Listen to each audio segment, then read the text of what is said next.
Brilliance Audio presents the unabridged recording of Seduce Me at Sunrise by Lisa Kleypas, performed by Rosalind Landor. Chapter 1. London, 1848. Winter.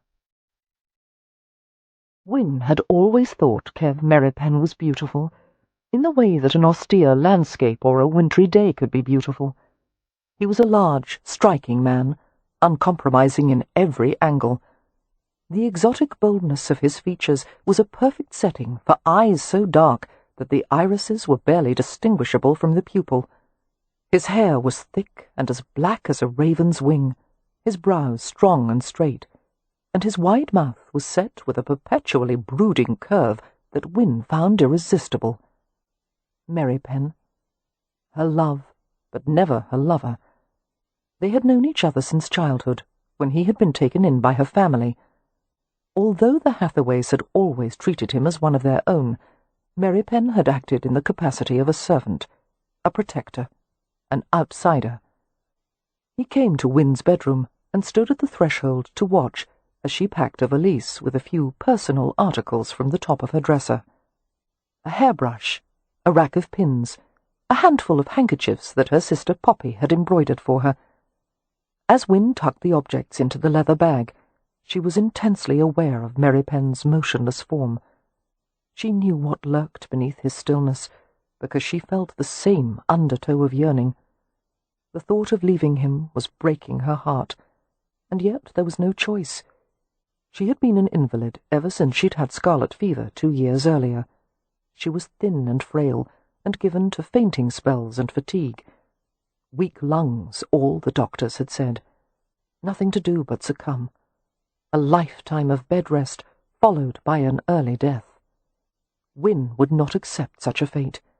She longed to get well, to enjoy the things that most people took for granted, to dance, laugh, walk through the countryside.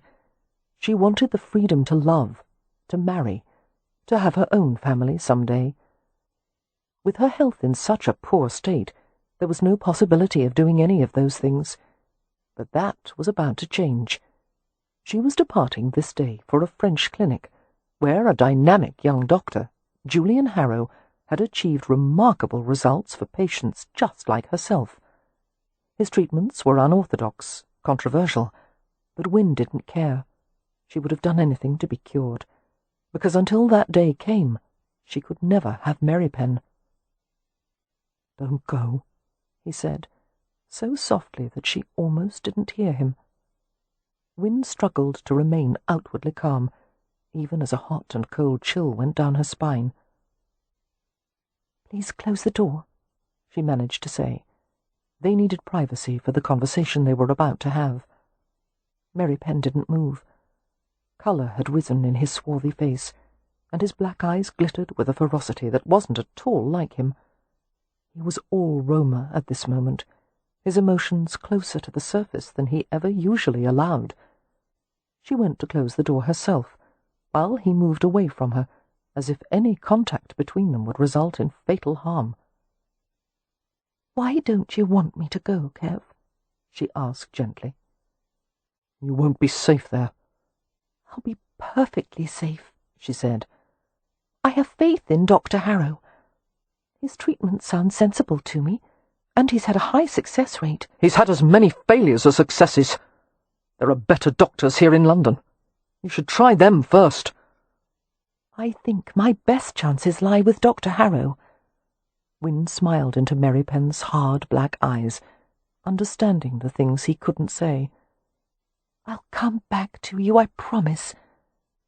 He ignored that. Any attempt she made to bring their feelings to light was always met with rock-hard resistance. He would never admit he cared for her, or treat her as anything other than a fragile invalid who needed his protection, a butterfly under glass, while he went on with his private pursuits. Despite Merripen's discretion in personal matters, Win was certain there had been more than a few women who had given him their bodies and used him for their own pleasure. Something bleak and angry rose from the depths of her soul at the thought of Merripen lying with someone else. It would shock everyone who knew her, had they understood the power of her desire for him. It would probably shock Merripen most of all. Seeing his expressionless face, Win thought, "Very well, Kev. If this is what you want, I'll be stoic. We'll have a pleasant, bloodless goodbye." Later she would suffer in private, knowing it would be an eternity until she saw him again. But that was better than living like this, forever together and yet apart, her illness always between them. "Well," she said briskly, "I'll be off soon, and there's no need to worry, Kev. Leo will take care of me during the trip to France, and—" "Your brother can't even take care of himself," Merripen said harshly. "You're not going.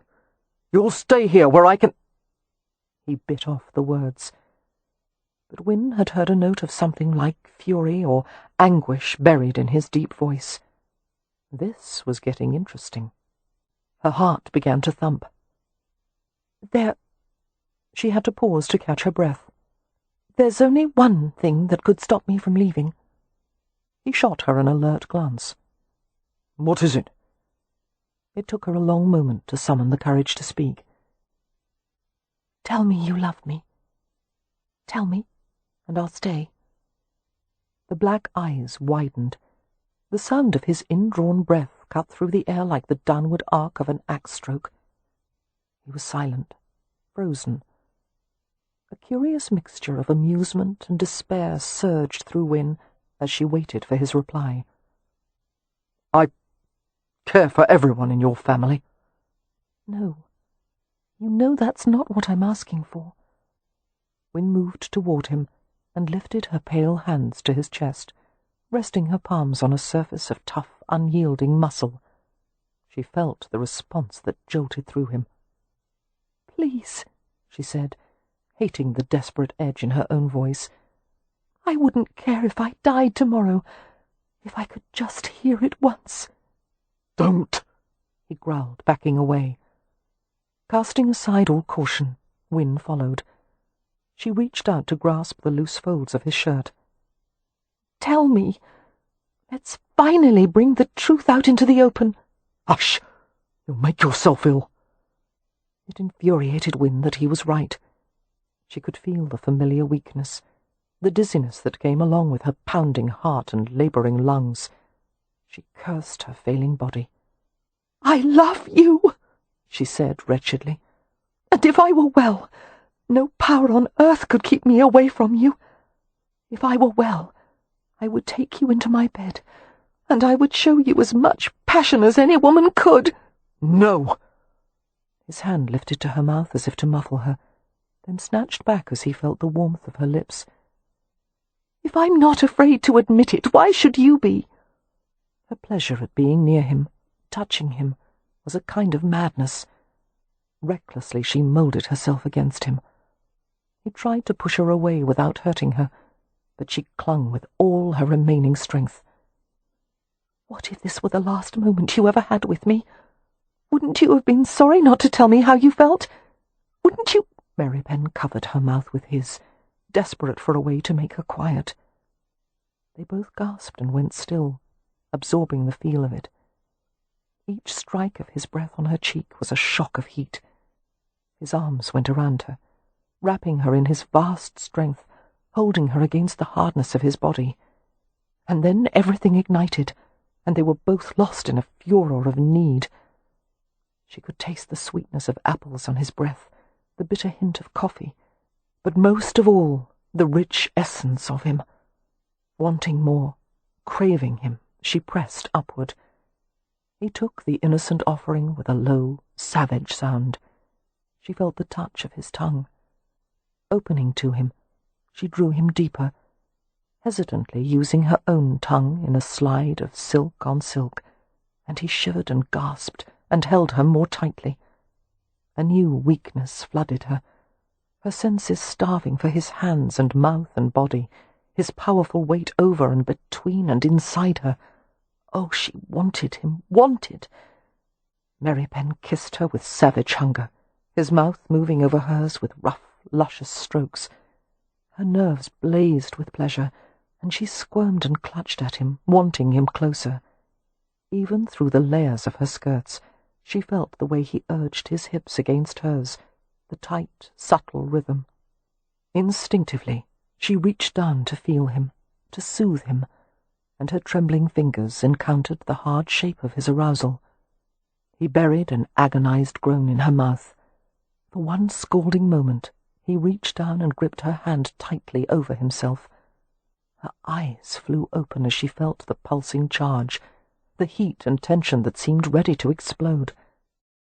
"Kev, the bed," she whispered, going crimson from head to toe. She had wanted him so desperately, for so long, and now it was finally going to happen. "Take me." Merripen cursed and shoved her away from him, turning to the side. He was gasping uncontrollably. Win moved toward him. "Kev." "Stay back," he said, with such force that she jumped in fright. For at least a minute, there was no sound or movement, save the angry friction of their breaths. Merripen was the first to speak. His voice was weighted with rage and disgust, though whether it was directed against her or himself was impossible to fathom. "That will never happen again." "Because you're afraid you might hurt me?" "Because I don't want you that way." She stiffened with indignation and gave a disbelieving laugh. "You responded to me just now. I felt it." His colour deepened. "That would have happened with any woman." You were trying to make me believe that you have no particular feeling for me." "Nothing other than a desire to protect one of your family." She knew it was a lie. She knew it. But his callous rejection made leaving a bit easier. It was difficult to speak. "How noble of you." Her attempt at an ironic tone was ruined by her breathlessness. Stupid, weak lungs. "You're overwrought," Merripen said, moving toward her. "You need to rest." "I'm fine," Win said fiercely, going to the washstand, gripping it to steady herself. When her balance was secured, she poured a splash of water onto a linen cloth and applied it to her flushed cheeks. Glancing into the looking-glass, she made her face into its usual serene mask. Somehow she made her voice calm. "I will have all of you, or nothing," she said. "You know the words that will make me stay. If you won't say them, then leave." The air in the room was heavy with emotion. Win's nerves screamed in protest as the silence drew out. She stared into the looking-glass, able to see only the broad shape of his shoulder and arm. And then he moved, and the door opened and closed. Win continued to dab at her face with the cool cloth, using it to blot a few stray teardrops. Setting the cloth aside, she noticed that her palm, the one she had used to grip the intimate shape of him, still retained the memory of his flesh, and her lips still tingled from the sweet, hard kisses, and her chest was filled with the ache of desperate love. "Well," she said to her flushed reflection, "now you're motivated." And she laughed shakily until she had to wipe away more tears. As Cam Rowan supervised the loading of the carriage that would soon depart for the London docks, he couldn't help wondering if he were making a mistake. He had promised his new wife that he would take care of her family, but less than 2 months after he'd married Amelia, he was sending one of her sisters to France. "We can wait," he had told Amelia only last night, holding her against his shoulder, stroking her rich brown hair as it lay in a river over his chest. "If you wish to keep Win with you a little longer, we can send her to the clinic in the spring." "No, she must go as soon as possible. Dr. Harrow made it clear that too much time has already been wasted. Win's best hope of improvement is to start the course of treatment at once." Cam had smiled at Amelia's pragmatic tone. His wife excelled at hiding her emotions, maintaining such a sturdy facade that few people perceived how vulnerable she was underneath. Cam was the only one with whom she would let down her guard. "We must be sensible," Amelia had added. Cam had rolled her to her back and stared down at her small, lovely face in the lamplight. Such round blue eyes, dark as the heart of midnight. "Yes," he allowed softly, "but it's not always easy to be sensible, is it?" She shook her head, her eyes turning liquid. He stroked her cheek with his fingertips. "Poor hummingbird," he whispered. "You've gone through so many changes in the past months, not the least of which was marrying me, and now I'm sending your sister away." "To a clinic, to make her well," Amelia had said. "I know it's best for her. It's only that I'll miss her. Win is the dearest, gentlest one in the family, the peacemaker. We'll all probably murder each other in her absence." She gave him a little scowl. "Don't tell anyone I was crying, or I shall be very cross with you." "No, Monisha," he had soothed, cuddling her closer as she sniffled. "All your secrets are safe with me, you know that." And he had kissed away her tears and removed her nightgown slowly, and made love to her even more slowly. "Little love," he had whispered as she trembled beneath him. "Let me make you feel better." And as he took careful possession of her body, he told her in the old language that she pleased him in all ways, that he loved to be inside her, that he would never leave her. Although Amelia hadn't understood the foreign words, the sound of them had excited her, her hands working on his back like cat paws, her hips pressing upward into his weight. He had pleasured her and taken his own pleasure, until his wife had fallen into a sated sleep. For a long while afterward, Cam had held her nestled against him, with the trusting weight of her head on his shoulder. He was responsible for Amelia now, and for her entire family. The Hathaways were a group of misfits that included 4 sisters, a brother, and Merripen, who was a Roma like him. No one seemed to know much about Merripen, aside from the fact that he had been taken in by the Hathaway family as a boy, after being wounded, and left for dead in a gypsy hunt. He was something more than a servant, but not quite part of the family. There was no predicting how Merripen would fare in Win's absence, but Cam had a feeling it wasn't going to be pleasant. They couldn't have been more opposite, the pale blonde invalid and the huge Roma, one so refined and otherworldly, the other brown and rough-hewn and barely civilized.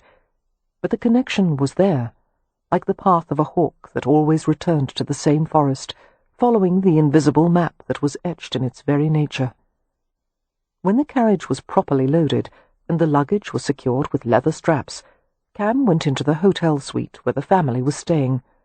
They had gathered in the receiving room to say their goodbyes. Merripen was conspicuously absent. They crowded the small room, the sisters and their brother Leo, who was going to France as Win's companion and escort. "There now," Leo said gruffly, patting the back of the youngest, Beatrix, who had just turned 16. "No need to make a scene." She hugged him tightly. "You'll be lonely so far from home. Won't you take one of my pets to keep you company?" "No, darling. I'll have to content myself with whatever human companionship I can find on board." He turned to Poppy, a ruddy-haired beauty of 18. "Goodbye, sis. Enjoy your first season in London. Try not to accept the first fellow who proposes to you." Poppy moved forward to embrace him. "Dear Leo," she said, her voice muffled against his shoulder, "do try to behave while you're in France." "No one behaves in France," Leo told her. "That's why everyone likes it so much." He turned to Amelia. It was only then that his self-assured facade began to disintegrate. He drew an unsteady breath. Of all the Hathaway siblings, Leo and Amelia had argued the most frequently, and the most bitterly, and yet she was undoubtedly his favourite. They had been through a great deal together, taking care of the younger siblings after their parents had died. Amelia had watched Leo turn from a promising young architect into a wreck of a man. Inheriting a viscountcy hadn't helped one bit. In fact, The newly acquired title and status had only hastened Leo's dissolution. That hadn't stopped Amelia from fighting for him, trying to save him every step of the way, which had annoyed him considerably. Amelia went to him and laid her head against his chest. "Leo," she said with a sniffle, "if you let anything happen to Win, I will kill you." He stroked her hair gently. "You've threatened to kill me for years, and nothing ever comes of it." "I've been waiting for the right reason." Smiling, Leo pried her head from his chest and kissed her forehead. "I'll bring her back safe and well." "And yourself?" "And myself." Amelia smoothed his coat, her lip trembling. "Then you had better stop leading the life of a drunken wastrel," she said. Leo grinned. "But I've always believed in cultivating one's natural talents to the fullest." He lowered his head so she could kiss his cheek. "You're a fine one to talk about how to conduct oneself," he said. "You, who just married a man you barely know." "It was the best thing I ever did," Amelia said. "Since he's paying for my trip to France, I suppose I can't disagree." Leo reached out to shake Cam's hand. After a rocky beginning, the two men had come to like each other in a short time. "Goodbye, Frau," he said, using the Romany word that Cam had taught him for brother. "I have no doubt you'll do an excellent job taking care of the family. You've already gotten rid of me, which is a promising beginning. You'll return to a rebuilt home and a thriving estate, my lord." Leo gave a low laugh. "I can't wait to see what you will accomplish. You know, not just any peer would entrust all his affairs to a pair of gypsies." "I would say with certainty," Cam replied, "that you're the only one." After Win had bid farewell to her sisters, Leo settled her into the carriage and sat beside her.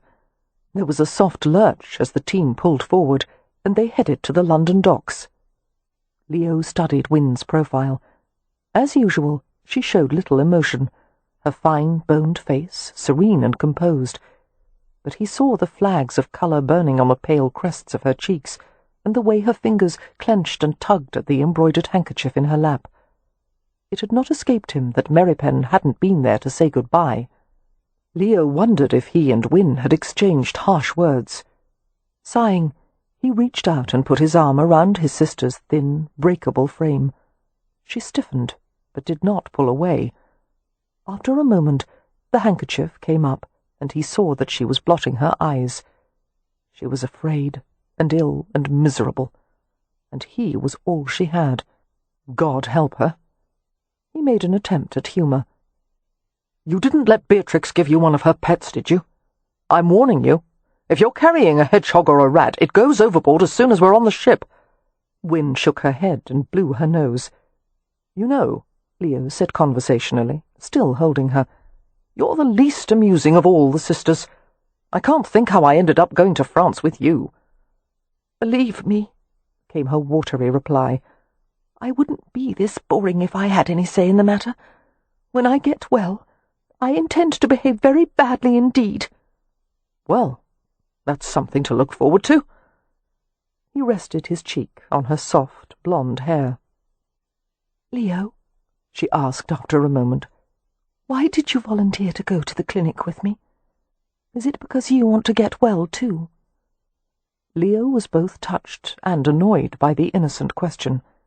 Win, like everyone else in the family, considered his excessive drinking an illness that might be cured by a period of abstinence and healthful surroundings. But his drinking was merely a symptom of the real illness, a grief so persistent that at times it threatened to stop his heart from beating.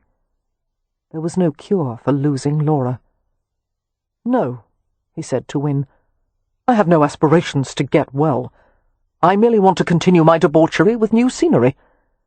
He was rewarded by a small chuckle. "Win, did you and Merripen quarrel? Is that why he wasn't there to see you off?" At her prolonged silence, he rolled his eyes. "If you insist on being close-mouthed, sis, it's going to be a long journey indeed." "Yes, we quarrelled." "About what? Harrow's clinic?" "Not really. That was part of it, but Win shrugged uncomfortably. It's too complicated. It would take forever to explain. We're about to cross an ocean and half of France. Believe me, we have time. After the carriage had departed, Cam went to the mews behind the hotel, a tidy building with horse stalls and a carriage house on the ground floor and servants' accommodations above. As he had expected, Merripen was grooming the horses. The hotel mews were run on a part livery system, which meant some of the stabling chores had to be assumed by the horse owners. At the moment, Merripen was taking care of Cam's black gelding, a 3-year-old named Puka. Merripen's movements were light, quick, and methodical as he ran a brush over the horse's shining flanks. Cam watched him for a moment, appreciating the roamer's deftness. The story that gypsies were exceptionally good with horses was no myth. A roamer considered the horse to be a comrade, an animal of poetry and heroic instincts, and Puka accepted Merripen's presence with a calm deference he showed to few people. "What do you want?" Merripen asked without looking at him. Cam approached the open stall leisurely, smiling as Puka lowered his head and nudged his chest. "No, boy, no sugar lumps." He patted the muscular neck. His shirt sleeves were rolled up to his elbows, exposing the tattoo of a black flying horse on his forearm. Cam had no memory of when he'd gotten the tattoo. It had been there forever, for reasons his grandmother would never explain. The symbol was an Irish nightmare steed called a Puka, an alternately malevolent and benevolent horse who spoke in a human voice and flew at night on widespread wings. According to legend, the Puka would come to an unsuspecting human's door at midnight and take him on a ride that would leave him forever changed. Cam had never seen a similar mark on anyone else, until Merripen. Through a quirk of fate, Merripen had recently been injured in a house fire, and as his wound was being treated, the Hathaways had discovered the tattoo on Merripen's shoulder. That had raised more than a few questions in Cam's mind. He saw Merripen glance at the tattoo on his arm. "What do you make of a roamer wearing an Irish design?" Cam asked. "There are Rome in Ireland. Nothing unusual." "There's something unusual about this tattoo," Cam said evenly. "I've never seen another like it, until you. And since it came as a surprise to the Hathaways, you've evidently taken great care to keep it hidden. Why is that, my Frau?" "Don't call me that. You've been part of the Hathaway family since childhood," Cam said, "and I've married into it. That makes us brothers, doesn't it?" A disdainful glance was his only reply. Cam found perverse amusement in being friendly to a roamer who so clearly despised him. He understood exactly what had engendered Merripen's hostility. The addition of a new male to a family tribe, or vitsa, was never an easy situation, and usually his place would be low in the hierarchy. For Cam, a stranger, to come in and act as the head of the family was nearly unendurable. It didn't help that Cam was Poshram, a half-bred born of a Romany mother and an Irish Gajo father, and if there was anything that could make matters even worse, Cam was wealthy, which was shameful in the eyes of the Rome. "Why have you always kept it hidden?" Cam persisted. Merripen paused in his brushing and gave Cam a cold, dark glance. "I was told it was the mark of a curse, that on the day I discovered what it meant and what it was for, I or someone close to me was fated to die." Cam showed no outward reaction, but he felt a few prickles of unease at the back of his neck. "Who are you, Merripen?" he asked softly. The big roamer went back to work. "No one. You were part of a tribe once. You must have had family." "I don't remember any father. My mother died when I was born. So did mine. I was raised by my grandmother." The brush halted in mid-stroke. Neither of them moved. The stable became deadly quiet, except for the snuffling and shifting of horses. "I was raised by my uncle, to be one of the Asherib." "A Cam kept any hint of pity from his expression, but privately he thought, "You poor bastard. No wonder Merripen fought so well." Some gypsy tribes took their strongest boys and turned them into bare-knuckle fighters, pitting them against each other at fairs and pubs and gatherings for onlookers to make bets on. Some of the boys were disfigured or even killed, and the ones who survived were hardened fighters down to the bootstraps and designated as warriors of the tribe. "Well, that explains your sweet temperament," Cam said. "Was that why you chose to stay with the Hathaways after they took you in? Because you no longer wanted to live as an Asharib?" "Yes." "You're lying, Frau," Cam said, watching him closely. "You stayed for another reason." And he knew from the roamer's visible flush that he'd hit upon the truth. Quietly, Cam added, "You stayed for her." Chapter 2. 12 years earlier. There was no goodness in him, no softness. He had been raised to sleep on hard ground, to eat plain food and drink cold water, and to fight other boys on command. If he ever refused to fight, he was beaten by his uncle, the Rom Baro, the big male of the tribe. There was no mother to plead for him, no father to intervene in the Rom Baro's harsh punishments. No one ever touched him except in violence. He existed only to fight, to steal, to do things against the Gaji. Most gypsies did not hate the pale, doughy Englishmen who lived in tidy houses and carried pocket watches and read books by the hearth. They only distrusted them. But Kev's tribe despised Gaji, mostly because the Rom Baro did. And whatever the leader's whims, beliefs, and inclinations were, you followed them. Eventually, because the Rom Baro's tribe had inflicted such mischief and misery wherever they set up camp, the Gajos had decided to scourge them from the land. The Englishmen had come on horses, carrying weapons. There had been gunshots, clubbings, sleeping roamers attacked in their beds, women and children screaming and crying. The camp had been scattered, and everyone had been driven off, the Vardo wagons set on fire, many of the horses stolen by the Gajos. Kev had tried to fight them, to defend the Vitsa, but he had been struck on the head with the heavy butt of a gun. Another had stabbed him in the back with a bayonet. The tribe had left him for dead. Alone in the night, he had lain half-conscious by the river, listening to the rush of dark water, feeling the chill of hard, wet earth beneath him, dimly aware of his own blood seeping in warm runlets from his body. He had waited without fear for the great wheel to roll into darkness. He had no reason or desire to live. But just as night yielded to the approach of her sister morning, Kev found himself gathered up and carried away in a small rustic cart. A Gajo had found him, and had bid a local boy to help carry the dying roamer into his house. It was the first time Kev had ever been beneath the ceiling of anything other than a Vardo. He found himself torn between curiosity at his foreign surroundings and rage at the indignity at having to die indoors under the care of a Gajo. But he was too weak, too much in pain to lift a finger in his own defence. The room he occupied was not much bigger than a horse stall, holding only a bed and a chair.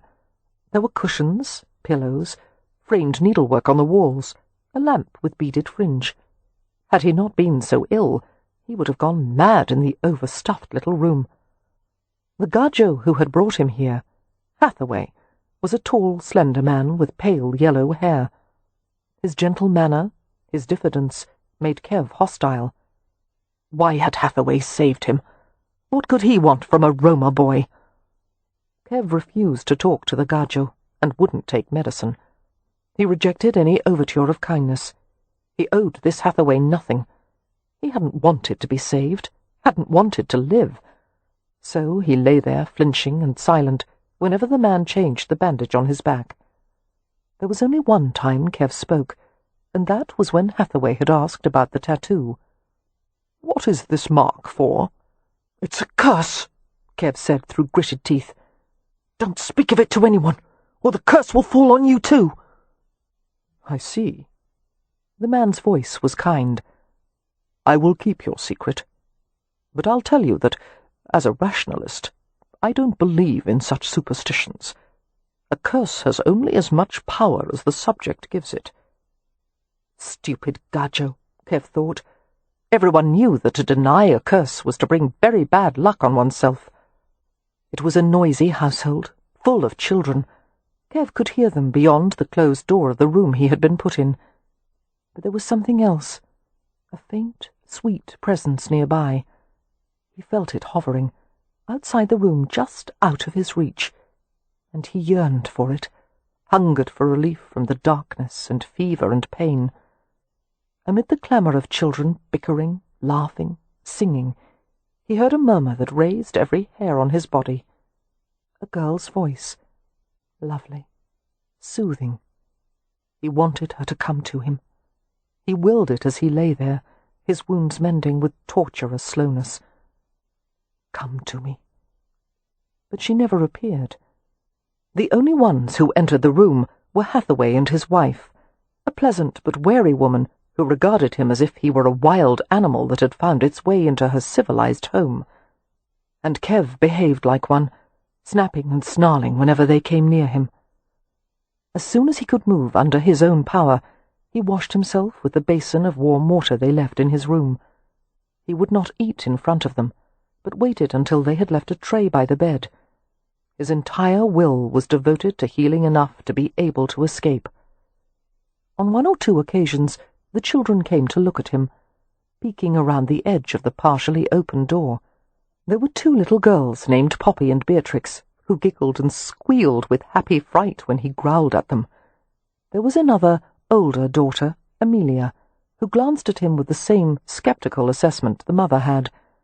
And there was a tall, blue-eyed boy, Leo, who looked not much older than Kev himself. "I want to make it clear," the boy had said from the doorway, his voice quiet, "that no one intends to do you any harm. As soon as you are able to leave, you are free to do so." He had stared at Kev's sullen, feverish face for a moment, before adding, "My father is a kind man, a Samaritan, but I'm not. So don't even think of injuring or insulting any of the Hathaways, or you'll answer to me." Kev respected that, enough to give Leo a slight nod. Of course, if he were well, he could have bested the boy easily, sent him to the ground bleeding and broken. But he had begun to accept that this odd little family really didn't mean him harm, nor did they want anything from him. They had merely provided care and shelter as if he were a stray dog.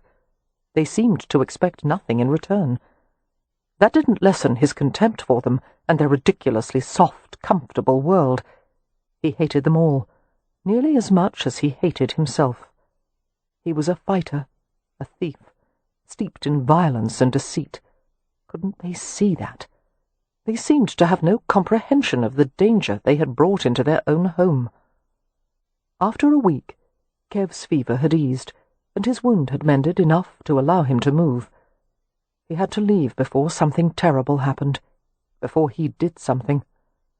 So Kev woke early one morning and dressed with painstaking slowness in the clothes they had given him, which had belonged to Leo. It hurt to move, but Kev ignored the fierce pounding in his head and the jabbing fire in his back. He filled his coat pockets with a knife and fork from his food tray, a candle stub, a sliver of soap. The first light of dawn shone through the little window above the bed. The family would be awake soon. He started for the door, felt dizzy, and half collapsed onto the mattress. Gasping, he tried to collect his strength. There was a tap at the door, and it opened. His lips parted to snarl at the visitor. "May I come in?" he heard a girl ask softly. The curse died on Kev's lips. His senses were overwhelmed. He closed his eyes, breathing, waiting. "It's you. You're here. At last."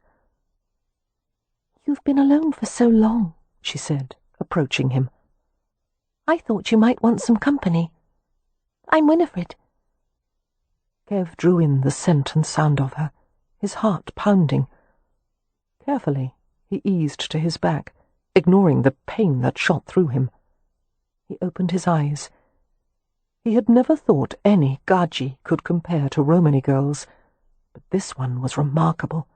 An otherworldly creature as pale as moonlight, her hair silver blonde, her features formed with tender gravity. She looked warm and innocent and soft. Everything he wasn't. His entire being responded so acutely to her that he reached out and seized her with a quiet grunt. She gasped a little, but held still. Kev knew it wasn't right to touch her. He didn't know how to be gentle. He would hurt her without even trying. And yet she relaxed in his hold and stared at him with those steady blue eyes. Why wasn't she frightened of him? He was actually frightened for her, because he knew what he was capable of. He hadn't been aware of pulling her closer. All he knew was that now part of her weight was resting on him as he lay on the bed, and his fingertips had curled into the pliant flesh of her upper arms. "Let go," she told him gently. He didn't want to, ever. He wanted to keep her against him and pull her braided hair down and comb his fingers through the pale silk. He wanted to carry her off to the ends of the earth. "If I do," he said gruffly, "will you stay?" The delicate lips curved. Sweet, delicious smile. "Silly boy. Of course I'll stay. I've come to visit you." Slowly his fingers loosened. He thought she would run away, but she remained. "Lie back," she told him. "Why are you dressed so early?" Her eyes widened. "Oh, you mustn't leave. Not until you're well." She needn't have worried. Kev's plans to escape had disappeared the second he had seen her. He eased back against the pillows, watching intently as she sat on the chair. She was wearing a pink dress. The edges of it, at the neck and wrists, were trimmed with little ruffles. "What is your name?" she asked. Kev hated talking, hated making conversation with anyone, but he was willing to do anything to keep her with him. "Merripen." "Is that your first name?" He shook his head. Winifred tilted her head to the side. "Won't you tell it to me?" He couldn't. A Roma could only share his true name with others in the Rome. "At least give me the first letter," she coaxed. Kev stared at her, perplexed. "I don't know many gypsy names," she said. "Is it Luca? Marco? Stefan?" It occurred to Kev that she was trying to play a game with him, teasing him. He didn't know how to respond. Usually, if someone tried to tease him, he responded by sinking his fist into the offender's face. "Some day you will tell me," she said with a little grin. She made a move as if to rise from the chair, and Kev's hand shot out to grip her arm. Surprise flickered across her face. "You said you would stay," he said roughly. Her free hand came to the one clamped around her wrist. "I will. Be at ease, Merripen. I'm only going to fetch some bread and tea for us. Let me go. I'll come right back." Her palm was light and warm as it rubbed over his hand. "I'll stay in here all day if you wish." "They won't let you." "Oh, yes, they will." She coaxed his hand to loosen, gently prying at his fingers. "Don't be so anxious. My goodness, I thought gypsies were supposed to be merry." She almost made him smile. "I've had a bad week," he told her gravely. She was still busy trying to detach his fingers from her arm. "Yes, I can see that. How did you come to be hurt?" "Gajos attacked my tribe. They may come for me here." He stared at her hungrily, but forced himself to let go of her. "I'm not safe. I should go." "No one would dare take you away from us. My father is a very respected man in the village. A scholar." Seeing his doubtful expression, she added, "The pen is mightier than the sword, you know." That sounded like something a Gajo would say. It made no sense at all. "The men who attacked my Vitsa last week were not armed with pens." "You poor thing," she said compassionately. "I'm sorry. Your wounds must hurt after all this moving about. I'll get you some tonic." Kev had never been the object of sympathy before. He didn't like it. His pride bristled. "I won't take it. Gajo medicine doesn't work. If you bring it, I'll only throw it on the—" "All right, don't excite yourself. I'm sure it's not good for you." She went to the door, and a thrill of desperation shook Kev's frame. He was certain she would not come back, and he wanted her near him so badly. Had he the strength, he would have leapt from the bed and seized her again. But that wasn't possible. So he fixed her with a sullen stare and muttered, "Go then. Devil take you." Winifred paused at the doorway and glanced over her shoulder with a quizzical grin. "How contrary and cross you are! I will come back with bread and tea and a book, and I will stay as long as it takes to get a smile from you." "I never smile," he told her. Much to his surprise, Win did return. She spent the better part of a day reading to him, some dull and wordy story that made him drowsy with contentment. No music, no rustling of trees in the forest, no bird songs had ever pleased him as much as her soft voice. Occasionally another family member came to the doorway, but Kev couldn't bring himself to snap at any of them. He was full of ease for the first time he could ever remember. He couldn't seem to hate anyone when he was so close to happiness. The next day the Hathaways brought him to the main room in the cottage, a parlour filled with worn furniture. Every available surface was covered with sketches, needlework, and piles of books. One couldn't move without knocking something over. While Kev half reclined on the sofa, the smaller girls played on the carpet nearby, trying to teach tricks to Beatrix's pet squirrel. Leo and his father played chess in the corner. Amelia and her mother cooked in the kitchen, and Win sat close to Kev and worked on his hair.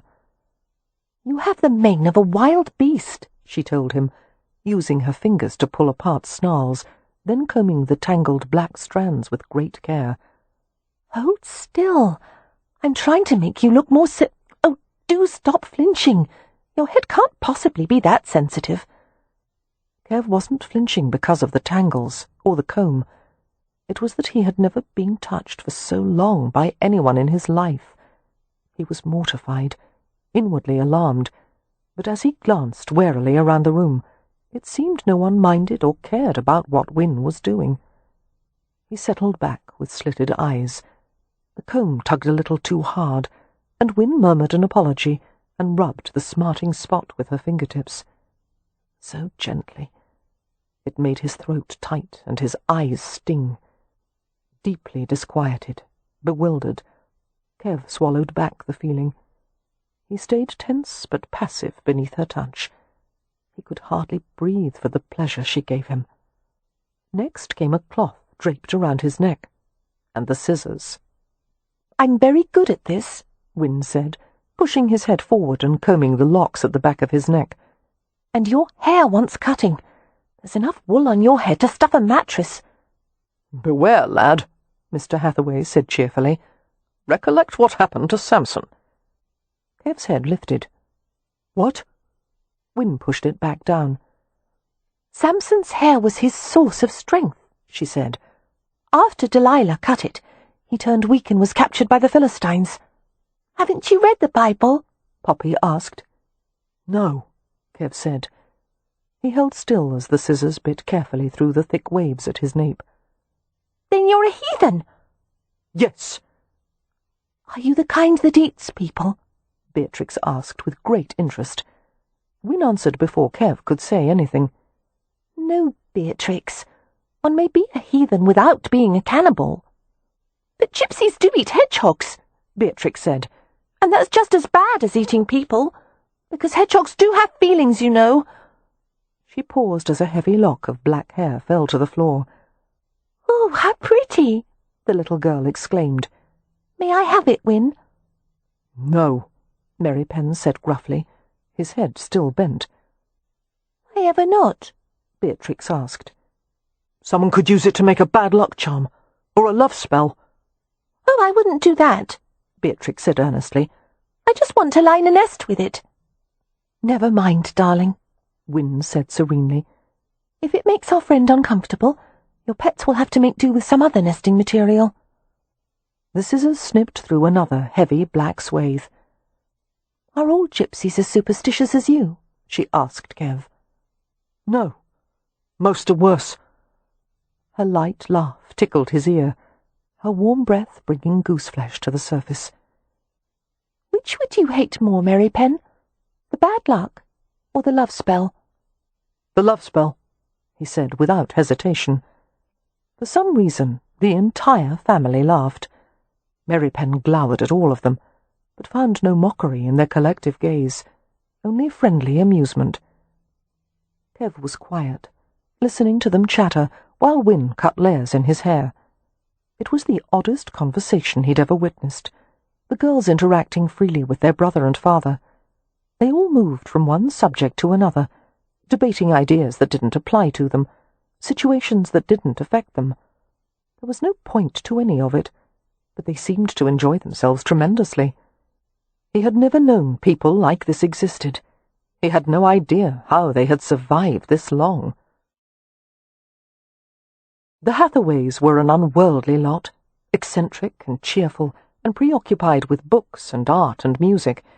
They lived in a ramshackle cottage, but instead of repairing door frames or holes in the ceiling, they pruned roses and wrote poetry. If a chair leg broke off, they merely wedged a stack of books beneath it.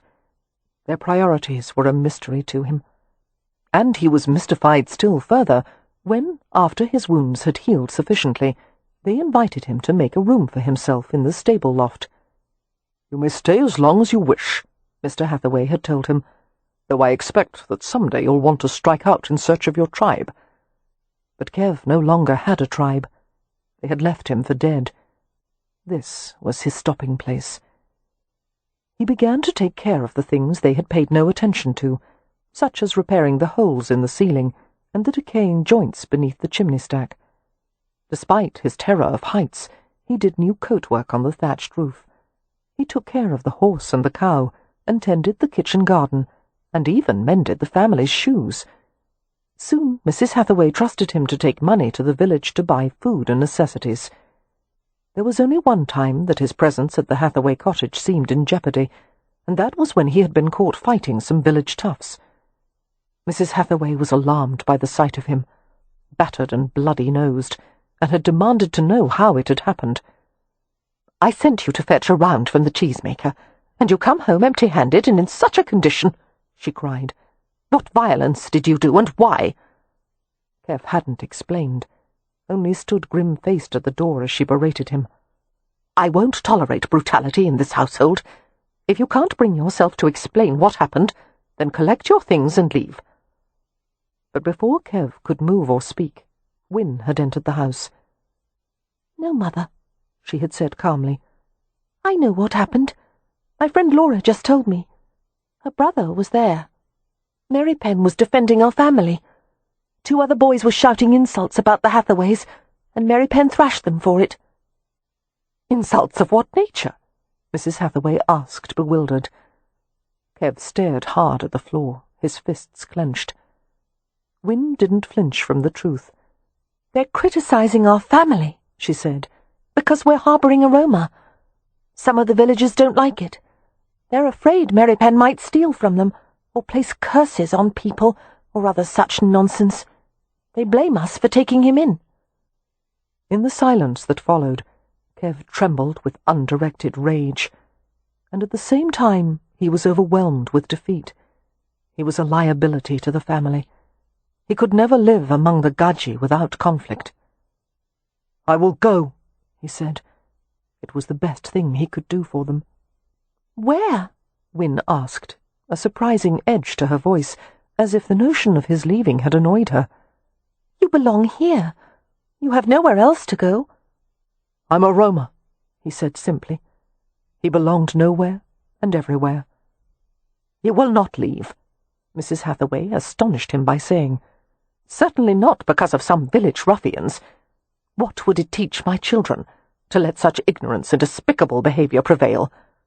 No, You will stay. It is only right. But you must not fight, Merripen. Ignore them, and they will eventually lose interest in taunting us. A stupid, gajo sentiment. Ignoring never worked.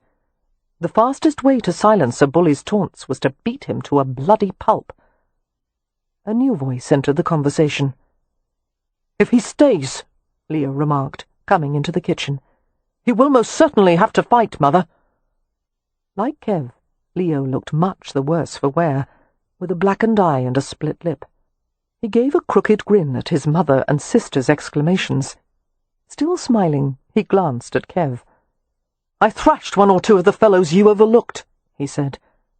"Oh, dear," Mrs. Hathaway said sorrowfully, taking her son's hand, which was bruised and bleeding from a gash where he must have caught someone's tooth with his knuckle. "These are hands meant for holding books, not fighting." "I like to think I can manage both," Leo said dryly. His expression turned serious as he gazed at Kev. "I'll be damned if anyone will tell me who may live in my home. As long as you wish to stay, Merripen, I'll defend you like a brother." "I don't want to make trouble for you," Kev muttered. "No trouble," Leo replied, gingerly flexing his hand. "After all, some principles are worth standing up for." Chapter 3. Principles. Ideals. The harsh realities of Kev's former life had never allowed for such things, but constant exposure to the Hathaways had changed him, elevating his thoughts to considerations beyond mere survival. Certainly he would never be a scholar or a gentleman. He spent years, however, listening to the Hathaways' animated discussions about Shakespeare, Galileo, Flemish art versus Venetian, democracy and monarchy and theocracy, and every imaginable subject. He had learned to read, and even acquired some Latin, and a few words of French. He had changed into someone his former tribe would never have recognized. Kev never came to think of Mr. and Mrs. Hathaway as parents, although he would have done anything for them. He had no desire to form attachments to people. That would have required more trust and intimacy than he could summon. But he did care for all the Hathaway brood, even Leo. And then there was Win, for whom he would have died 1,000 times over. He would never degrade Win with his touch, or dare to assume a place in her life other than as a protector. She was too fine, too rare. As she grew into womanhood, every man in the county was enthralled by her beauty. Outsiders tended to view Win as an ice maiden, neat and unruffled and cerebral, but outsiders knew nothing of the sly wit and warmth that lurked beneath her perfect surface. Outsiders hadn't seen Win teaching Poppy the steps to a quadrille until they had both collapsed to the floor in giggles, or going frog-hunting with Beatrix, her apron filled with leaping amphibians, or the droll way she read a Dickens novel with an array of voices and sounds, until the entire family howled at her cleverness. Kev loved her, not in the way that novelists and poets described. Nothing so tame. He loved her beyond earth, heaven, or hell. Every moment out of her company was agony. Every moment with her was the only peace he had ever known. Every touch of her hands left an imprint that ate down to his soul. He would have killed himself before admitting it to anyone. The truth was buried deep in his heart. Kev did not know if Win loved him in return. All he knew was that he didn't want her to. "There," Win said one day, after they had rambled through dry meadows and settled to rest in their favourite place. "You're almost doing it." "Almost doing what?" Kev asked lazily. They reclined by a clump of trees bordering a winterbourne, a stream that ran dry in the summer months. The grass was littered with purple rampion and white meadowsweet, the latter spreading an almond-like fragrance through the warm, fetid air. "Smiling." She lifted on her elbows beside him, her fingers brushing his lips. Kev stopped breathing. A pipit rose from a nearby tree on taut wings, drawing out a long note as he descended. Intent on her task, Win shaped the corners of his mouth upward, and tried to hold them there. Aroused and amused, Kev let out a smothered laugh and brushed her hand away. "You should smile more often," Win said, still staring down at him. "You're very handsome when you do." She was more dazzling than the sun, her hair like cream silk, her lips a tender shade of pink. At first her gaze seemed like nothing more than friendly inquiry, but as it held on his, he realized she was trying to read his secrets. He wanted to pull her down with him and cover her body with his. It had been 4 years since he had come to live with the Hathaways. Now he was finding it more and more difficult to control his feelings for Win. "What are you thinking when you look at me like that?" she asked softly. "I can't say." "Why not?" Kev felt the smile hovering on his lips again, this time edged with wryness. "It would frighten you." "Merripen," she said decisively. "Nothing you could ever do or say would frighten me." She frowned. "Are you ever going to tell me your first name?" "No." "You will. I'll make you." She pretended to beat against his chest with her fists. Kev caught her slim wrists in his hands, restraining her easily. His body followed the motion, rolling to trap her beneath him. It was wrong, but he couldn't stop himself, and as he pinned her with his weight, felt her wriggle instinctively to accommodate him. He was almost paralyzed by the primal pleasure of it. He expected her to struggle, to fight him, but instead she went passive in his hold, smiling up at him. Dimly, Kev remembered one of the mythology stories the Hathaways were so fond of, the Greek one about Hades, the god of the underworld, kidnapping the maiden Persephone in a flowery field and dragging her down through an opening in the earth, down to his dark, private world where he could possess her. Although the Hathaway daughters had all been indignant about Persephone's fate, Kev's sympathies had privately been on Hades' side. Romany culture tended to romanticize the idea of kidnapping a woman for one's bride, even mimicking it during their courtship rituals. "I don't see why eating a mere half-dozen pomegranate seeds should have condemned Persephone to stay with Hades part of every year," Poppy had said in outrage. "No one told her the rules. It wasn't fair. I'm certain she would never have touched a thing had she known what would happen. And it wasn't a very filling snack," Beatrix had added, perturbed. "If I'd been there, I would have asked for a pudding or a jam pasty at least." "Perhaps she wasn't altogether unhappy having to stay," Win had suggested, her eyes twinkling. "After all, Hades did make her his queen, and the story says he possessed the riches of the earth. A rich husband," Amelia had said, "doesn't change the fact that Persephone's main residence is in an undesirable location with no view whatsoever. Just think of the difficulties in leasing it out during the off-months." They had all agreed that Hades was a complete villain, but Kev had understood exactly why the underworld god had stolen Persephone for his bride. He had wanted a little bit of sunshine, of warmth for himself, down in the cheerless gloom of his dark palace. "So your tribe members who left you for dead," Win said, bringing his thoughts back to the present. "They're allowed to know your name, but I'm not." "That's right." Kev watched the brindling of sun and leaf shadows on her face. He wondered how it would feel to press his lips to that soft, light-tricked skin. A delectable notch appeared between Win's tawny brows. "Why? Why can't I know?" "Because you're a Gaji." His tone was more tender than he had meant it to be. "You're Gaji." At this foray into dangerous territory, Kev felt his heart contract painfully. She wasn't his, nor could she ever be, except in his heart. He rolled off her, rising to his feet. "It's time to go back," he said curtly. He reached down for her, gripped her small, extended hand, and hauled her upward. She didn't check the momentum, but instead let herself fall naturally against him. Her skirts fluttered around his legs, and the slim, feminine shape of her body pressed all along his front. Desperately he searched for the strength, the will to push her away. "Will you ever try to find them, Merripen?" she asked. Will you ever go away from me?" "Never," he thought in a flash of ardent need. But instead he said, "I don't know." "If you did, I would follow you, and I would bring you back home." "I doubt the man you marry would allow that." Win smiled as if the statement were ridiculous. She eased herself away and let go of his hand. They began the walk back to the Hampshire house in silence.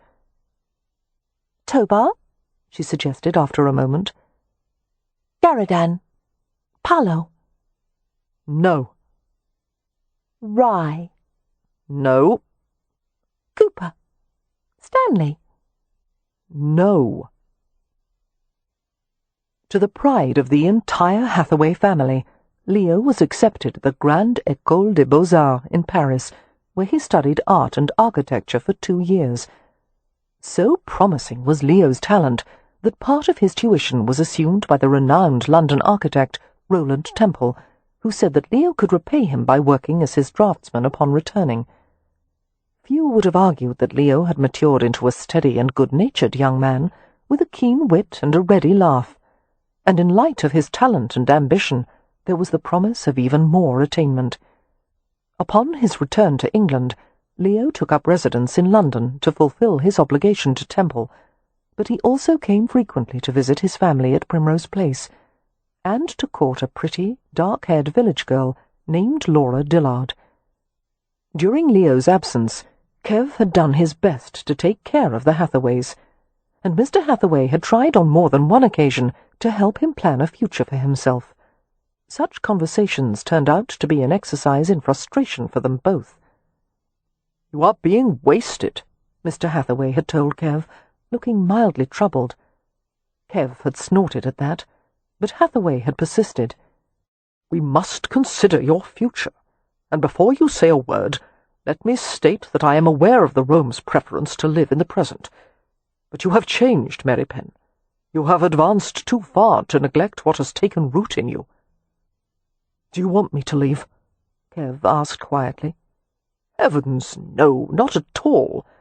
As I have told you before, you may stay with us as long as you wish. But I feel it my duty to make you aware that in staying here you are sacrificing many opportunities for self-improvement. You should go out into the world as Leo has.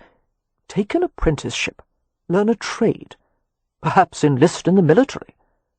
"What would I get from that?" Kev had asked. "To start with, the ability to earn more than the pittance I'm able to give you. I don't need money.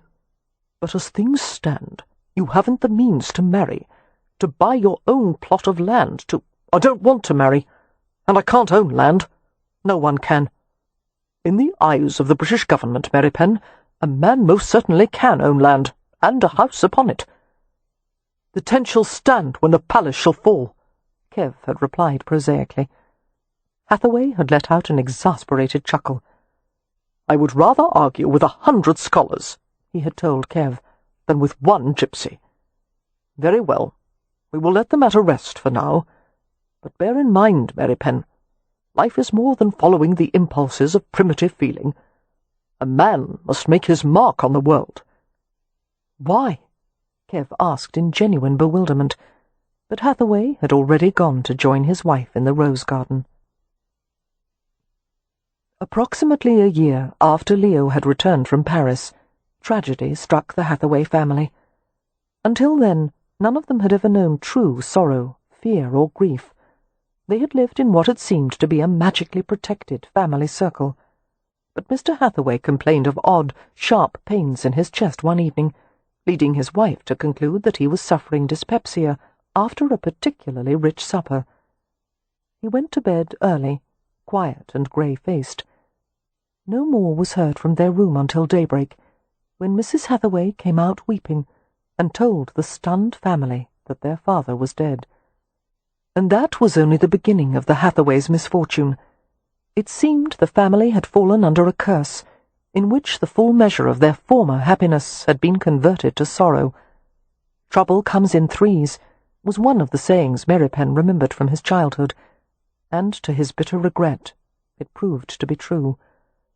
Mrs. Hathaway was so overcome by grief that she took to her bed after her husband's funeral and suffered such melancholy that she could scarcely be persuaded to eat or drink. None of her children's attempts to bring her back to her usual self were effective. In a startlingly short time, she had wasted away to almost nothing. "Is it possible to die of a broken heart?" Leo asked somberly one evening, after the doctor had left, with the pronouncement that he could discern no physical cause of their mother's decline. "She should want to live for Poppy and Beatrix at least," Amelia said, keeping her voice low. At that moment, Poppy was putting Beatrix to bed in another room. "They're still too young to be without a mother. No matter how long I had to live with a broken heart, I would force myself to do it, if only to take care of them." "But you have a core of steel," Win said, patting her older sister's back. "You are your own source of strength. I'm afraid Mother has always drawn hers from Father." She glanced at Merripen with despairing blue eyes. "Merripen, what would the Rome prescribe for melancholy? Anything, no matter how outlandish, that might help her. How would your people view this?" Kev shook his head, switching his gaze to the hearth. "They would leave her alone. The Rome has a fear of excessive grief." "Why?" "It tempts the dead to come back and haunt the living." All four were silent then, listening to the hiss and snap of the small fire. "She wants to be with Father," Win said eventually. Her tone was pensive. "Wherever he has gone. Her heart is broken. I wish it weren't. I would exchange my life, my heart, for hers if such a trade were possible. I wish—" She broke off with a quick breath as Kev's hand closed over her arm. He had not been aware of reaching out for her, but her words had provoked him irrationally. "Don't say that," he muttered. He was not so far removed from his Romany past that he had forgotten the power of words to tempt fate. "Why not?" she whispered. "Because it wasn't hers to give. Your heart is mine," he thought savagely. "It belongs to me." And though he hadn't said the words aloud, it seemed somehow that Win had heard them. Her eyes widened, darkened, and a flush born of strong emotion rose in her face. And right there, in the presence of her brother and sister, she lowered her head and pressed her cheek to the back of his hand. Kev longed to comfort her, envelop her with kisses, surround her with his strength. Instead, he released her arm carefully and risked a wary glance at Amelia and Leo. The former had picked up a few pieces of kindling from the hearthside basket and was occupying herself by feeding them to the fire. The latter was watching Win intently. Less than 6 months after her husband's death, Mrs. Hathaway was laid to rest beside him, and before the siblings could begin to accept that they had been orphaned with such cruel swiftness, the third tragedy occurred. "Merripen." Win stood at the front threshold of the cottage, hesitating to come in. There was such a queer look on her face that Kev rose to his feet at once. He was bone-weary and dirty, having just come in from working all day at a neighbour's house, building a gate and fence around their yard.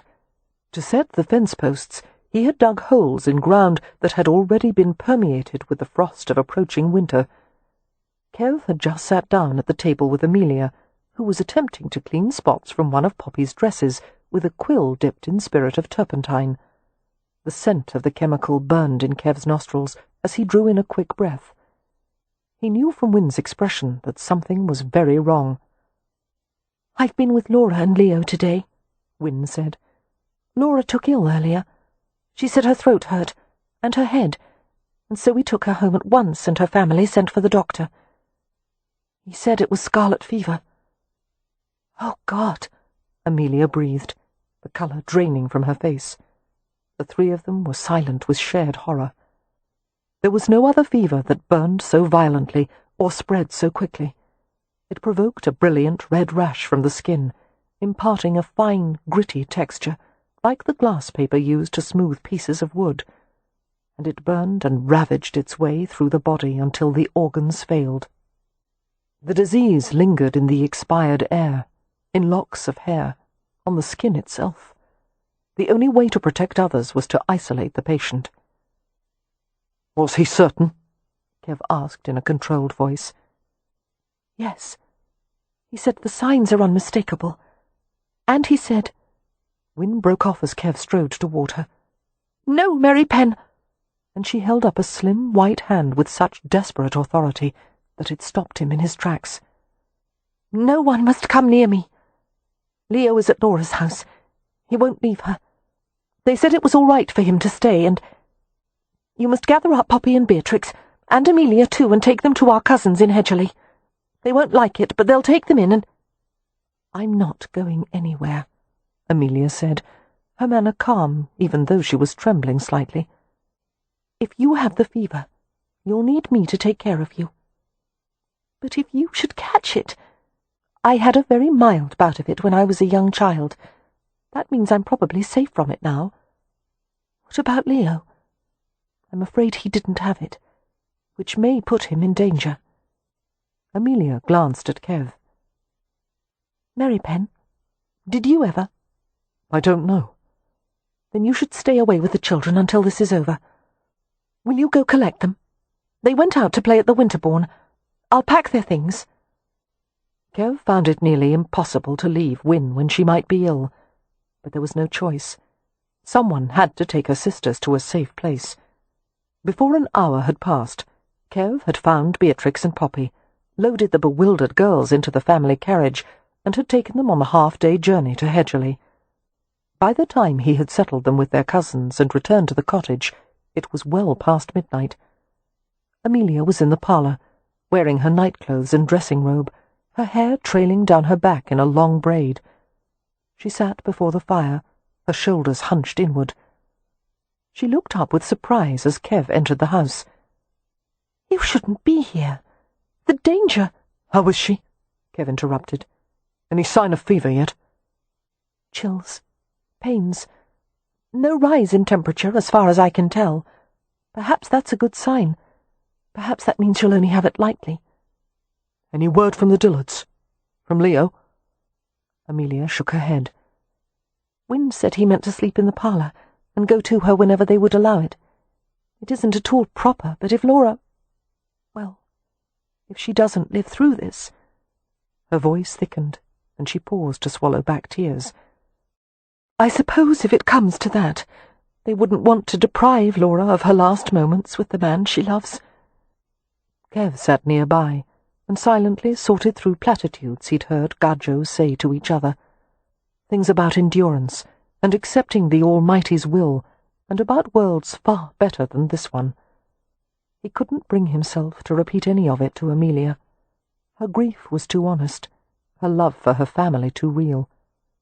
"It's too much," he heard Amelia whisper after a while. "I can't bear losing anyone else. I'm so afraid for Win. I'm afraid for Leo." She rubbed her forehead. "I sound like the rankest coward, don't I?" Kev shook his head. "You would be a fool not to be afraid." That elicited a small, dry chuckle. "I am definitely not a fool, then." By morning, Win was flushed and feverish, her legs moving restlessly beneath the covers.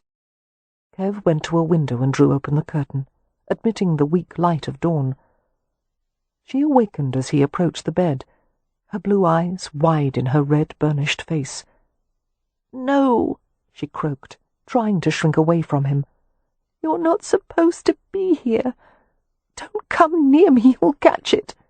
Please go." "Quiet," Kev said, sitting on the edge of the mattress. He caught Win as she tried to roll away, and settled his hand on her forehead.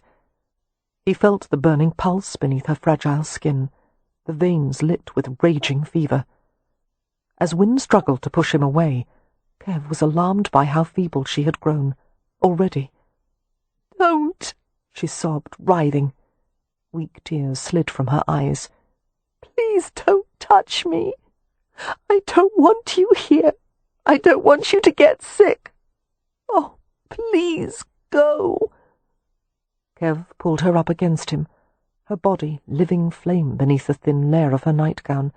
the pale silk of her hair streaming over both of them, and he cradled her head in one of his hands, the powerful, battered hand of a bare-knuckle fighter. "You're mad," he said in a low voice, "if you think I would leave you now. I'll see you safe and well no matter what it takes." "I won't live through this," she whispered. Kev was shocked by the words, and even more by his own reaction to them. "I'm going to die," she said, "and I won't take you with me." Kev gripped her more closely, letting her fitful breaths blow against his face. No matter how she writhed, he wouldn't let go. He breathed the air from her, taking it deep into his own lungs. "Stop!" she cried, trying desperately to twist away from him. The exertion caused her flush to darken. "This is madness! Oh, you stubborn wretch, let me go!" "Never!" Kev smoothed her wild, fine hair, the strands darkening where her tears had tracked. "Easy," he murmured. "Don't exhaust yourself. Rest." Win's struggle slowed as she recognized the futility of resisting him. "You're so strong," she said faintly, the words born not of praise but damnation. "You're so strong." "Yes," Kev said, gently using a corner of the bed linens to dry her face. "I'm a brute, and you've always known it, haven't you?" "Yes," she whispered. "And you're going to do as I say." He cradled her against his chest and gave her some water. She took a few painful sips. "Can't," she managed, turning her face away. "More," he insisted, bringing the cup back to her lips. "Let me sleep, please." "After you drink more." Kev wouldn't relent until she obeyed with a moan. Settling her back into the pillows, he let her drowse for a few minutes, then returned with some toast softened in broth. He bullied her into taking a few spoonfuls. By that time, Amelia had awakened, and she came into Win's room. A quick double blink was her only reaction to the sight of Win leaning back against Kev's arm while he fed her. "Get rid of him," Win told her sister hoarsely, her head resting on Kev's shoulder. "He's torturing me." "Well, we've always known he was a fiend," Amelia said in a reasonable tone, coming to stand at the bedside. "How dare you, Merripen, coming into an unsuspecting girl's room and feeding her toast?" "The rash has started," Kev said, noting the roughness that was rising up Win's throat and cheeks. Her silken skin had turned sandy and red. He felt Amelia's hand touch his back, clenching in a loose fold of his shirt, as if she needed to hold on to him for balance. But Amelia's voice was light and steady. "I'll mix a solution of soda water. That should soothe the rawness, dear." Kev felt a surge of admiration for her. No matter what disasters came her way, Amelia was willing to meet all challenges. Of all the Hathaways, she had shown the toughest mettle so far. And yet Win would have to be stronger and even more obstinate if she were to survive the days to come. "While you bathe her," he told Amelia, "I'll fetch the doctor." Not that he had any faith in a gajo doctor, but it might give the sisters peace of mind. He also wanted to see how Leo and Laura Dillard were faring. After relinquishing Win to Amelia's care, Kev went to the Dillards' home. But the maid who answered the door told him that Leo wasn't available. "He's in there with Miss Laura," the maid said brokenly, blotting her face with a rag. "She knows no one. She is near insensible. She is failing fast, sir." Kev felt the traction of his short, pared nails against the tough skin of his palms. Win was less robust than Laura Dillard, less sturdy in form and constitution. If Laura was sinking so fast, it hardly seemed possible that Win would be able to withstand the same fever. His next thoughts were of Leo, who was not a brother by blood, but certainly a tribesman. Leo loved Laura Dillard with an intensity that would not allow him to accept her death rationally, if at all. Kev was more than a little concerned for him. "What is Mr. Hathaway's condition?" Kev asked. Does he show any sign of illness?" "No, sir. I don't think so. I don't know." But from the way her watery gaze slid away from his, Kev understood that Leo was not well. He wanted to take Leo away from the death watch, now, and put him to bed to preserve his strength for the days to come. But it would be cruel to deny Leo the last hours with the woman he loved. "When she passes," Kev said bluntly, "send him home. But don't let him go alone. Have someone accompany him all the way to the doorstep of the Hathaway cottage. Do you understand?" "Yes, sir." 2 days later, Leo came home. "Laura's dead," he said, and collapsed in a delirium of fever and grief. Chapter 4.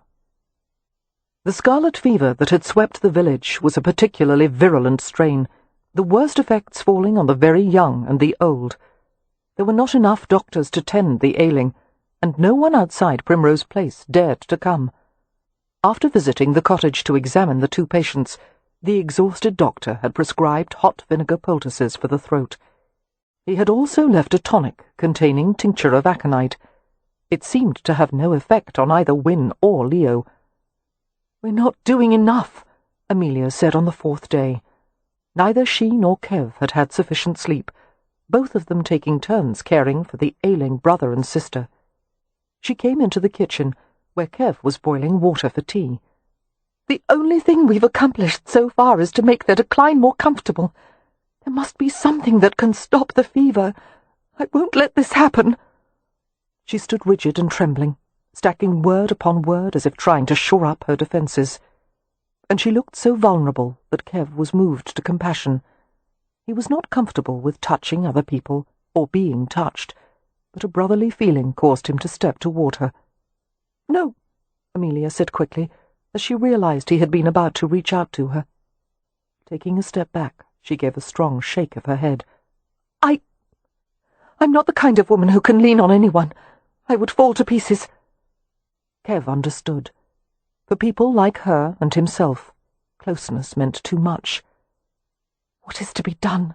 Amelia whispered, wrapping her arms around herself. Kev rubbed his weary eyes. "Have you heard of a plant called deadly nightshade?" No. Amelia was only familiar with herbs used for cooking. "It only blooms at night. When the sun comes up, the flowers die. There was a Drabengro, a man of poison, in my tribe. Sometimes he sent me to get the plants that were difficult to find. He told me deadly nightshade was the most powerful herb he knew of.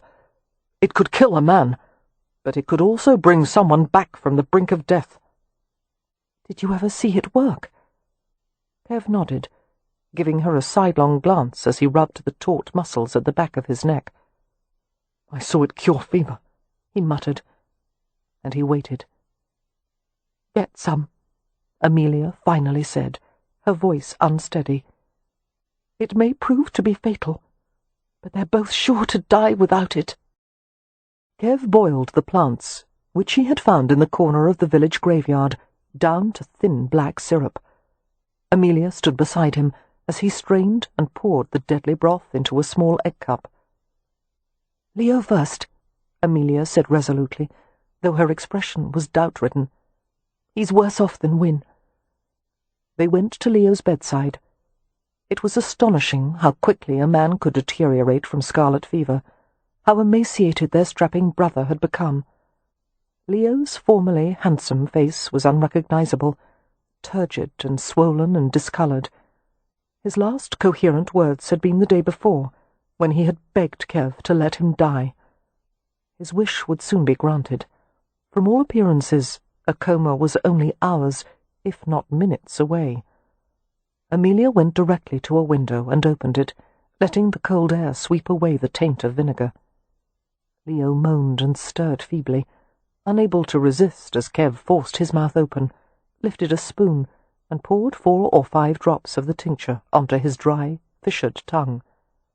Amelia went to sit beside her brother, smoothing his dull hair, kissing his brow.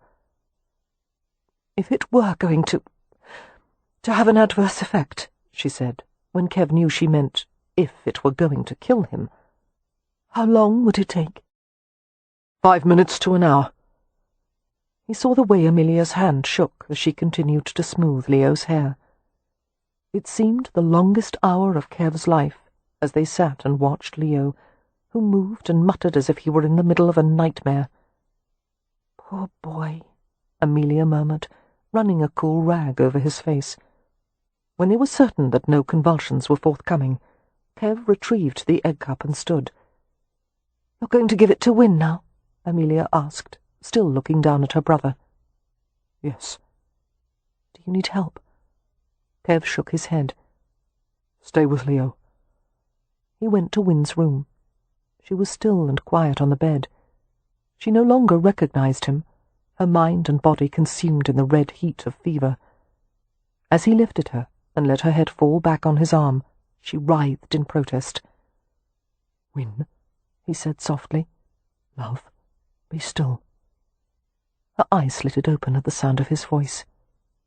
"I'm here," he whispered. He picked up a spoon and dipped it into the cup. "Open your mouth, little Gaji. Do it for me." But she refused. She turned her face, and her lips moved in a soundless whisper. "What is it?" he murmured, easing her head back. "Win, you must take this medicine." She whispered again. Comprehending the scratchy words, Kev stared at her in disbelief. "You'll take it if I tell you my name?" She struggled to produce enough saliva to speak. "Yes." His throat got tighter and tighter, and the corners of his eyes burned. "It's Kev," he managed to say. "My name is Kev." She let him put the spoon between her lips then, and the inky poison trickled down her throat. Her body relaxed against him. As he continued to hold her, the fragile body felt as light and hot as flame in his arms. "I will follow you," he thought, "whatever your fate is." Win was the only thing on earth he had ever wanted. She would not leave without him. Kev bent over her and touched the dry, hot lips with his own, a kiss she could not feel and would never remember. He tasted the poison as he let his mouth linger on hers. Lifting his head, he glanced at the bedside table where he had set the remainder of the deadly nightshade. There was more than enough left to kill a healthy man. It seemed as if the only thing that kept Win's spirit from leaving her body was the confinement of his arms. So he held her and rocked her. He thought briefly of praying, but he would not acknowledge any being, supernatural or mortal, who threatened to take her from him.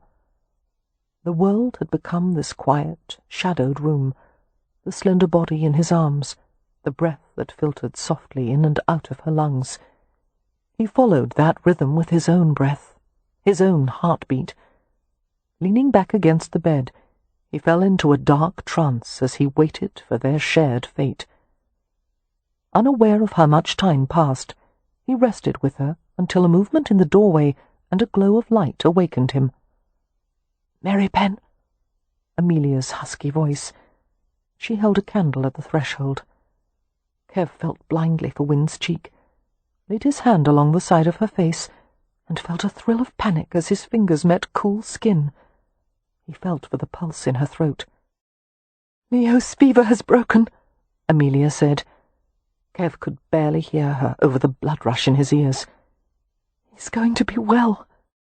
A weak but steady throb lay beneath Kev's searching fingertips. Win's heartbeat, the pulse that sustained his universe. Chapter 5. London, 1848. The addition of Cam Rowan to the Hathaway family had set the table for a new company. It was puzzling how one person could change everything, not to mention infuriating. But then everything was infuriating to Kev now. Win had gone to France, and there was no reason for him to be pleasant or even civil. Her absence had put him in the prowling fury of a wild creature deprived of its mate. He was always aware of his need for her, and the unendurable knowledge that she was somewhere far away, and he couldn't reach her. Kev had forgotten how this felt, this black hatred of the world and all its occupants. It was an unwelcome reminder of his boyhood, when he'd known nothing but violence and misery, and yet the Hathaways all seemed to expect him to behave as usual, to take part in the family routine, to pretend the earth had gone on spinning. The only thing that kept him sane was the knowledge of what she would want him to do.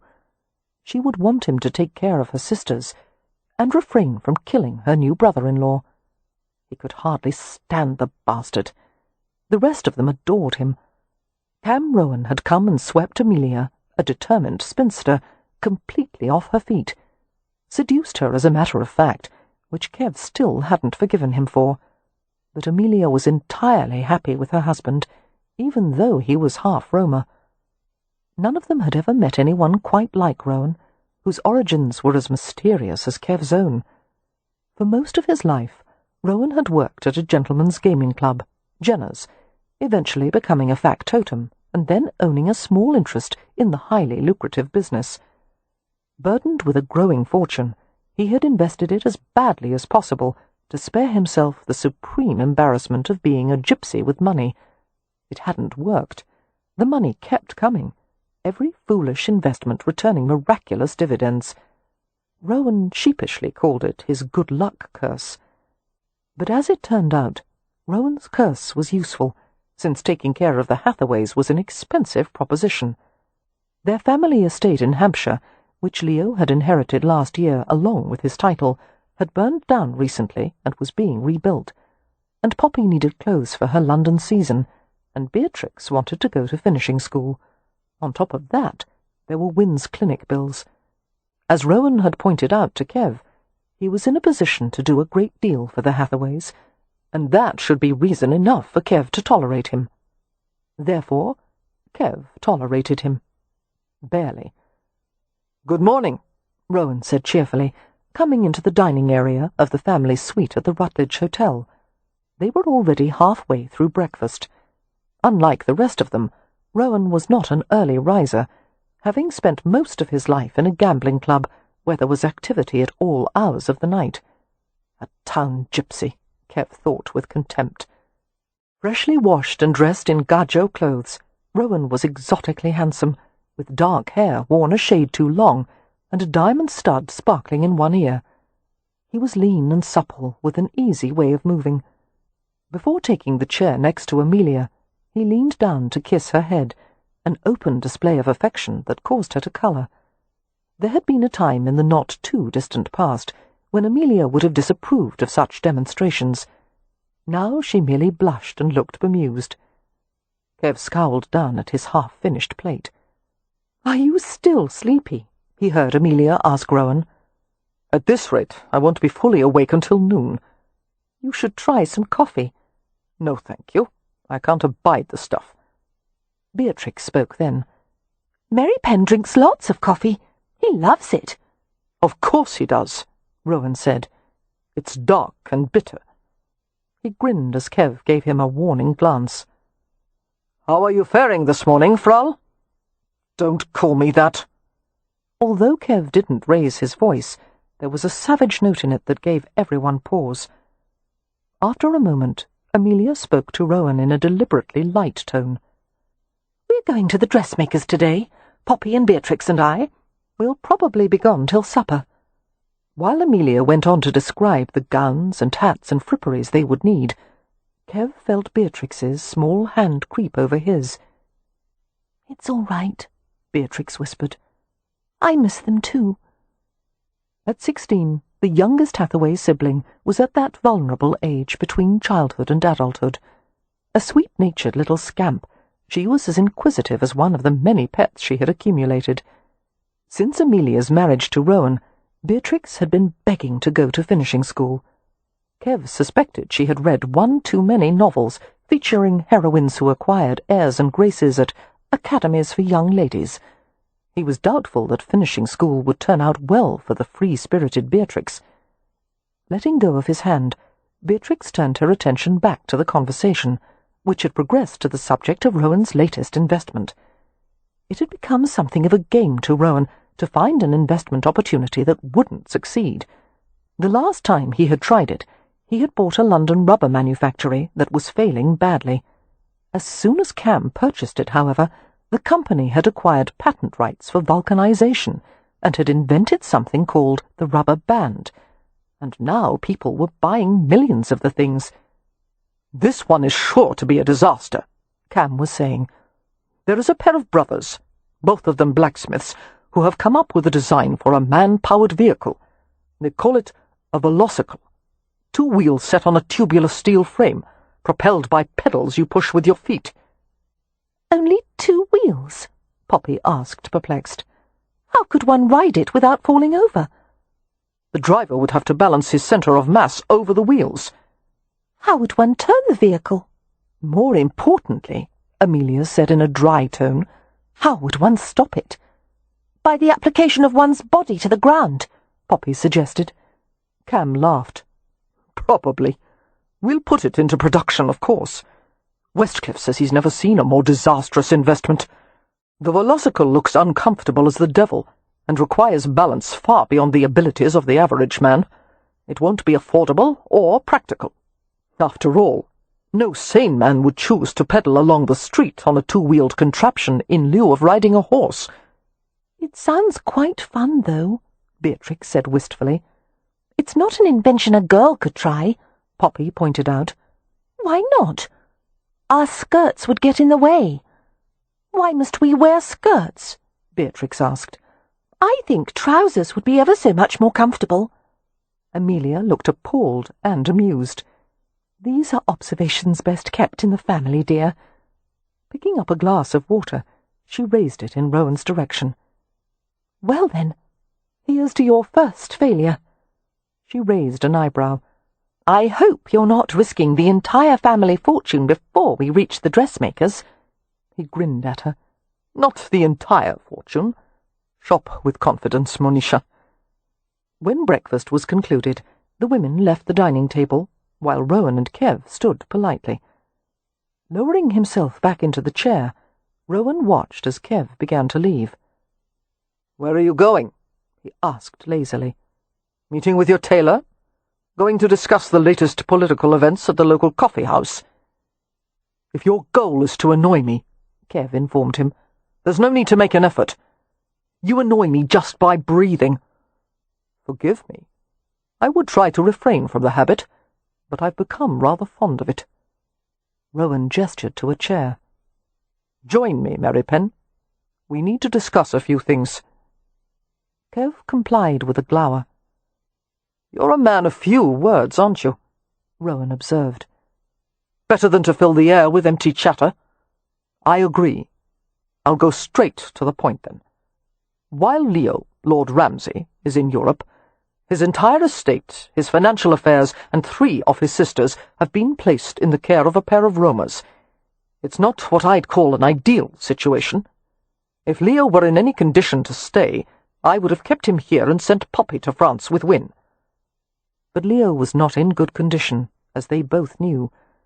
He had been a broken man, a wastrel, ever since the death of Laura Dillard, and although he was finally coming to terms with his grief, his path to healing, both in body and spirit, would not be short. "Do you actually believe," Kev asked, his voice riddled with contempt, "that Leo will check himself in as a patient at a health clinic?" "No, but he'll stay close by to keep an eye on Win, and it's a remote setting where opportunities for trouble are limited. He did well in France before when he was studying architecture. Perhaps living there again will help him to recall him to himself." "Or," Kev said darkly, "he'll disappear to Paris and drown himself in drink and prostitutes." Rowan shrugged. "Leo's future is in his own hands. I'm more concerned about what we're facing here. Amelia is determined that Poppy should have a season in London, and that Beatrix should go to finishing school. At the same time, the rebuilding of the manor in Hampshire has to begin. The ruins need to be cleared, and the grounds. I know what has to be done. Then you will manage the project? You'll work with the architect, the builders, the masons and carpenters, and so forth?" Kev glared at him with rank antagonism. "I won't be gotten rid of. and I'll be damned if I work for you, or answer to you. Wait." Rowan's hands lifted in a staying gesture, a scattering of gold rings gleaming richly on his dark fingers. "Wait! For God's sake! I'm not trying to get rid of you. I'm proposing a partnership. Frankly, I'm no more thrilled by the prospect than you are. But there is much to be accomplished, and we have more to gain by working together than being at cross purposes." Idly picking up a table knife, Kev ran his fingers along the blunt edge and the intricate gilded handle. "You want me to go to Hampshire and oversee the work crews while you stay in London with the women? Come and go as you please. I'll be travelling back and forth to Hampshire every now and again to look over things." Rowan gave him an astute glance. "You have nothing keeping you in London, do you?" Kev shook his head. "Then it's settled," Rowan pressed. Although Kev hated to admit it, the plan was not without appeal. He hated London, the grime and clamour and crowded buildings, the smog and noise. He longed to return to the country, and the thought of rebuilding the manor, exhausting himself with hard work, it would do him some good. Besides, he knew what the Ramsay estate needed better than anyone. Rowan might know every street, square and rookery in London, but he wasn't at all familiar with country life. It only made sense for Kev to take charge of the Ramsay estate. "I'll want to make improvements to the land as well," Kev said, setting down the knife. "There are field gates and fences that need repair, ditches and drainage channels to be dug, and the tenant farmers are still using flails and reap hooks because there is no threshing machine. The estate should have its own bakehouse to save the tenants from having to go to the village for their bread. Also, whatever you decide," Rowan said hastily, having the typical Londoner's complete lack of interest in farming. "Attracting more tenants will benefit the estate, of course. I know you've already commissioned an architect and builder, but from now on I'll be the one they come to with questions. I'll need access to the Ramsay accounts, and I'm going to pick the land crews and manage them without interference." Rowan's brows lifted at his authoritative manner. "Well, this is a side of you I haven't seen before, Chal. Do you agree to my terms?" "Yes." Rowan extended his hand. "Shall we shake on it?" Kev stood, ignoring the overture. "Not necessary." Rowan's white teeth flashed in a grin. "Merripen, would it be so terrible to attempt a friendship with me? We'll never be friends. At best, we're enemies with a common purpose." Rowan continued to smile. "I suppose the end result is the same." He waited until Kev had reached the door before saying casually, "By the way, I'm going to pursue the matter of the tattoos. If there is a connection between the two of us, I want to find out what it is." "You'll do so without my cooperation," Kev said stonily. "Why not? Aren't you curious?" "Not in the least."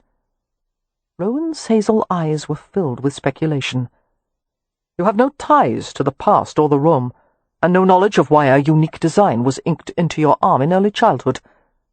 What are you afraid of finding out?" "You've had the same tattoo for just as long," Kev shot back. "You have no more idea about what it's for than I do. Why take such an interest in it now?" Absently, Rowan rubbed his arm over his shirt sleeve, where the tattoo was located. "I always assumed it was done at some whim of my grandmother's. She would never explain why I had the mark, or what it meant. Did she know?" "I believe so." Rowan's mouth quirked. "She seemed to know everything. She was a powerful herbalist, and a believer in the Bitifoki." "Fairy people?" Kev asked with a disdainful curl of his lips. Rowan smiled. "Oh, yes. She assured me she was on personal terms with many of them." The trace of amusement faded.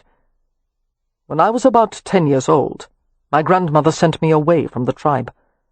She said I was in danger. My cousin Noah brought me to London and helped me to find work at the gambling club as a list-maker's runner. I've never seen any of my tribe since then." Rowan paused, his face becoming shadowed. "I was banished from the room without ever knowing why, and I had no reason to assume the tattoo had anything to do with it. Until I met you." We have two things in common, Frau. We are outcasts, and we bear the mark of an Irish nightmare horse. And I think that finding out where it came from may help us both." In the following months, Kev prepared the Ramsay estate for reconstruction. A mild and half-hearted winter had fallen over the village of Stony Cross and its environs, where the Ramsay estate was located. Beige grasses were crisped with frost, and stones rested hard-frozen by the banks of the Avon and Itchen rivers. Catkins emerged on willows, soft and tender as a lamb's tail, while dogwood sent up red winter stems to splinter the pale grey landscape. The crews employed by John Dashel, the contractor who would rebuild the Ramsay Manor, were hard-working and efficient. The first 2 months were spent clearing the remains of the house, carting off charred wood and broken rock and rubble. A small gatehouse on the approach road was repaired and refurbished for the Hathaways' convenience. Once the ground began to soften in March, the rebuilding of the manor would start in earnest. Kev was certain the crews had been warned in advance that the project was being supervised by a Roma, for they offered no objection to his presence or his authority. Dashel, being a self-made and pragmatic man, didn't seem to care if his clients were English, Roma, or any other nationality, so long as his payment schedule was met. Near the end of February, Kev made the 12-hour journey from Stony Cross to London. He had received word from Amelia that Beatrix had quit finishing school. Even though Amelia had added that all was well, Kev wanted to make certain for himself. The 2-month separation was the longest he had ever spent away from the Hathaway sisters, and he was surprised by how intensely he had missed them. It seemed the feeling was mutual. As soon as Kev arrived at their suite at the Rutledge Hotel, Amelia, Poppy, and Beatrix all pounced on him with unseemly enthusiasm. He tolerated their shrieks and kisses with gruff indulgence, secretly pleased by the warmth of their welcome. Following them into the family parlour, Kev sat with Amelia on an overstuffed settee, while Cam Rowan and Poppy occupied nearby chairs. Beatrix perched on a footstool at Kev's feet. The women looked well, Kev thought, all 3 stylishly dressed and groomed, their dark hair arranged in pinned-up curls, except for Beatrix, who had plaits. Amelia in particular seemed happy, laughing easily, radiating a contentment that could only come from a good marriage. Poppy was emerging as a beauty, with her fine features and her rich, auburn-toned hair, a warmer, more approachable version of Win's delicate blonde perfection. Beatrix, however, was subdued and thin. To anyone who didn't know her, Beatrix would appear to be a normal, cheerful girl, but Kev saw the subtle signs of tension and strain on her face. "What happened at school?" Kev asked with his customary bluntness. Beatrix unburdened herself eagerly. "Oh, Merripen, it was all my fault. School is horrid. I abhor it. I did make a friend or 2, and I was sorry to leave them. But I didn't get on with my teachers. I was always saying the wrong thing in class, asking the wrong questions." It appeared, Amelia said wryly, that the Hathaway method of learning and debating wasn't welcome in school. "And I got into some rows," Beatrix continued, "because some of the girls said their parents told them not to associate with me, because we have gypsies in the family, and for all they knew I might be part gypsy too. And I said I wasn't, but even if I were it was no cause for shame, and I called them snobs, and then there was a lot of scratching and hair-pulling." Kev swore under his breath. He exchanged glances with Rowan, who looked grim. Their presence in the family was a liability to the Hathaway sisters, and yet there was no remedy for that. "And then," Beatrix said, "my problem came back." Everyone was silent. Kev reached out and settled his hand on her head, his fingers curving over the shape of her skull. "Charvie," he murmured, a Romany endearment for a young girl. Since he rarely used the old language, Beatrix gave him a round-eyed look of surprise. Beatrix's problem had first appeared after Mr. Hathaway's death.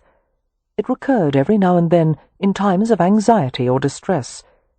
She had a compulsion to steal things, usually small things like pencil stubs or bookmarks, or the odd piece of flatware. Sometimes she didn't even remember taking an object. Later she would suffer intense remorse and go to extraordinary lengths to return the things she had filched. Kev removed his hand from her head and looked down at her. "What did you take, little ferret?" he asked gently. She looked chagrined. "Hair ribbons, combs, books, small things. And then I tried to put everything back, but I couldn't remember where it all went. So there was a great rumpus, and I came forward to confess, and I was asked to leave the school. And now I'll never be a lady." "Yes, you will," Amelia said at once. "We're going to hire a governess, which is what we should have done in the beginning." Beatrix regarded her doubtfully. "I don't think I would want any governess who would work for our family." "Oh, we're not as bad as all that," Amelia began. "Yes, we are," Poppy informed her. "We're odd, Amelia. I've always told you that. We were odd even before you brought Mr. Rowan into the family." Casting a quick glance at Cam, she said, "No offence meant, Mr. Rowan." His eyes glinted with amusement. "None taken." Poppy turned to Kev. "No matter how difficult it is to find a proper governess, we must have one. I need help. My season has been nothing short of disaster, Merripen." "It's only been 2 months," Kev said. "How can it be a disaster?" "I'm a wallflower." "You can't be." "I'm lower than a wallflower," she told him. "No man wants anything to do with me." Kev looked at Rowan and Amelia incredulously. A beautiful, intelligent girl like Poppy should have been overrun with suitors. "What is the matter with these gadjos?" he asked in amazement. "They're all idiots," Rowan said. "They never waste an opportunity to prove it." Glancing back at Poppy, Kev cut to the chase. "Is it because there are gypsies in the family?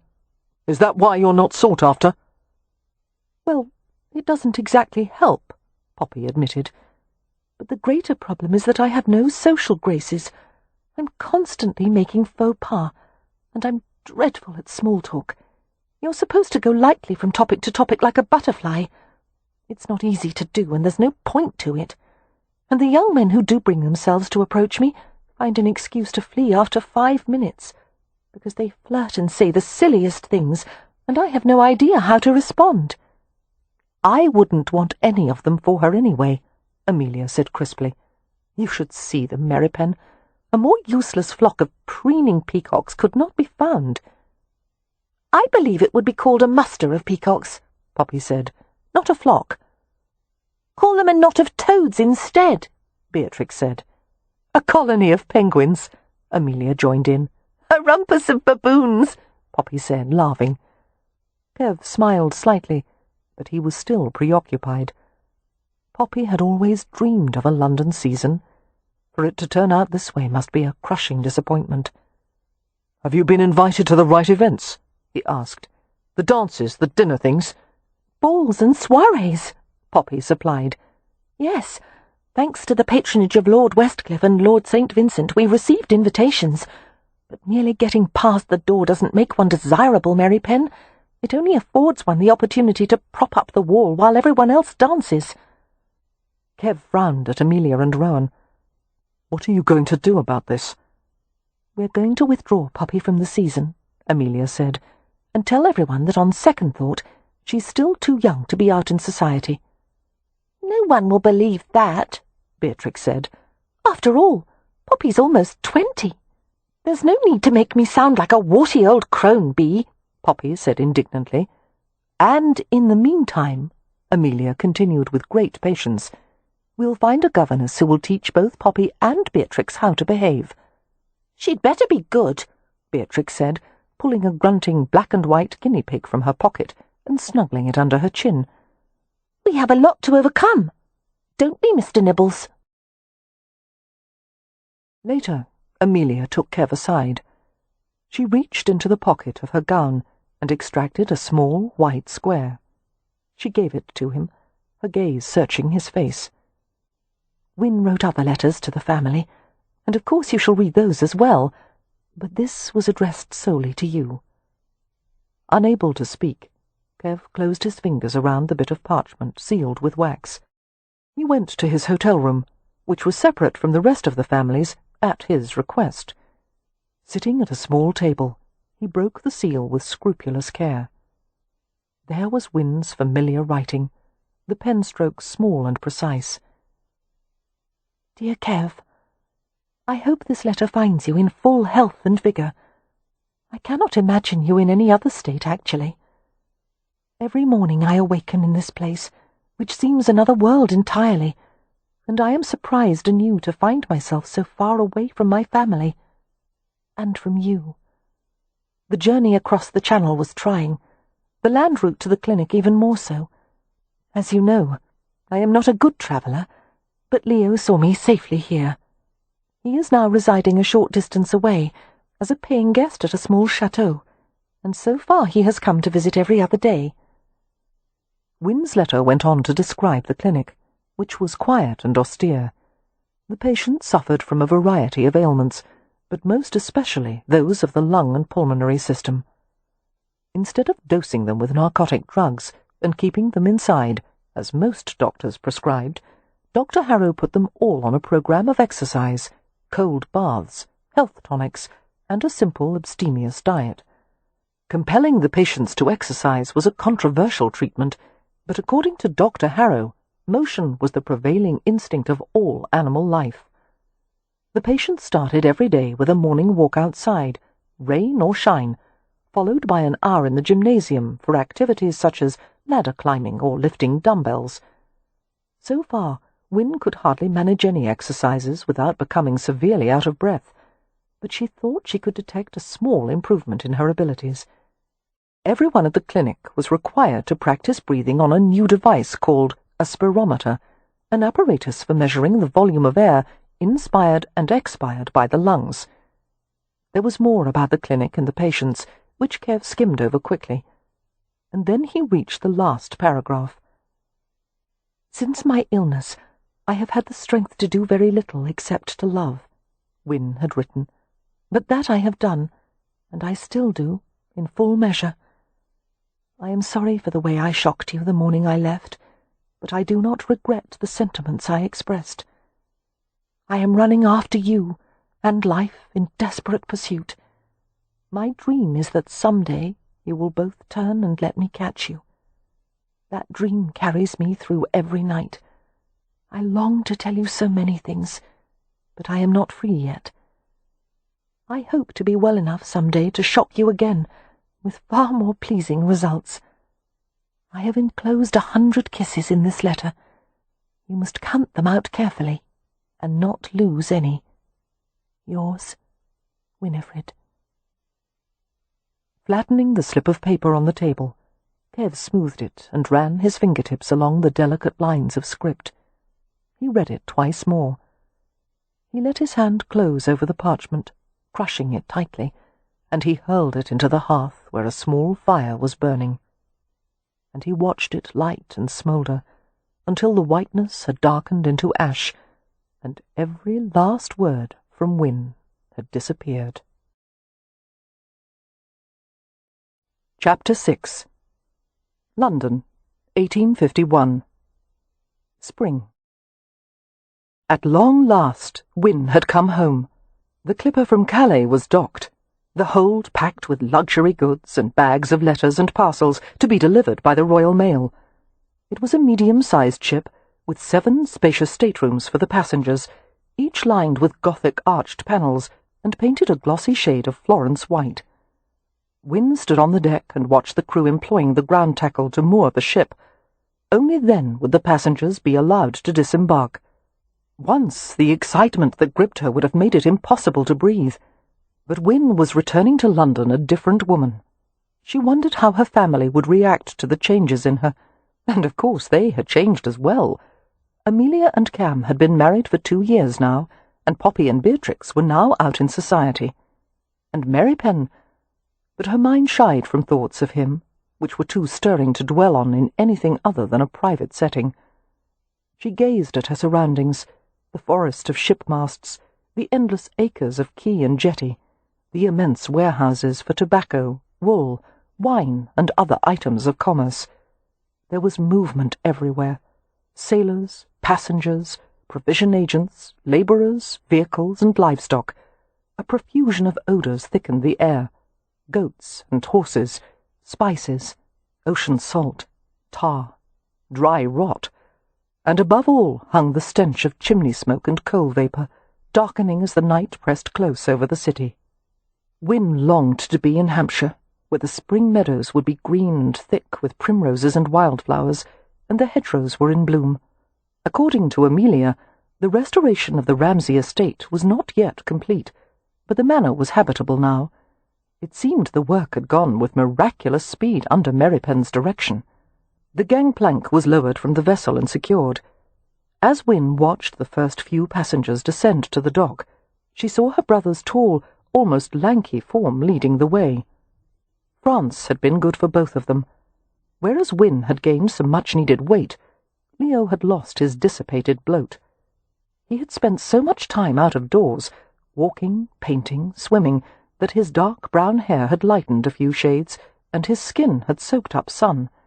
His eyes, a striking pale shade of blue, were startling in his tanned face. Win knew that her brother would never again be the gallant, unguarded boy he had been before Laura Dillard's death, but he was no longer a suicidal wreck, which would no doubt be a great relief to the rest of the family. In a relatively short time, Leo bounded back up the gangplank.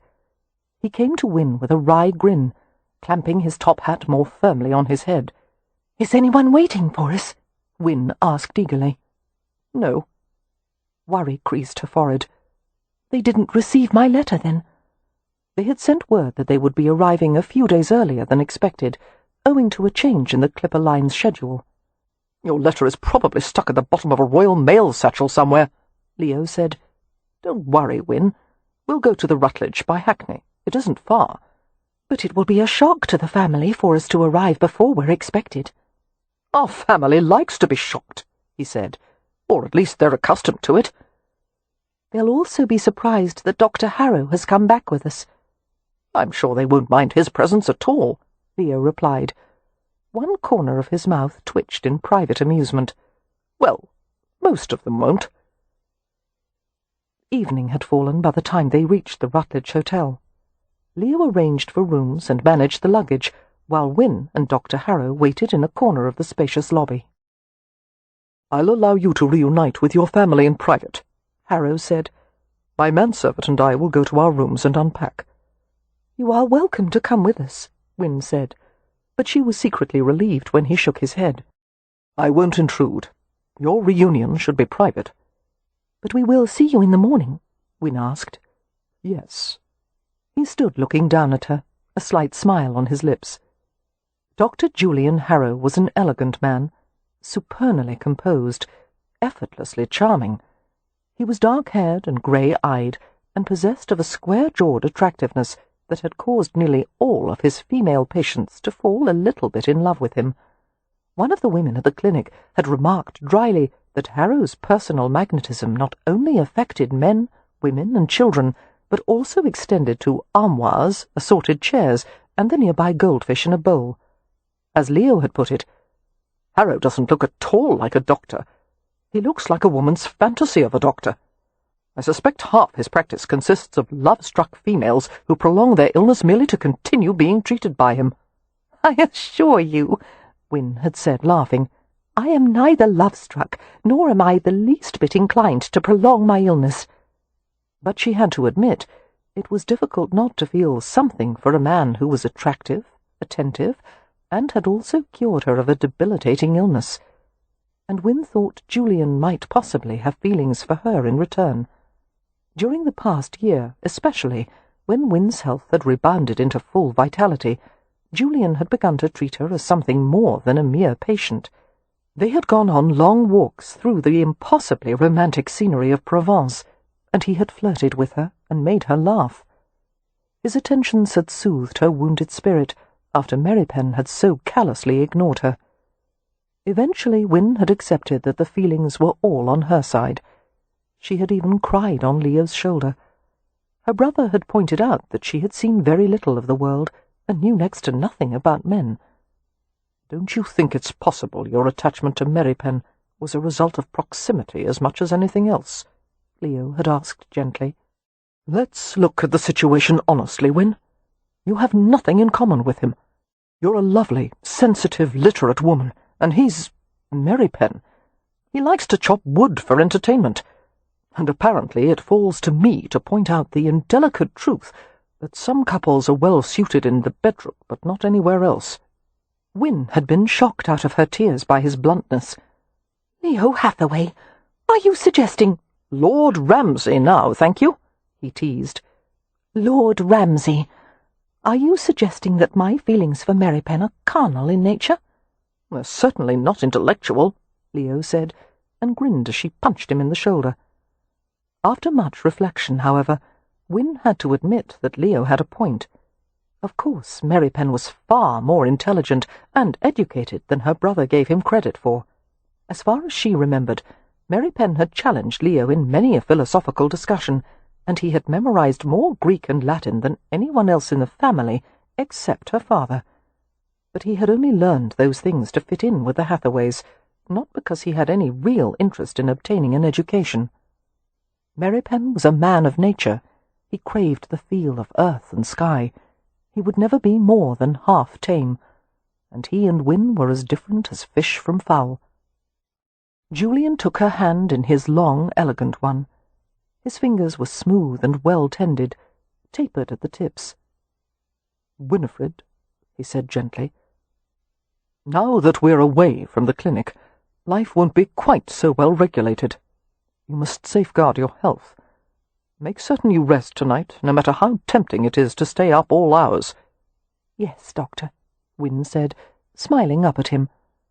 She felt a surge of affection for him, remembering the first time she had managed to climb the exercise ladder in the clinic. Julian had been behind her every step, his encouragement soft in her ear, his chest firm against her back. "A little higher, Winifred. I won't let you fall." He hadn't done any of the work for her, only kept her safe as she climbed. "I'm a bit nervous," Win admitted, as Leo escorted her to the Hathaway suite on the hotel's second floor. "Why?" "I'm not sure. Perhaps because we've all changed." "The essential things haven't changed." Leo gripped her elbow firmly. "You're still the delightful girl you were, and I'm still a scoundrel with a taste for spirits and light skirts." "Leo," she said, darting a quick frown at him, "you're not planning to go back to your old ways, are you?" "I will avoid temptation," he replied, "unless it happens to fall directly in my path." He stopped her at the middle landing. "Do you want to pause for a moment?" "Not at all," Win continued enthusiastically upward. "I love stair climbing. I love doing anything I couldn't do before. And from now on, I'm going to live by the motto, life is to be lived to the fullest." Leo grinned. "You should know that I've said that on many occasions in the past, and it always got me in trouble." Win glanced at her surroundings with pleasure. After living in the austere surroundings of Harrow's clinic for so long, she would enjoy a taste of luxury. Elegant, modern, and supremely comfortable, the Rutledge was owned by the mysterious Harry Rutledge, about whom there were so many rumours that no one could even say definitively whether he was British or American. All that was known for certain was that he had lived for a time in America, and had come to England to create a hotel that combined the opulence of Europe with the best of American innovations. The Rutledge was the first hotel to design every single bedroom en suite with its own private bathroom. And there were delights such as food service lifts, built-in cupboards in the bedrooms, private meeting rooms with atrium glass ceilings, and gardens designed as outdoor rooms. The hotel also featured a dining room that was said to be the most beautiful in England, with so many chandeliers that the ceiling had required extra reinforcements during construction. They reached the door of the Hathaways' suite, and Leo knocked gently. There were a few movements from within. The door opened to reveal a young, fair-haired maid. The maid's gaze swept over the both of them. "May I help you, sir?" she asked Leo. "We've come to see Mr. and Mrs. Rowan."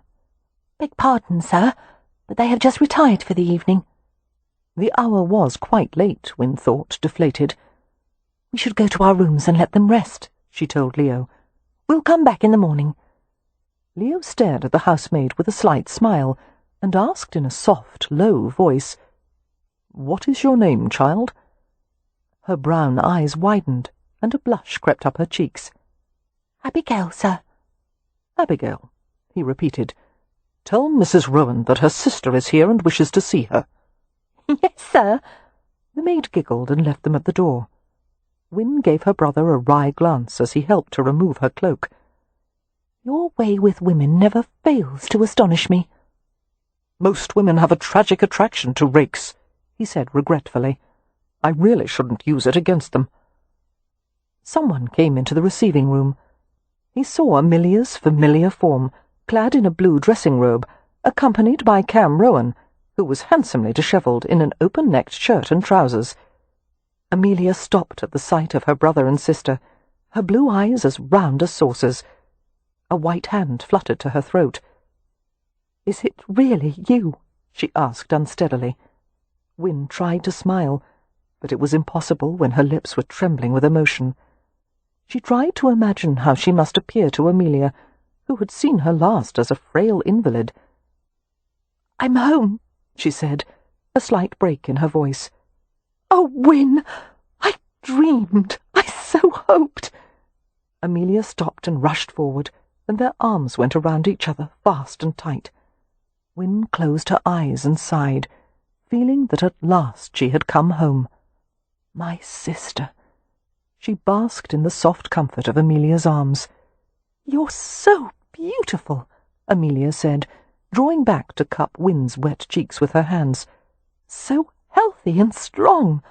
Oh, look at this goddess, Cam, just look at her." "You look well," Rowan told Win, his eyes glowing. "Better than I've ever seen you, little sister." Carefully, he embraced her and kissed her forehead. "Welcome back." "Where are Poppy and Beatrix?" Win asked, clinging to Amelia's hand. "They're abed, but I'll go wake them." "No, let them sleep," Win said quickly. "We shan't stay for long. We're both exhausted, but I had to see you before retiring for the night." Amelia's gaze went to Leo, who had hung back near the door. Win heard the quiet intake of her sister's breath as she saw the changes in him. "There's my old Leo," Amelia said softly. Win was surprised to see a flicker of something in Leo's sardonic expression, a sort of boyish vulnerability, as if he were embarrassed by his own pleasure in the reunion. "Now you'll weep for a different cause," he told Amelia, "because, as you see, I've come back as well." She flew to him, and was swallowed in a strong embrace. "The French wouldn't have you?" she asked, her voice muffled against his chest. "On the contrary, they adored me. But there's no entertainment in staying where one is wanted." "That's too bad," Amelia said, standing on her toes to kiss his cheek, "because you're very much wanted here." Smiling, Leo reached out to shake Rowan's hand. "I look forward to seeing the improvements you wrote about. It seems the estate is thriving." "You can ask Merripen on the morrow," Rowan replied easily. "He knows every inch of the place, and the name of every servant and tenant, and he has much to say on the subject, so be forewarned that any conversation about the estate will be a lengthy one." "On the morrow," Leo repeated, giving Win a quick glance. "He's in London, then?" "Here, at the Rutledge. He's in town to visit a placement agency to hire more servants." "I have much to thank Merripen for," Leo said with uncharacteristic sincerity. "And you as well, Rowan. The devil knows why you've undertaken so much for my sake. It was for the family's sake as well." As the two men talked, Amelia drew Win to a settee near the hearth.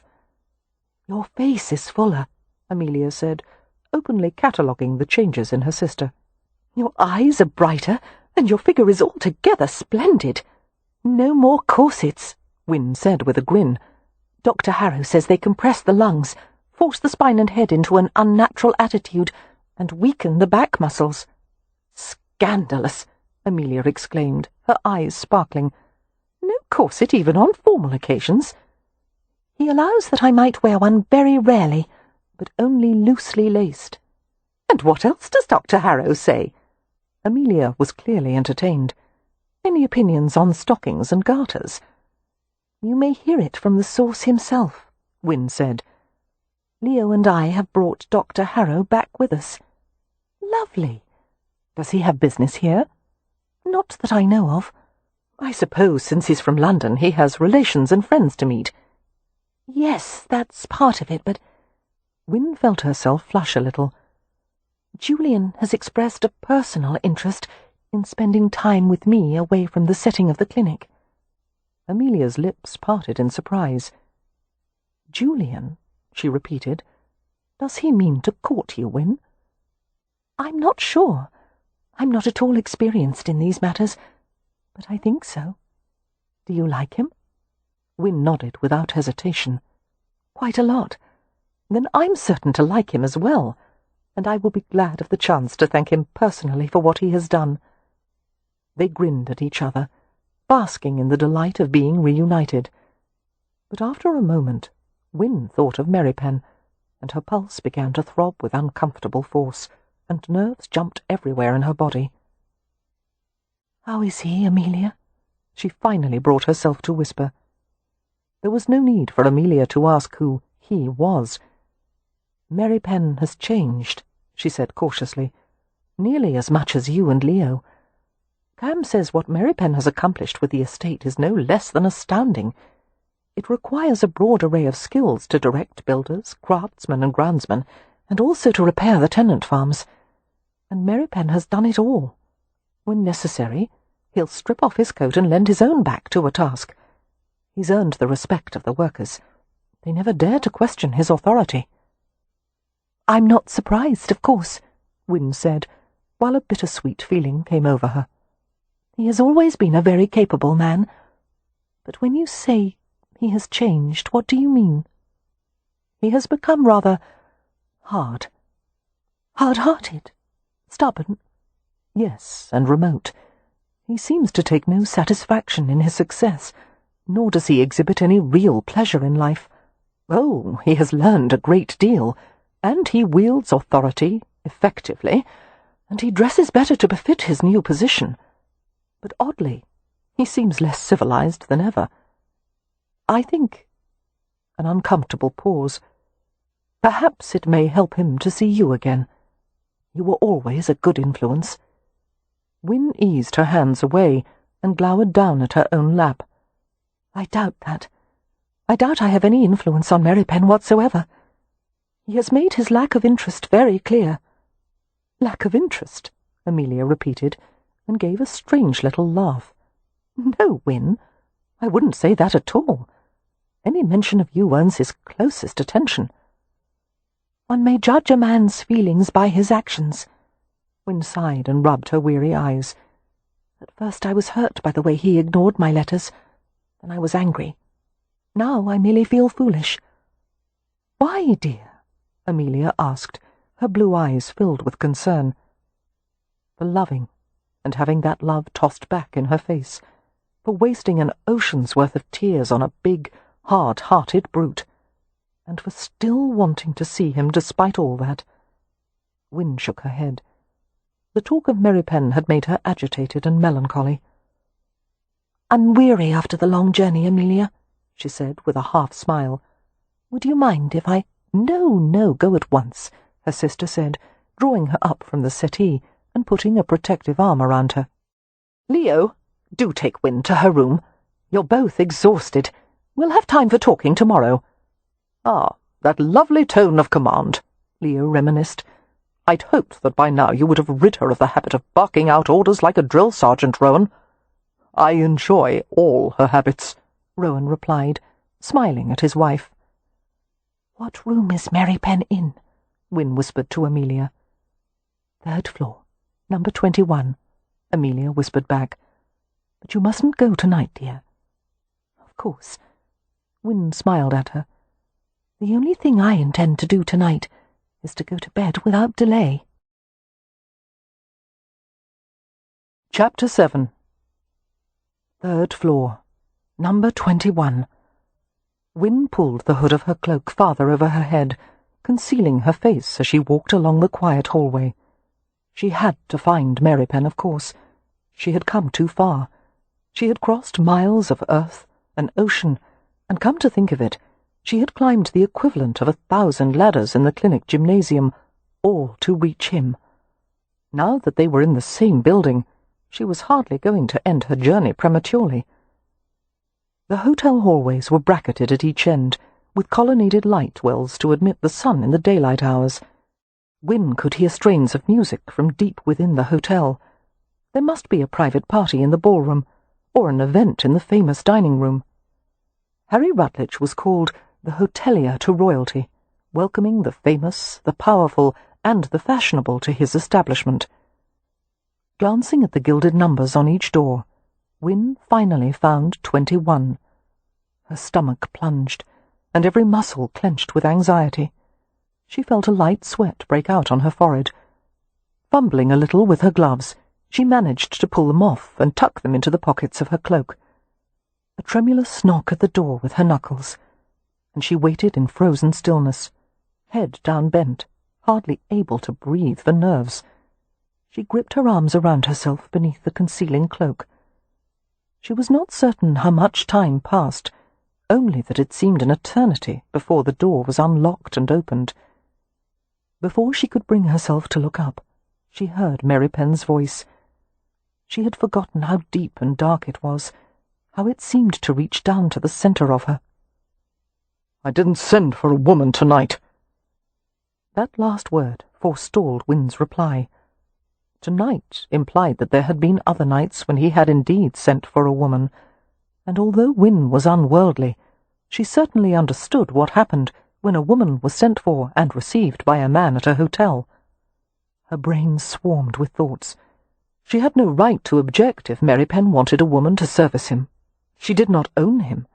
They had made no promises or agreements. He did not owe her fidelity. But she couldn't help wondering how many women, how many nights. "No matter," he said brusquely. "I can use you. Come in." A large hand reached out and gripped Win's shoulder, hauling her past the threshold without giving her the opportunity to object.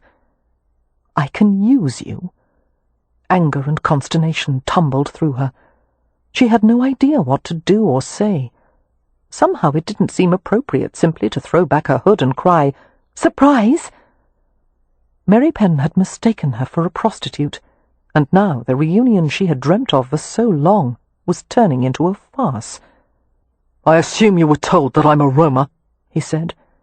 Her face still concealed by the hood, Win nodded. "And that doesn't matter to you?" Win managed a single shake of her head. There was a soft, humourless laugh that didn't sound at all like Merripen. "Of course not, as long as the money is good."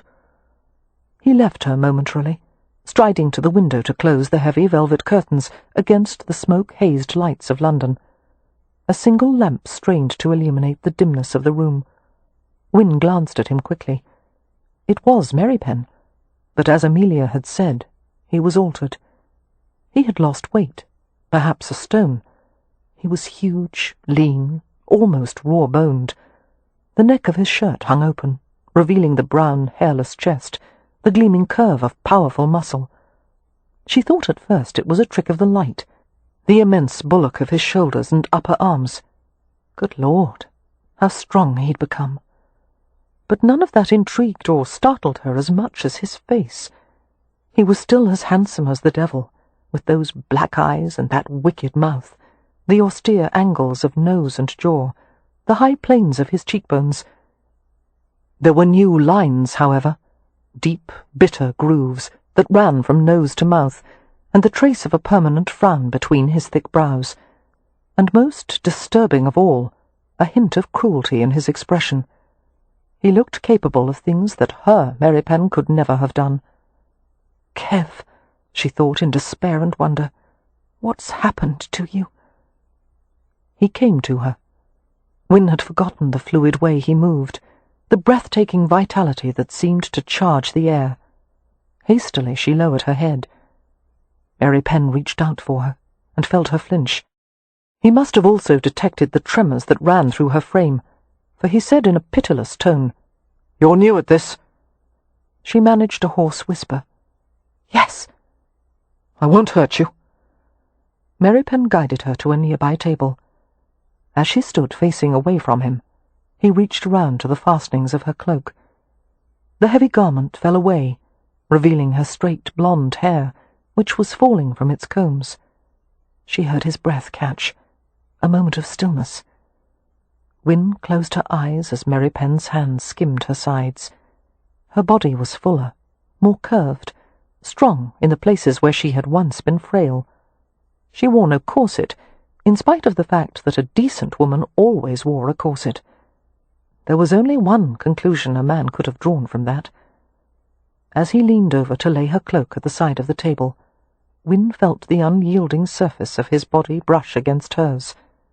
The scent of him, clean and rich and male, unlocked a flood of memories. He smelled like the outdoors, like dry leaves and clean, rain-soaked earth.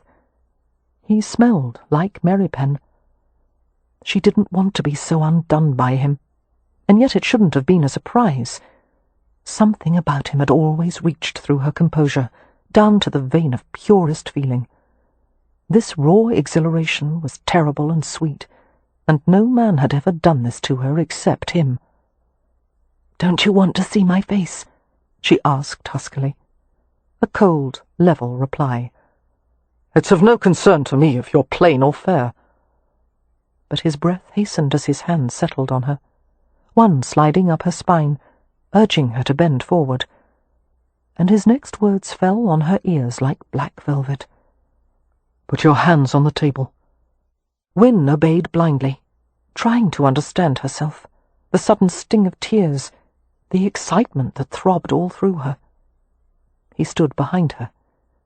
His hand continued to move over her back in slow, soothing paths, and she wanted to arch upward like a cat. His touch awakened sensations that had lain dormant for so long. These hands had soothed and cared for her all during her illness. They had pulled her from the very brink of death.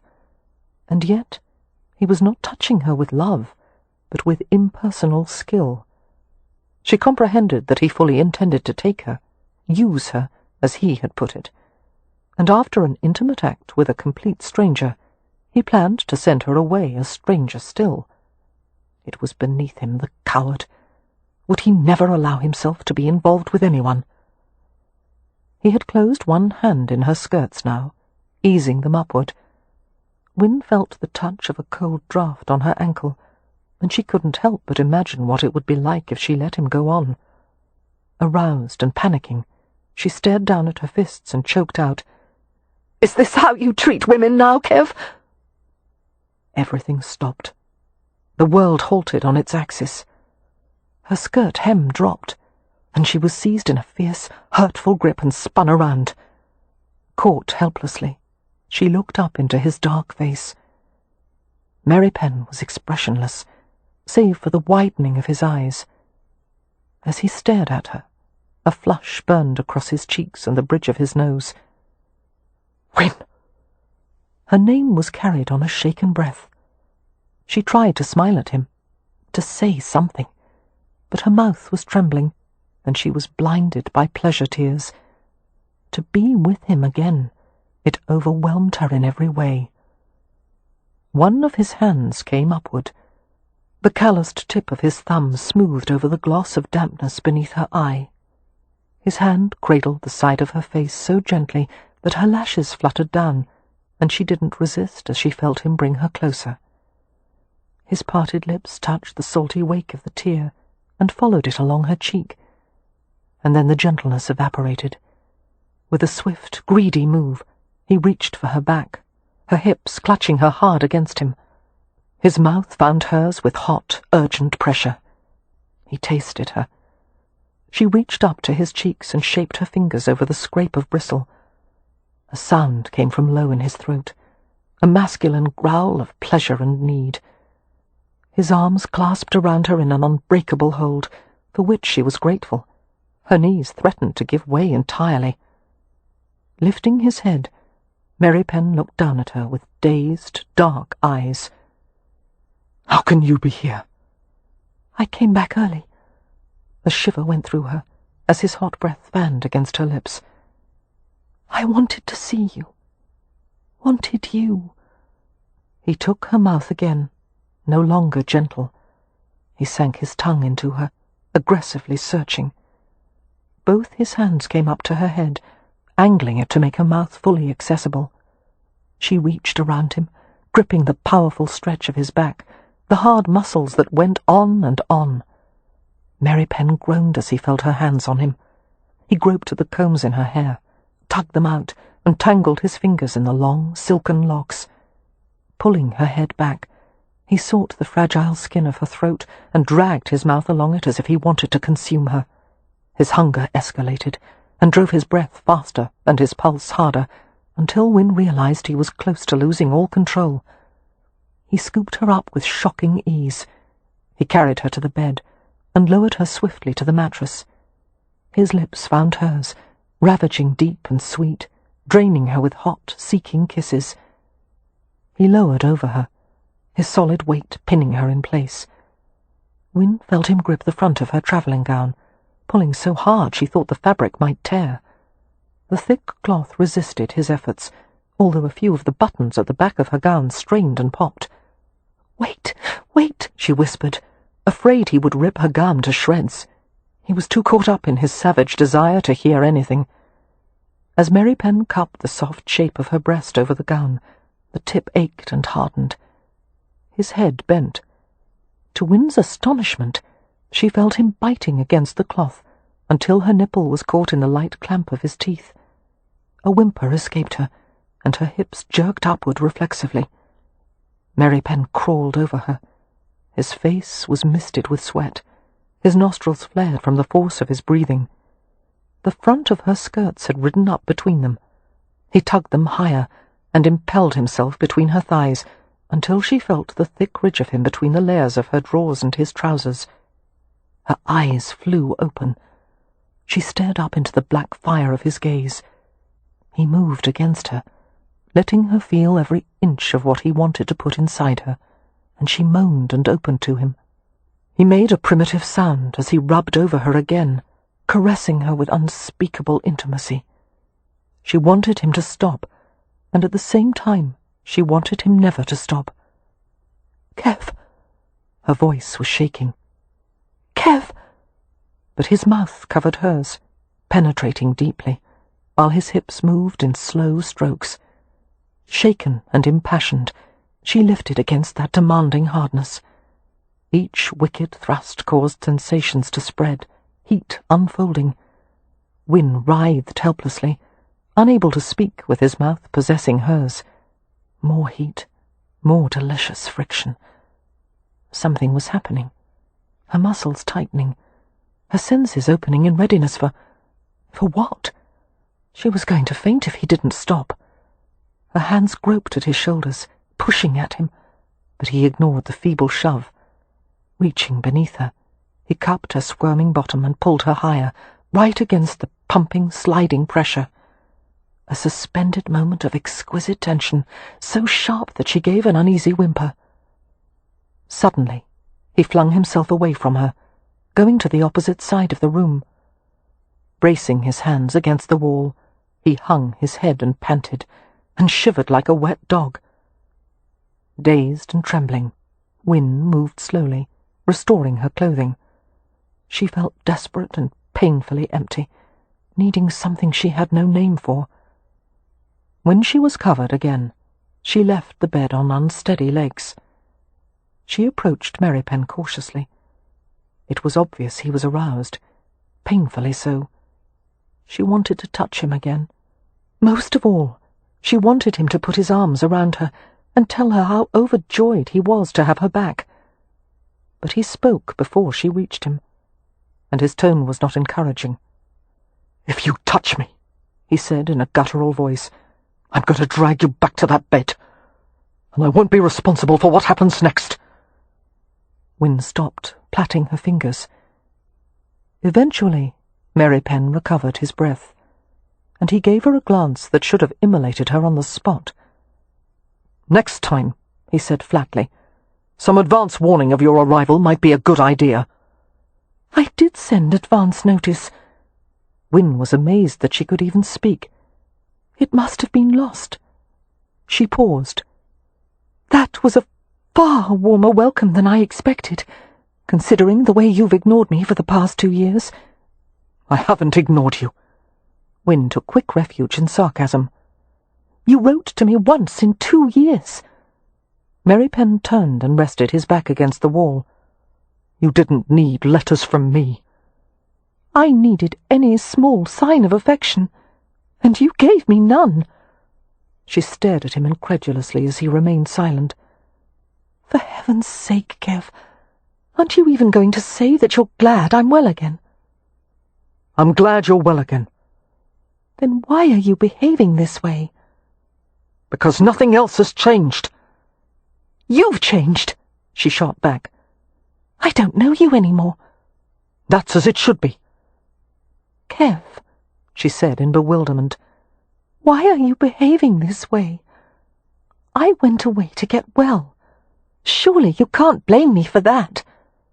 I blame you for nothing, but the devil knows what you could want from me now. I want you to love me, she wanted to cry out. She had travelled so far, and yet there was more distance between them than ever. I can tell you what I don't want, Kev, and that is to be estranged from you. Merripen's expression was stony and unfeeling. We're not estranged. He picked up her cloak and handed it to her. Put this on. I'll take you to your room.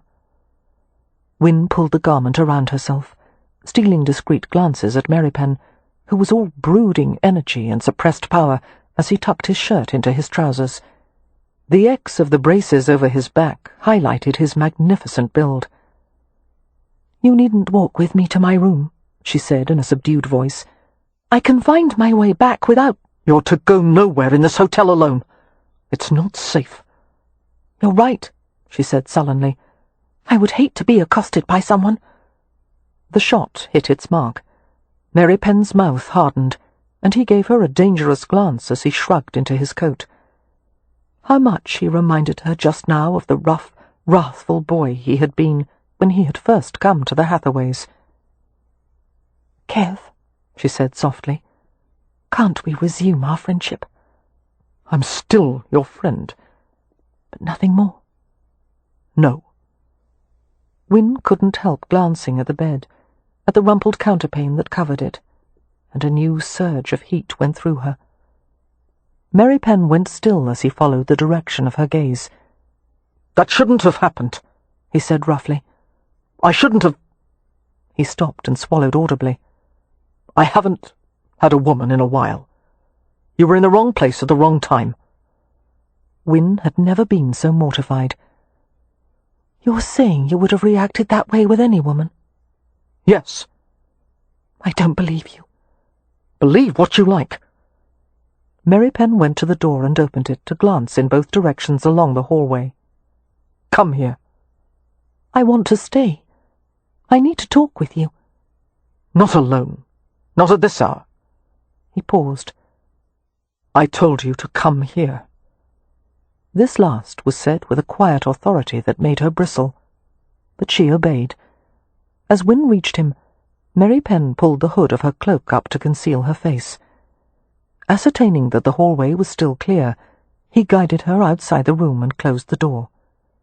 They were silent as they went to the staircase at the end of the hallway. Win was acutely conscious of his hand resting lightly on her back. Reaching the top step, she was surprised when he stopped her. Take my arm. She realized he intended to help her down the stairs, as he had always done when she was ill. Stairs had been a particular trial for her. The entire family had been terrified that she would faint while going up or down the steps, and perhaps break her neck. Merripen had often carried her rather than let her take the risk. "No, thank you," she said. "I'm able to do it on my own now." "Take it," he repeated, reaching for her hand. Win snatched it back, while her chest tightened with annoyance. "I don't want your help. I'm no longer a helpless invalid, though it seems you preferred me that way." Although she couldn't see his face, she heard his sharply indrawn breath. She felt ashamed at the petty accusation. even as she wondered if there weren't a grain of truth in it. Merripen didn't reply, however. If she had hurt him, he bore it stoically. They descended the stairs separately, in silence. Win was utterly confused. She had pictured this night 100 different ways, every possible way but this. She led the way to her door and reached in her pocket for the key. Merripen took the key from her and opened the door. "Go and light the lamp." Conscious of his large, dark form waiting at the threshold, Win went to the bedside table. Carefully she lifted the glass globe of the lamp, lit the wick and replaced the glass. After inserting the key into the other side of the door, Merripen said, "Lock it behind me." Turning to look at him, Win felt a miserable laugh knotting in her throat. "This is where we left off, isn't it? Me throwing myself at you, you turning me away. I thought I understood before. I wasn't well enough for the kind of relationship I wanted with you. But now I don't understand, because there's nothing to stop us from finding out if we are meant to." Distressed and mortified, she couldn't find words for what she wanted. "Unless I was mistaken in how you once felt for me. Did you ever desire me, Kev?" "No." His voice was barely audible. "It was only friendship. And pity." Win felt her face go very white. Her eyes and nose prickled. A hot tear leaked down her cheek. "Liar!" she said, and turned away. The door closed gently. Kev never remembered walking back to his room, only that he eventually found himself standing beside his bed. Groaning a curse, he sank to his knees and gripped huge handfuls of the counterpane and buried his face in it. He was in hell. Holy Christ, how Win devastated him. He had starved for her for so long, dreamed of her so many nights, and woken to so many bitter mornings without her, that at first he hadn't believed she was real. He thought of Win's lovely face, and the softness of her mouth against his, and the way she had arched beneath his hands.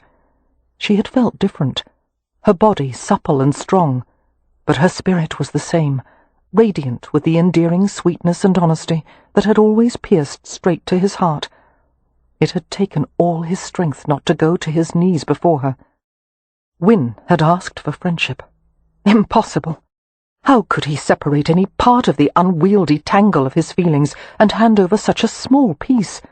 And she knew better than to ask. Even in the Hathaways' eccentric world, some things were forbidden. Kev had nothing to offer Win except degradation. Even Cam Rowan had been able to provide Amelia with his considerable wealth. But Kev had no worldly possessions, no grace of character, no education, no advantageous connections, nothing that the Gaji valued.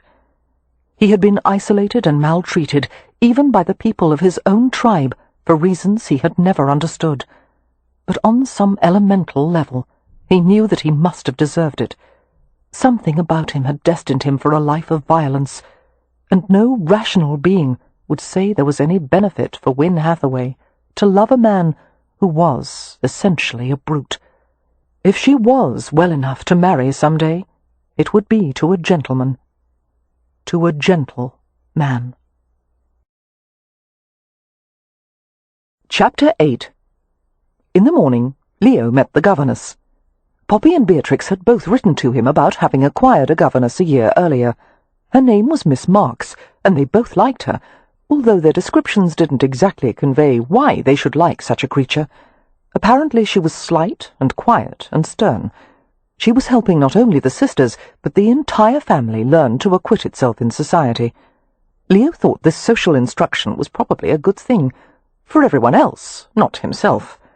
When it came to polite behaviour, society tended to be far more exacting of women than men, and if a man had a title and held his liquor reasonably well, he could do or say nearly anything he liked, and still be invited everywhere. Through a quirk of fate, Leo had inherited a viscountcy, which had taken care of the first part of the equation, and now, after the long stay in France, he had limited his drinking to a glass of wine or two at supper. which meant he was relatively certain of being received at any dull and respectable event in London that he had no desire to attend. He only hoped that the formidable Miss Marks would try to correct him. It might be amusing to set her back on her heels. Leo knew next to nothing about governesses, save for the drab creatures in novels, who tended to fall in love with the lord of the manor, always with bad results. However, Miss Marks was entirely safe from him. For a change, he had no interest in seducing anyone. His former dissipated pursuits had lost their power to enthrall him. On one of Leo's ambles around Provence to visit some Gallo-Roman architectural remains, he had encountered one of his old professors at the École des Beaux-Arts. The chance meeting had resulted in a renewed acquaintanceship. In the months to come, Leo had spent many an afternoon sketching, reading, and studying in the professor's atelier, or workshop. He had arrived at some conclusions that he intended to put to the test, now that he was back in England. As he strolled nonchalantly along the long hallway that led to the Hathaway suite, he heard rapid footsteps. Someone was running toward him from the other direction. Moving to the side, Leo waited with his hands tucked in his trouser pockets. "Come here, you little fiend!" he heard a woman snarl. "You oversized rat! When I get my hands on you, I'll rip out your innards!" The bloodthirsty tone was unladylike, appalling. Leo was vastly entertained. The footsteps drew closer, but there was only one set of them. Who on earth could she be chasing? It quickly became clear that she was not pursuing a who, but a what. The furry, slithery body of a ferret came loping along the hallway with a frilly object clamped in its mouth. Most hotel guests would no doubt be disconcerted by the sight of a small carnivorous mammal streaking toward them. However, Leo had lived for years with Beatrix's creatures, mice appearing in his pockets, baby rabbits in his shoes, hedgehogs wandering casually past the dining table. Smiling, he watched the ferret hurry past him. The woman came soon after, a mass of rustling grey skirts as she ran full bore after the creature. But if there was one thing ladies' clothing was not designed to do, it was to facilitate ease of movement. Weighted by layers and layers of fabric, she stumbled and fell a few yards away from Leo. A pair of spectacles went flying to the side. Leo was at her side in an instant, crouching on the floor as he sorted through the hissing tangle of limbs and skirts. "Are you hurt? I feel certain there's a woman in here somewhere. Ah, there you are. Easy now. Let me—" "Don't touch me!" she snapped, batting at him with her fists. "I'm not touching you. That is, I'm only touching you with the— Ow, damn it! With the intention of helping." Her hat, a little scrap of wool felt with cheap corded trim, had fallen over her face. Leo managed to push it back to the top of her head, narrowly missing a sharp blow to his jaw. "Christ! Would you stop flailing for a moment?" Struggling to a sitting position, she glared at him. Leo crawled to retrieve the spectacles and returned to hand them to her. She snatched them from him without a word of thanks. She was a lean, anxious-looking woman, a young woman with narrowed eyes, from which bad temper flashed out. Her light brown hair was pulled back with a gallows-rope tightness that made Leo wince just to see it. One would have hoped for some compensating feature, a soft pair of lips, perhaps, or a pretty bosom. But no, there was only a stern mouth, a flat chest, and gaunt cheeks. If Leo were compelled to spend any time with her, which thankfully he wasn't, he would have started by feeding her. "If you want to help," she said coldly, hooking the spectacles around her ears, "retrieve that blasted ferret for me. Perhaps I've tired him enough that you may be able to run him to ground." Still crouching on the floor, Leo glanced at the ferret, which had paused 10 yards away, and was watching them both with bright, beady eyes. "What is his name?" "Dodger." Leo gave a low whistle and a few clicks of his tongue. "Come here, Dodger. You've caused enough trouble for the morning. Though I can't fault your taste in— ladies' garters, is that what you're holding?" The woman watched, stupefied, as the ferret's long, slender body wriggled toward Leo. Chattering busily, Dodger crawled onto Leo's thigh. "Good fellow," Leo said, stroking the sleek fur. "How did you do that?" the woman asked in annoyance. "I have a way with animals. They tend to acknowledge me as one of their own." Leo gently pried a frilly bit of lace and ribbon from the long front teeth. It was definitely a garter, deliciously feminine and impractical. He gave the woman a mocking smile as he handed it to her. "No doubt this is yours." He hadn't really thought that, of course. He had assumed the garter belonged to someone else. It was impossible to fathom this stern female wearing something so frivolous. But as he saw a blush spreading across the young woman's cheeks, he realized it actually was hers. Intriguing. He gestured with the ferret hanging relaxed in his hand and said, "I take it this animal doesn't belong to you?" "No, to one of my charges." "Are you by chance a governess?" "That is no concern of yours." "Because if you are, then one of your charges is most definitely Miss Beatrix Hathaway." She scowled. "How do you know that?" "My sister is the only person I know of who would bring a garter-stealing ferret to the Rutledge Hotel." "Your sister?" He smiled into her astonished face. "Lord Ramsay at your service. And you are Miss Marks, the governess?" "Yes," she muttered, ignoring the hand he reached down for her. She rose to her feet unassisted. Leo felt an irresistible urge to provoke her. "How gratifying! I've always wanted a family governess to harass." The comment seemed to incense her beyond all expectation. "I am aware of your reputation as a skirt-chaser, my lord. I find no cause for humour in it." Leo didn't think she found cause for humour in much of anything. "My reputation has lasted in spite of a nearly 3-year absence?" he asked, affecting a tone of pleased surprise. "You're proud of it?" "Well, of course. It's easy to have a good reputation. You merely have to do nothing. But earning a bad reputation, well, that takes some effort." A contemptuous stare burned through the spectacle lenses. "I despise you," she announced. Turning on her heel, she walked away from him. Leo followed, carrying the ferret. "We've only just met. You can't despise me until you really get to know me." She ignored him as he followed her to the Hathaway suite. She ignored him as he knocked at the door, and she ignored him as they were welcomed inside by the maid. There was some kind of commotion going on in the suite, which shouldn't have been a surprise, considering it was his family suite. The air was filled with cursing, exclamations, and grunts of physical combat. "Leo!" Beatrix appeared from the main receiving room and hurried over to them. "Beatrix, darling!" Leo was amazed by the difference the past 2.5 years had made in his youngest sister. "How you've grown!"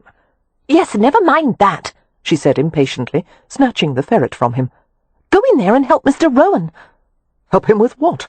"He's trying to stop Merripen from killing Dr. Harrow." "Already?" Leo asked blankly, and rushed into the receiving room. Chapter 9. After attempting to sleep on a bed that had turned into a torture rack, Kev had awoken with a heavy heart, and other, more urgent discomforts. He'd been plagued with stimulating dreams, in which Win's naked body had been writhing against him, beneath him. All the desires he kept at bay in the daylight hours had expressed themselves in those dreams. He had been holding Win, thrusting inside her and taking her cries into his mouth, kissing her from head to toe and back again. And in those same dreams she had behaved in a most un-Win-like manner, delicately feasting on him with a wanton mouth, exploring him with inquisitive little hands. Washing in frigid water had helped his condition marginally, but Kev was still aware of the heat burning far too close to the surface. He was going to have to face Win today and converse with her in front of everyone, as if everything were ordinary. He was going to have to look at her and not think about the softness between her thighs, and how she had cradled him as he had thrust against her, and how he had felt her warmth even through the layers of their clothes, and how he had lied to her and made her cry. Feeling wretched and explosive, Kev dressed in the town clothes that the family insisted he wear when in London. "You know how much value Gargios place on appearance," Rowan had told him, dragging him to Savile Row.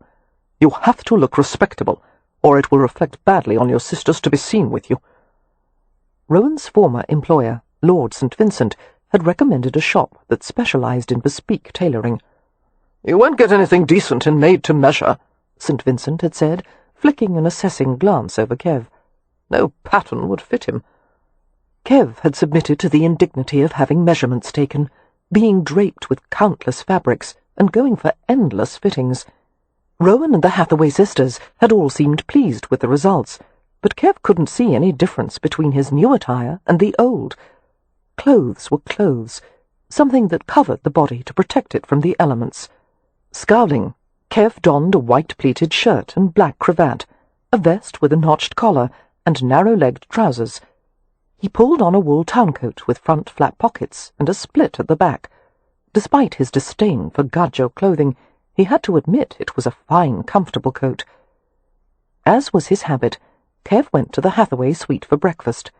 He kept his face expressionless, even though his gut was twisting and his pulse was rampaging, all at the thought of seeing Win. But he would manage the situation adeptly. He would be calm and quiet, and Win would be her usual composed self, and they would get past this first unholy, awkward meeting. All his intentions, however, vanished as he entered the suite, went to the receiving room, and saw Win on the floor, in her underclothes. She was lying prostrate on her stomach, trying to push upward, while a man leaned over her, touching her. The sight exploded inside Kev. With a bloodthirsty roar, he reached Win in a flash, snatching her up in possessive arms. "Wait!" she gasped. "What are you— Oh, don't! Let me explain— No!" He deposited her unceremoniously on a sofa behind him and turned to face the other man.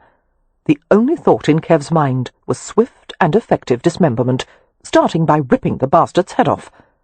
Prudently, the man had rushed behind a heavy chair, placing it between them. "You must be Merripen," he said. "And I'm a dead man," Kev growled, starting for him. "He's my doctor," Win cried. "He's Dr. Harrow, and— Merripen, don't you dare hurt him!" Ignoring her, Kev went forward about 2 strides before he felt a leg hook around his, sending him hurtling to the floor. It was Cam Rowan, who pounced on him, knelt on his arms and gripped the back of his neck. "Merripen, you idiot!" Rowan said, struggling to keep him down. "He's the damned doctor! What do you think you're doing?" "Killing him!" Kev grunted, lurching upward despite Rowan's restraining weight. "Bloody hell!" Rowan exclaimed. "Leo, help me hold him, now!" Leo rushed over to help. It took both of them to keep him down. "I love our family gatherings," he heard Leo say. "Merripen, what the devil is your problem? Win is in her underclothes, and that man—" "These are not my underclothes," came Win's exasperated voice. "This is an exercise costume." Merripen twisted to look in her direction. Since Rowan and Leo were still pinning him down, he couldn't look all the way up. But he saw that Win was clad in loose-fitting drawers and a bodice with bare arms. "I know underclothes when I see them," he snapped. "These are Turkish trousers and a perfectly respectable bodice. Every woman at the clinic wears this same costume. Exercising is necessary for my health, and I am certainly not going to do it in a gown and "He was touching you!" Kev interrupted harshly. "He was making certain that I had the correct form." The doctor approached with caution. There was a flicker of humour in his alert grey eyes. "It's a Hindu exercise, actually. It's part of a strength training system I've developed. All my patients have incorporated it into their daily schedules. Please believe that my attentions to Miss Hathaway were entirely respectful." He paused and asked wryly, "Am I safe now?" Leo and Cam, still struggling with Kev, both answered simultaneously, "No." By this time, Poppy, Beatrix, and Miss Marks had hurried into the room. "Merripen," Poppy said. "Dr. Harrow wasn't hurting Win a bit, and he's really very nice, Merripen," Beatrix chimed in. "Even my animals like him." "Easy," Rowan said quietly to Kev, speaking in Romany so that no one else could understand. "This is no good for anyone." Kev went still. "He was touching her," he replied in the old language, even though he hated using it. And he knew Rowan understood that a Roma found it difficult, even impossible, to tolerate any other man putting a hand on his woman, for any reason. "She's not yours, Frau," Rowan said in Romany, not without sympathy. Slowly, Kev forced himself to relax. "May I get off him now?" Leo asked. "There's only one kind of exertion I enjoy before breakfast, and this is not it." Rowan allowed Kev to stand, but he kept one arm twisted behind his back. Win went to stand beside Harrow. The sight of her wearing so little, being so near another man, caused muscles to twitch all over Kev's body. He could see the shape of her hips and legs. The entire family had gone insane, letting her dress that way in front of an outsider and acting as though it were appropriate. Turkish trousers, as if giving them such a name made them anything but underdrawers. "I insist that you apologize," Win said. "You've been very rude to my guest, Merripen." Her guest? Kev stared at her in outrage. "No need," Harrow said hastily. "I know how it must have appeared." Win glared at Kev. "He has made me well again, and this is the way you repay him," she demanded. "You made yourself well," Harrow said. "It was a result of your own efforts, Miss Hathaway." Win's expression softened as she glanced at the doctor. "Thank you." But when she looked back at Kev, the frown returned. "Are you going to apologize, Merripen?" Rowan twisted his arm a bit more tightly. "Do it, damn you," he muttered, "for the sake of the family." Glaring at the doctor, Kev spoke in Romany. "Kajlamapatut. I'm going to shit on you." "Which means," Rowan said hastily, "please forgive the misunderstanding. Let's part as friends." "Taimalavel lazy menkiva," Kev added for good measure. "May you die of a malignant wasting disease." "Roughly translated," Rowan said, "that means, may your garden be filled with fine fat hedgehogs, which, I may add, is considered quite a blessing among the Rome." Harrow looked sceptical, but he murmured, "I accept your apology. No harm done." "Excuse us," Rowan said pleasantly, still twisting Kev's arm. "Go on with breakfast, please. We have some errands to accomplish. Please tell Amelia when she rises that I'll return at approximately midday." And he steered Kev from the room, with Leo at their heels. As soon as they were out of the suite and in the hallway, Rowan released Kev's arm and turned to face him. Raking his hand through his hair, he asked with mild exasperation, "What did you hope to get out of killing Win's doctor?" "Enjoyment. No doubt you would have. Win didn't seem to be enjoying it, however." "Why is Harrow here?" Kev asked fiercely. "I can answer that one," Leo said, leaning a shoulder against the wall with casual ease. "Harrow wants to become better acquainted with the Hathaways, because he and my sister are close." Kev abruptly felt a sickening weight in his stomach, as if he'd swallowed a handful of river stones. "What do you mean?" he asked, even though he knew. No man could be exposed to Win and not fall in love with her. "Harrow is a widower," Leo said. "A decent enough fellow, more attached to his clinic and patients than anything else. But he's a sophisticated man, widely travelled and wealthy as the devil, and he's a collector of beautiful objects, a connoisseur of fine things." Neither of the other men missed the implication. Win would indeed be an exquisite addition to a collection of fine things. It was difficult to ask the next question, but Kev forced himself to. "Does Win care for him?" "I don't believe Win knows how much of what she feels for him is gratitude, and how much is true affection." Leo gave Kev a pointed glance. "And there are still a few unresolved questions she has to answer for herself. I'll talk to her. I wouldn't if I were you. Not until she cools a bit. She's rather incensed with you." "Why?" Kev asked, wondering if she had confided to her brother about the events of the previous night. "Why?" Leo's mouth twisted. "There's such a dazzling array of choices, I find myself in a quandary about which one to start with. Putting the subject of this morning aside, what about the fact that you never wrote to her?" "I did," Kev said indignantly.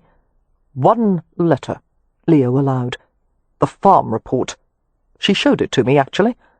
How could one forget the soaring prose you wrote about fertilizing the field near the east gate? I'll tell you, the part about sheep dung nearly brought a tear to my eye, It was so sentimental, and what did she expect me to write about? Kev demanded. Don't bother to explain, my lord, Cam interceded, as Leo opened his mouth. It's not the way of the room to put our private thoughts on paper. It's not the way of the room to run an estate and manage crews of workmen and tenant farmers either, Leo replied. But he's done that, hasn't he? He smiled sardonically at Kev's sullen expression. In all likelihood, Merripen, you'd make a far better lord of the manor than I will. Look at you. Are you dressed like a Roma? Do you spend your days lounging by the campfire, or are you poring over estate account books? Do you sleep outside on the hard ground, or inside on a nice feather bed?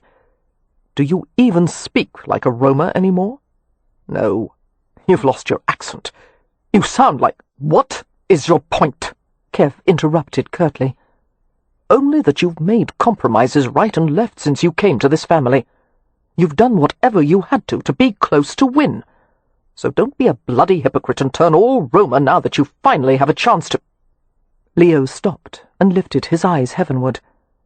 Good Lord, this is too much even for me, and I thought I was inured to drama. He gave Rowan a sour look. You talk to him. I'm going to have my tea. He went back into the suite, leaving them in the hallway. I didn't write about sheep dung, Kev muttered. It was another kind of fertilizer. Rowan tried unsuccessfully to smother a grin. Be that as it may, Frau, the word fertilizer should probably be left out of a letter to a lady. Don't call me that. Rowan started down the hallway. Come with me. There actually is an errand I want you for. Not interested.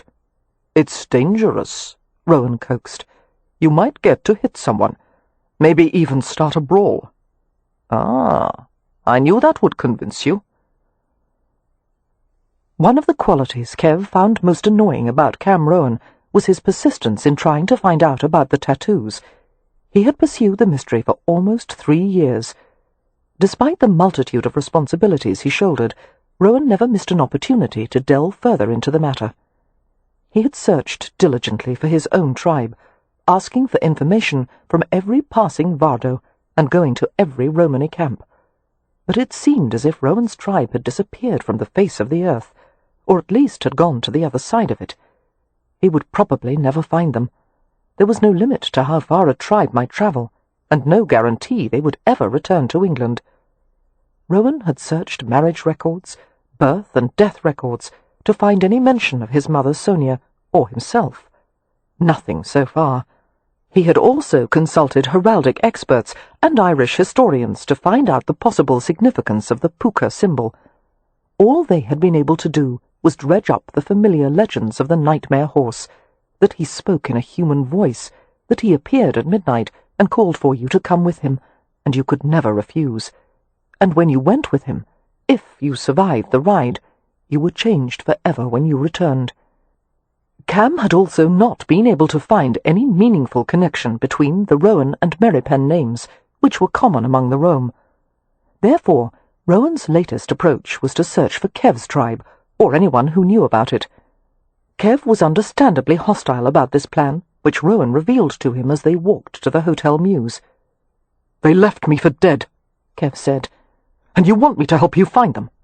If I see any of them, especially the Rome Barrow, I'll kill him with my bare hands."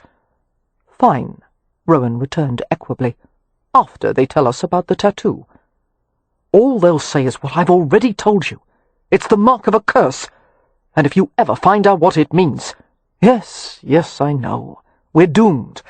But if I'm wearing a curse on my arm, Merripen, I want to know about it." Kev gave him a glance that should have felled him on the spot. He stopped at a corner of the stables, where hoof-picks, clippers, and files were neatly organized on shelves. "I'm not going. You'll have to look for my tribe without me." "I need you," Rowan countered. "For one thing, the place we're headed to is Kekino Mush's Puv." Kev stared at him in disbelief. Kekeno Mush's Puv, translated as No Man's Land, was a squalid plain located on the Surrey side of the Thames. The open, muddy ground was crowded with ragged gypsy tents, a few dilapidated Vardos, feral dogs, and nearly feral roamers. But that wasn't the real danger.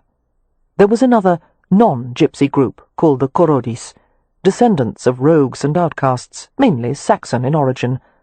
The Korodis were truly vile, dirty and ferocious, without customs or manners. Going anywhere near them was virtually asking to be attacked or robbed. It was hard to imagine a more dangerous place in London, except for a few East Side rookeries. "Why do you think anyone from my tribe could be in such a place?" Kev asked, more than a little shocked by the idea. Surely, even under the Rom Barrow's leadership, they wouldn't have sunk so low. "Not long ago I met a child from the Boswell tribe. He said his youngest sister Shuri was married long ago to your Rom Barrow." Rowan stared at Merripen intently. "It seems the story of what happened to you has been told all through Romanisia." "I don't see why," Kev muttered, feeling suffocated. "It's not important." Rowan shrugged casually, his gaze trained on Kev's face. "The Rom takes care of its own. No tribe would ever leave an injured or dying boy behind, no matter what the circumstances. And apparently it brought a curse on the Rom Barrow's tribe. Their luck turned very bad, and most of them came to ruin. There's justice for you." "I never cared about justice." Kev was vaguely surprised by the rustiness of his own voice. Rowan spoke with quiet understanding. "It's a strange life, isn't it? A roamer with no tribe. No matter how hard you look, you can never find a home. Because to us, home is not a building or a tent or vado. Home is a family." Kev had a difficult time meeting Rowan's gaze. The words cut too close to his heart. In all the time he had known Rowan, Kev had never felt a kinship with him until now. But he could no longer ignore the fact that they had too damn much in common. They were two outsiders with pasts full of unanswered questions, and each of them had been drawn to the Hathaways, and had found a home with them. "I'll go with you, damn it," Kev said gruffly. "But only because I know what Amelia would do to me if I let something happen to you." Chapter 10. Somewhere in England, spring had covered the ground with green velvet and coaxed flowers from the hedgerows. Somewhere the sky was blue and the air was sweet, but not in No Man's Ground, where smoke from millions of chimney pipes had soured the complexion of the city with a yellow fog that daylight could barely penetrate. There was little but mud and misery in this barren place. It was located approximately a quarter-mile from the river, and bordered by a hill and a railway. Kev was grim and silent as he and Rowan led their horses through the Romany camp. Tents were loosely scattered, with men sitting at the entrances and whittling pegs or making baskets. He heard a few boys shouting at each other. As he rounded a tent, he saw a small group gathered around a fight. Men angrily shouted instructions and threats to the boys, as if they were animals in a pit. Stopping at the sight, Kev stared at the boys, while images from his own childhood flashed through his mind. Pain, violence, fear, the wrath of the Rom Barrow, who would beat him further if he lost. And if Kev had won, sending another boy bloodied and broken to the ground, there had been no reward, only the crushing guilt of harming someone who had done no wrong to him. "What is this?" the Rom Barrow had roared, discovering Kev huddled in a corner, crying after he had beaten a boy who had begged him to stop. "You pathetic, snivelling dog! I'll give you one of these!" His booted foot had landed in Kev's side, bruising a rib. "For every tear you shed! What kind of idiot would cry for winning? Crying after doing the only thing you're good for! I'll drive the softness out of you, big, bawling infant!" He hadn't stopped kicking Kev until he was unconscious. The next time Kev had beaten someone, he had felt no guilt. He had felt nothing. Kev wasn't aware that he'd frozen in his tracks, or that he was breathing heavily, until Rowan spoke to him softly. "Come, Frau." Tearing his gaze away from the boys, Kev saw the compassion and sanity in the other man's eyes. The dark memories receded. He gave a short nod and followed. Rowan stopped at 2 or 3 tents, asking the whereabouts of a woman named Shuri. The responses were grudging. As expected, the roamers regarded Rowan and Kev with obvious suspicion and curiosity. Their dialect was difficult to interpret, a medley of deep Romany and what was called tinker patois, a slang used by urban gypsies. They were directed to one of the smaller tents, where an older boy sat by the entrance on an overturned pail. He carved buttons with a small knife. "We're looking for Shuri," Kev said in the old language. The boy glanced over his shoulder into the tent. "Mommy," he called. "There are 2 men to see you. Roamers dressed like gajos." A singular-looking woman came to the entrance. She was not quite 5 feet tall, but her torso and head were broad, her complexion dark and wrinkled, her eyes lustrous and black. Kev recognized her immediately. It was indeed Shuri, who had only been about 16 when she had married the Rom Barrow. Kev had left the tribe not long after that. The years had not been kind to her. Shuri had once been a striking beauty, but a life of hardship had aged her prematurely. Although she and Kev were nearly the same age, the difference between them could have been 20 years instead of 2. She stared at Kev without much interest. Then her eyes widened, and her gnarled hands moved in a gesture commonly used to protect oneself against evil spirits. "Kev," she breathed. "Hello, Shuri," he said with difficulty, and followed it with a greeting he hadn't said since childhood. "Droboituma romale." "Are you a spirit?" she asked him. Rowan looked at him alertly. "Kev," he repeated. "Is that your tribal name?" Kev ignored him. "I'm not a spirit, Shuri." He gave her a reassuring smile. "If I were, I wouldn't have grown any older, would I?" She shook her head, her eyes slitting in a leery squint. "If it's really you, show me the mark." "May I do it inside?" After a long hesitation, Shuri nodded reluctantly, waving both Kev and Rowan into the tent. Cam paused at the entrance and spoke to the boy. "Make certain the horses aren't stolen," he said, "and I'll give you a half-crown." He wasn't certain whether the horses would be in more danger from the Korodis or the roamers. "Yes, Kako," the boy said, using a respectful form of address for a much older male. Smiling ruefully, Cam followed Merripen into the tent. The structure was made of rods stuck into the ground and bent at the top, with other supporting rods fastened to it with string. The whole of it was covered with coarse brown cloth that had been pinned together over the ribs of the structure. There were no chairs or tables. To a roamer, the ground served perfectly well for both purposes, but there was an abundant pile of pots and trenchers in the corner, and a light pallet covered with cloth. The interior of the tent was heated by a small coke fire glowing in a 3-legged pan. At Shuri's direction, Cam sat cross-legged by the fire-pan.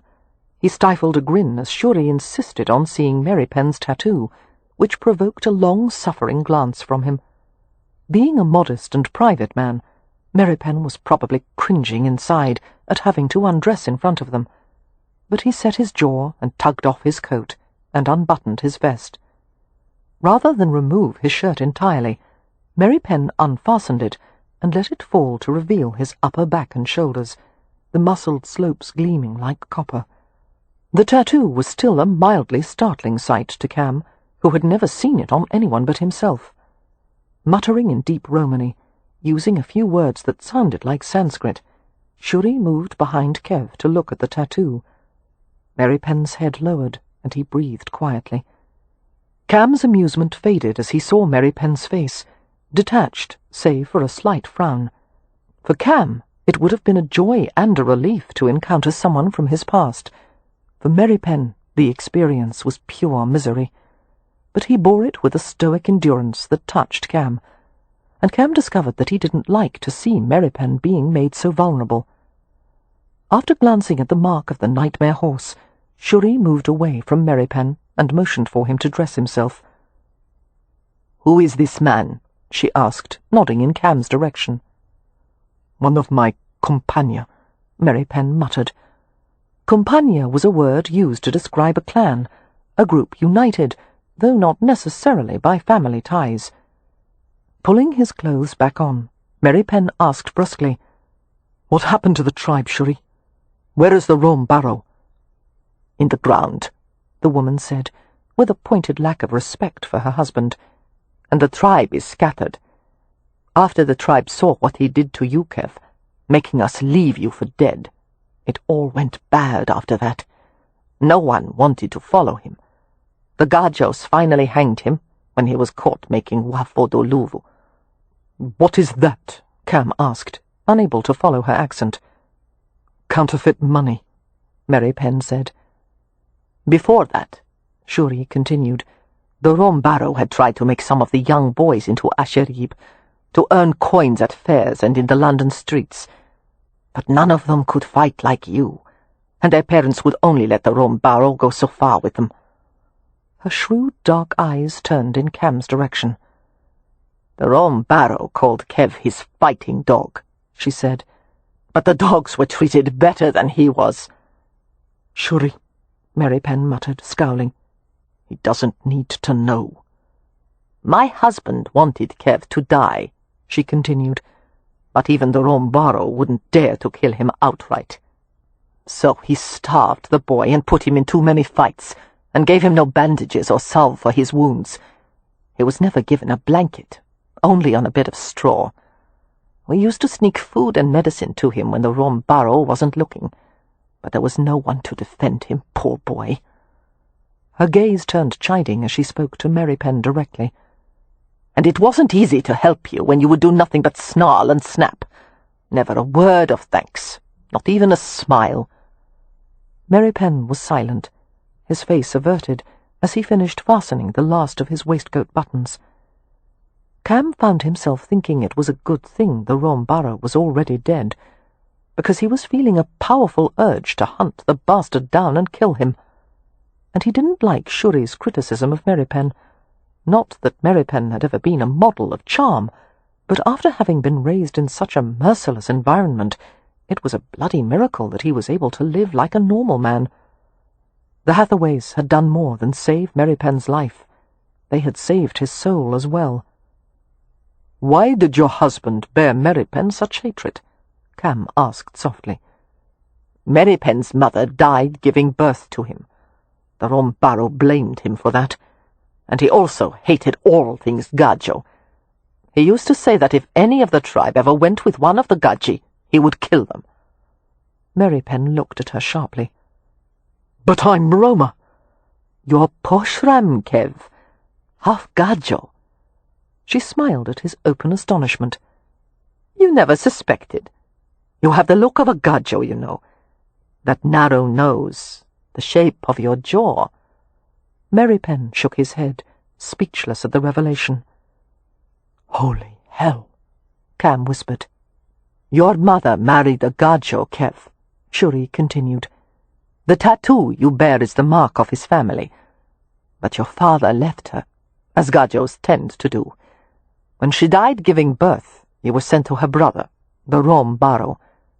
That is all I know. The Rome barrow told it to me after we thought you died. He said, 'Now there is only one.'" "Only one what?" Cam managed to ask. "Brother."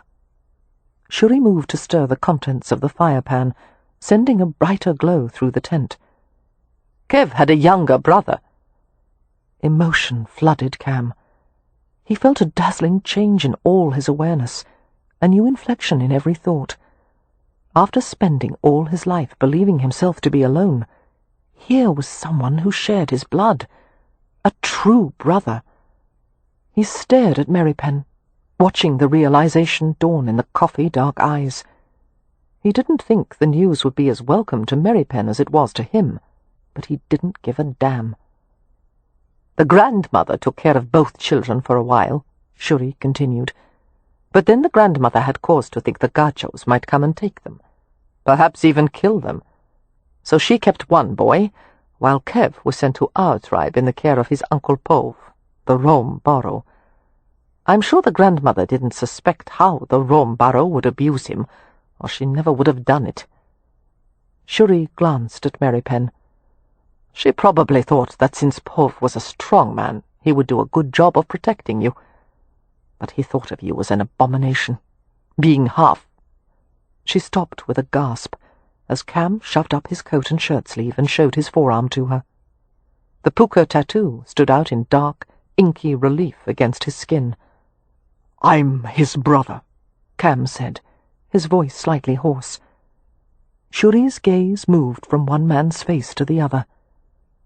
"Yes, I see," she eventually murmured. "Not a close likeness, but it is there." A curious smile touched her lips. "Devlesa Havilan. It is God who brought you together." Whatever Merripen's opinion was of who or what had brought them together, he didn't share it.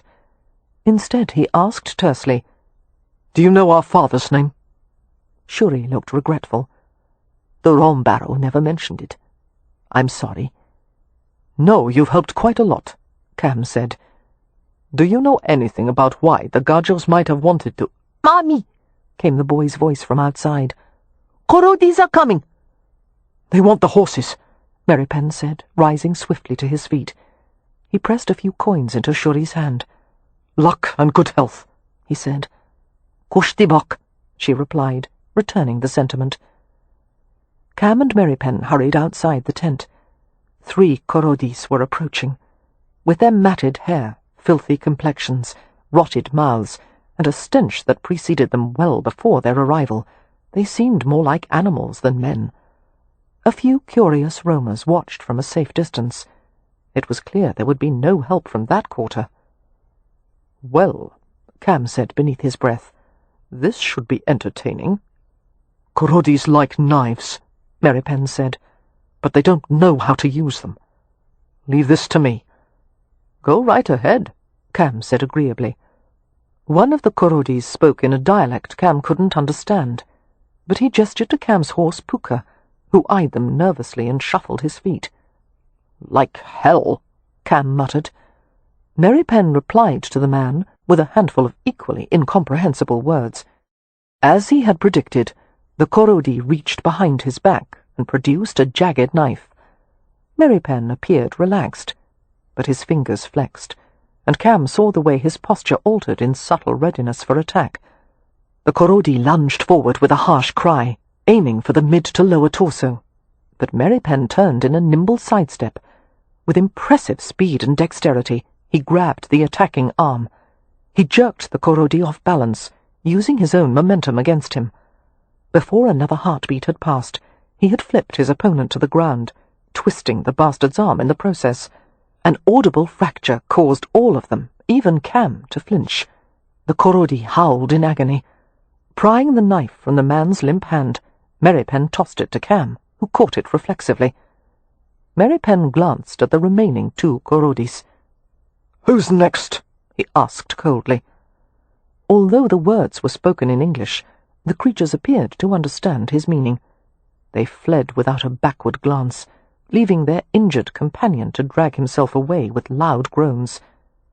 "Very nice, Frau," Cam said in admiration. "We're leaving," Merripen informed him curtly, "before more of them come." "Let's go to a tavern," Cam said. "I need a drink." Merripen mounted the bay without a word. For once, it seemed, they were in agreement. Taverns were often described as the busy man's recreation, the idle man's business, and the melancholy man's sanctuary. The Hell and Bucket, located in the more disreputable environs of London, could also have been called the criminal's covert and the drunkard's haven. It suited Cam and Kev's purposes quite well, being a place that would serve 2 roamers without blinking an eye. The ale was good quality, 12 bushel strength, and although the barmaids were surly, they did an adequate job of keeping the tankard full and the floor swept. Cam and Kev sat at a small table, lit by a turnip that had been carved into a candle holder, with tallow runneling over its purple-tinged sides. Kev drank half a tankard without stopping, and set the vessel down. He rarely drank anything except wine, and that in moderation. He didn't like the loss of control that came with drinking. Cam, however, drained his own tankard. He leaned back in his chair and surveyed Kev with a slight smile. "I've always been amused by your inability to hold your liquor," he remarked. "A Roma your size should be able to drink a quarter-barrel to the pitching. But now to discover that you're half Irish as well, it's inexcusable, Frau. We'll have to work on your drinking skills." "We're not going to tell this to anyone," Kev told him grimly. "About the fact that we're brothers?" Cam seemed to enjoy Kev's visible wince. "It's not so bad being half Gacho," he told Kev kindly, and snickered at his expression. "It certainly explains why both of us have found a stopping place, while most Romas choose to wander forever. It's the Irish in us that—" "Not one word," Kev said. "Not even to the family." Cam sobered a little. "I don't keep secrets from my wife. Not even for her safety."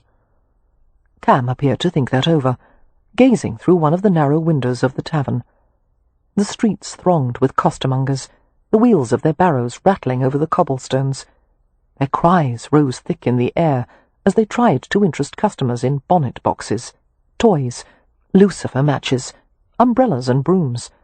On the opposite side of the street, a butcher shop window gleamed crimson and white with freshly cut meat. "You think our father's family might still want to kill us?" Cam asked. "It's possible." Absently, Cam rubbed over his own sleeve, over the place where the puka mark was located. "You realize that none of this, the tattoos, the secrets, splitting us apart, giving us different names, would have happened unless our father was a man of some worth, because otherwise the Gajos wouldn't give a damn about a pair of half-breed children.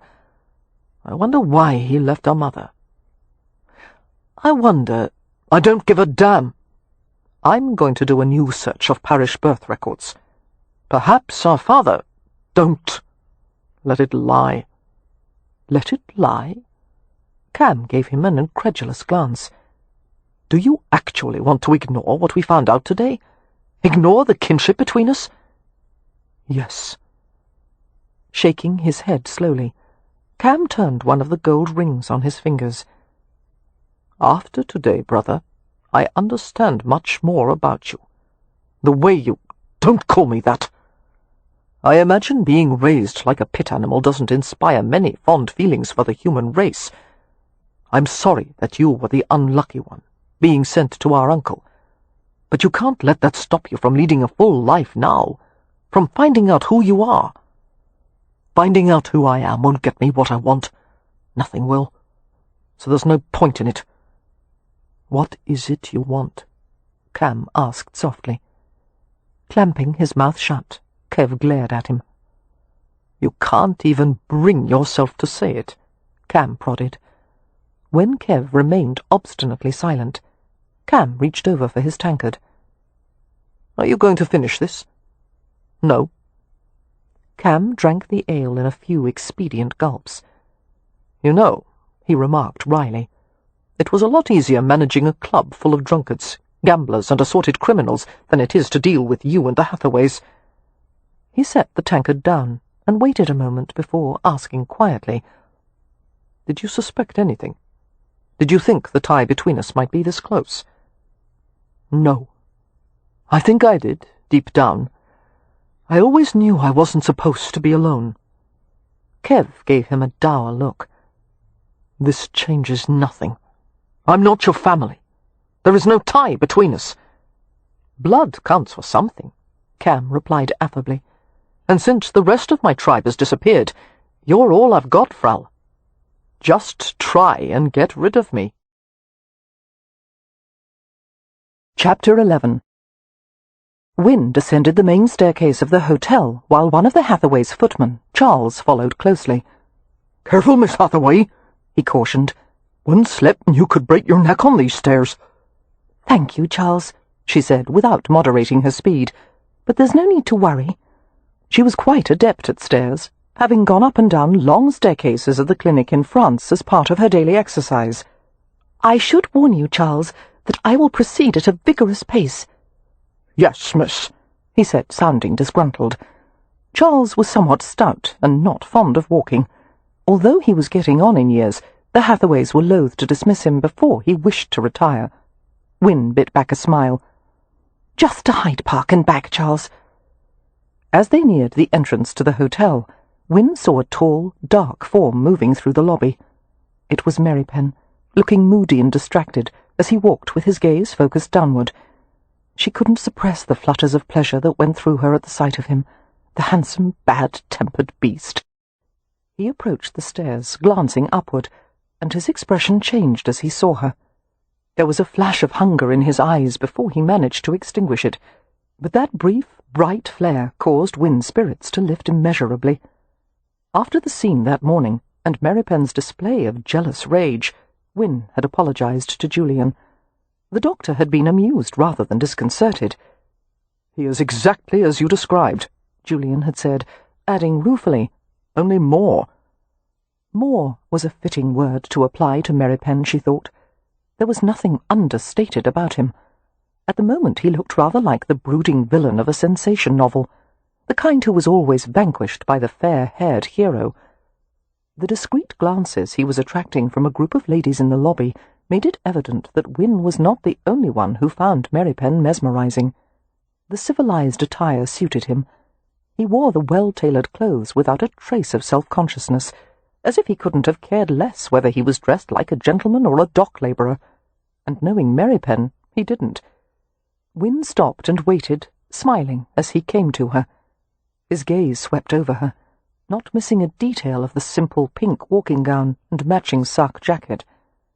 "You're dressed now," Merripen remarked, as if he was surprised that she wasn't parading naked through the lobby. "This is a walking dress," she said. "As you can see, I'm going out for some air." "Who's escorting you?" he asked, even though he could see the footman standing a few feet away. "Charles," she replied. "Only Charles?" Merripen looked outraged. "You need more protection than that." "We're only walking to Marble Arch," she said, amused. "Are you out of your mind, woman? Do you have any idea what could happen to you at Hyde Park? There are pickpockets, cut purses, confidence tricksters and gangs, all ready for a nice little pigeon like you to pluck." Rather than take offence, Charles said eagerly, "Perhaps Mr. Merripen has a point, Miss Hathaway. It is rather far, and one never knows." "Are you offering to go in his stead?" Win asked Merripen. As she had expected, he put on a show of grumbling reluctance. "I suppose so, if the alternative is to see you traipsing through the streets of London and tempting every criminal in sight." He frowned at Charles. "You needn't go with us. I'd rather not have to look after you, too." "Yes, sir," came the footman's grateful reply, and he went back up the stairs with considerably more enthusiasm than he had shown while descending them. Win slipped her hand through Merripen's arm and felt the fierce tension in his muscles. Something had upset him deeply, she realized, something far more than her exercise costume or the prospective walk to Hyde Park. They left the hotel, Merripen's long strides easily keeping measure with her brisk ones. Win kept her tone casual and cheerful. "How cool and bracing the air is today." "It's polluted with coal smoke," he said, steering her around a puddle, as if it might cause mortal harm to get her feet wet. "Actually, I detect a strong scent of smoke from your coat. Not tobacco smoke either. Where did you and Mr. Rowan go this morning?" "To a Romany camp." "For what reason?" Win persisted. With Merripen, one could not easily be put off by terseness, or one would never get anything out of him. "Rowan thought we might find someone there from my tribe." "And did you?" she asked softly, knowing the subject was a sensitive one. A restless shift of the muscle beneath her hand. "No." "Yes, you did. I can tell you're brooding." Merripen glanced down at her and saw how closely she was studying him. He sighed.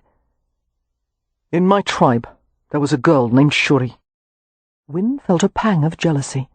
A girl he had known and never mentioned. Perhaps he had cared for her. "We found her today in the camp," Merripen continued. "She hardly looks the same. She was once very beautiful, but now she appears much older than her years."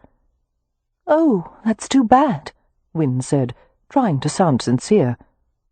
Her husband, the Rome borough, was my uncle. He was not a good man. That was hardly a surprise, considering the condition Merripen had been in when she had first met him. Wounded, abandoned, and so savage that it was clear he had lived like a wild creature. Win was filled with compassion and tenderness. She wished they were in some private place where she could coax Merripen to tell her everything. She wished she could embrace him, not as a lover, but as a loving friend. No doubt many people would think it ludicrous that she should feel so protective of such an invulnerable-seeming man, but beneath that hard and impervious facade, Merripen possessed a rare depth of feeling. She knew that about him. She also knew that he would deny it to the death. "Did Mr. Rowan tell Shuri about his tattoo?" she asked. "That it was identical to yours?" "Yes." "And what did Shuri say about it?" "Nothing." His reply was a shade too quick. A pair of street sellers, one bearing bundles of watercress, the other carrying umbrellas, approached them hopefully, but one glower from Merripen caused them to retreat, braving the traffic of carriages, carts and horses to go to the other side of the street. Win didn't say anything for a minute or two, just held Merripen's arm as he guided her along with exasperating bossiness, muttering, "Don't step there," or "Come this way," or "Tread carefully here," as if stepping on broken or uneven pavement might result in severe injury. "Kev," she finally protested, "I'm not fragile." "I know that." "Then please don't treat me as if I'll break at the first misstep." Merripen grumbled a little, something about the street not being good enough for her. It was too rough, too dirty. Win couldn't help chuckling. "For heaven's sake! If this street was paved with gold and angels were sweeping it, you would still say it was too rough and dirty for me. You must rid yourself of this habit of protecting me." "Not while I live." Win was quiet, gripping his arm more tightly. The passion buried beneath the rough, simple words filled her with an almost indecent pleasure. So easily he could reach down to the deepest region of her heart. "I'd rather not be put on a pedestal," she finally said. "You're not on a pedestal. You're—" But he checked the words, and he shook his head a little, as if he were vaguely surprised he'd said them. Whatever had happened that day, it had shaken his self-control badly. Win pondered what possible things Shuri might have said.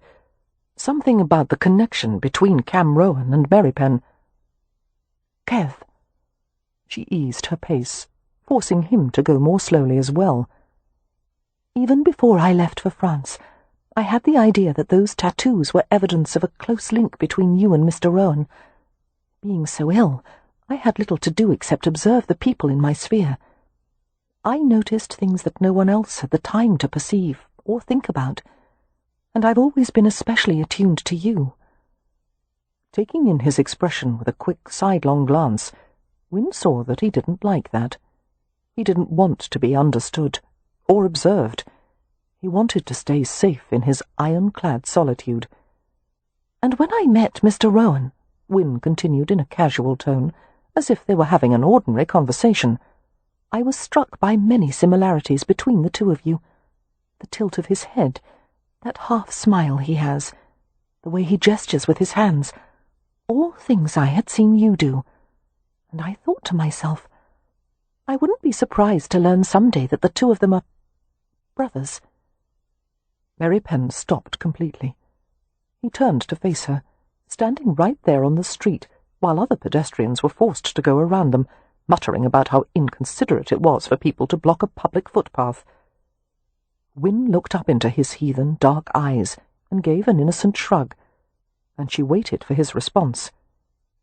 "Improbable," he said gruffly. "Improbable things happen all the time," Win said, "especially to our family." She continued to stare at him, reading him. "It's true, isn't it?" she asked in wonder. "He's your brother." He hesitated. His whisper was so soft she could barely hear it. "Younger brother." "I'm glad for you, for both of you." She smiled up at him steadily, until his mouth took on a wry, answering curve. I'm not. Some day you will be. After a moment, he pulled her arm through his, and they began walking again. If you and Mr. Rowan are brothers, Win said, then you're half Gacho, just like he is. Are you sorry about that? No, He paused to mull over the discovery. I wasn't as surprised as I should have been. I've always felt I was Roma and something other. And Win understood what he didn't say. Unlike Rowan, he wasn't eager to face this entire other identity, this vast part of himself that was so far unrealized. "Are you going to talk about it with the family?" she asked softly. Knowing Merripen, he would want to keep the information private until he'd sorted through all its implications. He shook his head. There are questions that must be answered first, including why the Gajo who fathered us wanted to kill us.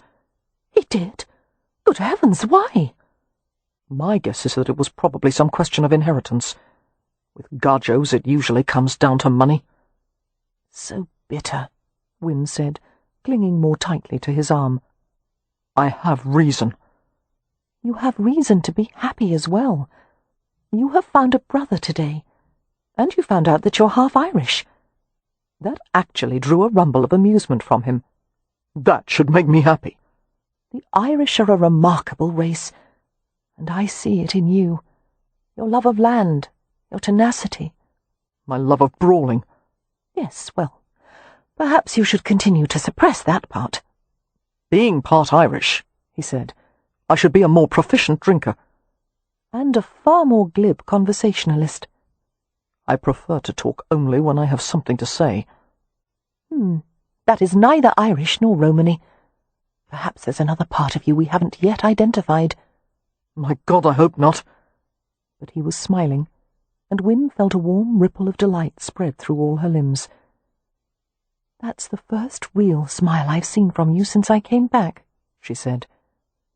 You should smile more, Kev. Should I? He asked softly. Oh, yes.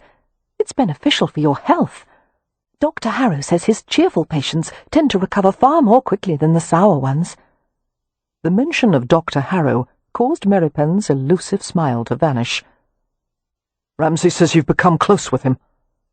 Dr. Harrow is a friend, she allowed. Only a friend? Yes, so far. Would you object if he wished to court me? Of course not, he muttered.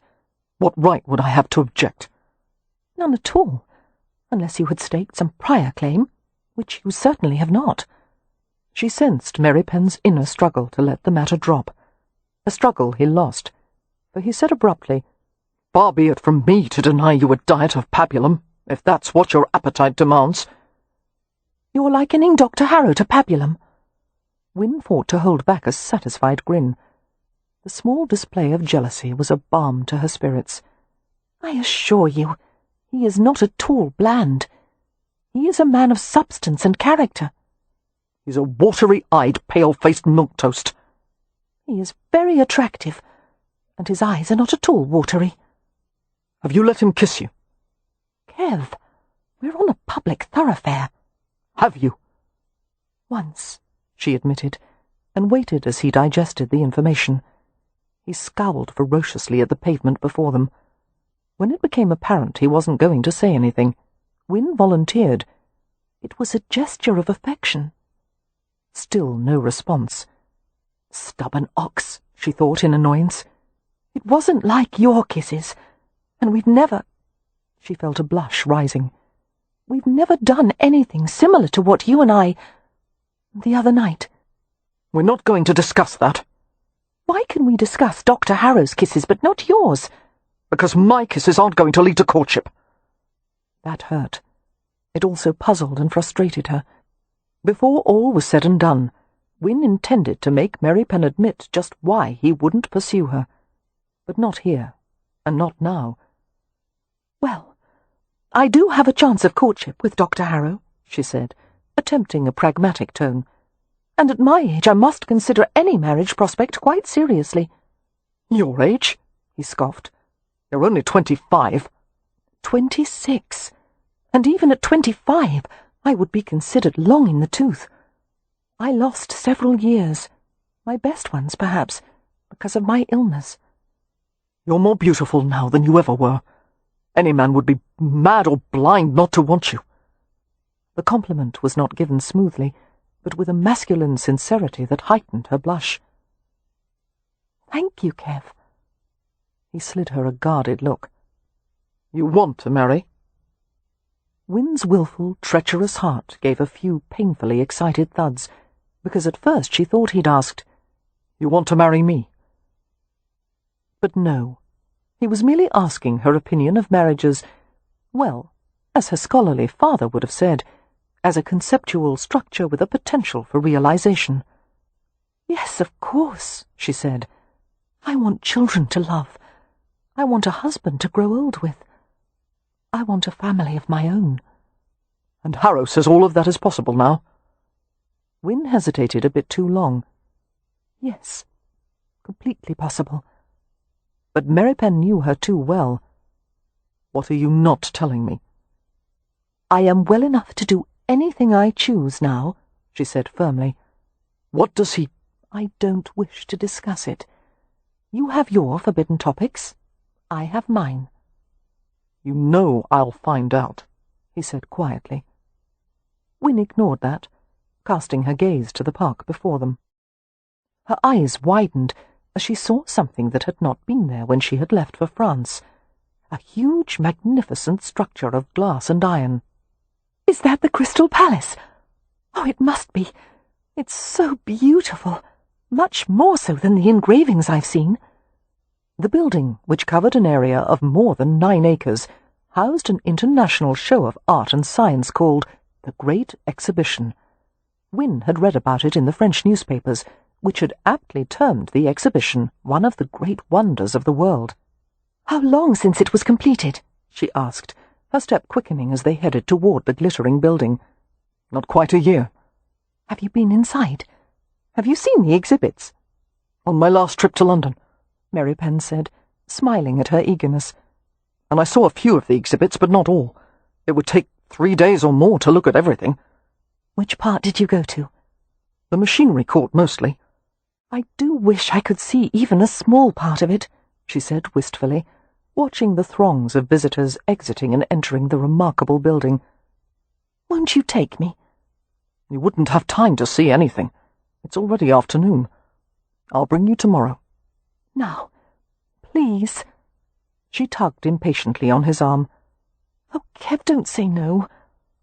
As Merripen looked down at her, he was so handsome that she felt a pleasant little ache at the pit of her stomach. How could I say no to you? He asked softly. As he took her to the towering, arched entrance of the Crystal Palace and paid $1 each for their admission, Win gazed at her surroundings in awe. The driving force behind the exhibition of industrial design had been Prince Albert, a man of vision and wisdom. According to the tiny printed map that was given out with the tickets, the building itself was constructed of over 1,000 iron columns and 300,000 panes of glass. Parts of it were tall enough to encompass full-grown elm trees. All totaled, there were 100,000 exhibits from around the world. The exhibition was important in a social sense as well as a scientific one. It had provided an opportunity for all classes and regions, the high and low, to mingle freely beneath one roof in a way that seldom happened. People of all manner of dress and appearance crowded inside the building. A fashionably dressed gathering waited at the transept, or central cross-section of the Crystal Palace. None of them seemed to take an interest in their surroundings. "What are those people waiting for?" she asked. "Nothing," Merripen replied. "They're only here to be seen. There was a similar group when I was here last. They don't go to any of the exhibits. They merely stand there preening." Win laughed. "Well, should we stand nearby and pretend to admire them? Or shall we go look at something really interesting?" Merripen handed her the little map. After scrutinizing the list of courts and displays, Win said decisively, "Fabrics and textiles." He escorted her through a crowded glass hallway into a room of astonishing size and breadth. The air chattered with the sounds of looms and textile machinery, with carpet bales arranged around the room and down the centre. Scents of wool and dye made the atmosphere acrid and lightly pungent. Goods from Kidderminster, America, Spain, France, the Orient filled the room with a rainbow of hues and textures. Flat weave, knotted pile and cut pile, looped, hooked, embroidered, braided. Win removed her gloves and ran her hands over the gorgeous offerings. "Merripen, look at this!" she exclaimed. "It's a Wilton carpet, similar to Brussels, but the pile is sheared. It feels like velvet, doesn't it?" The manufacturer's representative, who was standing nearby, said, "Wilton is becoming much more affordable now that we're able to produce it on steam-powered looms." "Where is the factory located?" Merripen asked, running a bare hand over the soft carpet pile. "Kidderminster, I assume." "There, and another in Glasgow." As the men conversed about the production of carpet on the new looms, Win wandered further along the rows of samples and displays. There were more machines, bewildering in their size and complexity. Some made to weave fabrics, some to print patterns, some to spin tufts of wool into yarn and worsted. One of them was used in a demonstration of how stuffing mattresses and pillows would someday be mechanized. Watching in fascination, Win was aware of Merripen coming to stand beside her. "One wonders if everything in the world will eventually be done by machine," she told him. He smiled slightly. "If we had time, I would take you to the agricultural exhibits. A man can grow twice as much food with a fraction of the time and labour it would take to do by hand. We've already acquired a threshing machine for the Ramsay estate tenants. I'll show it to you when we go there." "You approve of these technological advances?" Win asked with a touch of surprise. "Yes. Why wouldn't I?" "The Rome doesn't believe in such things." He shrugged. "Regardless of what the Rome believes, I can't ignore progress that will improve life for everyone else. Mechanization will make it easier for common people to afford clothing, food, soap, even a carpet for the floor." "But what about the men who will lose their livelihood when a machine takes their place?" "New industries and more jobs are being created. Why put a man to work doing mindless tasks instead of educating him to do something more?" Win smiled. "You speak like a reformist," she whispered impishly. "Economic change is always accompanied by social change. No one can stop that." What an adept mind he had, Win thought. Her father would have been pleased by how his gypsy foundling had turned out. "A large workforce will be required to support all this industry," she commented. "Do you suppose a sufficient number of country people would be willing to move to London and the other places that—" She was interrupted by an explosive puff and a few cries of surprise from the visitors around them. A thick, startling flurry of down filled the air in a choking gust. It seemed the pillow-stuffing machine had malfunctioned, sending eddies of feathers and down over everyone in sight. Reacting swiftly, Merripen stripped off his coat and pulled it over Win, and clamped a handkerchief over her mouth and nose. "Breathe through this," he muttered, and hauled her through the room. The crowd was scattering, some people coughing, some swearing, some laughing, as great volumes of fluffy white down settled over the scene. There were even cries of delight from children who had come from the next room, dancing and hopping to try and catch the elusive floating clumps. Merripen didn't stop until they had reached another nave that housed a fabric court. Enormous wood and glass cases had been built for displays of fabric that flowed like rivers. The walls were hung with velvets, brocades, silks, cotton, muslin, wool, every imaginable substance created for clothing, upholstery, or drapery. Towering bolts of fabric were arranged in vertical rows affixed to more display walls that formed deep corridors within the court. Emerging from beneath Merripen's coat, Win took one look at him and began to gasp with laughter. White down had covered his black hair and clung to his clothes like new-fallen snow. Merripen's expression of concern changed to a scowl. "I was going to ask if you had breathed any of the feather dust," he said, "but judging from all the noise you're making, your lungs seem quite clear." Win couldn't reply. She was laughing too hard. As Merripen raked his hand through the midnight locks of his hair, the down became even more enmeshed. "Don't!" Win managed, struggling to restrain her laughter. "You'll never... You must let me help you. You're making it worse. And you said I was a pigeon to be plucked." Still chortling, she snatched his hand and tugged him into one of the fabric corridors, where they were partially concealed from view. They went beyond the half-light and into the shadows. "Here, before anyone sees us. Oh, you're too tall for me." She urged him to the floor with her, where he lowered to his haunches. Win knelt amid the mass of her skirts. Untying her bonnet, she tossed it to the side. Merripen watched Win's face as she went to work, brushing at his shoulders and hair. "You can't be enjoying this," he said. "Silly man. You're covered in feathers. Of course I'm enjoying it." And she was. He looked so, well, adorable, kneeling and frowning and holding still while she defeathered him. And it was lovely to play with the thick, shiny layers of his hair, which he never would have allowed in other circumstances. Her giggles kept frothing up, impossible to suppress. But as a minute passed, and then another, the laughter left her throat, and she felt relaxed and almost dreamlike as she continued to pull the fluff from his hair. The sound of the crowds was muffled by the velvet draped all around them, hanging like curtains of night and clouds and mist. Merripen's eyes held a strange, dark glow, the contours of his face stern and beautiful. He seemed like some dangerous pagan creature emerging from the witching hour. "Almost done," Win whispered, although she was already finished. Her fingers sifted gently through his hair, so vibrant, heavy, the shorn locks like velvet pile at the back of his neck. Win's breath caught as Merripen moved. At first she thought he was rising to his feet, but he tugged her closer and took her head in his hands.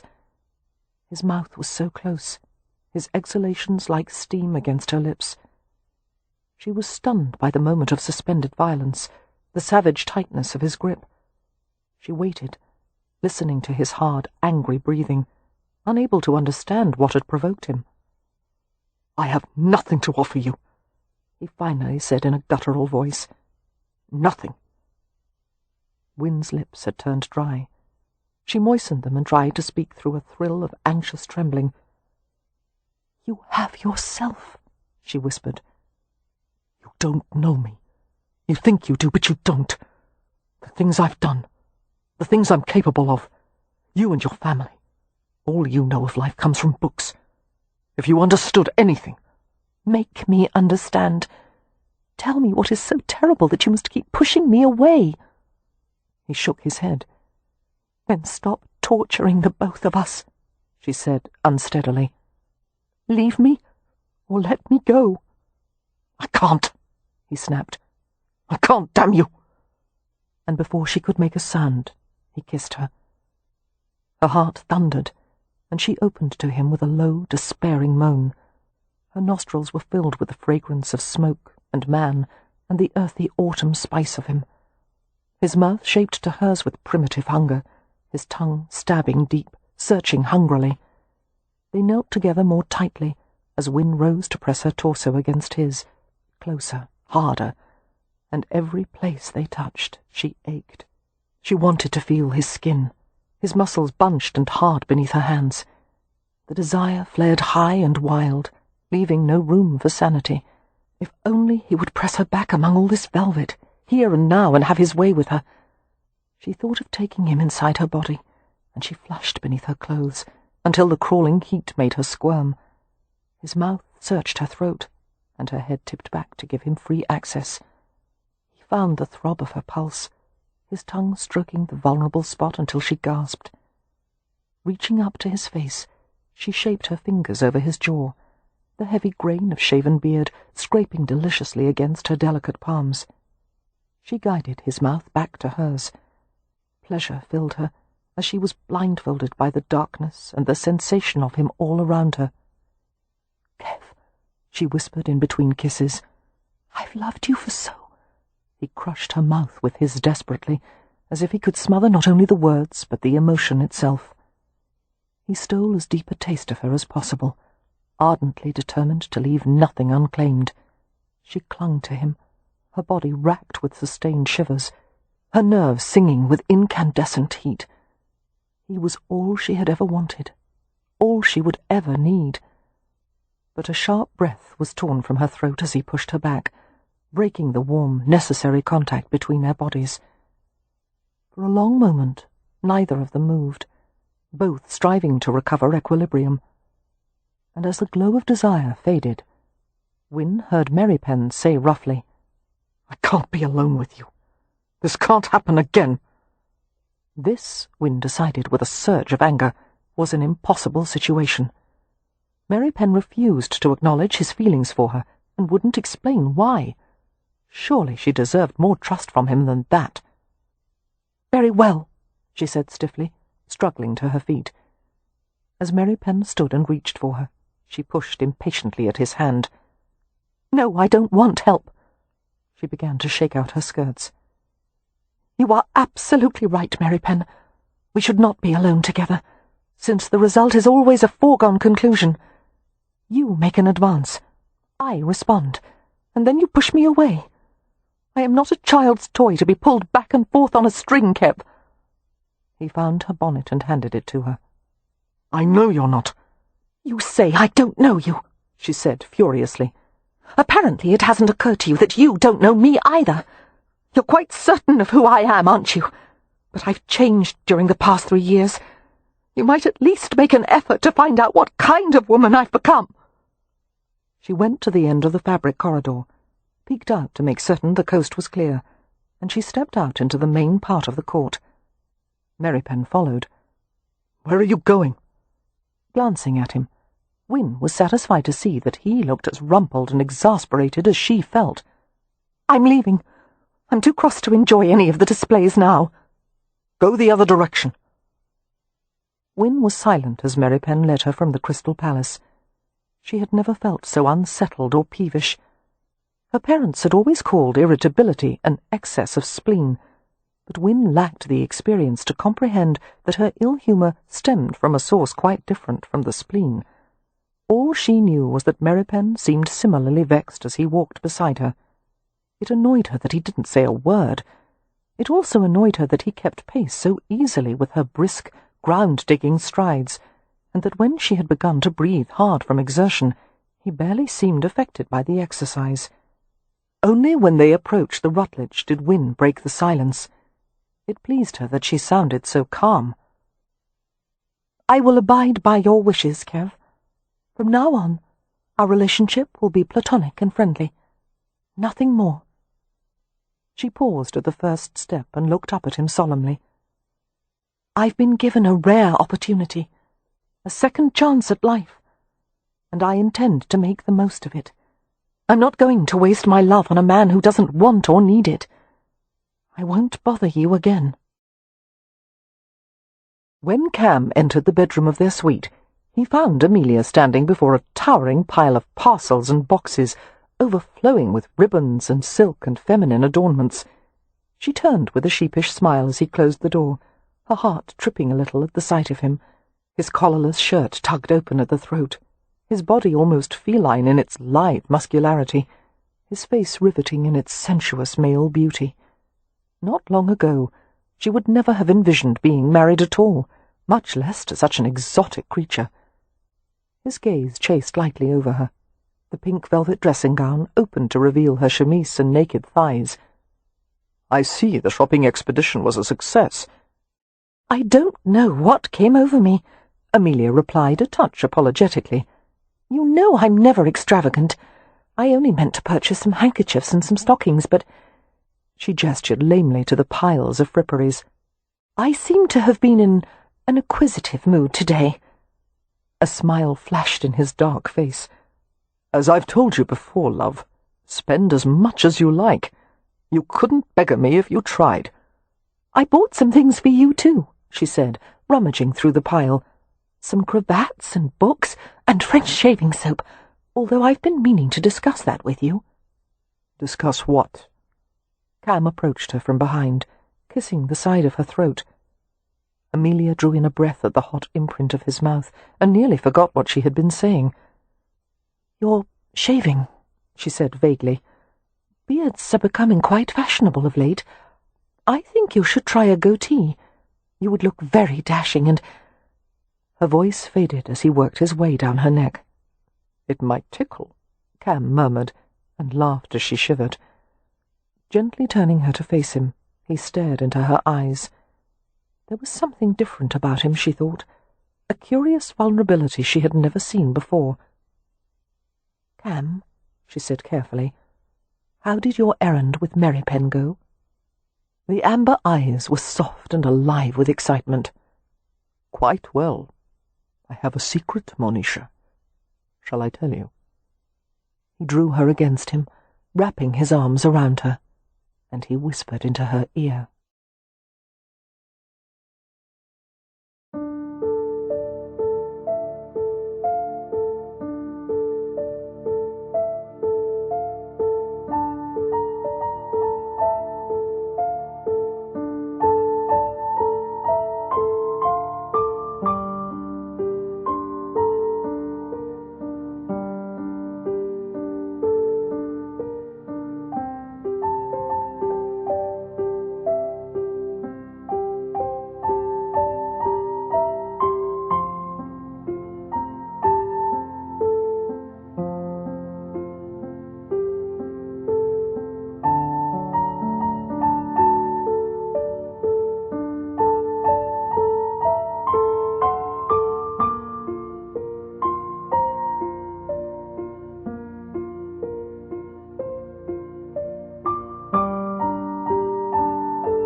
Chapter 12.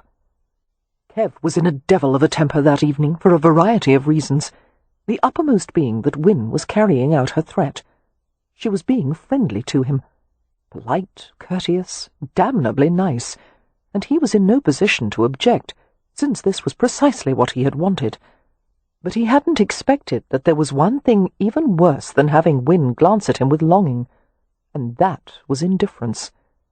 To Kev she was affable, even affectionate, in the same way she was with Leo or Cam. She treated him as if he were a brother. He could hardly bear it. The Hathaways gathered in the eating area of their suite, laughing and joking about the close quarters as they sat at the table. It was the first time in years that they had all been able to dine together.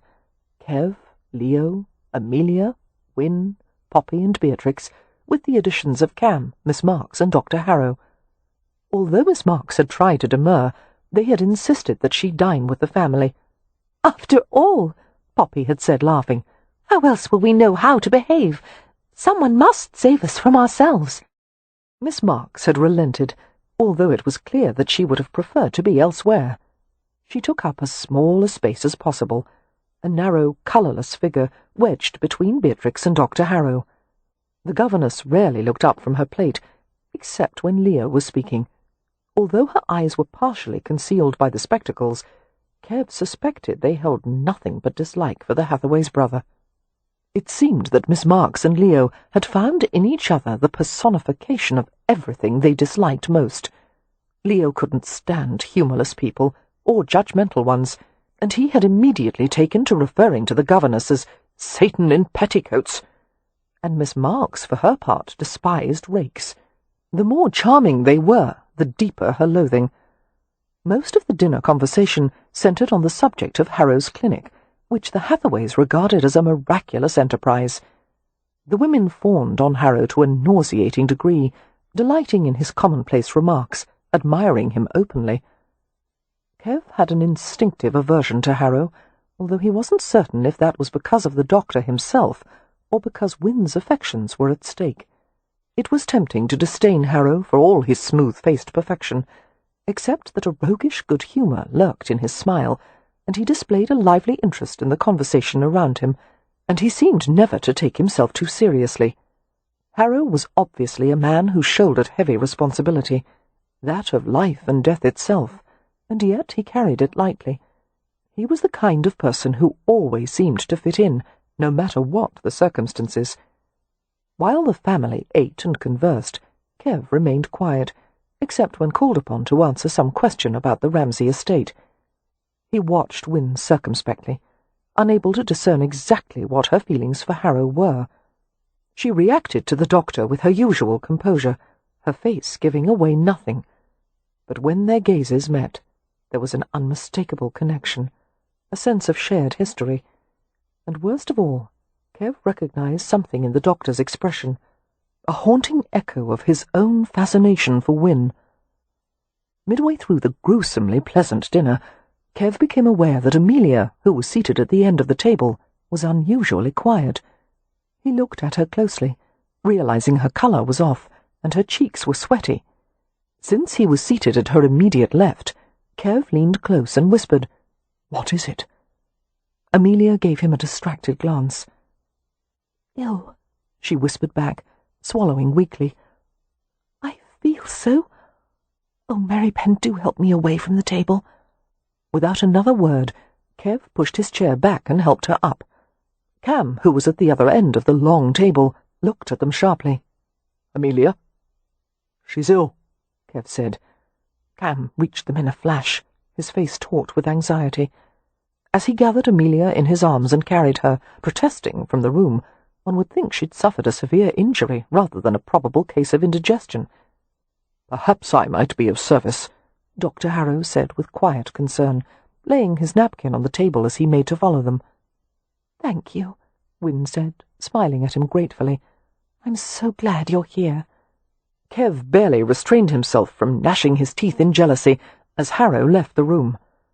The rest of the meal was largely neglected, the family going to the main receiving room to wait for a report on Amelia.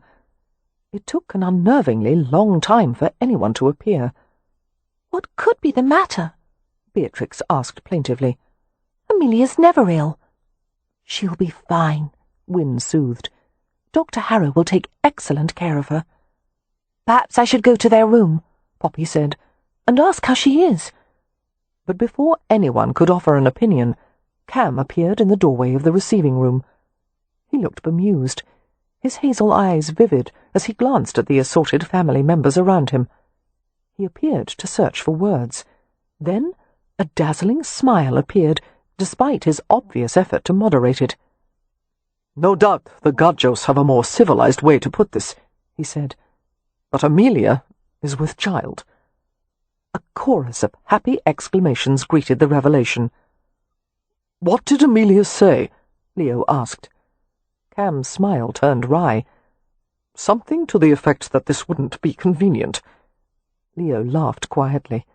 "Children rarely are, but she'll adore having someone new to manage." Kev watched Win from across the room. He was fascinated by the momentary wistfulness that hazed her expression. If he had ever doubted how much she wanted children of her own, it was clear to him then.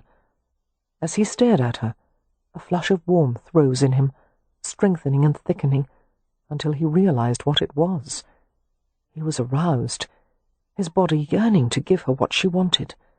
He longed to hold her, love her, fill her with his seed. The reaction was so barbaric and inappropriate that it mortified him. Seeming to feel his gaze, Win glanced in his direction. She gave him an arrested stare, as if she could see down to all the raw heat inside him. And then she looked away from him in swift rejection. Excusing himself from the receiving room, Cam went back to Amelia, who was sitting on the edge of the bed. Dr. Harrow had left the bedchamber to allow them privacy. Cam closed the door and leaned back against it, letting his caressing gaze fall on the small, tense form of his wife. He knew little of these matters. In both Romani and Gaji cultures, pregnancy and childbirth were a strictly female domain, but he did know that his wife was uneasy in situations she had no control over. He also knew that women in her condition needed reassurance and tenderness, and he had an inexhaustible supply of both for her. "Nervous?" Cam asked softly, approaching her. "Oh, no, not in the slightest. It's an ordinary circumstance, and only to be expected after—" Amelia broke off with a little gasp as he sat beside her and pulled her into his arms. "Yes, I'm a bit nervous. I wish I could talk to my mother. I'm not exactly certain how to do this." Of course, Amelia liked to manage everything, to be authoritative and competent no matter what she did, but the entire process of childbearing would be one of increasing dependence and helplessness, until the final stage when nature took over entirely. Cam pressed his lips into her gleaming dark hair, which smelled like sweetbriar. He began to rub her back in the way he knew she liked best. "We'll find some experienced women for you to talk to. Lady Westcliff, perhaps. You like her, and God knows she would be forthright. And regarding what you're going to do, you'll let me take care of you, and spoil you, and give you anything you want." He felt her relax a little. "Amelia, love," he murmured, "I've wanted this for so long." "Have you?" She smiled and snuggled tightly against him. "So have I, although I had hoped it would happen at a more convenient time, when Ramsay House was finished and Poppy was betrothed and the family was settled." "Trust me, with your family there will never be a convenient time." Cam eased her back to lie on the bed with him. "What a pretty little mother you'll be," he whispered, cuddling her, "with your blue eyes and your pink cheeks and your belly all round with my child. When I grow large, I hope you won't strut and swagger and point to me as an example of your virility." "I do that already, Monisha." Amelia looked up into his smiling eyes. "I can't imagine how this happened." "Didn't I explain that on our wedding night?" She chuckled and put her arms around his neck. "I was referring to the fact that I've been taking preventative measures. All those cups of nasty-tasting tea. and I still ended up conceiving. Roma, he said by way of explanation, and kissed her passionately. When Amelia felt well enough to join the women for tea in the receiving room, the men went downstairs to the Rutledges' gentlemen's room. Although the room was ostensibly for the use of hotel guests, it had become a favourite haunt of the peerage, who wished to share the company of the Rutledges' many notable foreign visitors. The ceilings were comfortably dark and low, panelled in glowing rosewood, the floors covered in thick Wilton carpeting. The gentlemen's room was cornered with large, deep apses that provided private spaces for reading, drinking, and conversing. The main space was furnished with velvet upholstered chairs and tables laden with cigar boxes and newspapers. Servants moved unobtrusively through the room, bringing snifters of warmed brandy and glasses of port. Settling in one of the unoccupied octagonal apses, Kev requested brandy for the table. "Yes, Mr. Merripen," the servant said, hastening to comply. "What well-trained staff," Dr. Harrow remarked. "I find it commendable that they give impartial service to all the guests." Kev slanted him a questioning glance. "Why wouldn't they? I imagine that a gentleman of your origins does not receive service at every establishment you frequent. I find that most establishments pay more attention to the quality of a man's clothes than the shade of his complexion," Kev replied evenly. "Usually it doesn't matter that I'm a Roma, so long as I can afford their wares." "Of course." Harrow looked uncomfortable. "My apologies. I'm not usually so tactless, Merripen." Kev gave him a short nod to indicate that no offence had been taken. Harrow turned to Cam, seeking to change the subject. "I hope you'll allow me to recommend a colleague to attend Mrs. Rowan during the remainder of your stay in London. I'm acquainted with many excellent physicians here." "I would appreciate that," Cam said, accepting a brandy from a servant, "although I suspect we won't remain in London much longer." "Miss Winifred seems to have a great fondness for children," Harrow mused. "In light of her condition, it's fortunate that she will have nieces and nephews to dote on." The other three men looked at him sharply. Cam had paused in the act of lifting the brandy to his lips. "Condition?" he asked. "Her inability to have children of her own," Harrow clarified.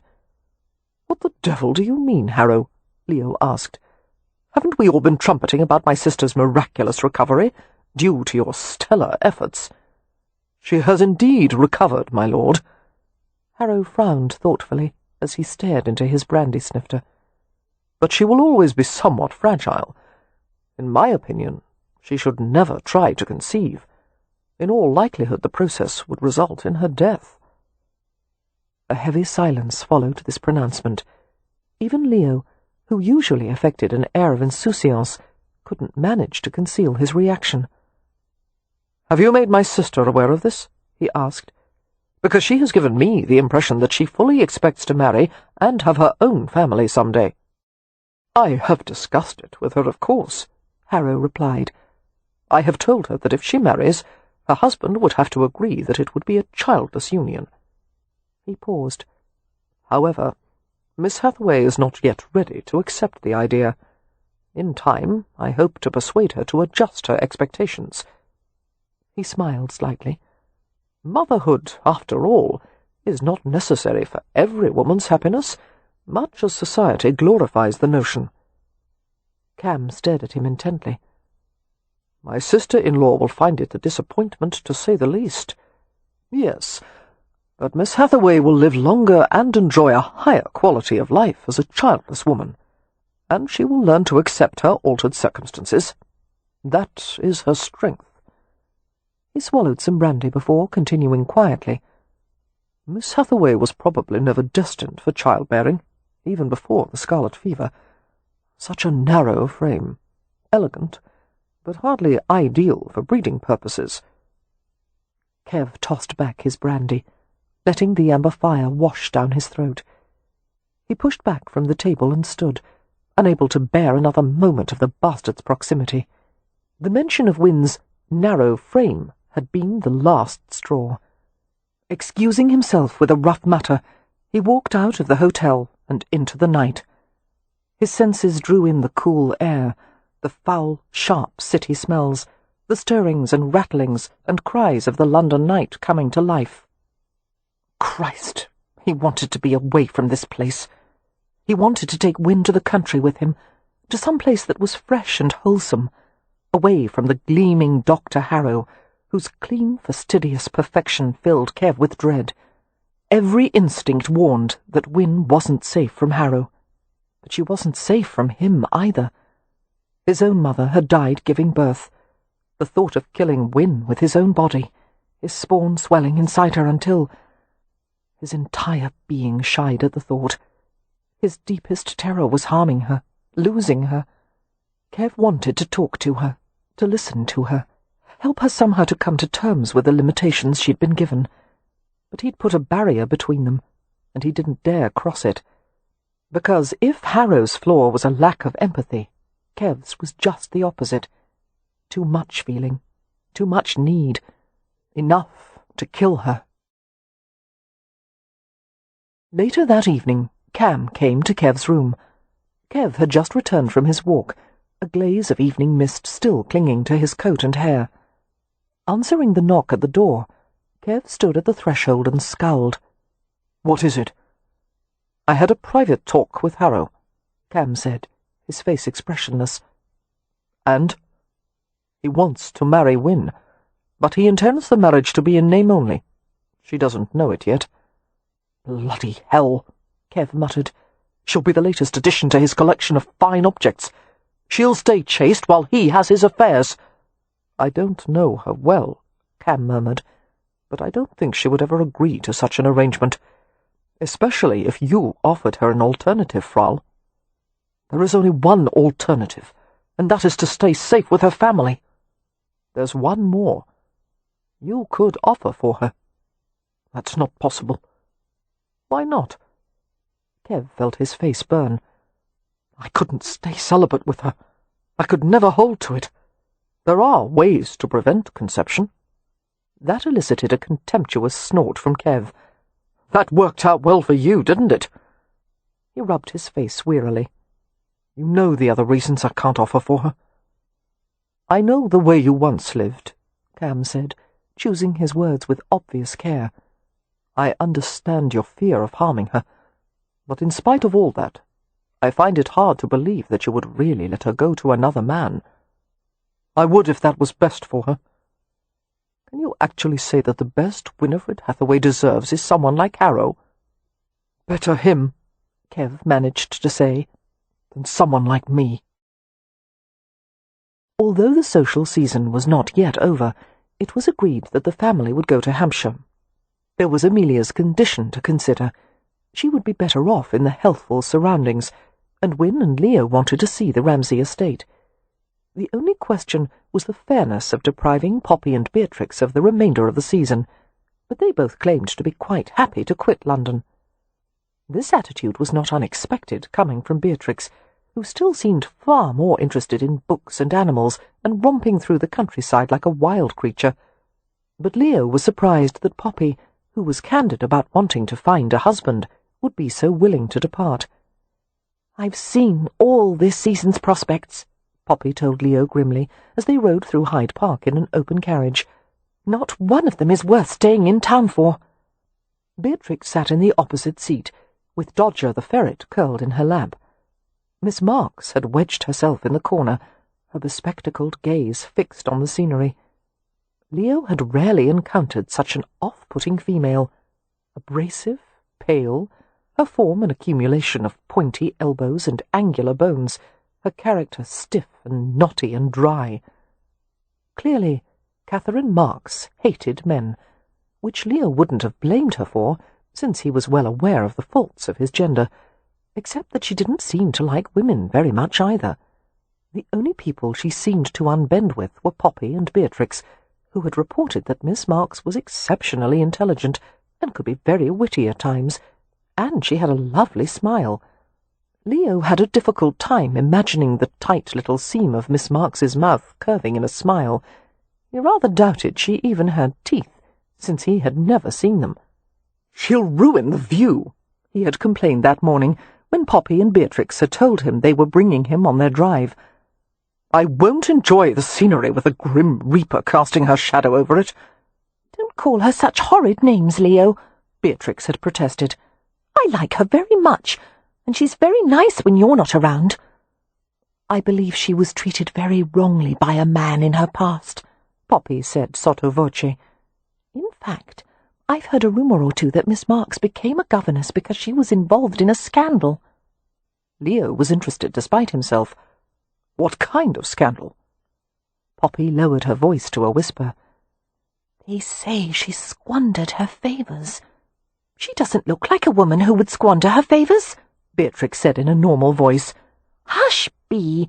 Poppy exclaimed. "I don't want Miss Marks to overhear. She might think we were gossiping about her." "But we are gossiping about her.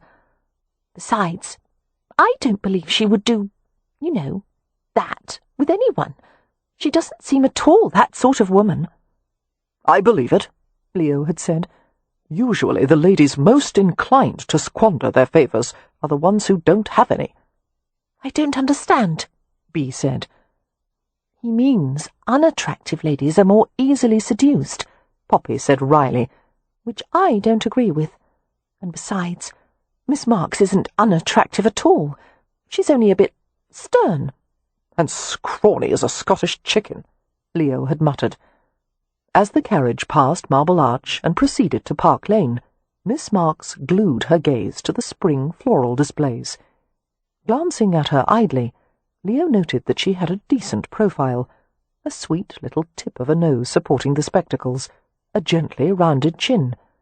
Too bad the clenched mouth and frowning forehead ruined the rest of it. He turned his attention back to Poppy, pondering her lack of desire to stay in London.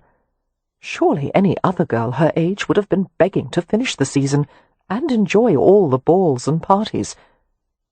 "Tell me about this season's prospects," he said to Poppy. "Can it be that not one of them holds any interest for you?" She shook her head. "Not one. I've met a few whom I do like, such as Lord Bromley or—" "Bromley?" Leo repeated, his brows lifting. "But he's twice your age. Are there any younger ones you might consider? Someone born in this century, perhaps?" "Well, there's Mr. Radstock." "Portly and plodding," Leo said, having met the porker on a few previous occasions. The upper circles of London were a relatively small community. "Who else?" "There is Lord Walscourt, very gentle and friendly, but he's a rabbit." "Curious and cuddly?" Beatrix asked, having a high opinion of rabbits. Poppy smiled. "No, I meant he was rather colourless and, just rabbity, which is a fine thing in a pet, but not a husband." She made a project of neatening the bonnet ribbons tied beneath her chin. "You'll probably advise me to lower my expectations, Leo, but I've already dropped them to the extent that even a worm couldn't squeeze itself beneath my expectations. I must tell you, the London season is a grave disappointment." "I'm sorry, Poppy," Leo said gently. "I wish I knew a fellow to recommend to you, but the only ones I know are ne'er-do-wells and drunkards. Excellent friends, but I'd rather shoot one of them than have him as a brother-in-law." "That leads to something I've wanted to ask you." "Oh?" He looked into her sweet, serious face, this perfectly lovely sister who aspired so desperately to have a calm and ordinary life. "Now that I've been out in society," Poppy said, "I've heard rumours." Leo's smile turned rueful as he understood what she wanted to know. "About me?" "Yes. Are you really as wicked as some people say?" Despite the private nature of the query, Leo was aware of both Miss Marks and Beatrix turning their full attention to him. "I'm afraid so, darling," he said, while a sordid parade of his past sins swept through his mind. "Why?" Poppy asked, with a frankness he ordinarily would have found endearing, but not with Miss Marks's sanctimonious gaze fastened on him. "It's much easier to be wicked," he said, "especially if one has no reason to be good." "What about earning a place in heaven?" Catherine Marks asked. He would have thought she had a pretty voice, if it hadn't come from such an unappealing source. Isn't that reason enough to conduct yourself with some modicum of decency? That depends, he said sardonically. What is heaven to you, Miss Marks? She considered the question with more care than he would have expected. Peace, serenity, a place where there is no sin, nor gossip, nor conflict. Well, Miss Marks, I'm afraid your idea of heaven is my idea of hell. Therefore my wicked ways shall happily continue. Turning back to Poppy, he spoke far more kindly. Don't lose hope, sis. There's someone out there waiting for you. Some day you'll find him, and he'll be everything you were hoping for. Do you really think so? Poppy asked. No, but I've always thought that was a nice thing to say to someone in your circumstances. Poppy snickered and poked Leo in the side, while Miss Marks gave him a stare of pure disgust. Chapter 13. On their last evening in London, the family attended a private ball given at the home of Mr. and Mrs. Simon Hunt in Mayfair. Mr. Hunt, a railway entrepreneur and part owner of a British locomotive works, was a self-made man, the son of a London butcher. He was part of a new and growing class of investors, businessmen and managers who were unsettling the long-held traditions and authority of the peerage itself. A fascinating and rather volatile mix of guests attended the Hunts' annual spring ball: politicians, foreigners, aristocrats and business people. It was said the invitations were highly sought after, since even the peers, who outwardly disdained the pursuit of wealth, were eager to have some connection to the extraordinarily powerful Mr. Hunt. The Hunt mansion could well have been described as the symbol of the success of private enterprise. Large, luxurious, and technologically advanced, the house was lit with gas in every room, and filled with plasterwork made from modern flexible moulds that were currently being displayed at the Crystal Palace. Floor-length windows gave access to broad walks and gardens outside, not to mention a remarkable glass-roofed conservatory heated with a complex system of underfloor pipework. Just before the Hathaways arrived at the Hunt mansion, Miss Marks whispered a few last-minute reminders to her charges, telling them not to fill their dance cards too quickly in case a prepossessing gentleman might arrive later at the ball, and never be seen without their gloves, and never refuse a gentleman who asked them to dance unless they were already engaged to dance with another, but by all means never allow one gentleman more than 3 dances. Such excessive familiarity would cause gossip. Win was touched by the careful way in which Miss Marks relayed the instructions, and the earnest attention Poppy and Beatrix gave her. Clearly, the 3 of them had laboured long and hard on the intricate labyrinth of etiquette.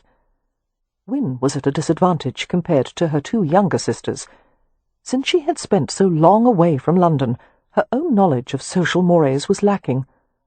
"I hope I won't embarrass any of you," she said lightly, "though I should warn you that the chances of my making a social misstep are quite high. I hope you'll undertake to teach me as well, Miss Marks." The governess smiled a little, revealing even white teeth and soft lips. Win couldn't help thinking that if Miss Marks were a bit more filled out, she would be quite pretty. "You have such a natural sense of propriety," she told Win. "I can't imagine you being anything less than a perfect lady." "Oh, Win never does anything wrong," Beatrix told Miss Marks. "Win is a saint," Poppy agreed. "It's very trying, but we do our best to tolerate her." Win smiled at them. "For your information," she told them lightly, "I intend to break at least 3 rules of etiquette before the ball is over." "Which 3?" Poppy and Beatrix asked in unison. Miss Marks merely looked perplexed, as if she were trying to understand why anyone would deliberately do such a thing. "I haven't decided yet." Win folded her gloved hands in her lap. "I'll have to wait for the opportunities to present themselves." As they entered the mansion, domestics came to take the ladies' cloaks and shawls, and the gentlemen's hats and coats. Seeing Cam and Merripen standing near each other, shrugging off their coats with the same deft gestures, Win felt a whimsical smile touch her lips. She wondered how it was that everyone couldn't see that they were brothers. Their kinship was so clear to her, even though they weren't identical.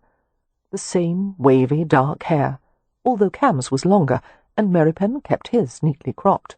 The same long athletic build, although Cam was slimmer and more supple, whereas Merripen had the sturdier, more muscular build of a boxer.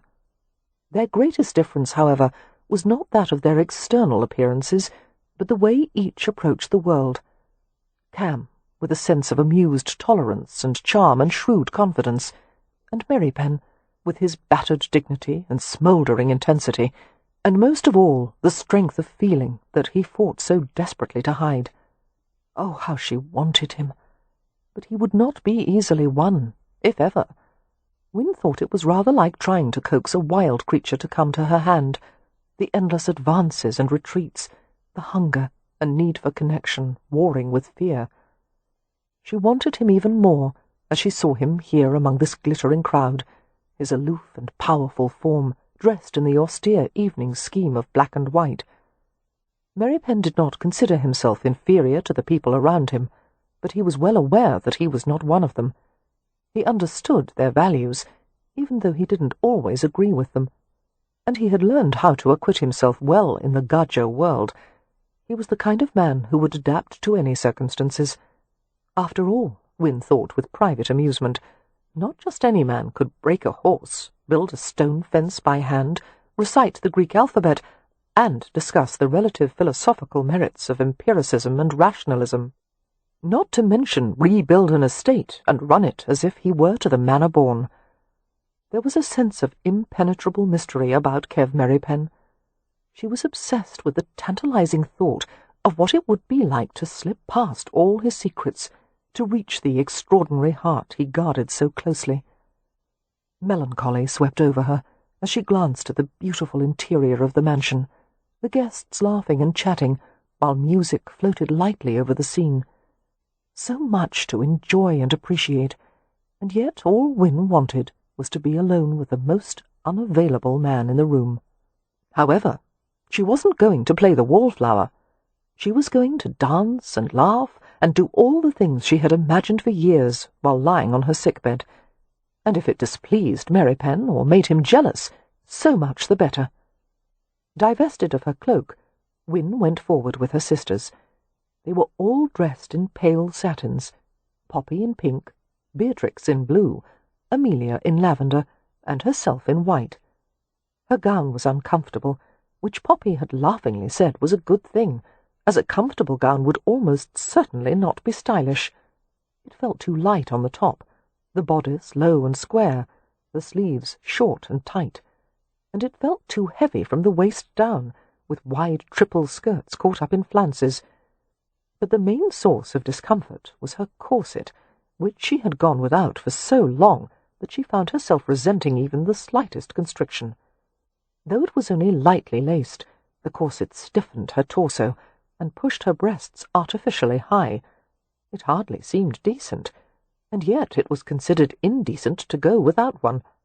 All things considered, however, it seemed worth the discomfort when she saw Merripen's reaction. His face went blank at the sight of her in the low-cut ball-gown, his gaze travelling from the tip of one satin slipper peeking from beneath the hem up to her face. He stared an extra few moments at her breasts, lifted high as if they had been cupped by his hands. When his eyes finally looked into hers, they flickered with obsidian fire. A responsive shiver chased beneath the framework of Win's corset. With difficulty, she looked away from him. The Hathaways went farther into the entrance hall, where a chandelier shed sparkling light over the parquetry floor. "What an extraordinary creature!" Win heard Dr. Harrow murmur nearby. She followed his gaze to the lady of the house, Mrs. Annabel Hunt, who was greeting guests. Although Win had never met Mrs. Hunt, she recognized her from descriptions she had heard. Mrs. Hunt was said to be one of the greatest beauties of England, with her beautifully turned figure and heavily lashed blue eyes, and hair that gleamed with rich shades of honey and gold. But it was her luminous, lively expressiveness that made her truly engaging. "That's her husband standing next to her," Poppy murmured. "He's intimidating, but very nice." "I beg to differ," Leo said. You don't think he's intimidating? Win asked. I don't think he's nice. Whenever I happen to be in the same room as his wife, he looks at me as if he'd like to dismember me. Well, Poppy said prosaically, one can't fault his judgment. She leaned toward Win and said, Mr. Hunt is besotted with his wife. Their marriage is a love match, you see. How unfashionable, Dr. Harrow commented with a grin. He even dances with her, Beatrix told Win, which husbands and wives are never supposed to do. But considering Mr. Hunt's fortune, people find reasons to excuse him for such behaviour. See how small her waist is, Poppy murmured to Win. And that's after 3 children, 2 of them very large boys. I will have to lecture Mrs. Hunt on the evils of tight lacing, Dr. Harrow said sotto voce, and Win laughed. I'm afraid the choice between health and fashion is not an easy one for women, she told him. I'm still surprised that you allowed me to wear stays tonight.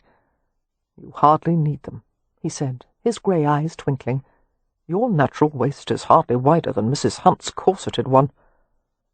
Win smiled into Julian's handsome face, thinking that whenever she was in his presence, she felt safe and reassured. It had been like that ever since she had first met him. He had been a godlike figure to her, and to everyone at the clinic. But she still had no real sense of him as a flesh-and-blood man, no idea if there were potential for them to be more together than they were individually. "The mysterious missing Hathaway sister!" Mrs. Hunt exclaimed, and took both Win's hands in her gloved ones. "Not so mysterious," Win said, smiling. "Miss Hathaway, what a delight to meet you at last, and even more to see you in good health. Mrs. Hunt always asks about you," Poppy told Win, "so we've kept her informed about your progress." "Thank you, Mrs. Hunt," Win said shyly. "I am quite well now, and honoured to be a guest at your lovely home." Mrs. Hunt gave Win a dazzling smile, retaining her hands as she spoke to Cam. "Such graceful manners. I think, Mr. Rowan, that Miss Hathaway will easily attain the popularity of her sisters." "Next year, I'm afraid," Cam said easily. "This fall marks the end of the season for us. We are all travelling to Hampshire within the week." Mrs. Hunt made a little face. "So soon? But I suppose that is only to be expected. Lord Ramsay will want to see his estate." "Yes, Mrs. Hunt," Leo said. "I adore bucolic settings. One can never view too many sheep." At the sound of Mrs. Hunt's laughter, her husband joined the conversation. "Welcome, my lord," Simon Hunt said to Leo. "The news of your return is being celebrated throughout London. Apparently the gaming and wine establishments suffered greatly in your absence. Then I shall do my best to reinvigorate the economy," Leo said. Hunt grinned briefly. "You owe quite a lot to this fellow," he said to Leo, turning to shake Merripen's hand. Merripen, as usual, had been standing unobtrusively at the side of the group. "According to Westcliff and the other neighbouring estate, Merripen has made a rousing success of the Ramsay estate in a very short time." "Since the name Ramsay is so seldom coupled with the word success," Leo replied, "Merripen's accomplishment is all the more impressive." "Perhaps later in the evening," Hunt said to Merripen, "we might find a moment to discuss your impressions of the threshing machine you purchased for the estate. With the locomotive works so firmly established, I'm considering expanding the business into agricultural machinery. I've heard of a new design for the thresher, as well as a steam-powered hay press." "The entire agricultural process is becoming mechanized," Merripen replied. "Spindle harvesters, cutters, and binders. Many of the prototypes are on display at the exhibition." Hunt's dark eyes glinted with interest. "I'd like to hear more." "My husband is endlessly fascinated by machines," Mrs. Hunt said, laughing. "I believe they've eclipsed all his other interests." "Not all," Hunt said softly. Something about the way he glanced at his wife caused her cheeks to flush. Amused, Leo smoothed over the moment by saying, "Mr. Hunt, I would like to introduce Dr. Harrow, the physician who helped my sister to recover her health." "A pleasure, sir," Dr. Harrow said, and shook Hunt's hand. "Likewise," Hunt replied cordially, returning the shake. But he gave the doctor an odd, speculative look. You are the Harrow who runs the clinic in France?" "I am." "And you reside there still?" "Yes, although I try to visit friends and family in Great Britain as often as my schedule allows." "I believe I am acquainted with the family of your late wife," Hunt murmured, staring hard at him. After a quick double blink, Harrow responded with a regretful smile. "The Lanhams, estimable people. I haven't seen them for years. The memories, you understand." "I understand," Hunt said quietly. Win was puzzled by the long, awkward pause that followed, and the sense of discord that emanated from the two men. She glanced at her family, and Mrs. Hunt, who clearly didn't comprehend either. "Well, Mr. Hunt," Mrs. Hunt said brightly, "are we going to shock everyone by dancing together? They're going to play a waltz quite soon, and you know you are my favourite partner." Hunt's attention was immediately distracted by the flirtatious note in his wife's voice. He grinned at her. "Anything for you, love." Harrow caught Win's gaze with his own. "I haven't waltzed in far too long," he said. "Might you save a place for me on your dance card?" "Your name is already there," she replied, and placed a light hand on his proffered arm. They followed the Hunts to the drawing-room. Poppy and Beatrix were already being approached by prospective partners, while Cam closed his gloved fingers over Amelia's. "I'll be damned if Hunt's the only one who's allowed to be shocking. Come, dance with me." "I'm afraid we won't shock anyone at all," she said, accompanying him without hesitation. "People already assume we don't know any better." Leo watched the procession into the drawing-room with narrowed eyes. "I wonder," he said to Merripen, "what Hunt knows about Harrow. Do you know him well enough to ask?" "Yes," Merripen said, "but even if I didn't, I wouldn't leave this place until I made him tell me." That made Leo chuckle. "You may be the only one in this entire mansion who would dare try to make Simon Hunt do anything. He's a bloody big bastard." "So am I," came Merripen's grim reply. It was a lovely ball, or would have been, if Merripen had behaved like a reasonable human being. He watched Win constantly, hardly bothering to be discreet about it. While she stood in one group or another, and he conversed with a group of men that included Mr. Hunt, his gaze never strayed far from Win. At least 3 times Win was approached by various men with whom she had engaged to dance, and each time he appeared at her side and glowered at the would-be dance partner until he slunk away. Merripen was frightening off suitors right and left. Even Miss Marks was unable to deter him. The governess had told Merripen most firmly that his chaperonage was unnecessary, as she had the situation well in hand, but he had replied obstinately that if she were to act as chaperone, she had better do a better job of keeping undesirable men away from her charge.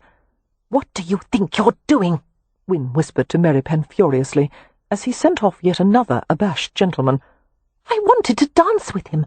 I had promised him I would." "You're not going to dance with scum like him," Merripen muttered. Win shook her head in bewilderment. "He's a viscount from a respected family.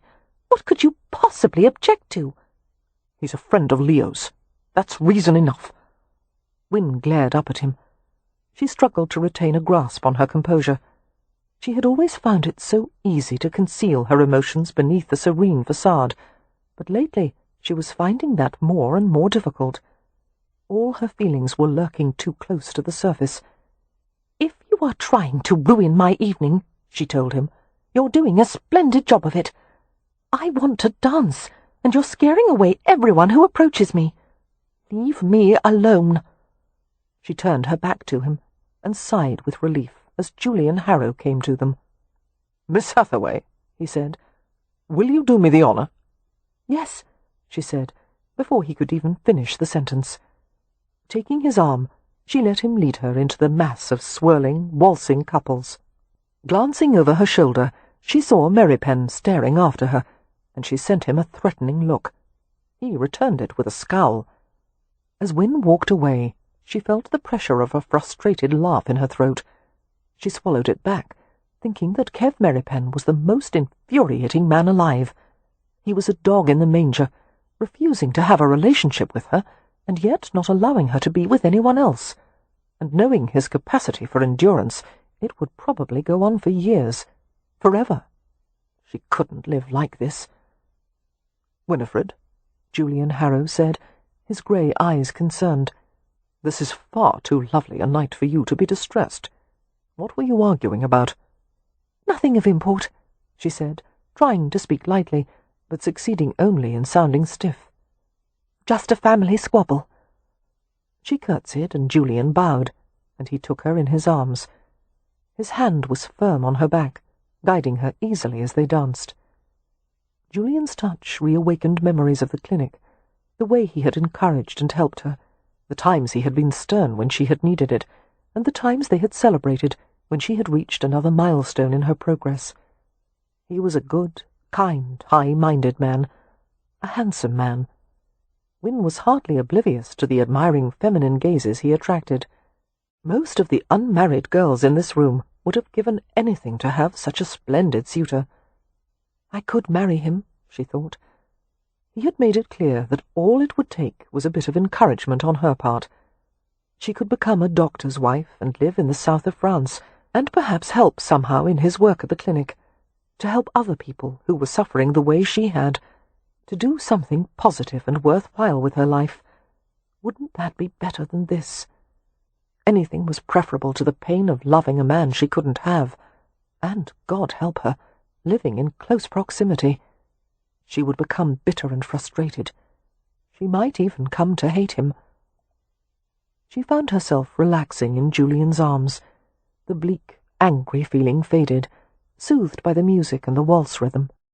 Julian swept her around the drawing-room, guiding her carefully among the dancing couples. "This is what I dreamed of," Win told him.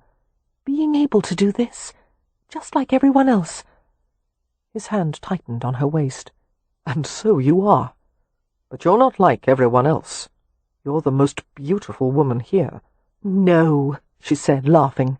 "Yes, like an angel in an old master's work, or perhaps the Sleeping Venus. Are you familiar with that painting?" "I'm afraid not."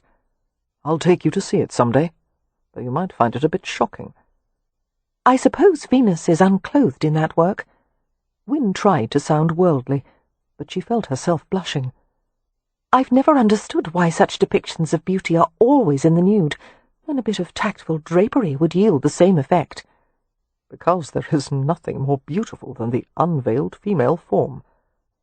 Julian laughed quietly as he saw her heightened colour. "Have I embarrassed you with my frankness? I'm sorry." "I don't think you are. I think you meant to disconcert me." It was a new sensation, flirting with Julian. "You're right. I want to set you a bit off balance." "Why?" "Because I would like for you to see me as someone other than predictable, tedious old Dr. Harrow." "You're none of those things," she said, laughing. "Good," he murmured, smiling at her.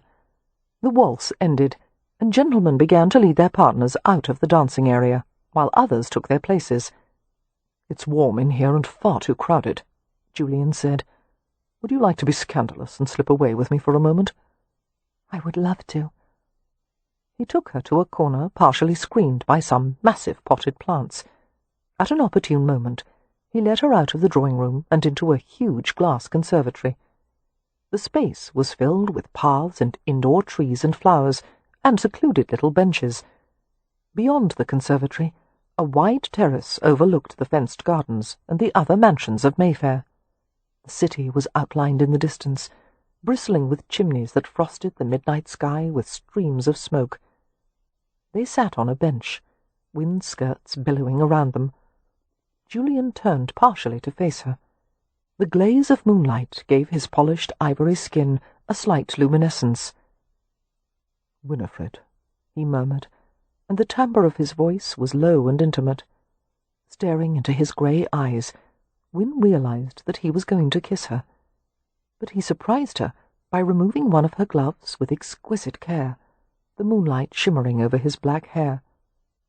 Lifting her slender hand to his lips, he kissed the backs of her fingers, and then the fragile inside of her wrist. He held her hand like a half-open flower against his face. His tenderness disarmed her. "You know why I've come to England," he said softly. "I want to know you much better, my dear, in a way that wasn't possible at the clinic. I want—" But a sound from nearby caused Julian to break off, his head lifting. Together, he and Win stared at the intruder. It was Merripen, of course, huge and dark and aggressive as he strode toward them. Win's jaw sagged in disbelief. He had followed her out here. She felt like a hunted creature. For heaven's sake, was there no place she could evade his outrageous stalking? "Go away," she said, enunciating each word with scornful precision. "You are not my chaperone." "You should be with your chaperone," Merripen snapped. "Not here with him." Win had never found it so difficult to master her emotions. She shoved them back, closing them behind an expressionless face. But she could feel the temper seething impatiently inside her. Her voice shook only a little as she turned to Julian. "Would you be so kind as to leave us, Dr. Harrow? There is something I must settle with Merripen." Julian glanced from Merripen's set face to hers. "I'm not sure I should," he said slowly. "He's been plaguing me all evening," Win said. "I'm the only one who can put a stop to it. Please allow me a moment with him." "Very well." Julian stood from the bench. "Where shall I wait for you?" "Back in the drawing-room," Win replied, grateful that there was no argument from Julian. Clearly he respected her, and her abilities, enough to allow her to manage the situation. "Thank you, Dr. Harrow." She was barely aware of Julian's departure. She was so focused on Merripen. She stood and went to him with a furious scowl. "You are driving me mad!" she exclaimed. "I want you to stop this, Kev. Do you have any idea how ridiculous you're being? How badly you've behaved tonight?" "I've behaved badly," he thundered. "You were about to let yourself be compromised." "Perhaps I want to be compromised." "That's too bad," he said, reaching out to grip her upper arm, preparing to haul her from the conservatory. "Because I'm going to make certain you stay safe." "Don't touch me!" Win wrenched free of him, incensed. "I've been safe for years, tucked safely in bed, watching everyone around me enjoying their lives. I've had enough safety to last a lifetime, Kev. And if that's what you want, for me to continue to be alone and unloved, then you can go to the devil." "You were never alone," he said harshly. "You've never been unloved." "I want to be loved as a woman, not as a child, or a sister, or an invalid. That's not how I— Perhaps you're not even capable of such love." In her blazing frustration, Win experienced something she had never felt before, the desire to hurt someone. "You don't have it in you!" Merripen moved through a shaft of moonlight that had slipped through the conservatory glass, and Win felt a little shock as she saw his murderous expression. In just a few words, she managed to cut him deeply, enough to open a vein of dark and furious feeling. She fell back a step, alarmed as he seized her in a brutal grip. He jerked her upward. "All the fires of hell could burn for 1,000 years, and it wouldn't equal what I feel for you in 1 minute of the day. I love you so much there is no pleasure in it, nothing but torment. Because if I could dilute what I feel for you to the millionth part, it would still be enough to kill you. And even if it drives me mad, I would rather see you live in the arms of that cold, soulless bastard than die in mine." Before she could begin to comprehend what he'd said, and all the implications, he took her mouth with savage hunger. For a full minute, perhaps 2, she couldn't even move, could only stand there helplessly, falling apart, every rational thought dissolving. She felt faint, but not from illness. Her hand fluttered to the back of his neck, the muscles rigid above the crisp edge of his collar, the locks of his hair like raw silk.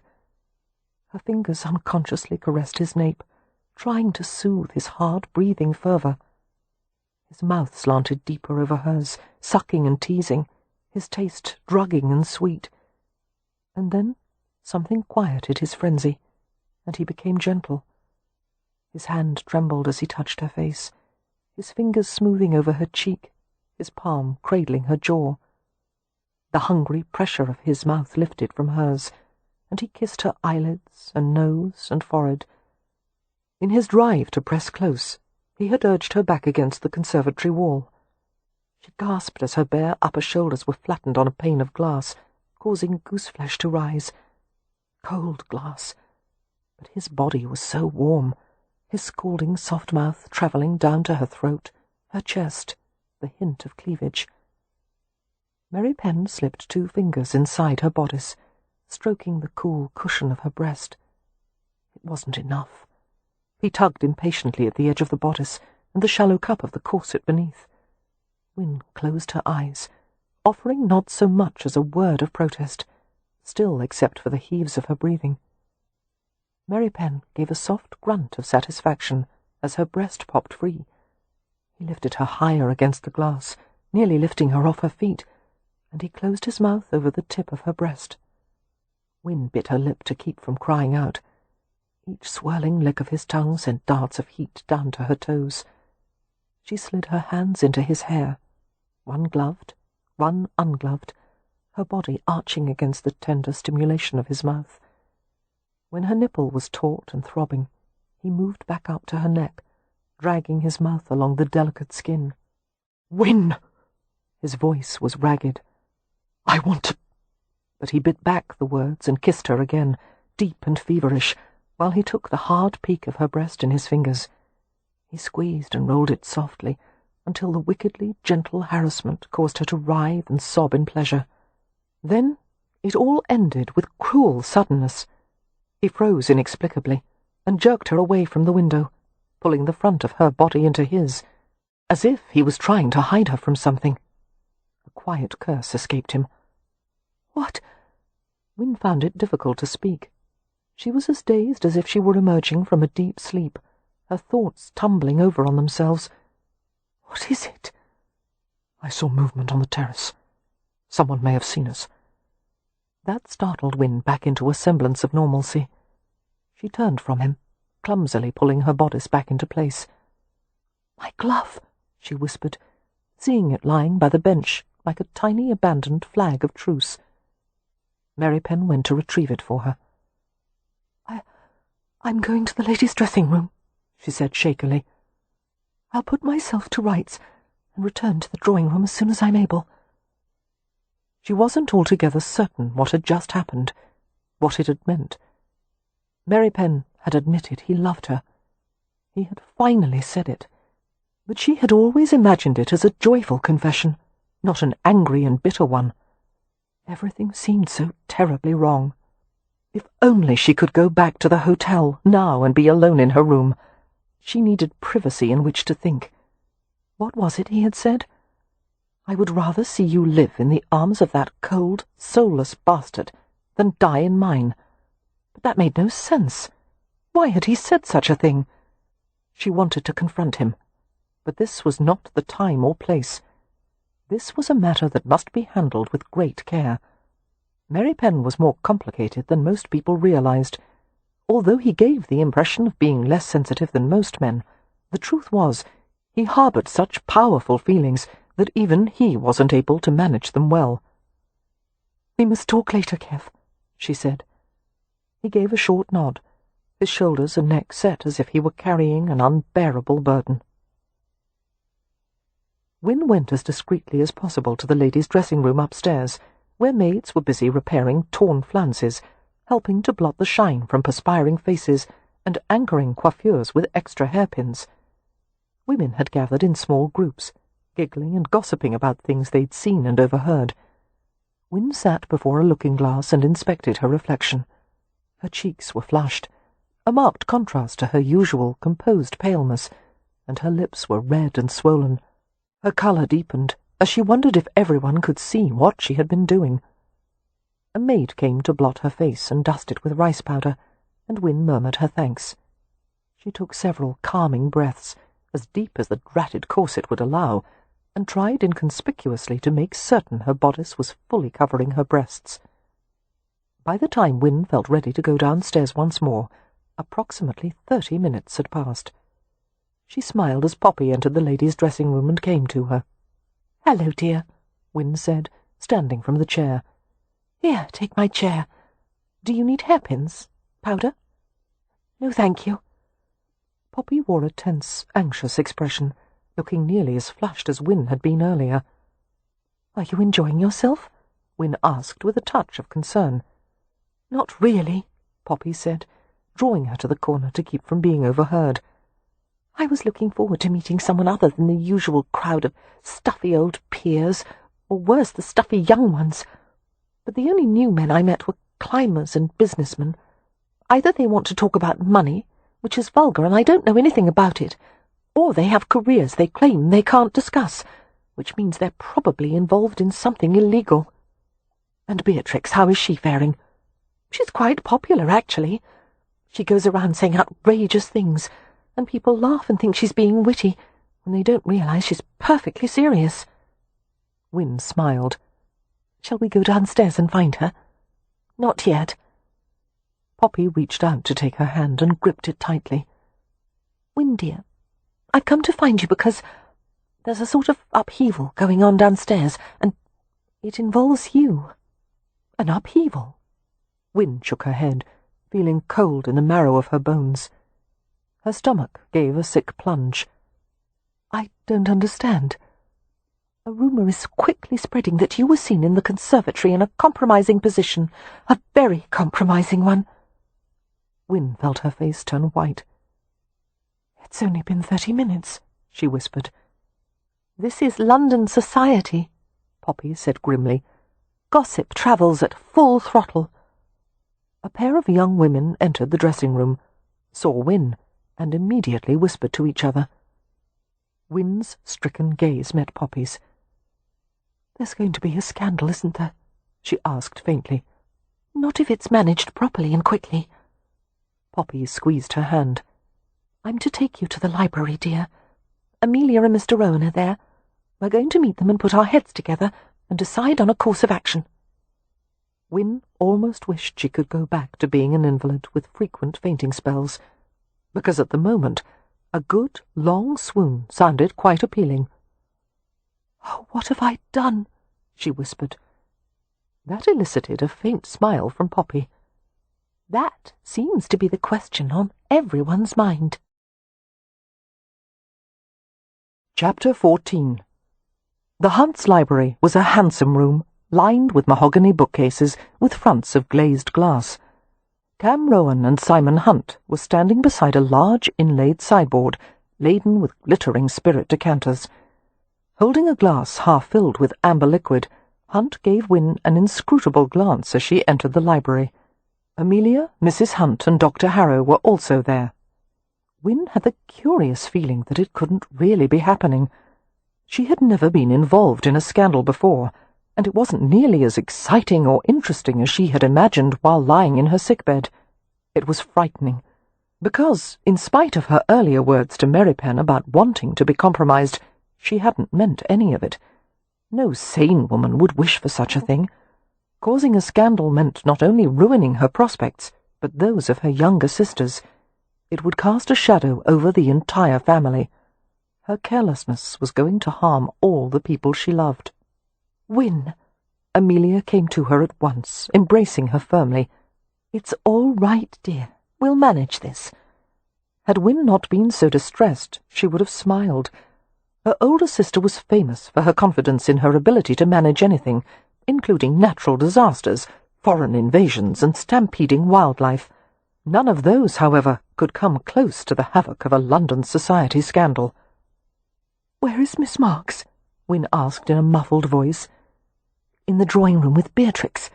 We're trying to keep appearances as normal as possible." Amelia sent a tense, rueful smile to the Hunts. "But our family has never been especially good at that." Win stiffened as she saw Leo and Merripen enter the room.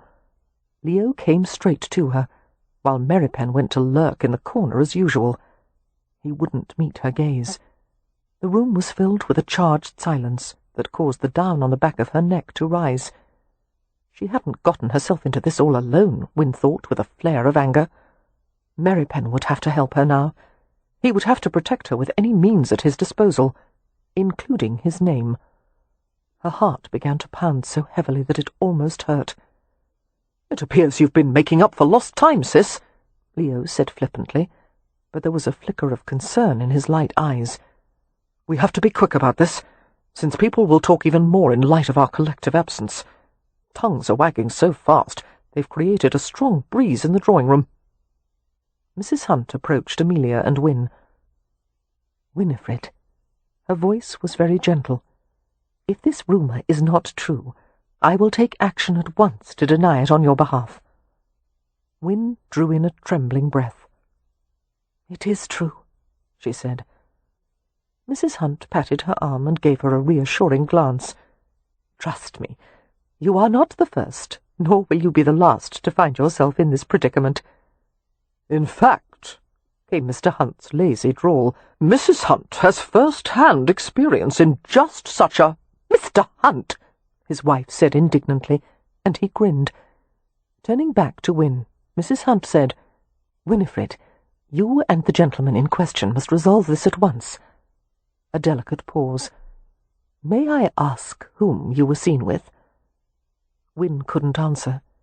She let her gaze fall to the carpet, and she studied the pattern of medallions and flowers dazedly as she waited for Merripen to speak.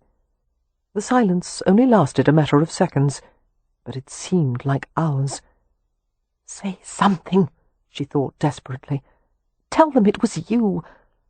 But there was no movement or sound from Merripen. And then Julian Harrow stepped forward. "I am the gentleman in question," he said quietly. Win's head jerked up. She gave him an astonished glance as he took her hand. "I apologize to all of you," Julian continued, "and especially to Miss Hathaway. I didn't intend to expose her to gossip or censure, but this precipitates something I had already resolved to do, which is to ask for Miss Hathaway's hand in marriage." Win stopped breathing. She looked directly at Merripen, and a silent cry of anguish seared through her heart. Merripen's hard face and coal-black eyes revealed nothing. He said nothing, did nothing. Merripen had compromised her, and now he was letting another man assume the responsibility for it, letting someone else rescue her. The betrayal was worse than any illness or pain she had ever experienced before. Win hated him. She would hate him until her dying day and beyond. What choice did she have but to accept Julian? It was either that, or allow herself and her sisters to be ruined. Win felt her face drain of all colour, but she summoned a paper-thin smile as she glanced at her brother.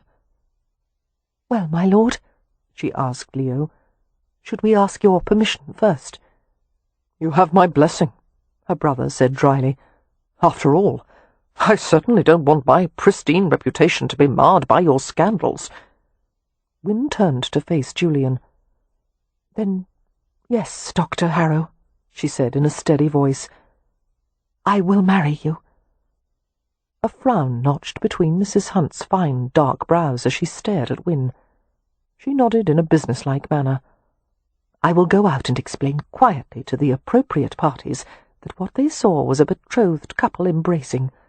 A bit intemperate, perhaps, but quite forgivable in light of a betrothal." "I'll go with you," Mr. Hunt said, coming to his wife's side. He extended a hand to Dr. Harrow and shook it. "My congratulations, sir." His tone was cordial, but far from enthusiastic. "You are most fortunate to have won Miss Hathaway's hand." As the Hunts left, Cam approached Win. She forced herself to stare directly into his perceptive hazel eyes, though it cost her. "Is this what you want, little sister?" he asked softly. His sympathy nearly undid her. "Oh, yes." She set her jaw against a wretched quiver and managed to smile. "I'm the luckiest woman in the world." And when she brought herself to look at Merripen, she saw that he was gone. "What a ghastly evening," Amelia muttered after everyone had left the library. "Yes." Cam led her into the hallway. "Where are we going?" "Back to the drawing-room to make an appearance. Try to look pleased and confident." "Oh, good God!" Amelia pulled away from him and strode to a large, arched wall niche, where a Palladian window revealed a view of the street below. She pressed her forehead against the glass and sighed heavily. A repeated tapping noise echoed through the hallway. Serious as the situation was, Cam couldn't prevent a quick grin. Whenever Amelia was worried or angry, her nervous habit asserted itself. As he had once told her, she reminded him of a hummingbird tamping down her nest with one foot. Cam went to her and rested his warm palms on the cool slopes of her shoulders. He felt her shiver at his touch.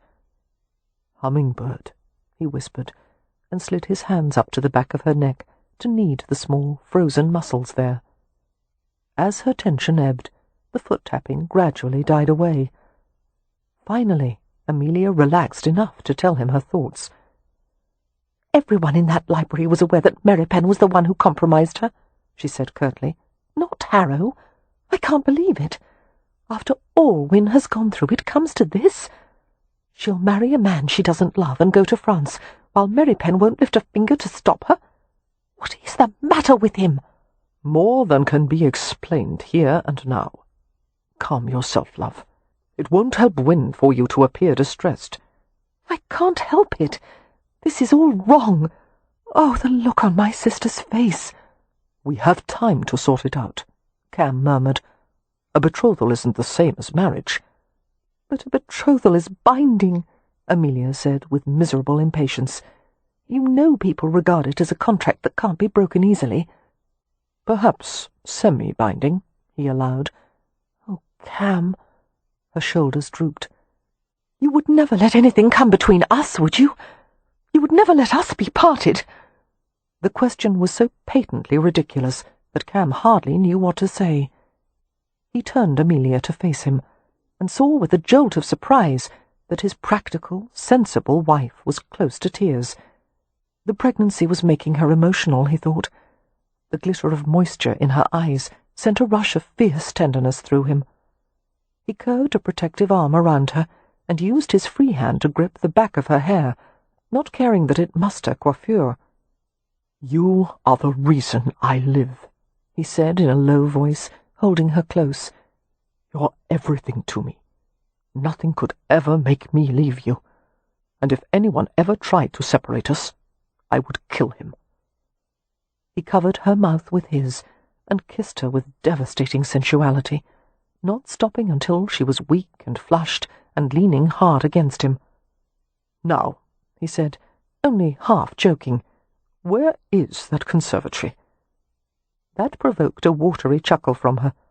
"I think there's been enough gossip fodder for one night. Are you going to talk to Merripen?" "Of course. He won't listen, but that's never stopped me before." "Do you think he—" Amelia broke off as she heard footsteps coming along the hallway, along with the crisp, abundant rustling of heavy skirts. She shrank further into the niche with Cam, burrowing into his arms. She felt him smile against her hair.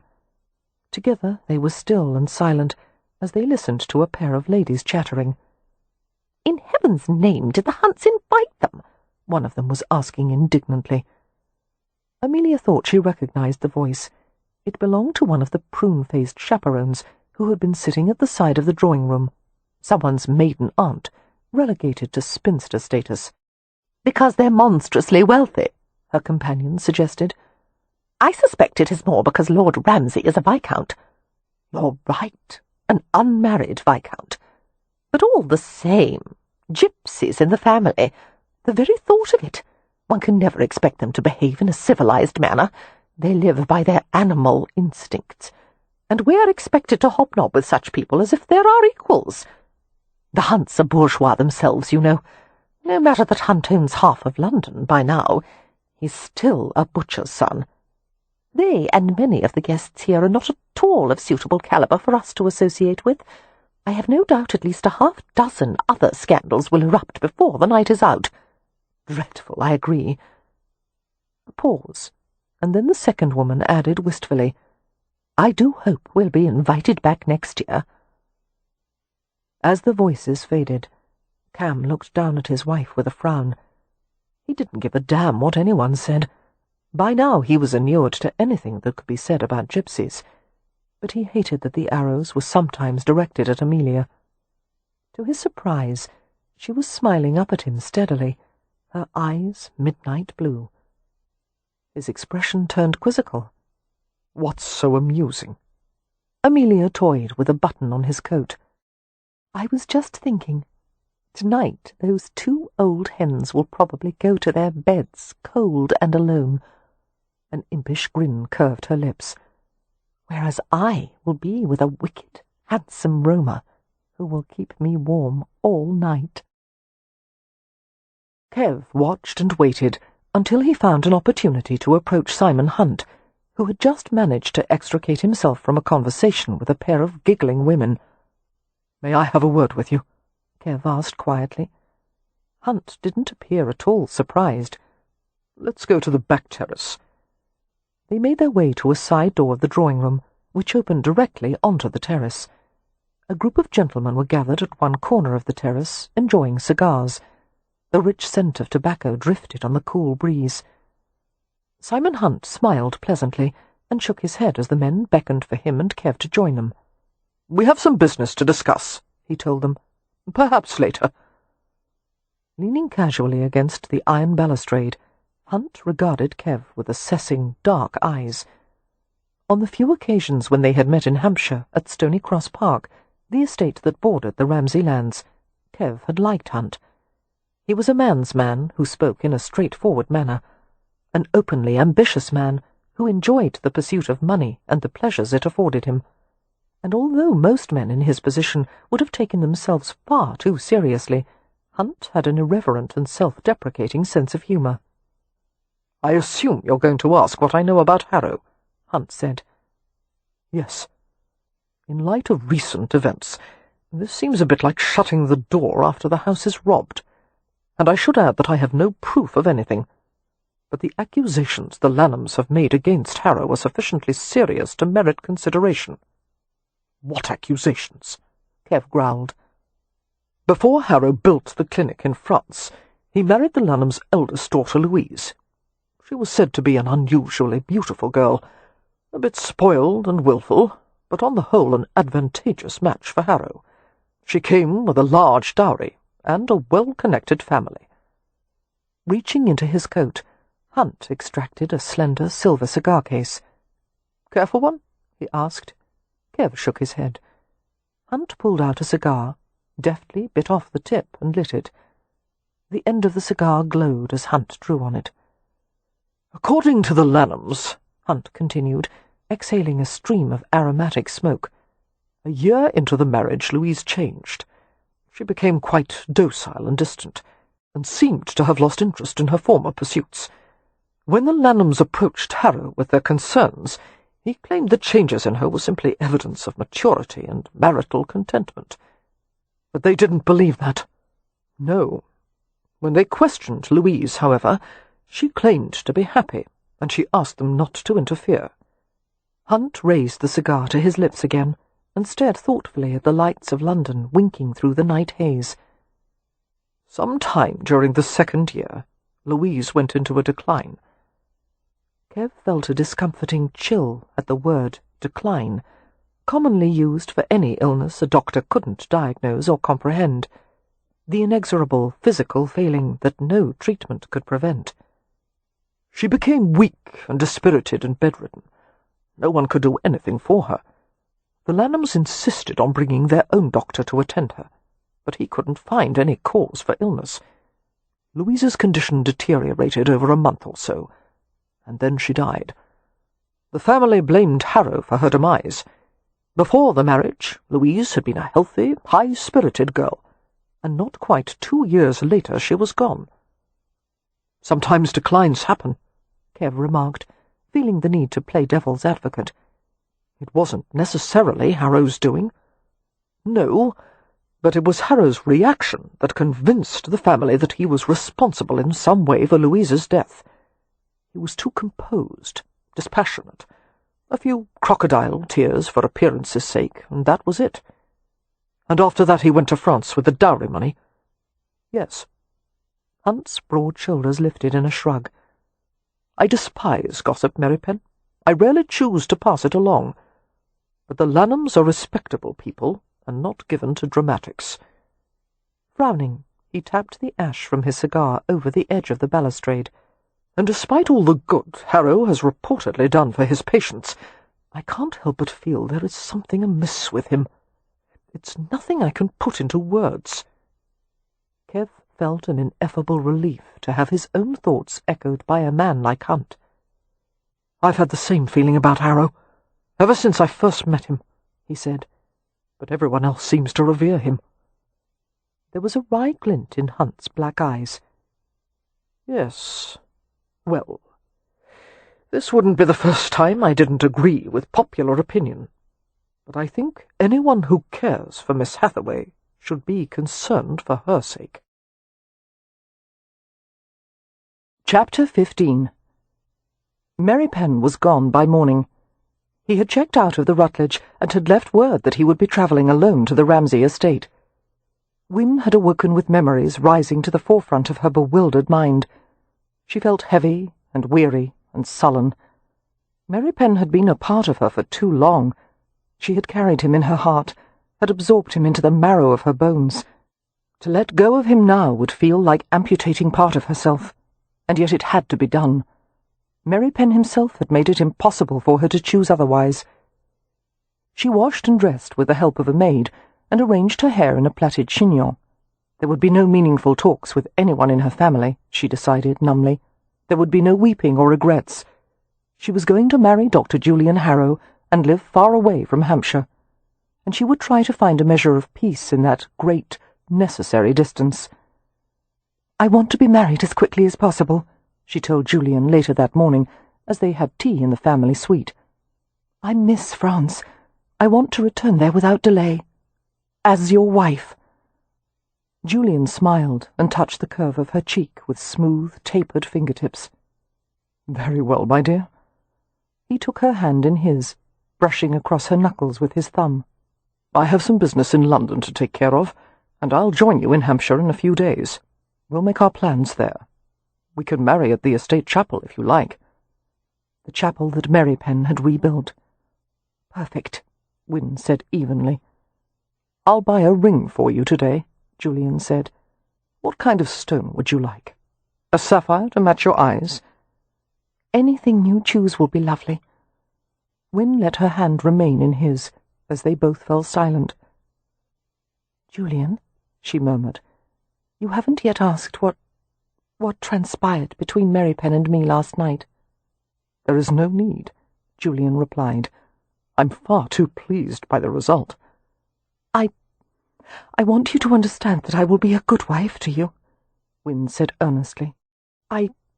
My former attachment to Merripen—" "That will fade in time," Julian said gently. "Yes." "And I warn you, Winifred, I will launch quite a battle for your affections. I will prove such a devoted and generous husband there will be no room in your heart for anyone else." She thought about bringing up the subject of children, asking if perhaps he would relent some day if her health improved even more, but from what she did know about Julian, he would not reverse his decisions easily, and she wasn't certain it mattered. She was trapped. Whatever life held in store for her now, she would have to make the best of it. After 2 days of packing, the family was on its way to Hampshire. Cam, Amelia, Poppy, and Beatrix were in the first carriage, while Leo, Win, and Miss Marks were in the second.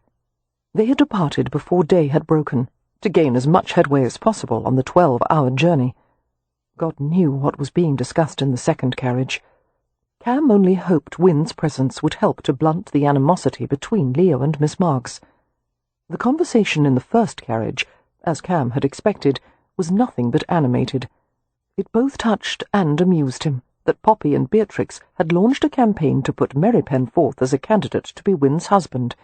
Naively, the girls had assumed that the only thing standing in the way was Merripen's lack of fortune. "So if you could give him some of your money," Beatrix was saying eagerly. "or give him part of Leo's fortune," Poppy interceded. "Leo would only waste it. Make Merripen understand that it would be Win's dowry," Beatrix said. So it wouldn't hurt his pride. And they wouldn't need very much, Poppy said.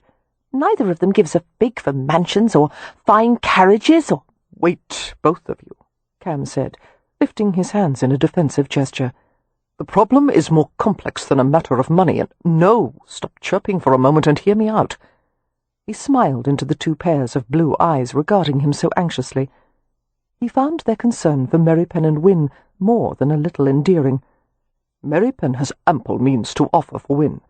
What he earns as the Ramsay estate manager is a handsome living in itself, and he also has unlimited access to the Ramsay accounts. Then why is Win going to marry Dr. Harrow and not Merripen? Beatrix demanded. For reasons Merripen wants to keep private, he believes he would not be an appropriate husband for her. But he loves her.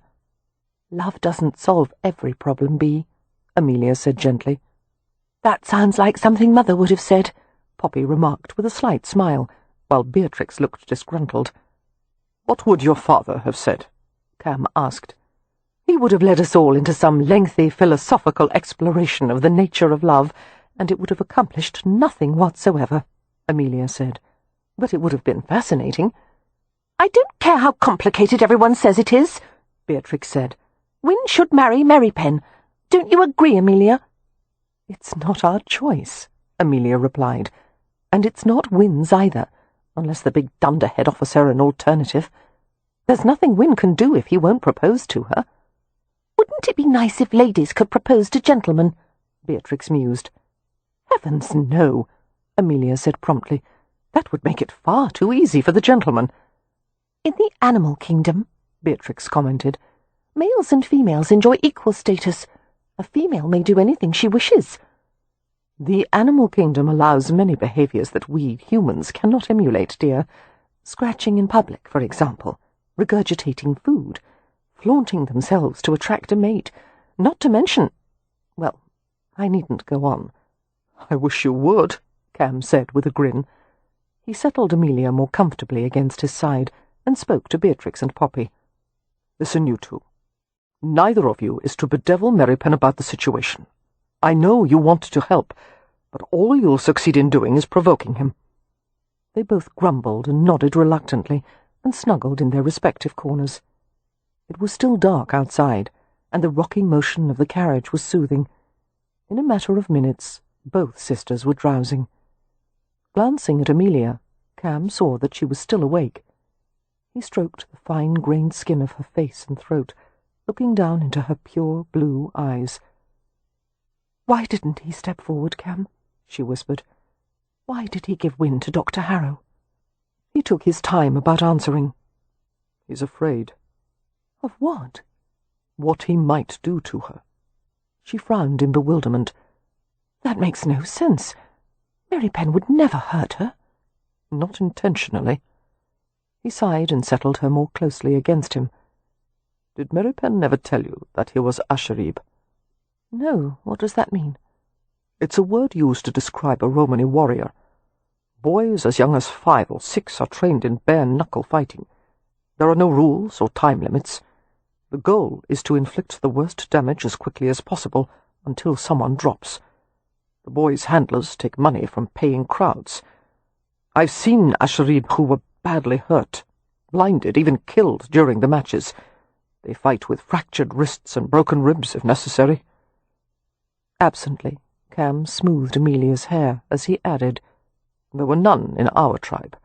Our leader decided it was too cruel. We learned to fight, of course, but it was never a way of life for us." "Merripen," Amelia whispered. "From what I can tell, it was even worse than that for him. The man who raised him." Cam, always so articulate, found it difficult to go on. "His uncle?" Amelia prompted. "Our uncle." Cam had already told her that he and Merripen were brothers, but he hadn't yet confided the rest of what Shuri had said. "Apparently, he raised Merripen as if he were a game dog." Amelia turned pale. "What do you mean?" "Merripen was brought up to be as vicious as a pit animal. He was starved and maltreated until he was conditioned to fight anyone, under any circumstances. And he was taught to take any abuse that was meted out to him and turn his aggression against his opponent." "Poor boy," Amelia murmured. "That explains much about the way he was when he first came to us. He was only half tame, but that was all a long time ago. His life has been very different since then. And having once suffered so terribly, doesn't he want to be loved now? Doesn't he want to be happy?" "It doesn't work that way, sweetheart." Cam smiled into her puzzled face. It was no surprise that Amelia, who had been brought up in a large and affectionate family, should find it difficult to understand a man who feared his own needs as if they were his worst enemy. "What if you were taught, all during your childhood, that the only reason for your existence was to inflict pain on others, that violence was all you were good for? How do you unlearn such a thing? You can't. So you cover it as best you can, always aware of what lies beneath the veneer." "But obviously Merripen has changed. He's a man with many fine qualities." "Merripen wouldn't agree." "Well, Win has made it clear that she would have him regardless." "It doesn't matter that she would have him. He's determined to protect her from himself." Amelia hated being confronted with problems that had no definite solution. "Then what can we do?" Cam lowered his head to kiss the tip of her nose. "I know how you hate to hear this, love, but not much. It's in their hands." She shook her head and grumbled something against his shoulder. "What did you say?" he asked, amused. Her gaze lifted to his, and a self-deprecating smile curved her lips. "Something to the effect that I hate having to leave Merripen and Win's future in their hands." The last time Win and Leo had seen Ramsay House, it had been dilapidated and half-burned, the grounds barren except for weeds and rubble, and unlike the rest of the family, they had not seen the stages of its progress as it was being rebuilt. The affluent southern county of Hampshire encompassed coastal land, heathland, and ancient forests filled with abundant wildlife. Hampshire had a milder, sunnier climate than most other parts of England, owing to the stabilizing effect of its location. Although Win had not lived in Hampshire for very long before she had gone to Dr. Harrow's clinic, she had the feeling of coming home. It was a welcoming, friendly place, with the lively market town of Stony Cross just a walking distance of the Ramsay estate. It seemed the Hampshire weather had decided to present the estate to its best effect, with profuse sunshine and a few picturesque clouds in the distance. The carriage passed the gatekeeper's lodge, constructed of greyish-blue bricks with cream-stone detailing. "They refer to that as the Blue House," Miss Mark said, "for obvious reasons." "How lovely!" Win exclaimed. "I've never seen bricks that colour in Hampshire before." "Staffordshire blue brick," Leo said, craning his neck to see the other side of the house. "Now that they're able to bring brick from other places on the railway, there's no need for the builder to make them on site." They went along the lengthy drive toward the house, which was surrounded by velvety green lawn and white gravelled walking paths, and young hedges and rose bushes.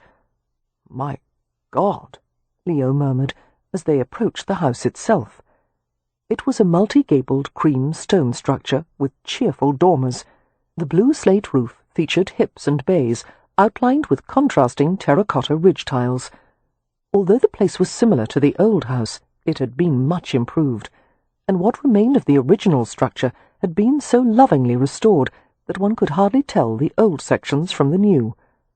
Leo didn't take his gaze off the place. "Merripen said they'd kept some of the odd-shaped rooms and nooks. I see many more windows, and they've added a service wing." People were working everywhere. Carters, stockmen, sawyers and masons, gardeners clipping hedges, stable boys and footmen coming out to the arriving carriages. The estate had not only come to life, it was thriving. Watching her brother's intent profile, Win felt a surge of gratitude toward Merripen, who had made all this happen. It was good for Leo to come home to this. It was an auspicious beginning to a new life. "The household staff is in need of expansion," Miss Mark said, "but the ones Mr. Merripen has hired are quite efficient. Mr. Merripen is an exacting manager, but also kind. They would do anything to please him." Win descended from the carriage with a footman's help and allowed him to escort her to the front doors. A marvellous set of double doors, with lower panels of solid timber and leaded glass panes set within the upper panels. As soon as Win reached the top step, the doors opened to reveal a middle-aged woman with ginger hair and a fair freckled complexion. Her figure was shapely and sturdy in a high-necked black dress. "Welcome, Miss Hathaway," she said warmly.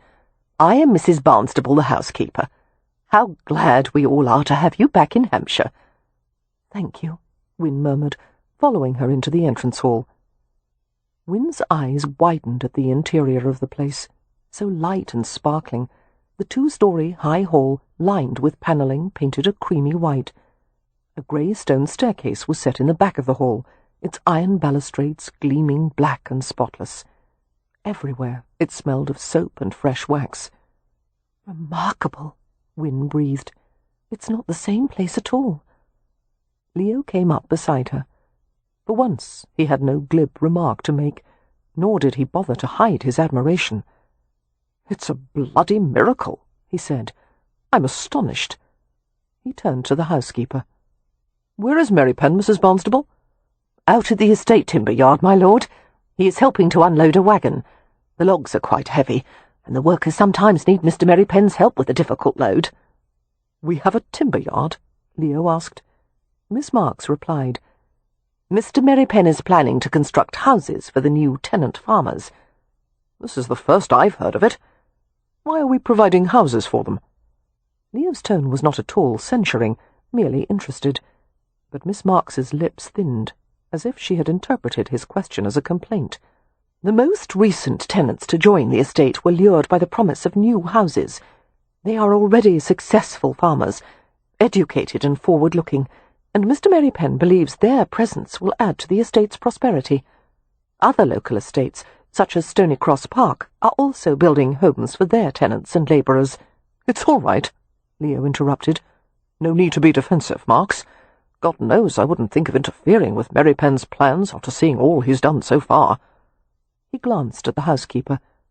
"If you'll point the way, Mrs. Barnstable, I'll go out and find Merripen. Perhaps I might help to unload the timber wagon." "A footman will show you the way," the housekeeper said at once. "But the work is occasionally hazardous, my lord, and not fitting for a man of your station." Miss Marks added in a light but caustic tone, "Besides, it is doubtful you could be of any help." The housekeeper's mouth fell open. Win had to bite back a grin. Miss Marks had spoken as if Leo were a small weed of a man instead of a strapping 6-footer. Leo gave the governess a sardonic smile. "I'm more physically capable than you suspect, Marks. You have no idea what lurks beneath this coat." "I am profoundly grateful for that. Miss Hathaway," the housekeeper broke in hurriedly, trying to smooth over the conflict, "may I show you to your room?" "Yes, thank you." Hearing her sisters' voices, Win turned to see them entering the hall, along with Mr. Rowan. "Well?" Amelia asked with a grin, spreading her hands to indicate their surroundings. "Lovely beyond words. Let's freshen ourselves and brush off the travel dust, and then I'll take you around." "I'll only be a few minutes," Win replied, and went to the staircase with the housekeeper. "How long have you been employed here, Mrs. Barnstable?" she asked, as they ascended to the second floor. "A year, more or less, ever since the house became habitable. I had previously been employed in London, but the old master passed on to his reward, and the new master dismissed most of the staff and replaced them with his own. I was in desperate need of a position." "I'm sorry to hear that, but very pleased for the Hathaways' sake." "It has been a challenging undertaking," the housekeeper said, "putting together a staff and training them all. I will confess I had a few trepidations, given the unusual circumstances of this position, but Mr. Merripen was very persuasive." "Yes," Win said absently. "It is difficult to say no to him." "He has a strong and steady presence, that Mr. Merripen. I've often marvelled to see him in the centre of a dozen simultaneous undertakings, the carpenters, the painters, the blacksmith, the head groomsman, all clamouring for his attention, and he always keeps a cool head. We can scarcely do without him. He is the fixed point of the estate." Win nodded morosely, glancing into the rooms they passed. More cream panelling and light cherry furniture, and upholsteries of soft-coloured velvets rather than the gloomy, dark shades that were currently fashionable.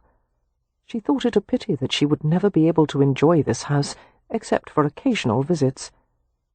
Mrs. Barnstable took her to a beautiful room with windows overlooking the gardens.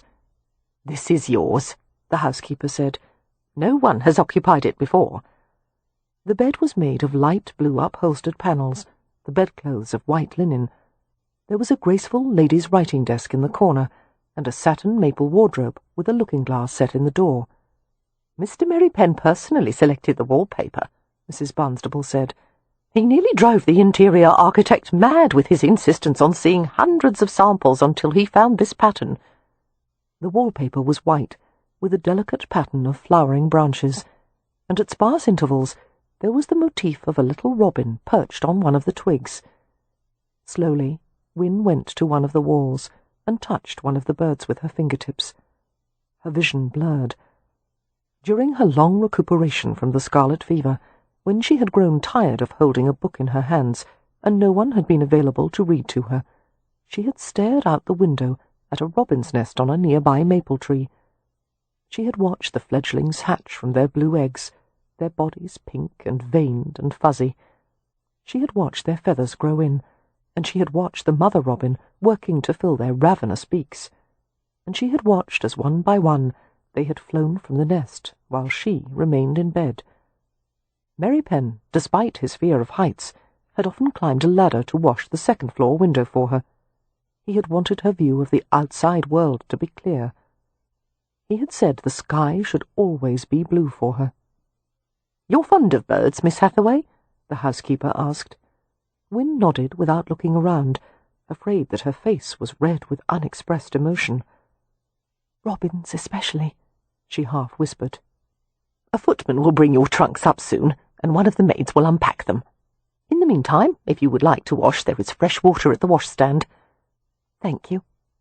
Win went to the porcelain pitcher and basin and sluiced clumsy handfuls of cooling water on her face and throat, heedless of the drips that fell onto her bodice. Blotting her face with a cloth, she felt only momentary relief from the aching heat that had suffused her. Hearing the creak of a floorboard, Win turned sharply. Merripen was at the threshold, watching her. The damnable flush wouldn't stop. She wanted to be on the other side of the world from him. She wanted never to see him again. And at the same time, her senses pulled him in greedily. The sight of him in an open-throated shirt, white linen clinging to the nutmeg tan of his skin, the short, dark layers of his hair, the scent of his exertions reaching her prickling nostrils. The sheer size and presence of him paralyzed her with need. She wanted the taste of his skin against her lips. She wanted to feel the throb of his pulse against her own. If only he would come to her just as he was, this moment, and crush her onto the bed with his hard, heavy body and take her, ruin her. "How was the journey from London?" he asked, his face expressionless. "I'm not going to make pointless conversation with you." Win went to the window and focused blindly on the dark woodland in the distance. "Is the room to your liking?" She nodded without looking at him. "If there is anything you need—" "I have everything I need," she interrupted. "Thank you." "I want to talk to you about the other—" "That's quite all right," she said, managing to sound composed. "You don't need to come up with excuses about why you didn't offer for me." "I want you to understand." "I do understand, and I've already forgiven you. Perhaps it will ease your conscience to hear that I'll be much better off this way." "I don't want your forgiveness," he said curtly. "Fine. You're not forgiven. Whatever pleases you." She couldn't bear to be alone with him for another moment. Her heart was breaking. She could feel it fracturing.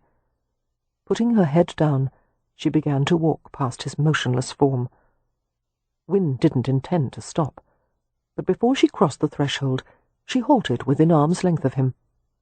There was one thing she wanted to tell him.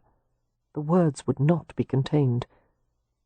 "Incidentally," she heard herself say tonelessly, "I went to visit a London doctor yesterday, a highly respected one. I told him my medical history, and I asked if he would evaluate my general state of health." Aware of the intensity of Merripen's gaze, Win continued evenly.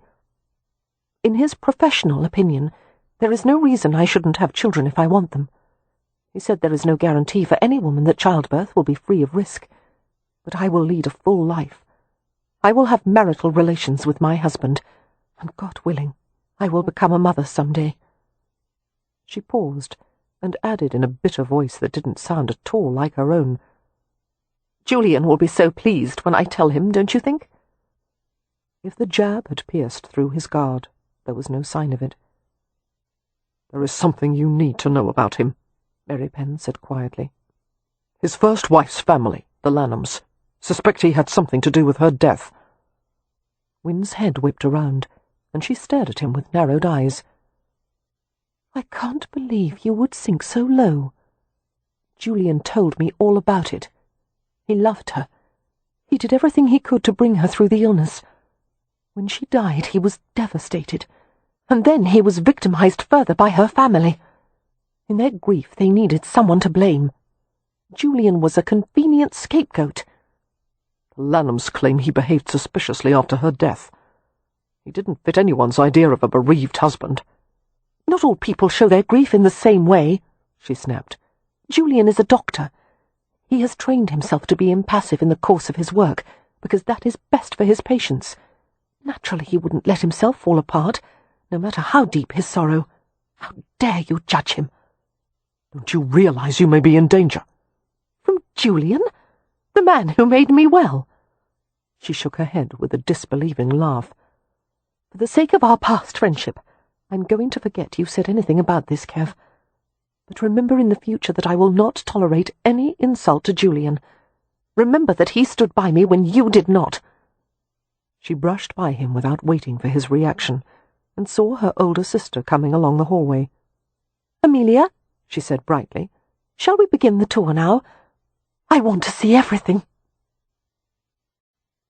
Chapter 16. Although Merripen had made it clear to the Ramsay household that Leo, not he, was master, the servants and labourers still considered him the authority. Merripen was the one they first approached with all concerns, and Leo was content to let it remain so, while he familiarized himself with the reinvigorated estate and its inhabitants. I'm not a complete idiot, despite appearances to the contrary, he told Merripen dryly, as they rode out to the east corner of the estate one morning. The arrangements you've made are obviously working. I don't intend to foul things up in an effort to prove I'm lord of the manor. That being said, I do have a few improvements to suggest regarding the tenant housing. Oh? A few inexpensive alterations in design would make the cottages more comfortable and attractive, and if the idea is to eventually establish a hamlet of sorts on the estate, it might behoove us to come up with a set of plans for a model village. You want to work on plans and elevations? Merripen asked, surprised at the show of interest from the usually indolent lord. If you have no objections. Of course not. It's your estate. Merripen regarded him speculatively. Are you considering a return to your former profession? Yes, actually. I might start as a jobbing architect. We'll see where some earnest dabbling might lead, and it makes sense to cut my teeth on my own tenants' houses. He grinned. My reasoning is they'll be less likely than outsiders to sue me. On an estate with a crowded wood like the Ramsay lands, a thinning of the forest was necessary every 10 years. By Merripen's calculation, the estate had missed at least 2 previous cycles, which meant there was a good 30 years' worth of dead, sickly, or suppressed growth trees to be cleared from the Ramsay forests. To Leo's dismay, Merripen insisted on dragging him through the entire process, until Leo knew far more than he had ever wanted to know about trees. "Correct thinning helps nature," Merripen said, in response to Leo's grumbling. "The estate wood will have healthier timber, and far more value if the right trees are removed to help the others grow. I'd rather leave the trees to settle it amongst themselves," Leo said, which Merripen ignored. To educate himself and Leo further, Merripen arranged a meeting with the small staff of estate woodmen. They went out to examine some targeted standing trees, while the woodman explained how to measure the length and mean traverse area of a tree to determine its cubic contents. Using a girthing tape, a 20-foot rod and a ladder, they made some preliminary assessments. Before Leo quite knew how it had happened, he had found himself atop a ladder, helping in the measurements. "May I ask why?" he called down to Merripen. "You happen to be standing down there while I'm up here risking my neck." "Your tree," Merripen pointed out succinctly. "Also my neck." Leo gathered that Merripen wanted him to take an active interest in the estate and all its affairs, great and small. It seemed these days that an aristocratic landowner could not simply relax in the library and drink port, no matter how appealing that scenario was. One could delegate estate responsibilities to managers and servants, but that meant one ran the risk of being fleeced. As they went over other items on a daily list that only seemed to get longer as the week progressed, Leo began to comprehend just how overwhelming a job Merripen had undertaken for the past 3 years. Most estate managers had undergone apprenticeships, and most sons of the peerage had been educated from a young age in the various concerns of the estates they would someday inherit. Merripen, on the other hand, had learned all of this, managing livestock, farming, forestry, construction, land improvement, wages, profits, and rents, with no preparation and no time.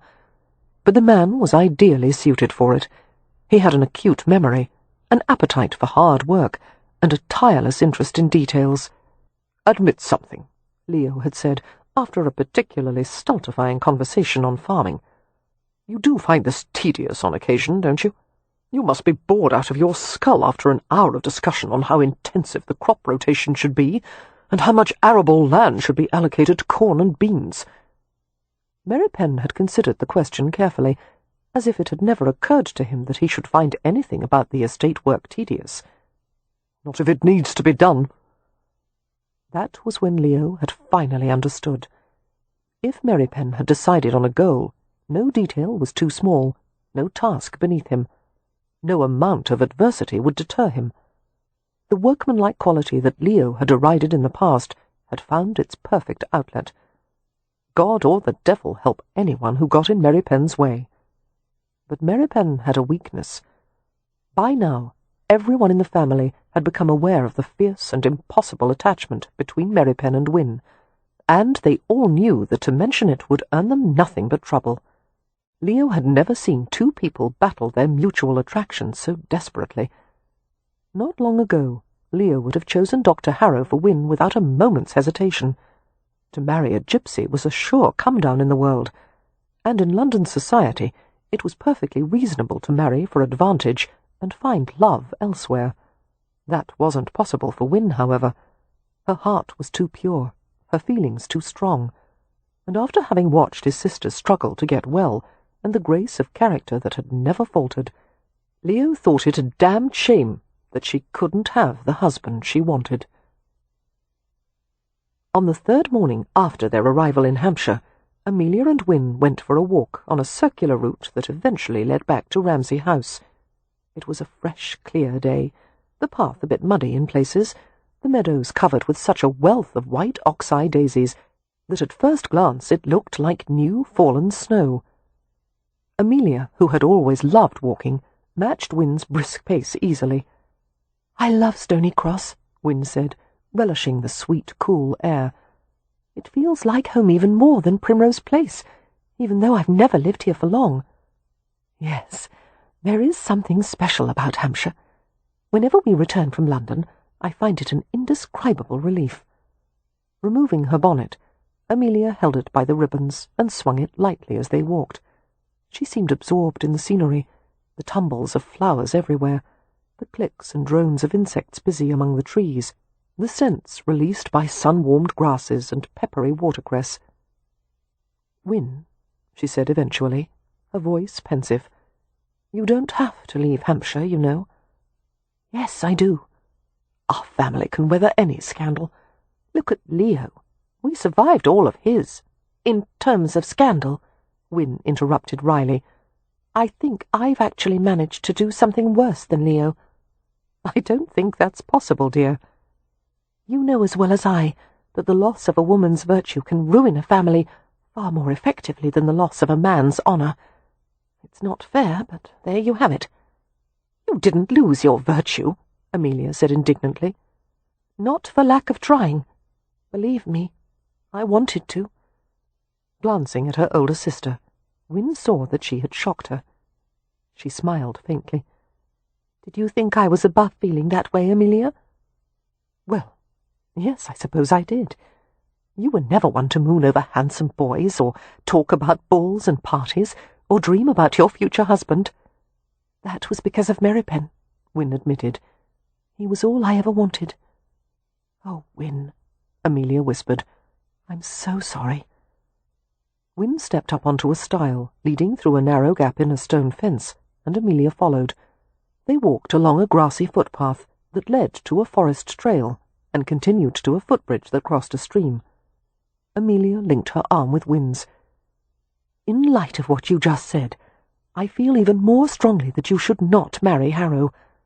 What I mean is, you should marry Harrow if you wish, but not because of any fear over a scandal. I want to. I like him. I believe he is a good man, and if I stay here, it would result in endless misery for me and Merripen. One of us has to leave. Why does it have to be you? Merripen is needed here. He belongs here, and it truly doesn't matter to me where I am. In fact, I think it would be better for me to make a new beginning elsewhere. Cam's going to talk to him, Amelia said. Oh, no, he mustn't. Not on my behalf. Win's pride bristled, and she turned to face Amelia. Don't let him, please. I couldn't stop Cam no matter how I tried. He's not talking to Merripen for your sake, Win. It's for Merripen's own sake. We very much fear what will become of him once he's lost you for good. He's already lost me, Win said flatly. He lost me the moment he refused to stand up for me.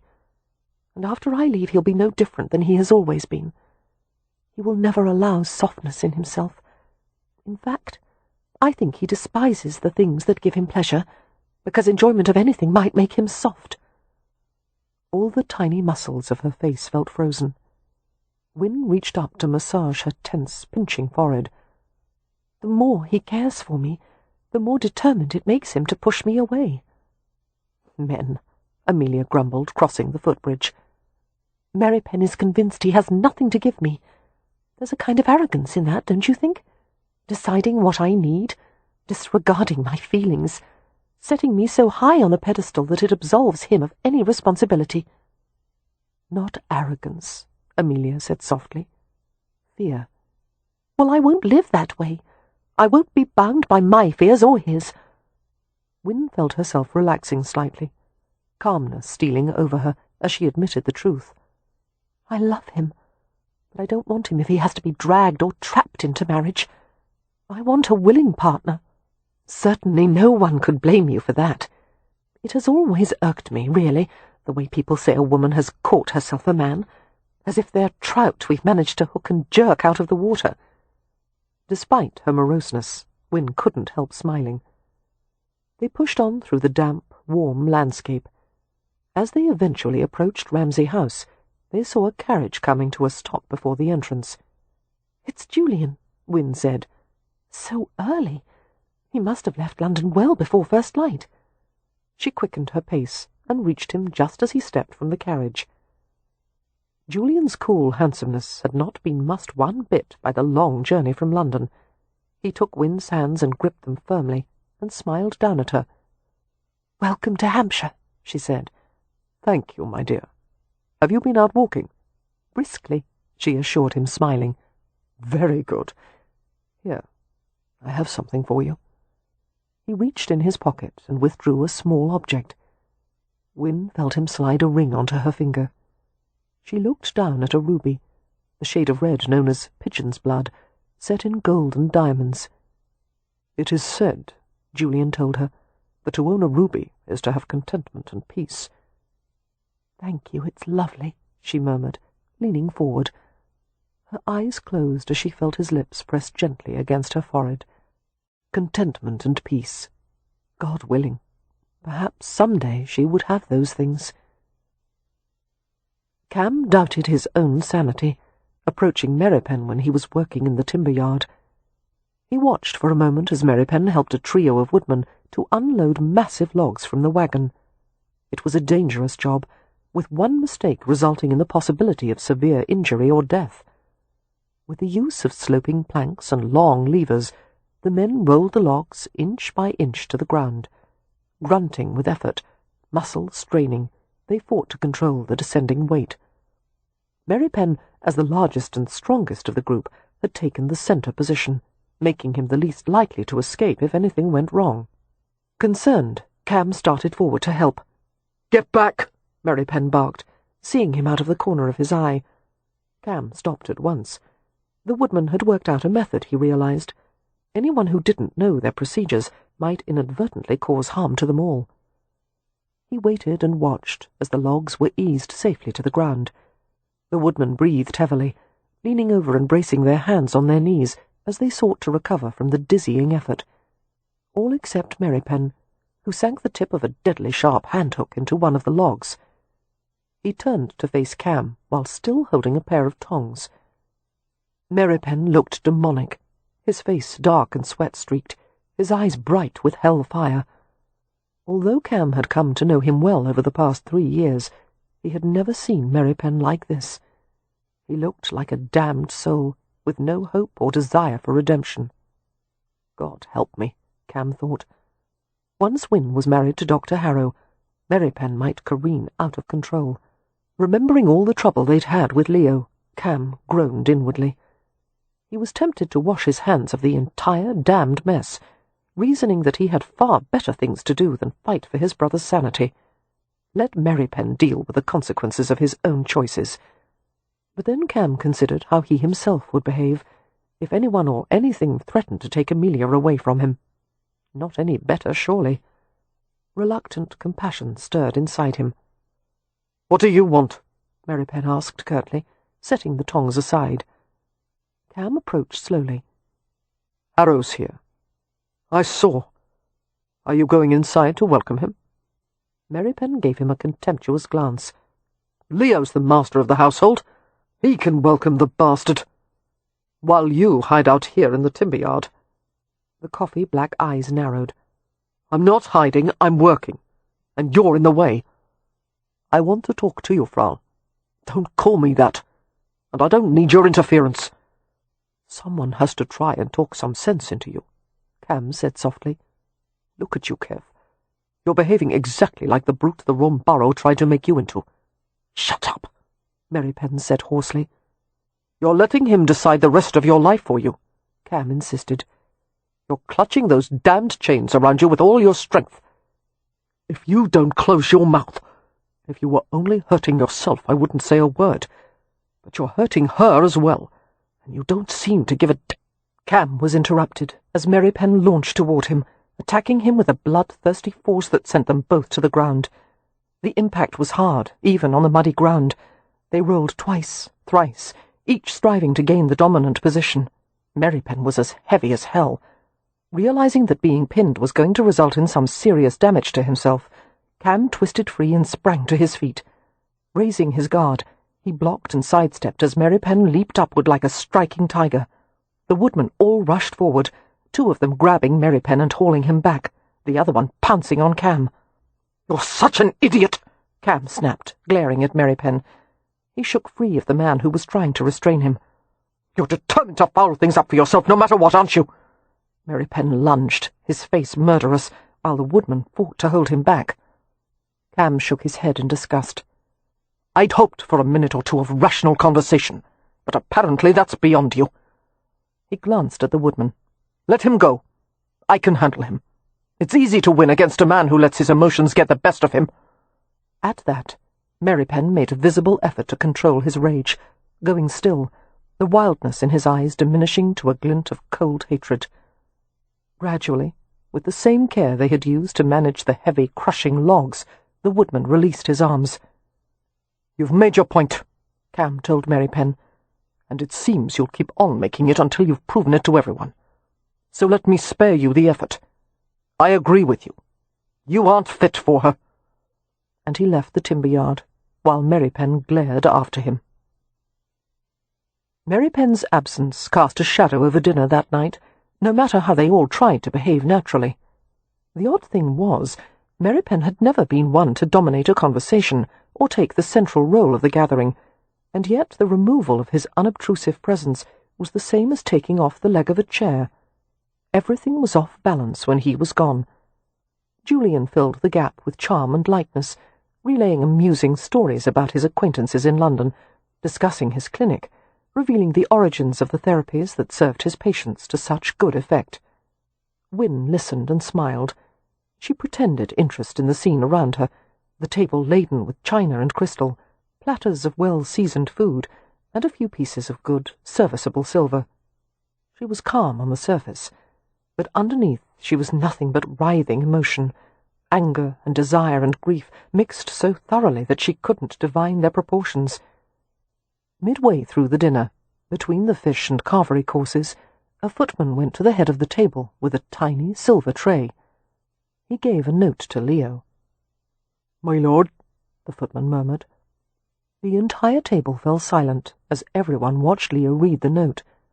Casually, he tucked the slip of paper into his coat and murmured something to the footman about readying his horse. A smile touched Leo's lips as he saw their gazes fastened on him. "My apologies all," he said calmly. "I'm needed for a bit of business that can't wait." His light blue eyes held a sardonic glint as he glanced at Amelia. "Perhaps you could have the kitchen save a plate of dessert for me. You know how I love trifle." "As a dessert or verb?" Amelia rejoined, and he grinned. "Both, of course." He stood from the table. "Excuse me, please." Win was gripped with worry. She knew this had something to do with Merripen. She felt it in her bones. "My lord," she said in a suffocated voice. "Is it—" "All is well," he said at once. "Shall I go?" Cam asked, staring hard at Leo. It was a novel situation for all of them. Leo was a problem solver. Novel especially to Leo. "Not a chance," Leo replied. "I wouldn't be deprived of this for the world." The Stony Cross jail was located on Fishmonger Lane. Locals referred to the two-room lockup as the pinfold. The antique word referred to a pen where stray animals were kept, hearkening back to medieval times when the open field system had still been practiced. The owner of a lost cow, sheep, or goat had usually been able to find it at the pinfold, where he could claim it for a fee. Nowadays, drunkards and minor lawbreakers were claimed by their relatives in much the same way. Leo had spent more than a few nights in the pinfold himself, but to his knowledge, Merripen had never run afoul of the law, and had certainly never been guilty of drunkenness, public or private. Until now. It was rather bemusing, this reversal of their situations. Merripen had always been the one to collect him from whatever jail or strong-room he had managed to land himself in. Leo met briefly with the parish constable, who seemed similarly struck by the arse-about of it all. "May I ask the nature of the crime?" Leo inquired diffidently. "Got himself good and pickled at the tavern," the constable replied, "and went into a real Tom and Jerry with a local." "What were they fighting over?" "The local made some remark about gypsies and drink, and that set Mr. Merripen off like a Roman candle." Scratching his head through his wiry hair, the constable said reflectively, "Merripen had plenty of men jumping to defend him. He's well liked among the farmers here, but he fought them too, and even then they tried to pay his bail. They said it wasn't like him getting foxed and brawling. From what I know of Merripen, he's a quiet sort, not like the others of his kind. But I said no, I wasn't taking bail money until he'd cooled his heels for a bit. Those fists are the size of Hampshire hams. I'm not releasing him until he's more than half sober." "May I speak to him?" "Yes, my lord. He's in the first room. I'll take you there." "You needn't trouble yourself," Leo said pleasantly. "I know the way." The constable grinned at that. "I suppose you do, my lord." The cell was unfurnished, except for a short-legged stool, an empty bucket, and a straw pallet. Merripen was sitting on the pallet, leaning his back against a timbered wall. One knee was propped up, his arm half curled around it. The black head was lowered in a posture of utter defeat. Merripen looked up as Leo approached the row of iron bars that separated them. His face was drawn and saturnine. He looked as if he hated the world and all its inhabitants. Leo was certainly familiar with that feeling. "Well, this is a change," he remarked cheerfully. "Usually you're on this side and I'm on that side." "Sod off," Merripen growled. "And that's what I usually say," Leo marvelled. "I'm going to kill you," Merripen said with guttural sincerity. "That doesn't provide much incentive for me to get you out, does it?" Leo folded his arms across his chest and regarded the other man with expert assessment. Merripen was no longer drunk, only mean as the devil, and suffering. Leo supposed, in light of his own past misdeeds, he should have more patience with the man. "Nevertheless," he said, "I will have you set free, since you've done the same for me on so many occasions." "Then do it." "Soon. But I have a few things to say, and it's obvious that if I let you out first, you'll bolt like a hare at a coursing, and then I won't have the chance." "Say what you like, I'm not listening." "Look at you. You're a filthy mess, and you're locked up in the pinfold, and you're about to receive a lecture on behaviour from me, which is obviously as low as a man can sink." From all appearances, the words fell on deaf ears.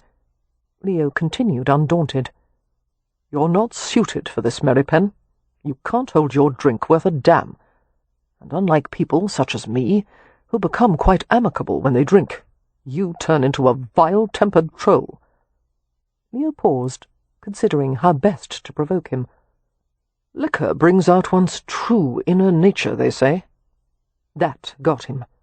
Merripen flashed him a dark glance that contained both fury and anguish. Surprised by the strength of the reaction, Leo hesitated before continuing. He understood the situation more than the bastard would have believed or wanted to believe. Perhaps Leo didn't know the whole mysterious tangle of Merripen's past, or the complex twists and turns of character that made him unable to have the woman he loved. But Leo knew one simple truth that superseded all others. Life was too bloody short. "Damn you," Leo muttered, pacing back and forth. He would have preferred to take a knife and lay open a portion of his own flesh rather than say what needed to be said. But he had the sense that he was somehow standing between Merripen and annihilation, that some brace of essential words, a crucial argument, had to be set forth. "If you weren't such a stubborn ass," Leo said, "I wouldn't have to do this." No response from Merripen, not even a glance. Leo turned to the side and rubbed the back of his neck, and dug his fingers into his own rigid muscles. "You know I never speak of Laura Dillard. In fact, that may be the first time I've said her full name since she died. But I am going to say something about her, because not only do I owe you for what you've done for the Ramsay estate, but—" "Don't, Leo!" The words were hard and cold. "You're embarrassing yourself." "Well, I'm good at that, and you've left me no bloody choice. Do you understand what you are in, Merripen? A prison of your making. And even after you're out of here, you'll still be trapped. Your entire life will be a prison." Leo thought of Laura, the physical details of her no longer precise in his mind, but she lingered inside him like the memory of sunlight, in a world that had been bitterly cold since her death. Hell was not a pit of fire and brimstone. Hell was waking up alone, the sheets wet with your tears and your seed, knowing the woman you had dreamed of would never come back to you. "Since I lost Laura," Leo said, "everything I do is merely a way of passing the time. It's hard to give a damn about much of anything. But at least I can live with the knowledge that I fought for her. At least I took every bloody minute with her that was possible to have. She died knowing I loved her." He stopped pacing and stared at Merripen contemptuously. "But you're throwing everything away, and breaking my sister's heart because you're a damned coward. Either that or a fool. How can you—" He broke off as Merripen hurled himself at the bars, shaking them like a lunatic. "Shut up, damn it!" "What will either of you have once Win has gone with Harrow?" Leo persisted. "You'll stay in your self-made prison, that's obvious. But Win will be worse off. She'll be alone, away from her family. Married to a man who regards her as nothing more than a decorative object to keep on a bloody shelf. And what happens when her beauty fades and she loses her value to him? How will he treat her then?" Merripen went motionless, his expression contorted, murder in his eyes. "Neither you nor I are worth a damn," Leo said softly. "Oh, you can work the estate, and show me how to balance account books and manage the tenants and inventory the stinking larder. I suppose we'll keep it running well enough. But neither of us will ever be more than half alive, like most men. And the only difference is, we know it." Leo paused, vaguely surprised by the tightening sensation all around his neck, as if a noose had been cinched around it. His emotions drained away, and suddenly he felt so weary that it seemed to require all the energy in his body merely to keep his heart beating. "Amelia told me once about a suspicion she'd had for a while. It bothered her quite a bit. She said that when Win and I had fallen ill with scarlet fever, and you made the deadly nightshade syrup, you'd concocted far more than was necessary, and you kept a cup of it on Win's nightstand, like some sort of macabre nightcap. Amelia said that if Win had died, she thought you would have taken the rest of that poison. And I've always hated you for that, because you forced me to stay alive without the woman I loved, while you had no bloody intention of doing the same." Merripen didn't answer, gave no sign that he registered Leo's words. "Christ, man," Leo said huskily, "if you had the bollocks to die with her, don't you think you could work up the courage to live with her?" There was nothing but silence as Leo walked away from the cell. He wondered what the hell he had done, what effect it would have. Leo went to the parish constable's office and told him to let Merripen out. "Wait another 5 minutes, however," he added dryly. "I need a running start." After Leo had left, the mood at the dinner table had taken on a tone of determined cheerfulness. No one wanted to speculate aloud on the reason for Merripen's absence, or why Leo had gone on a mysterious errand, but it seemed likely the two were connected. Win worried silently, and told herself sternly that it was not her place, nor her right to worry about Merripen, and then she had worried some more. As she had forced a few bites of dinner down, she felt the food stick in her clenched throat. She had gone to bed early, pleading a headache, and had left the others playing games in the parlour. After Julian had escorted her to the main staircase, she had let him kiss her. It was a lingering kiss, turning damp as he had searched just inside her lips. The patient sweetness of his mouth on hers had been, if not earth-shattering, very pleasant. Win thought that Julian would be a skilled and sensitive partner when she finally did manage to coax him into making love to her. But he didn't seem terribly driven in that regard, which was both a disappointment and a relief. Had he ever looked at her with a fraction of the hunger, the need that Merripen did, perhaps it might have awakened a response in her. But Win knew that while Julian desired her, his feelings didn't begin to approach the all-encompassing primality of Merripen's, and she found it difficult to imagine Julian losing his composure even during that most intimate of acts. She couldn't picture him sweating and groaning and holding her tightly. She knew intuitively that Julian would never allow himself to descend to that level of abandonment. She also knew that at some time in the future there was a possibility that Julian might sleep with another woman. The thought dejected her, but such a concern was not enough to deter her from marriage. After all, adultery was hardly an uncommon circumstance. While it was held as a social ideal that a man should keep his vows of fidelity, most people were quick to excuse a husband who had strayed.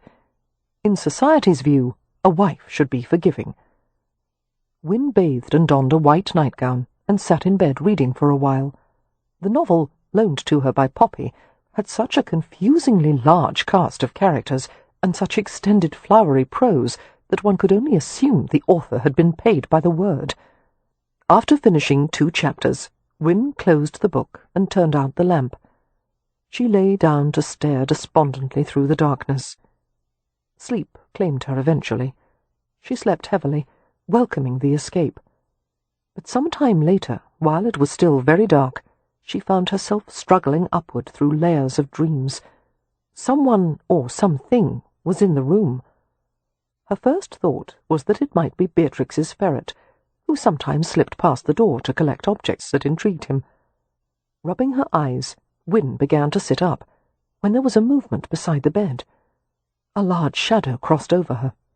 Before bewilderment could give way to fear, she heard a familiar murmur, and felt a man's warm fingers press across her lips. "It's me." Her lips moved soundlessly against his hand. "Kev." Win's stomach constricted with an ache of pleasure, and her heartbeat hammered in her throat. But she was still angry with him. She was done with him, and if he had come here for a midnight talk, he was sadly mistaken. She started to tell him so, but to her astonishment, she felt a thick piece of cloth descend over her mouth, and then he was tying it deftly behind her head. In a few more seconds, he had bound her wrists in front of her. Win was rigid with shock. Merripen would never do something like this, and yet it was him. She would know him if only by the touch of his hands. What did he want? What was going through his mind? His breath was faster than usual as it brushed against her hair. Now that her vision had adjusted to the darkness, she saw that his face was hard and austere.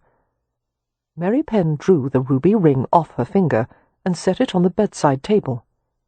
Taking her head in his hands, he stared into her wide eyes.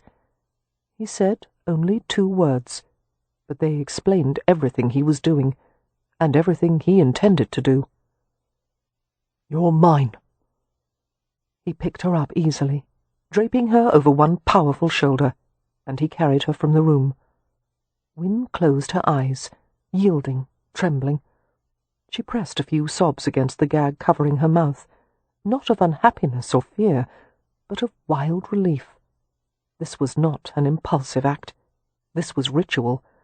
This was an ancient Romany courtship rite, and there would be nothing half-hearted about it. She was going to be kidnapped and ravished. Finally. Chapter 17. As far as abductions went, it was skillfully executed. One would have expected no less of Merripen. Although Win had assumed he would carry her to his room, he surprised her by taking her outside, where his horse was waiting. Wrapping her in his coat, he held her against his chest and rode off with her, not to the gatehouse, but alongside the wood, through night mist and dense blackness that daylight would soon filter. Win stayed relaxed against him, trusting him, and yet she shook with nerves. This was Merripen, and yet he wasn't at all familiar. The side of himself he had always kept under strict control had been set free. Merripen guided the horse expertly through a copse of oak and ash. A small white cottage appeared, ghost-coloured in the darkness. Win wondered whom it belonged to. It was tidy and new-looking, with smoke curling from the chimney-stack. It was lit, welcoming, as if it had just been readied in anticipation of visitors. Dismounting, Merripen tugged Win down into his arms, and he carried her to the front step. "Don't move," he said. She stayed obediently still while he tethered the horse. Merripen closed his hand over her bound wrists and led her inside. Win followed easily, a willing captive. The cottage was sparsely furnished, and it smelled of fresh wood and paint. Not only was it empty of current residents, but it seemed that no one had ever lived there. Taking Win into the bedroom, Merripen lifted her onto a bed covered with quilts and white linen. Her bare feet dangled over the edge of the mattress as she sat upright. Merripen stood before her, the light from the hearth gilding one side of his face. His gaze was locked on her. Slowly he removed his coat and dropped it to the floor, heedless of the fine fabric. As he pulled his open-necked shirt over his head, Win was startled by the powerful expanse of his torso, all ribbed muscle and swarthy brawn. His chest was hairless, the skin gleaming like satin, and Win's fingers twitched with the urge to touch it. She felt herself flush with anticipation, her face rouged with heat. Merripen's dark eyes took in her reaction. She sensed that he understood what she wanted, needed, even more than she did. He removed his half-boots, kicked them aside, and came closer until she caught the scent of salty maleness. He touched the lace-edged collar of her nightgown, fingered it lightly. His hand slid over her chest and moulded the weight of her breast. The warm squeeze drew a shiver from her, sensation gathering at the hardening tip. She wanted him to kiss her there. She wanted it so badly that she fidgeted, her toes curling, her lips parting with a gasp beneath the binding cloth. To her relief, Merripen reached around to the back of her head and untied the gag. Red and trembling, Win managed an unsteady whisper. You needn't have used that. I would have kept quiet." Merripen's tone was grave, but there was a pagan gleam in the depths of his eyes. "If I decide to do something, I do it properly." "Yes." Her throat cinched around a sob of pleasure as his finger slid into her hair and touched her scalp. "I know that." Cradling her head in his hands, he bent to kiss her gently, with hot, shallow laps into her mouth, and as she responded, he went deeper, demanding more. The kiss went on and on, making her gasp and strain, her own small tongue darting greedily past the edge of his teeth. She was so absorbed in tasting him, so dazed by the current of arousal humming through her, that it took her a little while to realize she was lying back on the bed with him, her bound hands flung over her head. His lips slid to her throat, savoring her with slow, open kisses. "Where are we?" she managed to ask, shivering as his mouth found a particularly sensitive place. "Gamekeeper's cottage." He lingered on that vulnerable spot until she writhed. "Where is the gamekeeper?" His voice was passion-thickened. "We don't have one yet." Win rubbed her cheek and chin against the heavy locks of his hair, relishing the feel of him. "How is it that I've never seen this place?" His head lifted. "It's far in the woods," he whispered, "away from noise." He toyed with her breast, softly thumbing the tip. "The gamekeeper needs peace and quiet to care for the birds." Win was feeling anything but peace and quiet inside, her nerves strung tight, her wrists pulling at the silk bonds. She was dying to touch him, to hold him. "Kev, untie my arms." He shook his head. The leisurely pass of his hand along her front caused her to arch. "Oh, please," she gasped. "Kev!" "Hush," he murmured. "Not yet." His mouth passed hungrily over hers. "I've wanted you for too long. I need you too much." His teeth caught at her lower lip with a rousing delicacy. "One touch of your hands, and I wouldn't last a second." "But I want to hold you," she said plaintively. The look on his face sent a thrill through her. "Before we're through, love, you're going to hold me with every part of your body." He covered her wild heartbeat with a gentle palm. Lowering his head, he kissed her hot cheek and whispered, "Do you understand what I'm going to do, Win?" She took a fitful breath. "I think so. Amelia told me a few things in the past. And of course everyone sees the sheep and cattle in spring." That drew a rare grin from him. "If that's the standard I'm being held to, we'll have no trouble at all." She captured him with her looped arms and struggled upward to reach his mouth. He kissed her, pushing her back down, sliding one of his knees carefully between her thighs. Gently farther and farther, until she felt an intimate pressure against the part of her that had begun to ache. The subtle, rhythmic friction made her writhe, a sort of squirmy, shivery delight surging from every slow prod. Dazed, Win wondered if doing this with a man she had known so well for so long wasn't somehow far more embarrassing than doing it with a complete stranger. Night was dissolving into day, the silvery morning slanting into the room, the wood awakening with chirps and rustlings, redstarts, swallows. She thought briefly of everyone back at Ramsay House. Soon they would discover that she was gone. A chill went through her as she wondered if they would look for her. If she returned as a virgin, Any future with Merripen would be very much in peril. "Kev," she whispered in agitation. "perhaps you should hurry." "Why?" he asked against her throat. "I'm afraid someone will stop us." His head lifted. "No one will stop us. An entire army could surround the cottage. Explosions, lightning strikes. It's still going to happen." "I still think you should go a bit faster." "Do you?" Merripen smiled in a way that made her heart stop.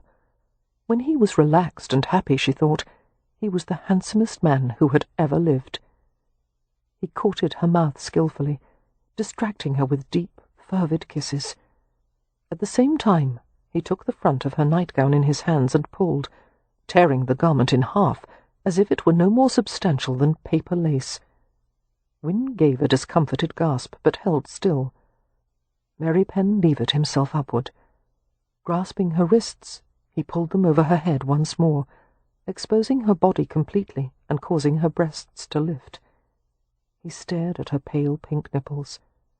The soft growl that came from his throat caused her to quiver. He bent and opened his mouth over the tip of her right breast and held it against his tongue. So hot, she flinched as if the contact had scalded her.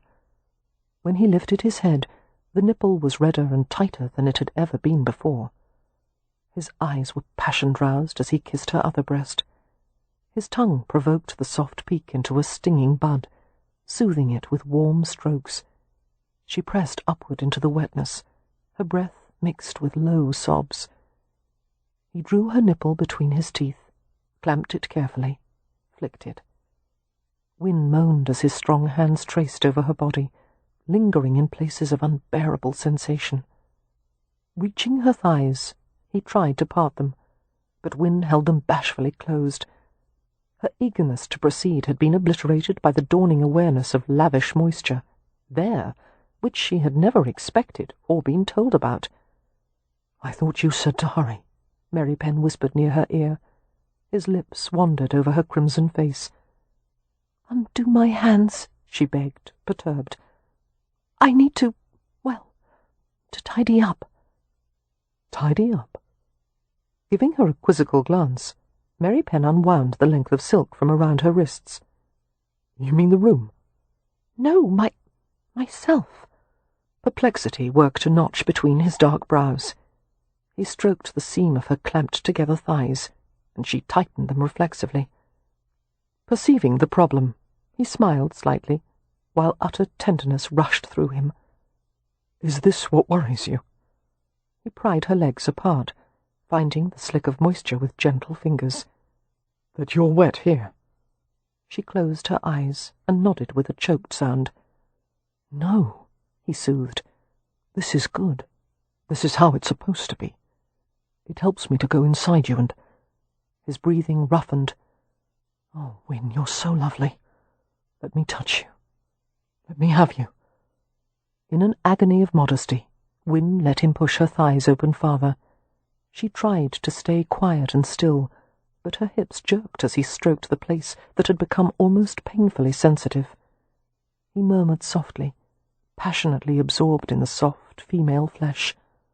More wetness, more heat, his touch skimming around and over her, tenderly nudging, until one finger slid inside. She stiffened and gasped, and the touch was immediately withdrawn. "Did I hurt you?" Her lashes lifted. "No," she said in wonder. "In fact, I didn't feel any pain." She strained to look between them. "Is there blood? Perhaps I should—" "No, Win." There was a near comical expression of dismay on his face. "What I just did isn't going to cause pain or blood." A brief pause. "When I do it with my cock, however, it's probably going to hurt like hell." "Oh." She pondered that for a moment. "Is that the word men use for their private parts?" "One of the words gachos use." "What do Romans say?" "They call it a kuri." "What does that mean?" "Thorn." Win slid a bashful glance at the heavy protrusions straining behind his trousers. "Rather too substantial for a thorn. I should have thought they would use a more fitting word. But I suppose—" she inhaled sharply as his hand moved downward. "I suppose if one wants roses, one must—" His finger had slipped inside her again. "Bear the occasional thorn." Very philosophical. He gently stroked and teased the clenching interior of her body. Her toes curled into the quilt as wicked tension coiled low in her belly. "Kev, what should I do?" "Nothing. Only let me please you." All her life she had hungered for this, without quite knowing what it was, this slow, astonishing merging with him, this sweet dissolution of self, this mutual surrender. There was no doubt that he was in control, and yet he browsed over her with absolute wonder. She felt herself soaking up sensation, her body infused with colour and heat. Merripen wouldn't let her hide any part of herself from him. He took what he wanted, turning and lifting her body, rolling her this way and that, always with care and yet with passionate insistence. He kissed beneath her arms and along her sides and all over her, running his tongue along every curve and humid crease. Gradually, the accumulating pleasure shaped into something dark and raw, and she moaned from the pain of acute need. The drive of her heartbeat reverberated everywhere, in her breasts and limbs and stomach, even at the tips of her fingers and toes. It was too much, this wildness he had aroused. She begged him for a moment's respite. "Not yet," he told her between ragged breaths, his tone rough with a triumph she didn't yet understand. "Please, Kev." "You're so close I can feel it. Oh, God." He took her head in his hands, kissed her ravenously, and said against her lips, "You don't want me to stop yet. Let me show you why." A whimper escaped her as he slid low between her thighs, his head bending to the swollen place he had been tormenting with his fingers. He put his mouth on her, licking along the delicate, salty straight, spreading her with his thumbs. She tried to sit bolt upright, but fell back against the pillows as he found what he wanted, his tongue strong and wet. She was spread beneath him like a pagan sacrifice, illuminated by the daylight that now flooded the room. Merripen worshipped her with hot, glassy licks, savouring the taste of her pleasured flesh. Moaning, she closed her legs around his head, and he turned deliberately to nibble and lick at one pale inner thigh, then the other, feasting on her, wanting everything. Win curled her fingers desperately in his hair, lost to shame as she guided him back, her body arching wordlessly. "Here, please. More, now," and she groaned as he fastened his mouth over her with a fast, flicking rhythm. Pleasure seized her, wrenching an astonished cry from her, holding her stiff and paralyzed for excruciating seconds. Every movement and measure and pulse of the universe had distilled to the compelling, slippery heat, riveted there on that crucial place, and then it all released, the feeling and tension shattering exquisitely, and she was racked with hard, blissful shudders. Win relaxed helplessly as the spasms faded. She was filled with glowing weariness, a sense of peace too pervasive to allow movement. Merripen let go of her just long enough to undress completely. Naked and aroused, he came back to her. He gathered her up with brute, masculine need, settling over her. She lifted her arms to him with a drowsy murmur. His back was tough and sleek beneath her fingers, the muscles twitching eagerly at her touch. His head descended, his shaven cheek rasping against hers. She met his power with utter surrender, flexing her knees and tilting her hips to cradle him. He pushed gently at first. The innocent flesh resisted, smarting at the intrusion. He thrust more strongly, and Win caught her breath at the burning pain of his entrance. Too much of him, too hard, too deep. She writhed in reaction, and he buried himself heavily and pinned her down, gasping for her to be still, telling her to wait. He wouldn't move, it would be better. They both stilled, breathing hard. "Should I stop?" Merripen whispered raggedly, his face taut. Even now, in this flashpoint of need, he was concerned for her. Understanding what it had cost him to ask, how much he needed her, Win was overwhelmed with love. "Don't even think of stopping now," she whispered back. Reaching down to his lean flanks, she stroked him in shy encouragement. He groaned and began to move, his entire body trembling as he pressed within her. Although every thrust caused a sharp burn where they were joined, Win tried to pull him even deeper. The feeling of having him inside her went far beyond pain or pleasure. It was necessary. Merripen stared down at her, his eyes brilliant in his flushed face. He looked fierce and ravenous, and even a bit disoriented, as if he were experiencing something beyond the scope of ordinary men. Only now did Win grasp the enormity of his passion for her, the years it had accumulated, despite all his efforts to smother it. How hard he had fought against their fate, for reasons she still didn't fully understand. But now he possessed her body with a reverence and intensity that eclipsed all other feeling. And yet he loved her as a woman, not some ethereal creature. His feelings for her were full-blooded, lusty, elemental, exactly as she had wanted. She took him and took him, wrapping him in her slender legs, burying her face in his throat and shoulder. She loved the sounds he made, the soft grunts and growls, the harsh flow of his breath, and the power of him around her and inside her. Tenderly she stroked his back and sides and pressed kisses on his neck. He seemed electrified by her attentions, his movements quickening, his eyes closing tightly. And then he thrust upward and held, and shook all over as if he were dying. "Win!" he groaned, burying his face against her. "Win!" The single syllable contained the faith and passion of 1,000 prayers. Minutes passed before either of them spoke. They stayed wrapped together, fused and damp and unwilling to part. Win smiled as she felt Merripen's lips drift over her face. When he reached her chin, he gave it a little nip. "Not a pedestal," he said gruffly. "Hmm?" She stirred, raising her hand to the shaven bristle of his cheek. "What do you mean?" "You said I put you on a pedestal, remember?" "Yes." "It was never that. I've always carried you in my heart. Always. I thought that would have to be enough." Moved, Win kissed him gently. "What happened, Kev? Why did you change your mind?" Chapter 18. Kev didn't intend to answer that until he had taken care of her.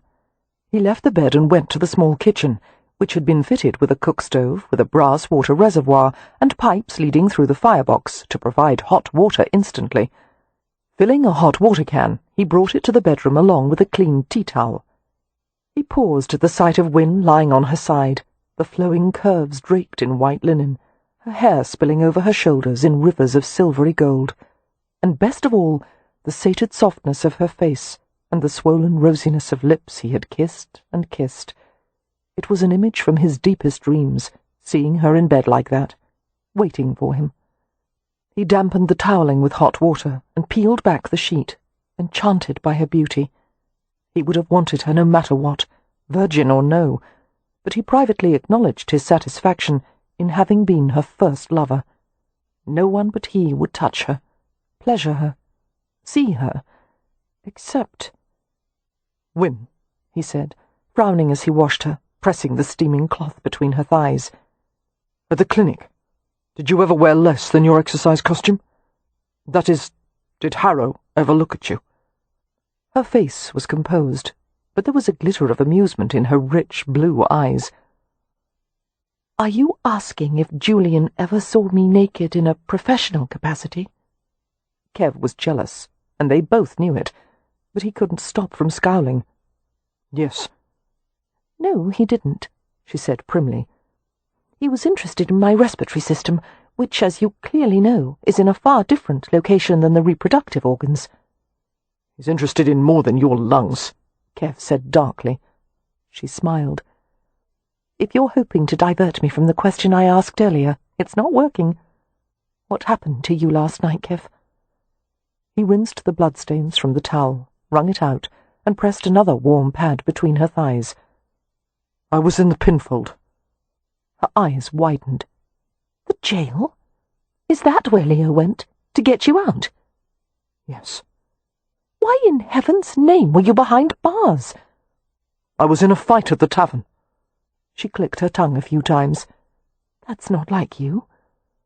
The statement was loaded with such unintended irony that Kev nearly laughed. In fact, a few huffs came from deep in his chest, and he was so amused and miserable that he couldn't speak. His expression must have been odd indeed, because Win stared at him intently and sat up. She removed the compress and set it aside, and pulled the sheet up over her breasts. She ran a light, graceful hand across his bare shoulder, her touch soothing, and she continued to caress him, stroking his chest, his neck, his midriff, and each loving pass of her hand seemed to erode his self-restraint further. "Until I came to your family," he said hoarsely. "It was the only reason I existed. To fight, to hurt people. I was monstrous." Looking into Win's eyes, he saw nothing but concern. "Tell me," she whispered. He shook his head. A shiver chased across his back. Her hand slipped around the nape of his neck. Slowly she drew his head down to her shoulder so that his face was half hidden. "Tell me," she urged again. Kev was lost, unable to withhold anything from her now, and he knew what he was about to confess would disgust and revolt her, but he found himself doing it anyway. He revealed it all mercilessly, trying to make her understand the vicious bastard he had been, and still was. He told her about the boys he had beaten to a pulp, the ones he feared might have died later, but he'd never been certain. He told her how he had lived like an animal, eating scraps, stealing, and about the rage that had consumed him always. He had been a bully, a thief, a beggar. He revealed cruelties and humiliations that he should have had the pride and good sense to keep to himself. Kev had kept the confessions inside forever, but now they were spilling out like garbage, and he was appalled to realize that he had lost all control, that whenever he tried to stop, all it took was a gentle touch and a murmur from Win, and he was babbling like a criminal with a gallows priest. "How could I touch you with these hands?" he asked, his tone shredded with anguish. "How could you stand to let me? God, if you knew all the things I've done." "I love your hands," she murmured. "I'm not good enough for you, but no one is, and most men, good or bad, have limits to what they would do, even for someone they love. I have none. No God, no moral code, no faith in anything, except you. You're my religion. I would do anything you asked. I would fight, steal, kill for you. I would—" "Shh! Hush! My goodness!" She sounded breathless. "There's no need to break all the commandments, Kev." "You don't understand," he said, drawing back to look at her. "If you believed anything I've told you—" "I do understand." Her face was like an angel's, soft and compassionate. "And I believe what you've said, but I don't agree at all with the conclusions you seem to have drawn." Her hands lifted, moulding against his lean cheeks. "You are a good man, a loving one. The Rome Barrow tried to kill all that inside you, but he couldn't succeed, because of your strength, because of your heart." She eased back onto the bed and drew him down to her. "Be at ease, Kev," she whispered. "Your uncle was an evil man, but what he did must be buried with him. Let the dead bury the dead. Do you know what that means?" He shook his head. "To leave the past behind and look only to the journey ahead. Only then can you find a new way, a new life. It's a Christian saying, but it would make sense to a Roma, I think." It made more sense than Win perhaps even realized. The Rome was infinitely superstitious regarding death and the dead, destroying all the possessions of those who had passed, mentioning the name of the deceased as seldom as possible. It was for the benefit of the dead as well as the living, to keep them from returning to the living world as wretched ghosts. Let the dead bury the dead. but he wasn't certain he could. "Hard to let go," he said thickly. "Hard to forget."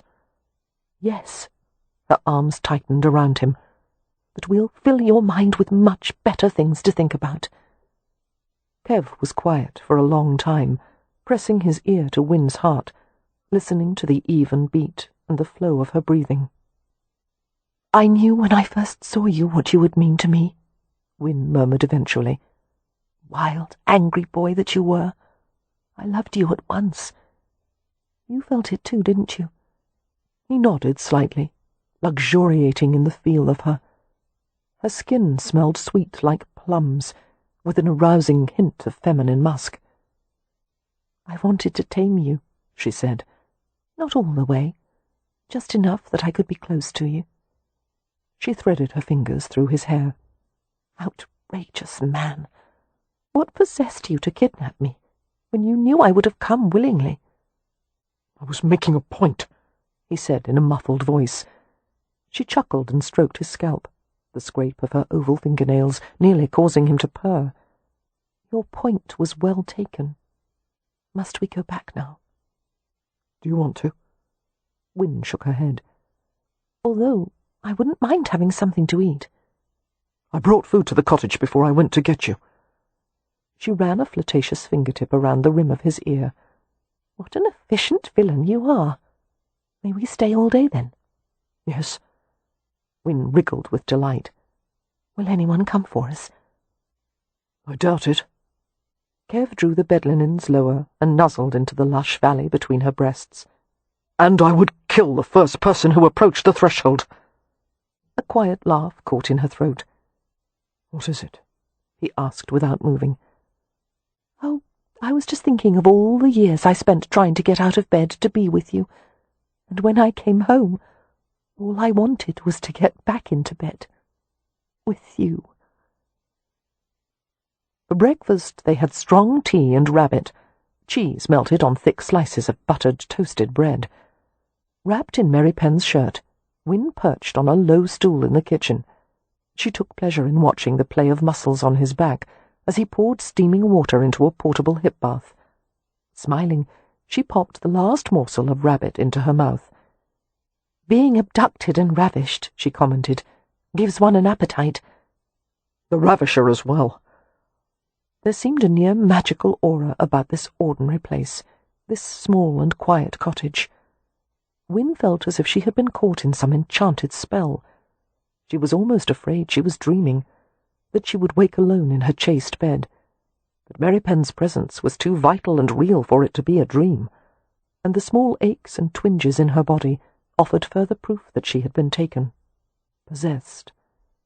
"They all know by now," Win said absently, thinking of everyone at Ramsey House.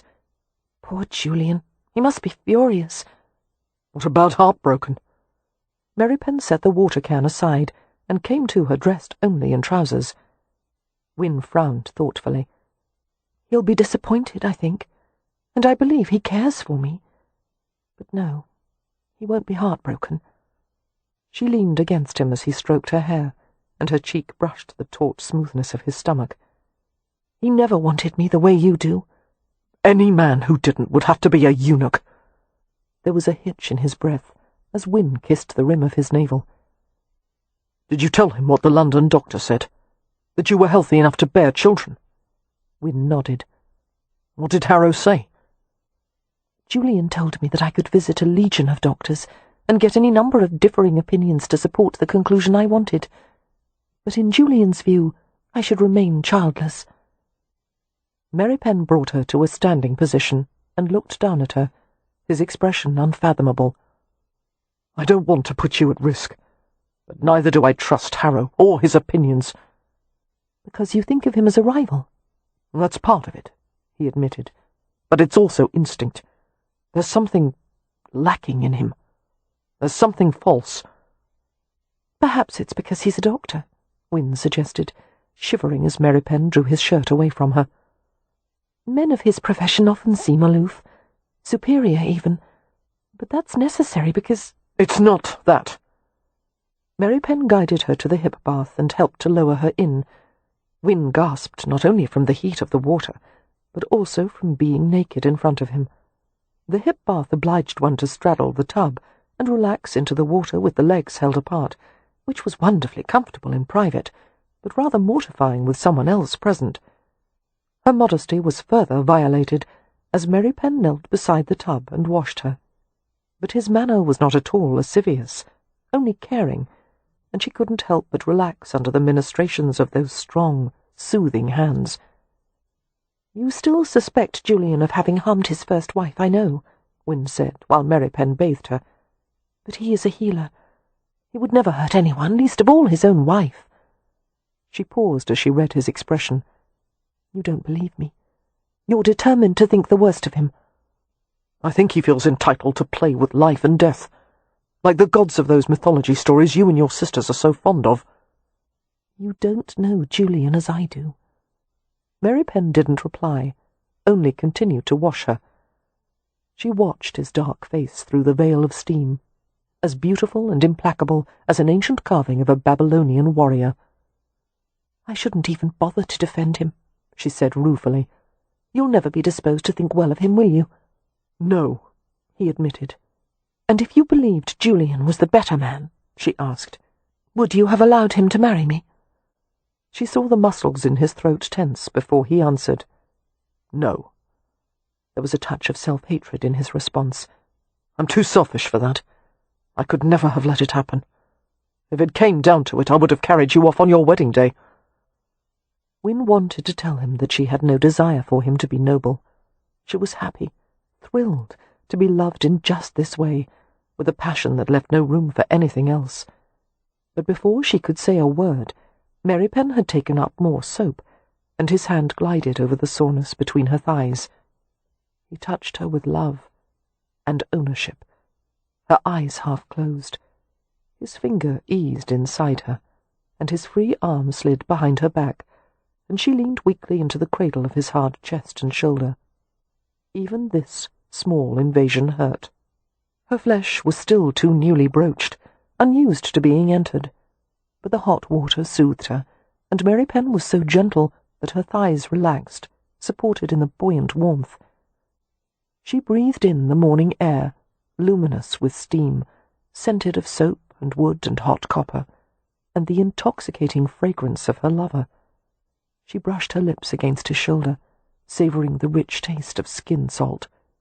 His warm, tickling fingers stroked against her like the idle sway of river reeds, cunning fingertips that quickly discovered where she most wanted them.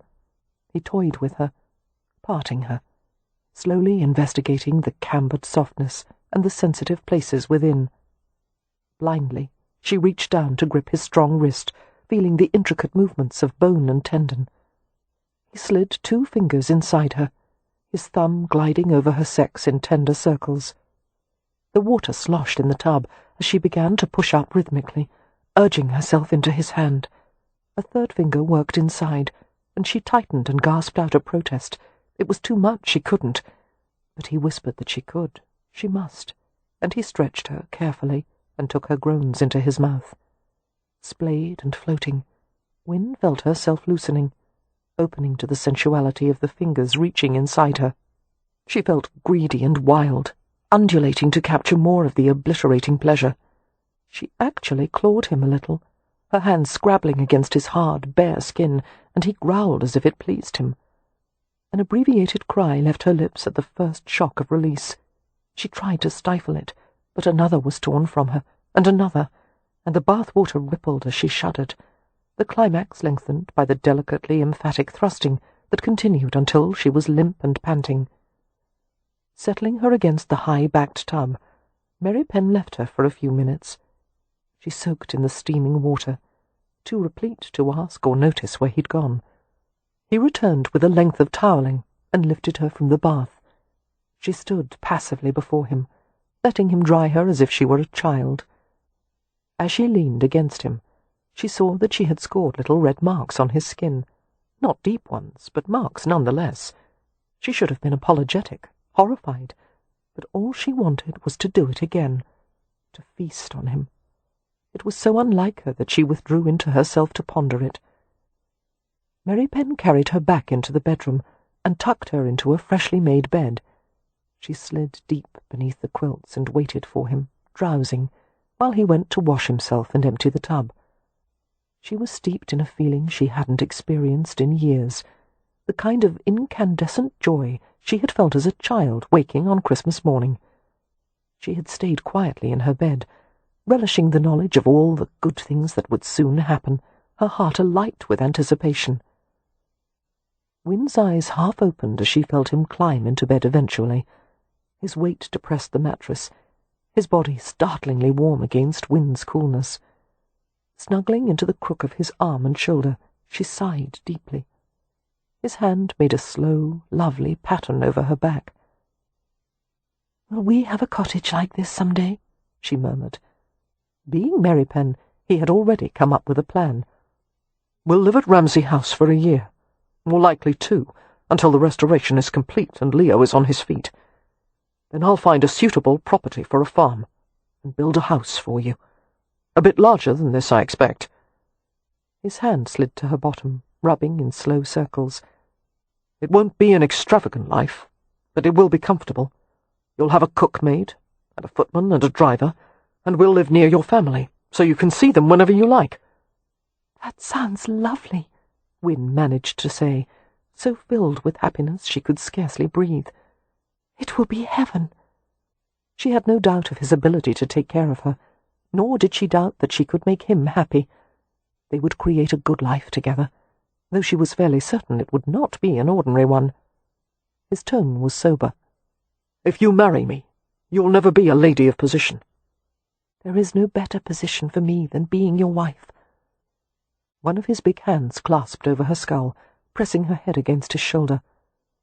"I've always wanted more for you than this." "Liar," she whispered. "You always wanted me for yourself." Laughter stirred in his chest. "Yes," he admitted. They were quiet then, relishing the sensation of lying together in the morning-filled room. They had been close in so many ways before this. They had known each other so well, and yet not at all. Physical intimacy had created a new dimension to Win's feelings, as if she had not only taken his body inside hers, but also a part of his soul. She wondered how it was that people could engage in this act without love, how empty and pointless it must be by comparison.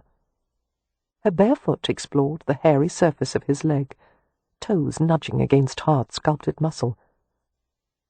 "Did you think about me when you were with them?" she asked tentatively. "Who?" "The women you slept with." She knew from the way Merripen tensed that he didn't like the question. His reply was low and guilt-roughened. "No, I didn't think about anything when I was with them." Win let her hand wander over his smooth chest, finding the small brown nipples, teasing them into points. Rising on her elbow, she said frankly, "When I imagine you doing this with someone else, I can hardly bear it." His hand came over hers, securing it against his strong heartbeat. "They meant nothing to me.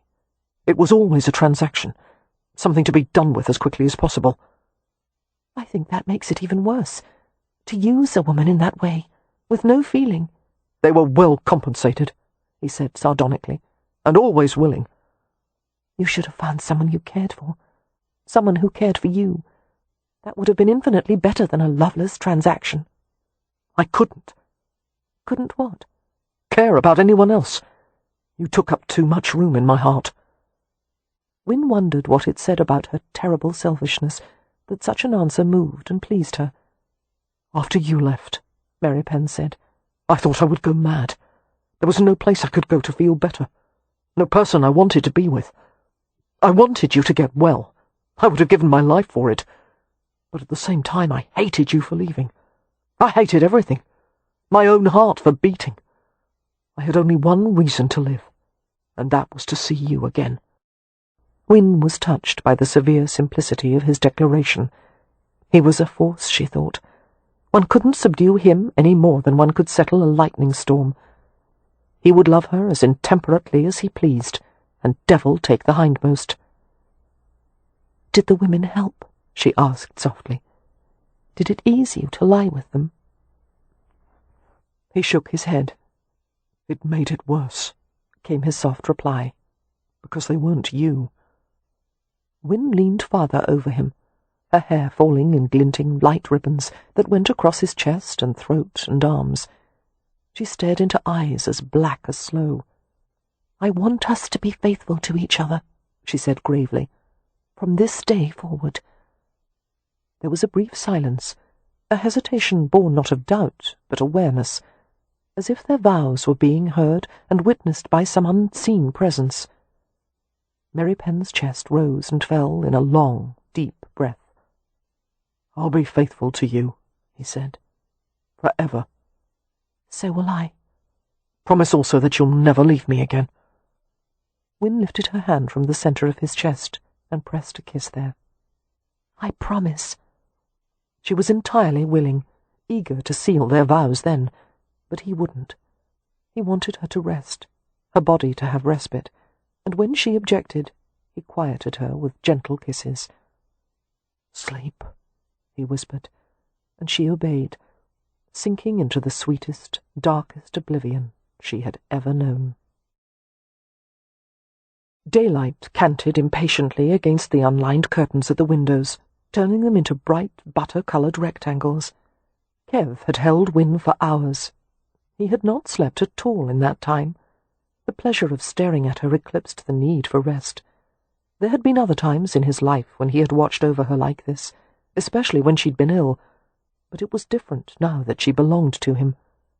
He had always been consumed with miserable longing, loving Win and knowing nothing would ever come of it.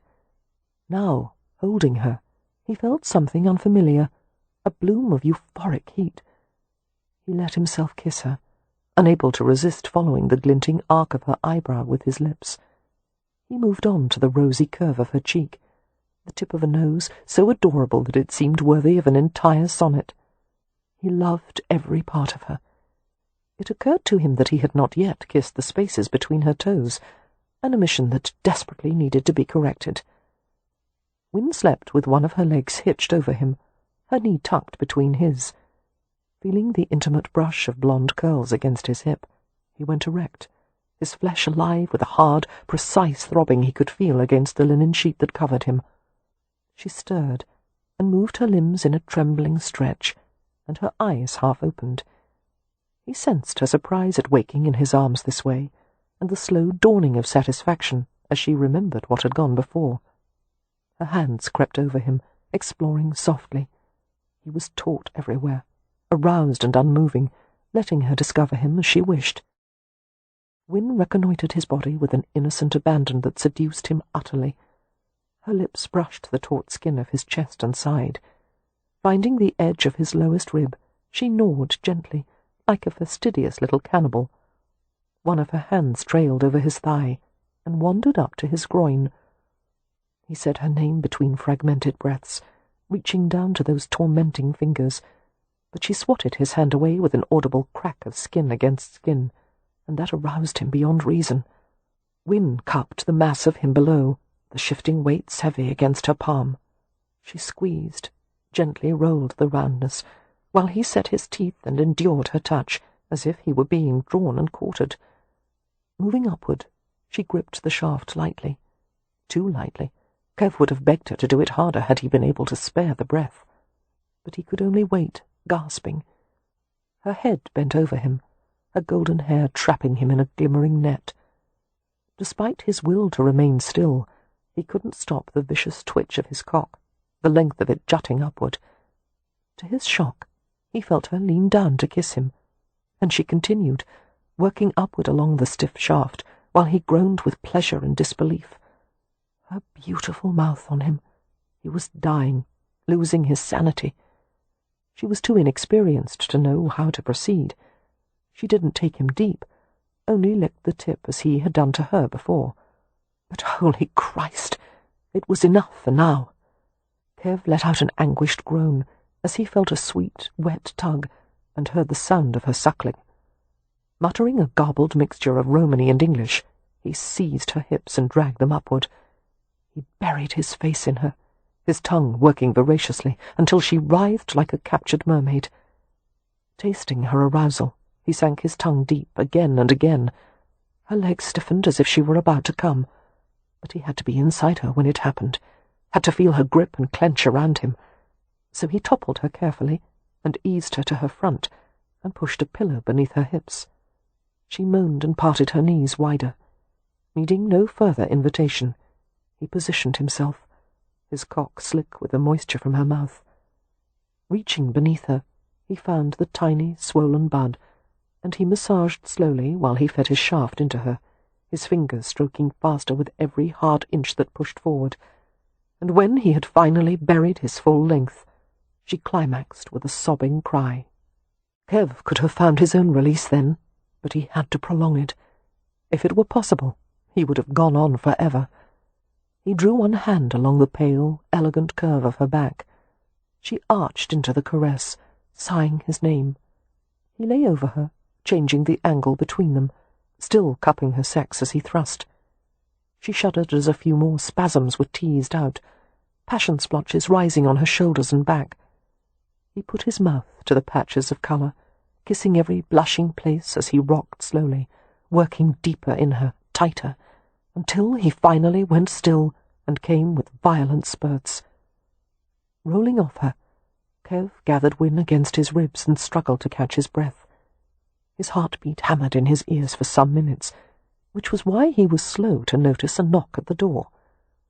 Win reached up to his cheeks and guided his face to hers. Her eyes were round. "Someone's here," she said. Chapter 19. Cursing beneath his breath, Kev dragged on his trousers and shirt and went barefoot to the door.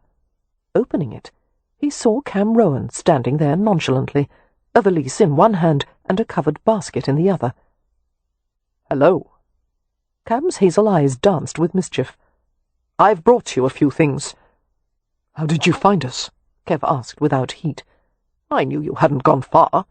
None of your clothes were missing, nor any bags or trunks. And since the front gatehouse was too obvious, this was the next place I thought of. Aren't you going to invite me in?" "No," Kev said shortly, and Cam grinned. "If our positions were reversed, Frall, I suppose I'd be just as inhospitable. There's food in the basket and clothes for both of you in the valise." "Thank you." Kev took the items and set them just inside the door. Straightening, he looked at his brother, searching for any sign of censure. There was none. "Ouviez-le ici?" Cam asked. It was an old Romany phrase, meaning, "Is all well here?" But it was literally translated as, "Is there heart here?" which seemed rather appropriate. "Yes," Kev said softly. "There is nothing you need." "For the first time in my life," Kev admitted, "there is nothing I need." Cam smiled. "Good." Nonchalantly tucking his hands in his coat pockets, he braced a shoulder against the doorframe. "What is the situation at Ramsay House?" Kev asked, half dreading the answer. "There were a few moments of chaos this morning, when it was discovered that you were both gone." A diplomatic pause. "Harrow's been insisting that Win was taken against her will. At one point he threatened to go to the parish constable. Harrow says if you don't return with Win by nightfall, he'll take drastic action." "What would that be?" Kev inquired darkly. "I don't know. But you might give a thought to the rest of us having to stay at Ramsay House with him, while you're out here with his fiancée. She's my fiancée now, and I'll bring her back when I damn well please." "Understood." Cam's lips twitched. "You intend to marry her soon, I hope?" "Not soon," Kev said. "Immediately." "Thank God. Even for the Hathaways, this is all a bit untoward." Cam glanced over Merripen's dishevelled form and smiled. "It's good to see you at ease, finally, Merripen. If it were anyone but you, I'd say you actually looked happy." It was not easy to shed the habit of privacy, but Kev was actually tempted to confide in his brother, things he wasn't even certain he had words for, such as the discovery that the love of a woman could make the entire world seem new, or his wonder that Win, who had always seemed so fragile and in need of protection, had emerged as an even stronger presence than he. "Rowan," he asked quietly, to keep Win from overhearing, "I have a question." "Yes?" Do you conduct your marriage the way of the Gaji or the Rome? Mostly the way of the Gaji, Rowan said without hesitation. It wouldn't work otherwise. Amelia is hardly the kind of woman who could be treated as a subordinate. But as a Roma, I will always reserve the right to protect and look after her as I see fit. He smiled slightly. You will find a middle way, just as we have. Kev scrubbed his hand through his hair and asked guardedly, Are the Hathaways angry about what I've done? You mean carrying Win off? Yes. The only complaint I heard was that you took far too long. Do any of them know where we are? Not that I'm aware of. Cam's smile turned wry. I can buy you a few more hours, Frau, but have her back by nightfall, if for no other reason than to shut Harrow up. He frowned slightly. He's an odd one, that Gajo. Kev gave him an alert glance. Why do you say that? Cam shrugged. Most men in his position would have done something, anything, by now. Destroy some furniture, go for someone's throat. By this time I would have turned all of Hampshire upside down to find my woman. But Harrow only talks, and talks. About what? He's said quite a lot about what his rights are, what he's entitled to, his sense of betrayal. But so far it hasn't occurred to him to express any concern about Win's welfare, or consider what she wants. Overall, he acts like a child whose toy has been taken from him and wants it to be given back. Cam grimaced. Damned embarrassing, even for a Gajo. He raised his voice and called to the unseen Win. I'm leaving now. Good day, little sister. And to you, Mr. Rowan. Her cheerful voice floated back. They unpacked a feast from the basket. Cold roast fowl, a variety of salads, fruit, and thick slices of seed cake. After devouring the lot, they sat before the hearth on a quilt. Dressed only in Kev's shirt, Win sat between his thighs while he brushed the tangles from her hair. He ran his fingers repeatedly through the length of silk, which gleamed like moonlight in his hands. "Shall we go for a walk, now that I have my clothes?" Win asked. "If you like." Kev held her hair aside and kissed the nape of her neck. "And afterward, back to bed." She shivered and made a sound of amusement. "I've never known you to spend so much time abed." "Until now I've never had a good reason." Setting the brush aside, he pulled her into his lap and cradled her. He kissed her lazily.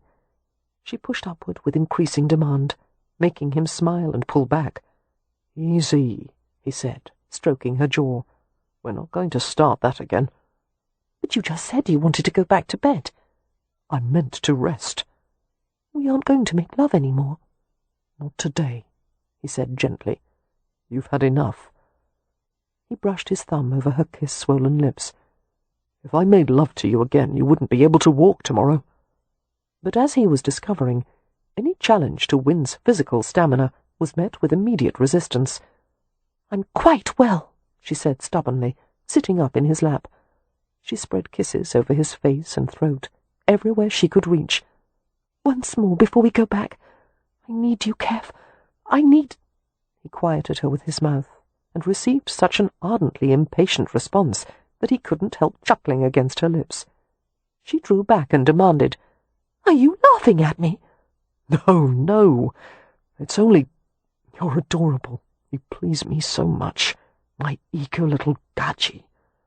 He kissed her again, trying to calm her, but she was insistent, stripping off his shirt, pulling his hands to her naked body. "Why are you so anxious?" he whispered, lying back on the quilt with her. "No, wait. Win, talk to me." She went still in his arms, her small, frowning face close to his. "I'm afraid to go back," she admitted. "I feel as if something bad will happen. It doesn't seem real that we can truly be together now." "We can't hide here forever," Kev murmured, stroking her hair. "Nothing will happen, love. We've gone too far to turn back. You're mine now, and no one can change that. Are you afraid of Harrow? Is that it?" "Not afraid exactly, but I'm not looking forward to facing him." "Of course not," he said quietly. "I'll help you through it. I'll talk to him first. I don't think that would be wise, she said uncertainly. I insist on it. I won't lose my temper, but I'm going to take responsibility for what I've done. I would hardly leave you to handle the consequences without me. Win lowered her cheek to his shoulder. Are you certain nothing will happen to change your mind about marrying me? Nothing in the world could do that. Feeling the tension in her body, he ran his hands over her, lingering on her chest, where every heartbeat was a hard, anxious collision. He rubbed a circle to soothe her. What can I do to make you feel better? He asked tenderly. I already told you, and you wouldn't, she said in a small, sullen voice, and that drew a smothered laugh from him. Then you'll have your way, he whispered, but slowly, so I won't hurt you. He kissed the spaces behind her earlobes, and moved down to the smooth whiteness of her shoulders, the pulse at the base of her throat. More softly still, he kissed the plump curves of her breasts. Her nipples were bright and stung-looking from all his previous attentions. He was careful with them, his mouth gentle as he covered a swollen peak. Win made a little movement, gave a faint hiss, and he guessed the nipple was smarting. But her hands came to his head, holding him there. He used his tongue to make languid circles, sucking only enough to keep the tender flesh inside the clamp of his lips. He spent a long time at her breasts, keeping his mouth soft, until she moaned and stirred her hips, needing more than the faint, feathery stimulation. Dragging his lips down between her thighs, Kev rooted in the hot silk of her, finding the delicate, blunt point of her clitoris, using the velvet flat of his tongue to paint and caress. She clutched his head more tightly and sobbed his name, the throaty sound exciting him. When the responsive movements of her hips took on a regular rhythm, he pulled his mouth from her and pushed her knees wide and apart. He took an eternity to ease into the lush, clenching flesh. Fully seated, he wrapped his arms around her, securing her against his body. She wriggled, urging him to thrust, but he held still and fast and pressed his mouth to her ear and whispered that he would make her come just like this. He would stay hard inside her as long as it took. Her ear turned scarlet, and she tightened and throbbed around him. "Please move," she whispered, and he gently said no. "Please move, please." No. But after a while, he began to flex his hips in a subtle rhythm. She whimpered and trembled as he drove her, nudging deeper, relentless in his restraint. The climax broke over her finally, tearing low cries from her lips, bringing wild shudders to the surface. Kev was quiet, experiencing a release so acute and paralyzing that it robbed him of all sound. Her slender body pulled at him, milked him, enclosed him in delicate heat. The pleasure was so great it caused an unfamiliar stinging in his eyes and nose, and that shook him to his foundations. Bloody hell, Kev thought, realizing that something had changed in him, something that could never be put back. All his defenses had been reduced to the uncertain strength of one small woman. The sun was descending into the basin of rich wooded valleys by the time they had both dressed. The fires were extinguished, leaving the cottage cold and dark. Win clung to Merripen's hand anxiously as he led her to the horse. "I wonder why happiness always seems so fragile," she said. "I think the things our family has experienced, losing our parents, Leo losing Laura, the fire, my illness, have made me aware of how easily the things we value can be snatched away. Life can change from one moment to the next." "Not everything changes. Some things last forever." Win stopped and turned to face him, wrapping her arms around his neck. He responded immediately, holding her secure and close, locking her against his powerful body. Win buried her face in his chest. "I hope so," she said after a moment. "Are you really mine now, Kev?" "I've always been yours," he said against her ear. Braced for the usual clamour of her sisters, Win was relieved when they returned to Ramsay House and found it serene and quiet. So unusually serene that it was clear everyone had agreed to behave as if nothing unusual had transpired. She found Amelia, Poppy, Miss Marks, and Beatrix in the upstairs parlour, the first three doing needlework, while Beatrix read aloud. As Win entered the room cautiously, Beatrix paused, and the women looked up with bright, curious gazes. "Hello, dear," Amelia said warmly. "Did you have a nice outing with Merripen?" As if it had been nothing more than a picnic or carriage drive. "Yes, thank you." Win smiled at Beatrix. "Do go on, Bee. Whatever you're reading sounds lovely." "It's a sensation novel," Beatrix said. "Very exciting. There's a dark and gloomy mansion, and servants who behave oddly, and a secret door behind a tapestry." She lowered her voice dramatically. "Someone's about to be murdered." While Beatrix continued, Win sat beside Amelia. She felt her older sister's hand reach for hers, a small but capable hand, a comforting grip. So much was expressed in Amelia's loving clasp, and in the returning pressure of Win's fingers. Concern, acceptance, reassurance. "Where is he?" Amelia whispered. Win felt a pang of worry, though she kept her expression serene. "He's gone to talk to Dr. Harrow." Amelia's grip tightened. "Well," she returned wryly, "it should be a lively conversation. I've gotten the impression that your Harrow has been saving up quite a few things to say." "You crude, stupid peasant!" Julian Harrow was white-faced but controlled as he and Kev met in the library. "You have no idea what you've done. In your haste to reach out and grab what you want, you've given no heed to the consequences. And you won't until it's too late, until you've killed her." Having a fairly good idea of what Harrow was going to say, Kev had already decided how he would deal with him. For Win's sake, Kev would tolerate any number of insults or accusations. The doctor would have his say, and Kev would let it all roll off his back. He had won. Win was his now, and nothing else mattered. It wasn't easy, however. Harrow was the perfect picture of an outraged romantic hero. Slim, elegant, his face pale and indignant. He made Kev feel like a swarthy, oafish villain by contrast. And those last words, "until you've killed her," chilled him to the marrow. So many vulnerable creatures had suffered at his hands. No one with Kev's past could ever deserve Win. And even though she had forgiven his history of brutality, he could never forget. "No one is going to harm her," Kev said. "It's obvious that as your wife she would have been well cared for, but it wasn't what she wanted. She's made her choice.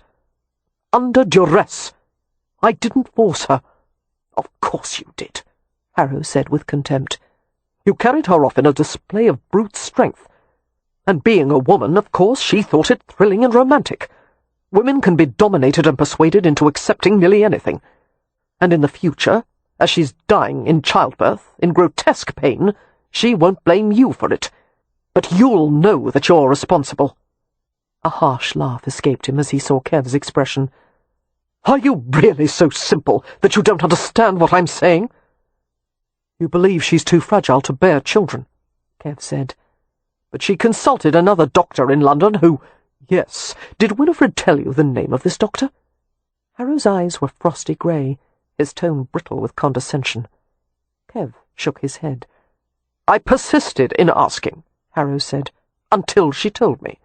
And I knew at once it was an invented name, a sham. But just to make certain, I checked the registers of every legitimate physician in London. The doctor she named doesn't exist. She was lying, Merripen." Harrow raked his hands through his hair and paced back and forth. "Women are as devious as children when it comes to getting their way. My God, you're easily manipulated, aren't you?" Kev couldn't answer. He had believed Win, for the simple reason that she never lied. As far as he knew, there was only one time in her life she had ever deceived him, and that had been to trick him into taking morphine when he'd been suffering from a burn wound.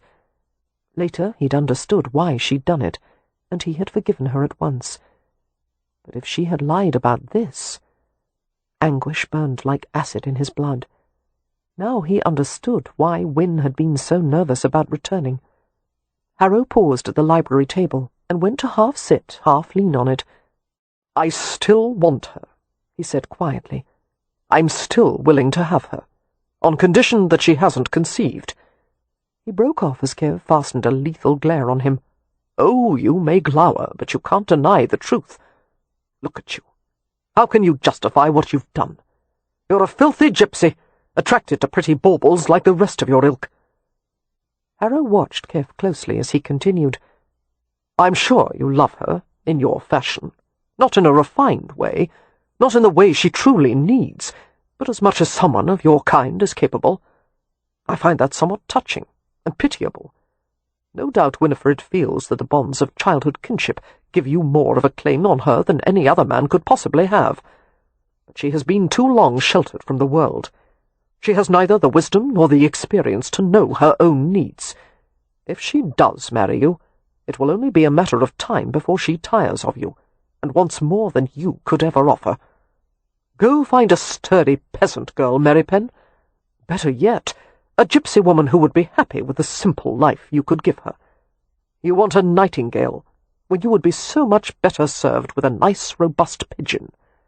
Do the right thing, Merripen. Give her to me. It's not too late. She'll be safe with me." Kev could barely hear his own rasping voice, his pulse hammering with confusion and despair and fury. "Maybe I should ask the Lanhams. Would they agree that she'd be safer with you?" And without glancing to judge the effect of his words, Kev strode from the library. Win's sense of unease grew as evening settled over the house. She stayed in the parlour with her sisters and Miss Marks until Beatrix had tired of reading. The only relief from her growing tension was in watching the antics of Beatrix's ferret, Dodger, who seemed enamoured of Miss Marks despite, or perhaps because of, her obvious antipathy. He kept creeping up to the governess and trying to steal one of her knitting needles, while she watched him with narrowed eyes.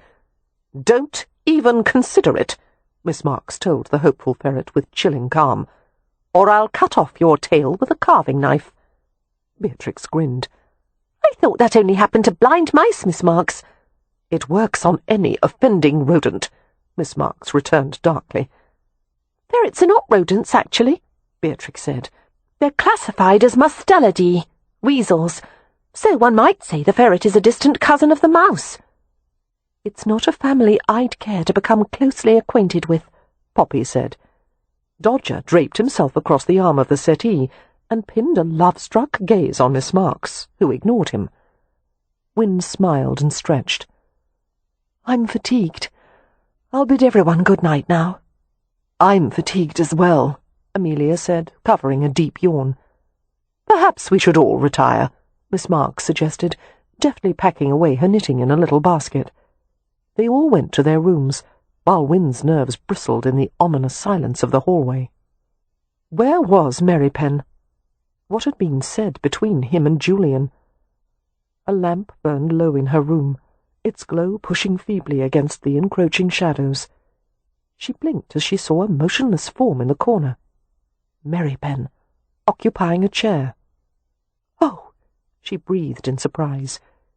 His gaze tracked her as she came closer to him. "Kev?"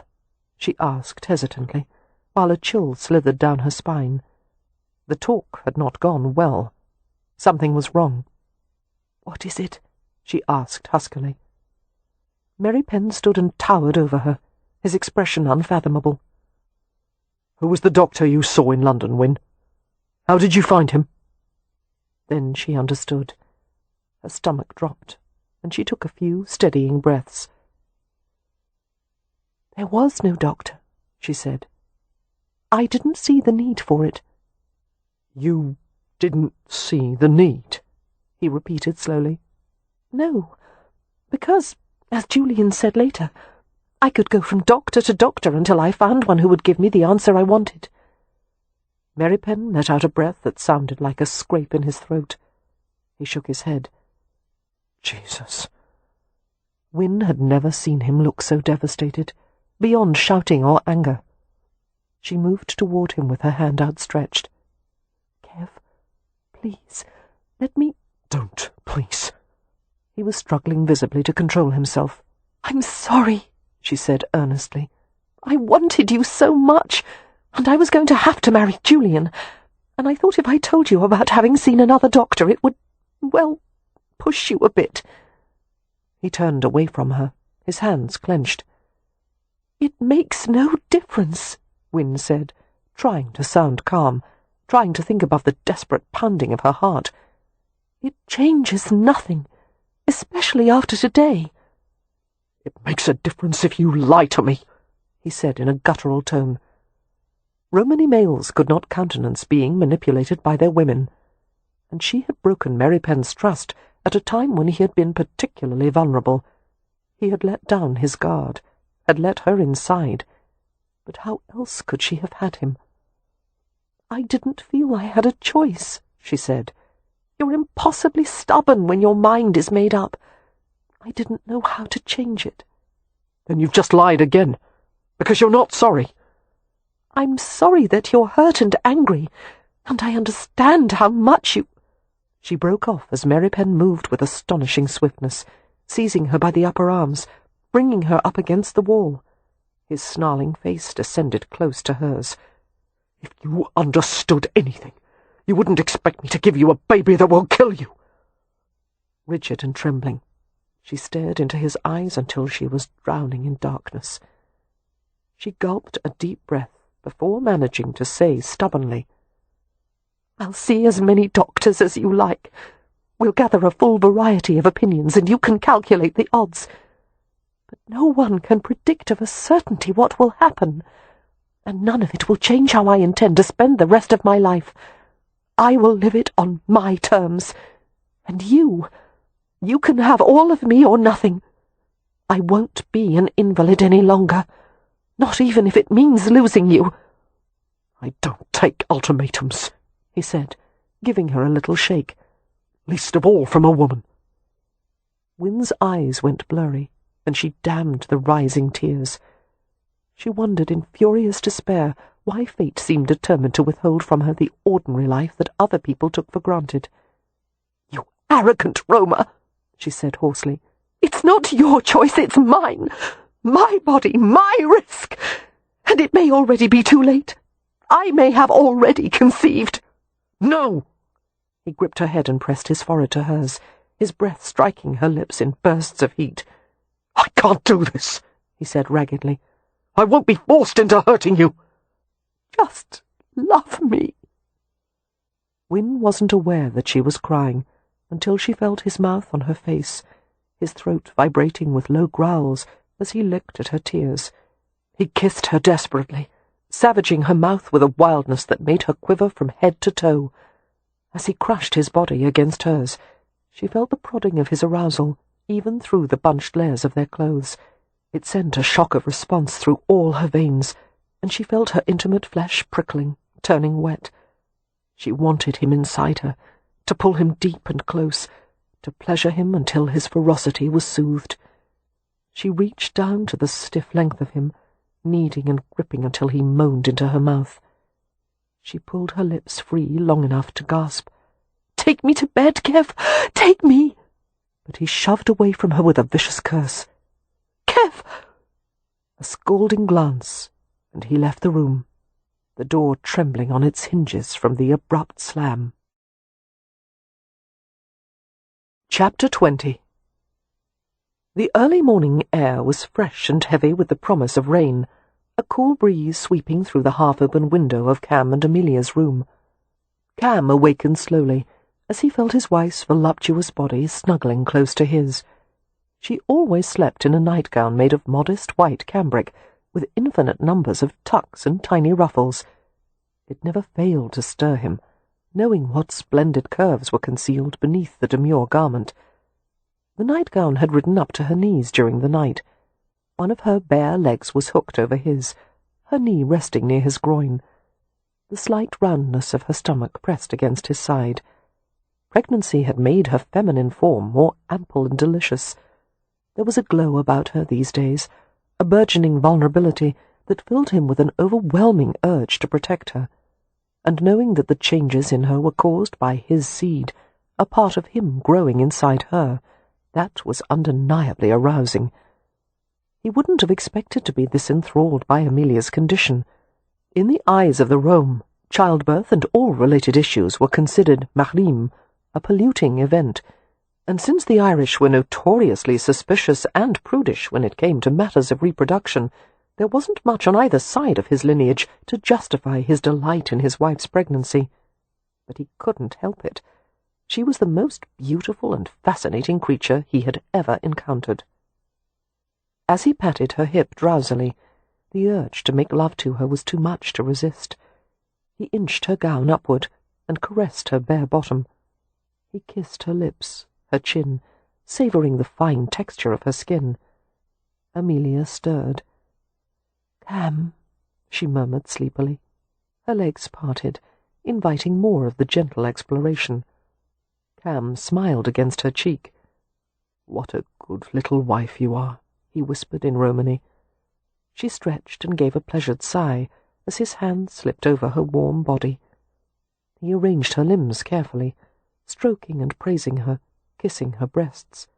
His fingers played between her thighs, teasing wickedly, until she began to breathe in quiet moans. Her hands clutched at his back as he mounted her, his body hungry for the warm, wet welcome of her. A tap at the door. A muffled voice. "Amelia?" They both froze.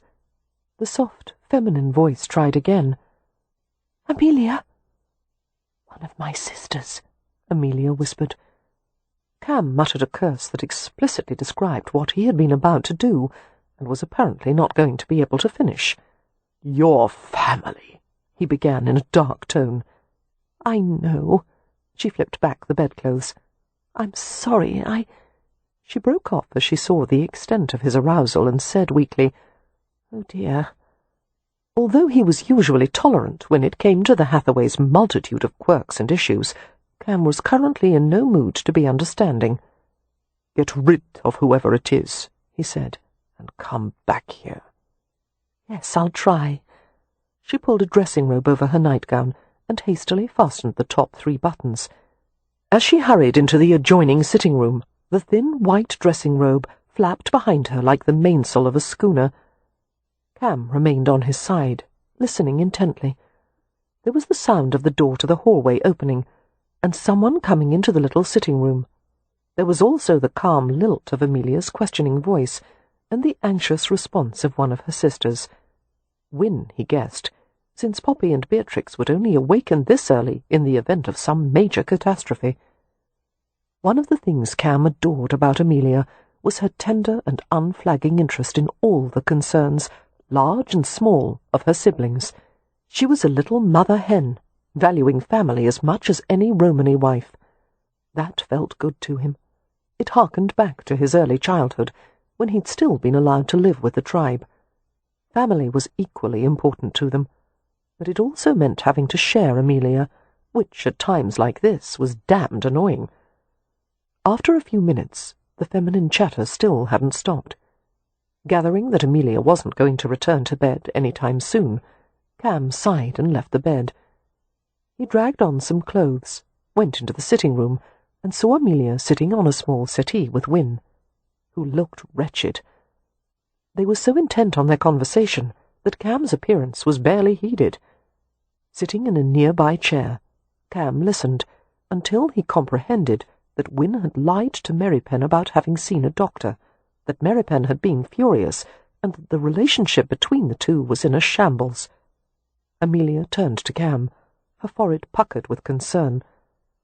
"Perhaps Win shouldn't have deceived him, but it is her right to make this decision for herself." She retained Win's hand in hers as she spoke. "You know that I would love nothing better than to keep Win safe from harm, always. But even I have to acknowledge that it isn't possible.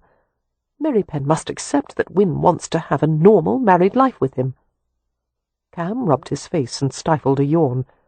"Yes, but the way to get him to accept that is not to manipulate him." He looked at Win directly. "Little sister, You should know that ultimatums never work with Romany men. It goes completely against a Romer's grain, being told what to do by his woman." "I didn't tell him what to do," Win protested miserably. "I just told him—" "That it didn't matter what he thought or felt," Cam murmured. "That you intend to live your life on your own terms, no matter what." "Yes," she said faintly. "But I didn't mean to imply that I didn't care about his feelings." Cam smiled ruefully.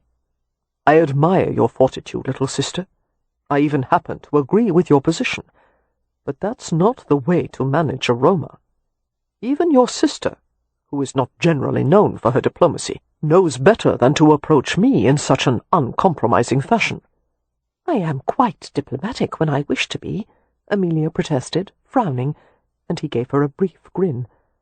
Turning to Win, Amelia admitted reluctantly, "Cam is correct, however." Win was quiet for a moment, absorbing that. What should I do now? How can things be made right? Both women looked at Cam. The last thing he wanted was to involve himself in Win and Merripen's problems, and God knew Merripen would probably be as charming as a baited bear this morning. All Cam wanted was to go back to bed and plough his wife, and perhaps sleep a bit longer. But as the sisters stared at him with entreating blue eyes, he sighed. "I'll talk to him," he muttered. "He's most likely awake now," Amelia said hopefully. "Merripen always rises early." Cam gave her a glum nod, hardly relishing the prospect of talking to his surly brother about womanish matters. "He's going to beat me like a dusty parlour rug," he said, "and I won't blame him a bit." After dressing and washing, Cam went downstairs to the morning room, where Merripen invariably took breakfast. Passing the sideboard, he saw Toad in the hole, a casserole of sausages covered in batter and roasted, platters of bacon and eggs, sole fillets, fried bread, and a bowl of baked beans. A chair had been pushed back from one of the round tables. There was an empty cup and saucer, and a small steaming silver pot next to it. The scent of strong black coffee lingered in the air.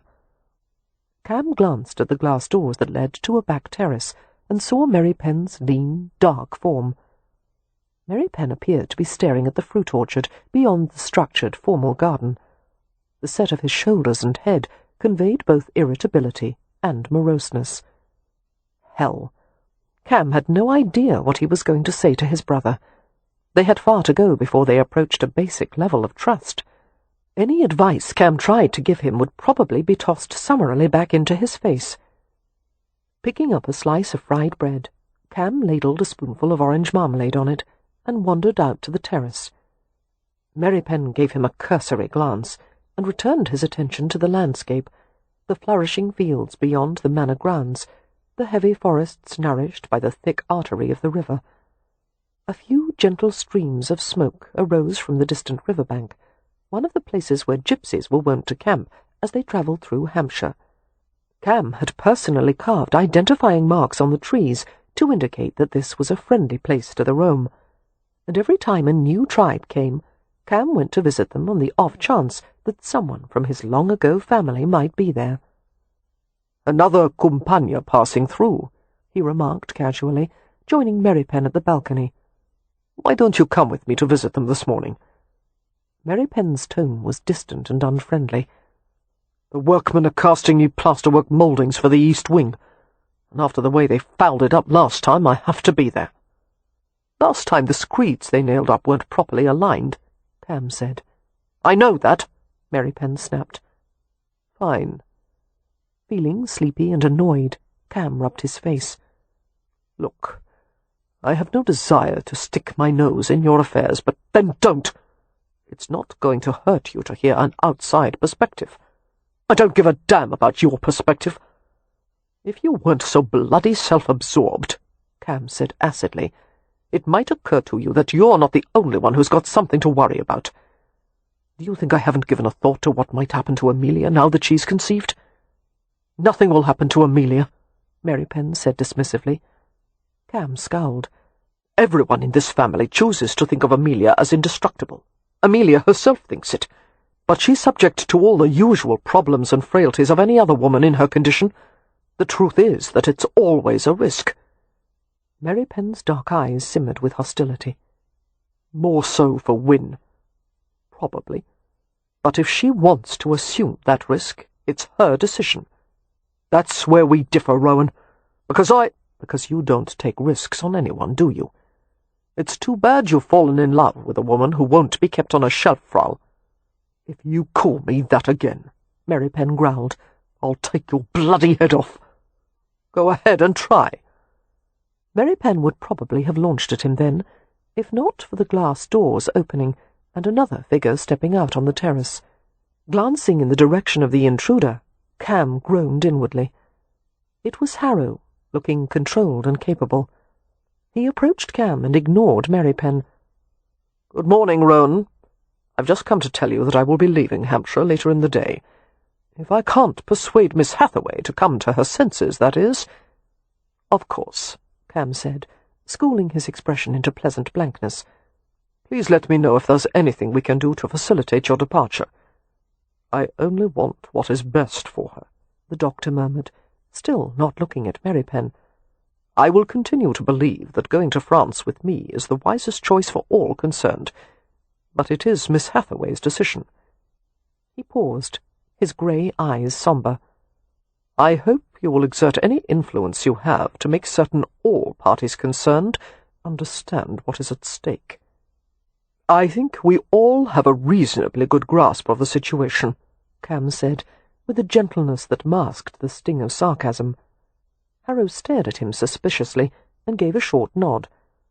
"I'll leave the two of you to your discussion, then."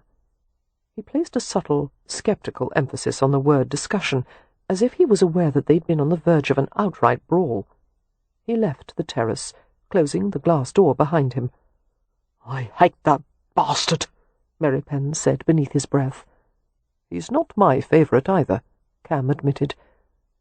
Wearily, he gripped the back of his own neck, trying to ease the stiffness of the pinching muscles. "I'm going down to the Romany campsite, and if you don't mind, I'll take a cup of that evil brew you drink.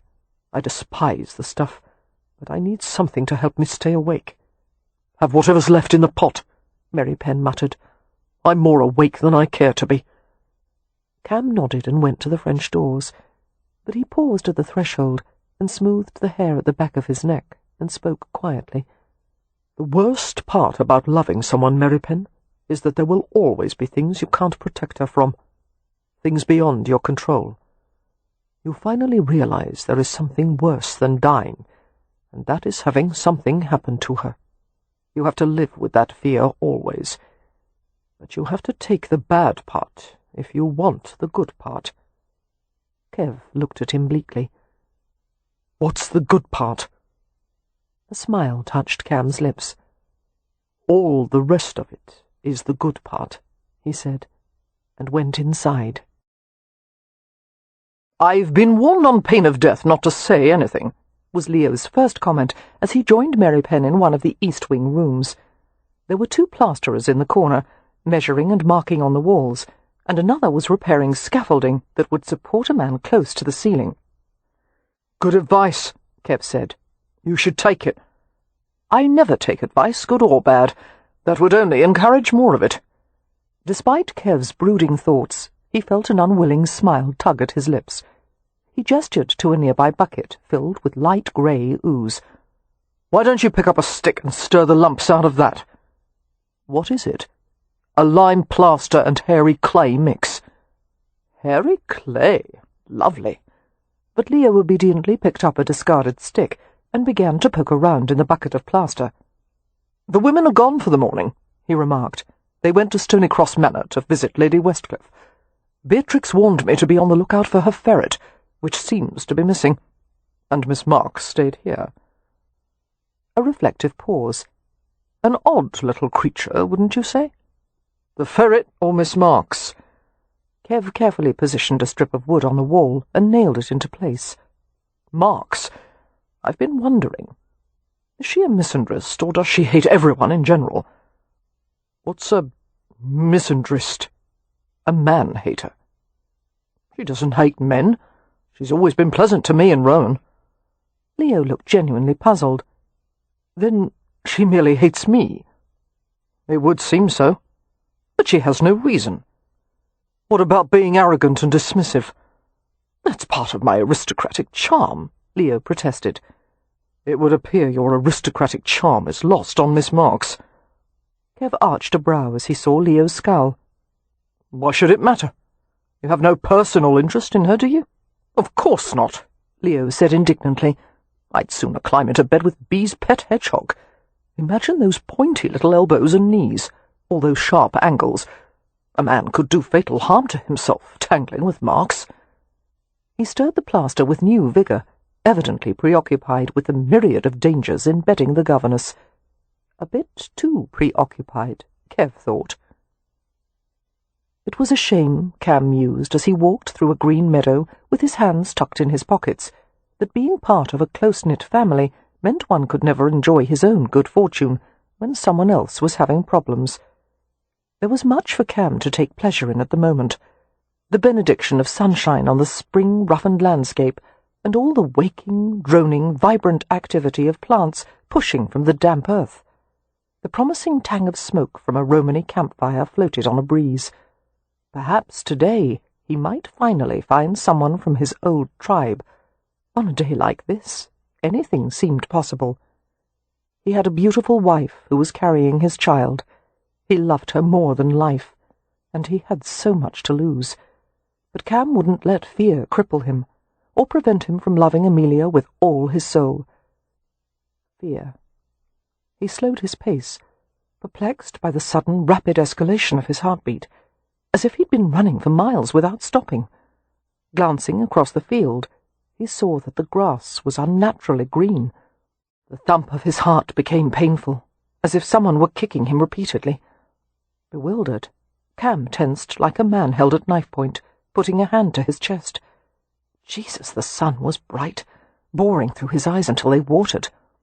He blotted the moisture with his sleeve, and was abruptly surprised to find himself on the ground, on his knees. He waited for the pain to subside, for his heart to slow as it surely must, but it only got worse. He struggled to breathe, tried to stand. His body would not obey. A slow, boneless collapse, the green grass stabbing harshly into his cheek. More pain and more, his heart threatening to explode from the extraordinary force of its beats. Cam realized with a kind of wonder that he was dying. He couldn't think why it was happening, or how, only that no one would take care of Amelia, and she needed him. He couldn't leave her. Someone had to watch over her. She needed someone to rub her feet when she was tired. So tired. He couldn't lift his head or arm, or move his legs, but muscles in his body were jumping independently, tremors jerking him like a puppet on strings. Amelia, I don't want to go away from you. God, don't let me die, it's too soon. And yet the pain kept pouring over him, drowning him, smothering every breath and heartbeat. Amelia. He wanted to say her name, and he couldn't. It was an unfathomable cruelty that he couldn't leave the world with those last precious syllables on his lips. After an hour of nailing up screeds and testing various mixtures of lime, gypsum, and hairy clay, Kev and Leo and the workman had settled on the right proportions. Leo had taken an unexpected interest in the process, even devising an improvement on the three-coat plasterwork by improving the base layer, or scratch coat. "Put more hair in this layer," he had suggested, "and rough it up with a derby tool, and that will give it more of a clinch to the next coat." It was clear to Kev that although Leo had little interest in the financial aspects of running the estate, his love of architecture and all related matters of construction was more keenly developed than ever. As Leo was climbing down from the scaffolding, the housekeeper, Mrs. Barnstable, came to the doorway with a boy in tow. Kev regarded him with sharp interest. The boy appeared to be about 11 or 12 years of age. Even if he hadn't been dressed in colourful clothes, his bold features and coppery complexion would have identified him as a Roma. "Sir," the housekeeper said to Kev apologetically, "I beg your pardon for interrupting your work, but this lad came to the doorstep speaking gibberish, and he refuses to be chased away. We thought you might be able to understand him." The gibberish turned out to be perfectly articulate Romany. "Droboi tuma Romali," the boy said politely. Kev acknowledged the greeting with a nod. "Mishtu Avilan." He continued the conversation in Romany. "Are you from the Vitsa by the river?" "Yes, Kako. I was sent by the Rom Furo to tell you that we found a Roma lying in a field. He's dressed like a gajo. We thought he might belong to someone here." "Lying in the field," Kev repeated, while a cold, biting urgency rose inside him. He knew at once that something very bad had happened. With an effort, he kept his tone patient. "Was he resting?" The boy shook his head. "He is ill and out of his head, and he shakes like this." He mimicked a tremor with his hands. "Did he tell you his name?" Kev asked. "Did he say anything?" Although they were still speaking in Romany, Leo and Mrs. Barnstable stared at him intently, gathering that some emergency was taking place. "What is it?" Leo asked, frowning. The boy answered Kev. "No, Kako. He can't say much of anything. And his heart—" The boy hit his own chest with a small fist in a few emphatic thumps. "Take me to him." There was no doubt in Kev's mind that the situation was dire. Cam Rowan was never ill, and he was in superb physical condition. Whatever had befallen him, it was outside the category of ordinary maladies. Switching to English, Kev spoke to Leo and the housekeeper. "Rowan has been taken ill. He's at the Romany campsite. My lord, I would suggest that you dispense a footman and driver to Stony Cross Manor to collect Amelia at once. Mrs. Barnstable, send for the doctor. I'll bring Rowan here as soon as I can." "Sir," the housekeeper asked in bewilderment, "are you referring to Dr. Harrow?" "No," Kev said instantly. All his instincts warned him to keep Harrow out of this. "In fact, don't let him know what's going on. For the time being, keep this as quiet as possible." "Yes, sir." Although the housekeeper didn't understand his reasons, she was too well trained to question his authority. "Mr. Rowan seemed perfectly well earlier this morning," she said. "What could have happened to him?" "We'll find out." Without waiting for further questions or reactions, Kev gripped the boy's shoulder and steered him toward the doorway. "Let's go." The Vitsa appeared to be a small and prosperous family tribe. They had set up a well-organized camp, with 2 vardos and some healthy-looking horses and donkeys. The leader of the tribe, whom the boy identified as the Rom Furo, was an attractive man with long black hair and warm dark eyes. Although he was not tall, he was fit and lean, with an air of steady authority. Kev was surprised by the leader's relative youth. The word Furo usually referred to a man of advanced age and wisdom. For a man who appeared to be in his late 30s, it signified that he was an unusually respected leader. They exchanged cursory greetings, and the Rom Furo led Kev to his own vardo. "Is he your friend?" the leader asked with obvious concern. "My brother." For some reason, Kev's comment earned an arrested glance. "It is good that you're here. It may be your last chance to see him this side of the veil." Kev was astonished by his own visceral reaction to the comment, the rush of outrage and grief. "He's not going to die," he said harshly, quickening his stride and fairly leaping into the vardo. The interior of the gypsy caravan was approximately 12 feet long and 6 feet broad, with the typical stove and metal chimney pipe located to the side of the door. A pair of transverse berths was located at the other end of the vardo, one upper and one lower. Cam Rowan's long body was stretched out on the lower berth, his booted feet dangling over the end. He was twitching and juddering, his head rolling ceaselessly on the pillow. "Holy hell!" Kev said thickly, unable to believe such a change had been wrought in the man in such a short amount of time. The healthy colour had been leached out of Rowan's face until it was as white as paper, and his lips were cracked and grey. He moaned in pain, panting like a dog. Kev sat on the edge of the berth and put his hand on Rowan's icy forehead. "Cam," he said urgently. "Cam, it's Merripen. Open your eyes. Tell me what happened." Rowan struggled to control the tremors, to focus his gaze, but it was clearly impossible. He tried to form a word, but all he could produce was an incoherent sound. Flattening a hand on Rowan's chest, Kev felt a ferocious and irregular heartbeat.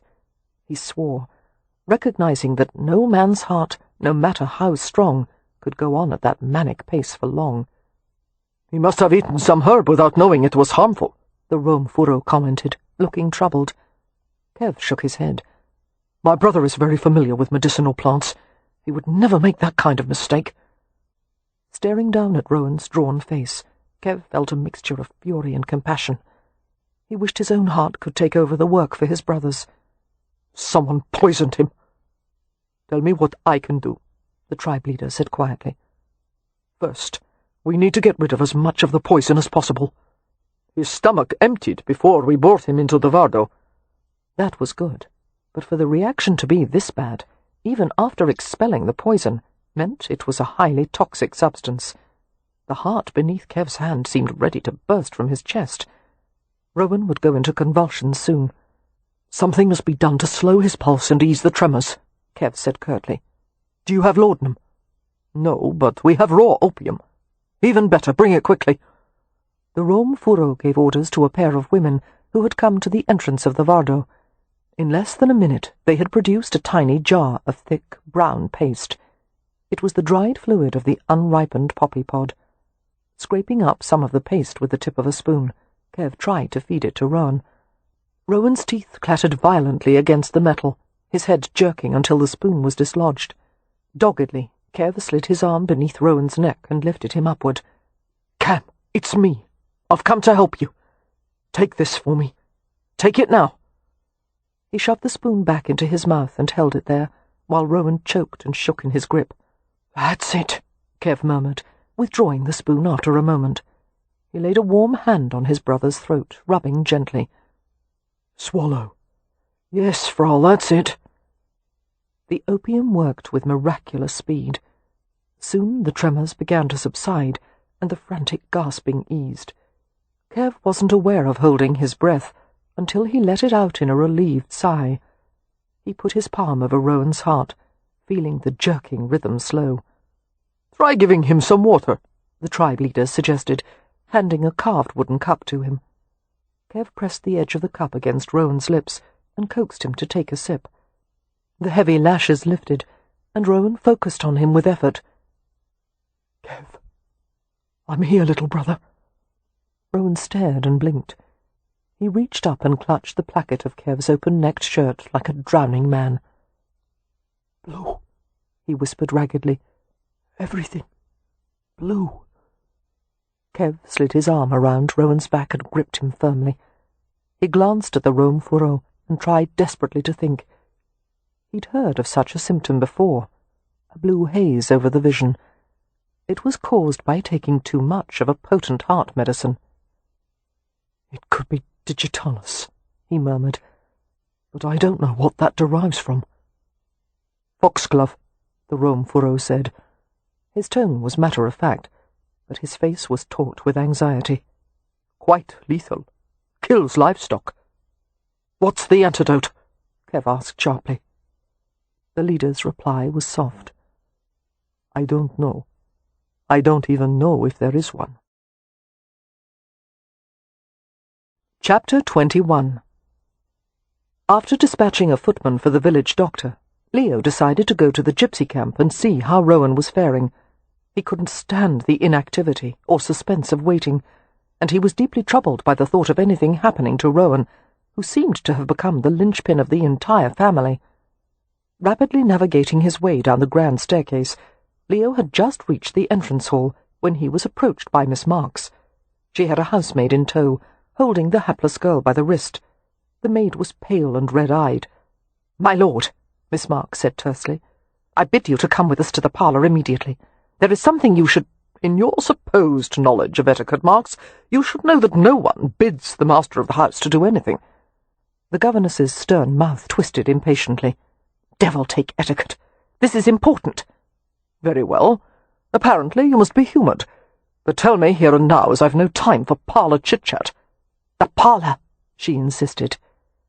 After a brief glance heavenward, Leo followed the governess and housemaid through the entrance hall. "I warn you, if this is about some trivial household matter, I'll have your head. I've got a pressing issue to deal with right now, and—" "Yes," Marks cut him off as they walked swiftly to the parlour. "I know about that." "You do? Hang it all. Mrs. Barnstable wasn't supposed to tell anyone. Secrets are rarely kept below stairs, my lord. As they went into the parlour, Leo stared at the governess's straight spine and experienced the same sting of irritation he always felt in her presence. She was like one of those unreachable itches on one's back. It had something to do with the coil of light brown hair pinned so tightly at her nape, and the narrow torso and tiny corseted waist, and the dry, pristine paleness of her skin. He couldn't help thinking about what it would be like to unlace, unpin, and unloosen her, remove her spectacles, do things that would make her all pink and steamy and profoundly bothered. Yes, that was it. He wanted to bother her, repeatedly. Good God, what the bloody hell was wrong with him? Once they were in the parlour, Miss Marks closed the door and patted the housemaid's arm with a slender, white hand. "This is Sylvia," she told Leo. "She saw something untoward this morning, and was afraid to tell anyone. But after learning of Mr. Rowan's illness, she came to me with this information." "Why wait until now?" Leo asked impatiently. "Surely anything untoward should be reported at once." Miss Marks answered with annoying calmness. "There are no protections for a servant who inadvertently sees something she shouldn't, and being a sensible girl, Sylvia doesn't want to be made a scapegoat. Do we have your assurance that Sylvia will suffer no ill consequences from what she is about to divulge?" "You have my word," Leo said, "no matter what it is. Tell me, Sylvia." The housemaid nodded and leaned against Miss Marks for support. She was so much heavier than the frail governess, it was a wonder they didn't both topple over. "My lord," the maid faltered, "I polished the fish forks this morning and brought them to the breakfast sideboard for the sole fillets. But as I came into the morning room, I saw Mr. Merripen and Mr. Rowan out on the terrace talking, and Dr. Harrow was in the room watching them." "And?" Leo prompted as the girl's lips trembled. "And I thought I saw Dr. Harrow put something into Mr. Merripen's coffee pot. He reached for something in his pocket. It looked like one of those queer little glass tubes at the apothecary's, but it was so fast I couldn't be sure what he'd done. And then he turned around and looked at me as I came into the room. I pretended not to see anything, my lord. I didn't want to make trouble." "We think that perhaps Mr. Rowan drank the adulterated beverage," the governess said. Leo shook his head. "Mr. Rowan doesn't take coffee. Isn't it possible that he might have made an exception this morning?" The edge of sarcasm in her voice was unbearably annoying. "It's possible, but it wouldn't be in character." Leo let out a harsh sigh. "Damn it all! I'll try to find out what, if anything, Harrow did. Thank you, Sylvia." "Yes, my lord." The housemaid looked relieved. As Leo strode from the room, he was exasperated to discover that Miss Marks was at his heels. "Do not come with me, Marks. You need me. Go somewhere and knit something. Conjugate a verb. Whatever it is governesses do." "I would," she said acerbically, "had I any confidence in your ability to handle the situation. But from what I've seen of your skills, I highly doubt you'll accomplish anything without my help." Leo wondered if other governesses dared to talk to the master this way. He didn't think so. Why the devil couldn't his sisters have chosen a quiet, pleasant woman instead of this little wasp? "I have skills you'll never be fortunate enough to see or experience, Marks." She made a scornful humph and continued to follow him.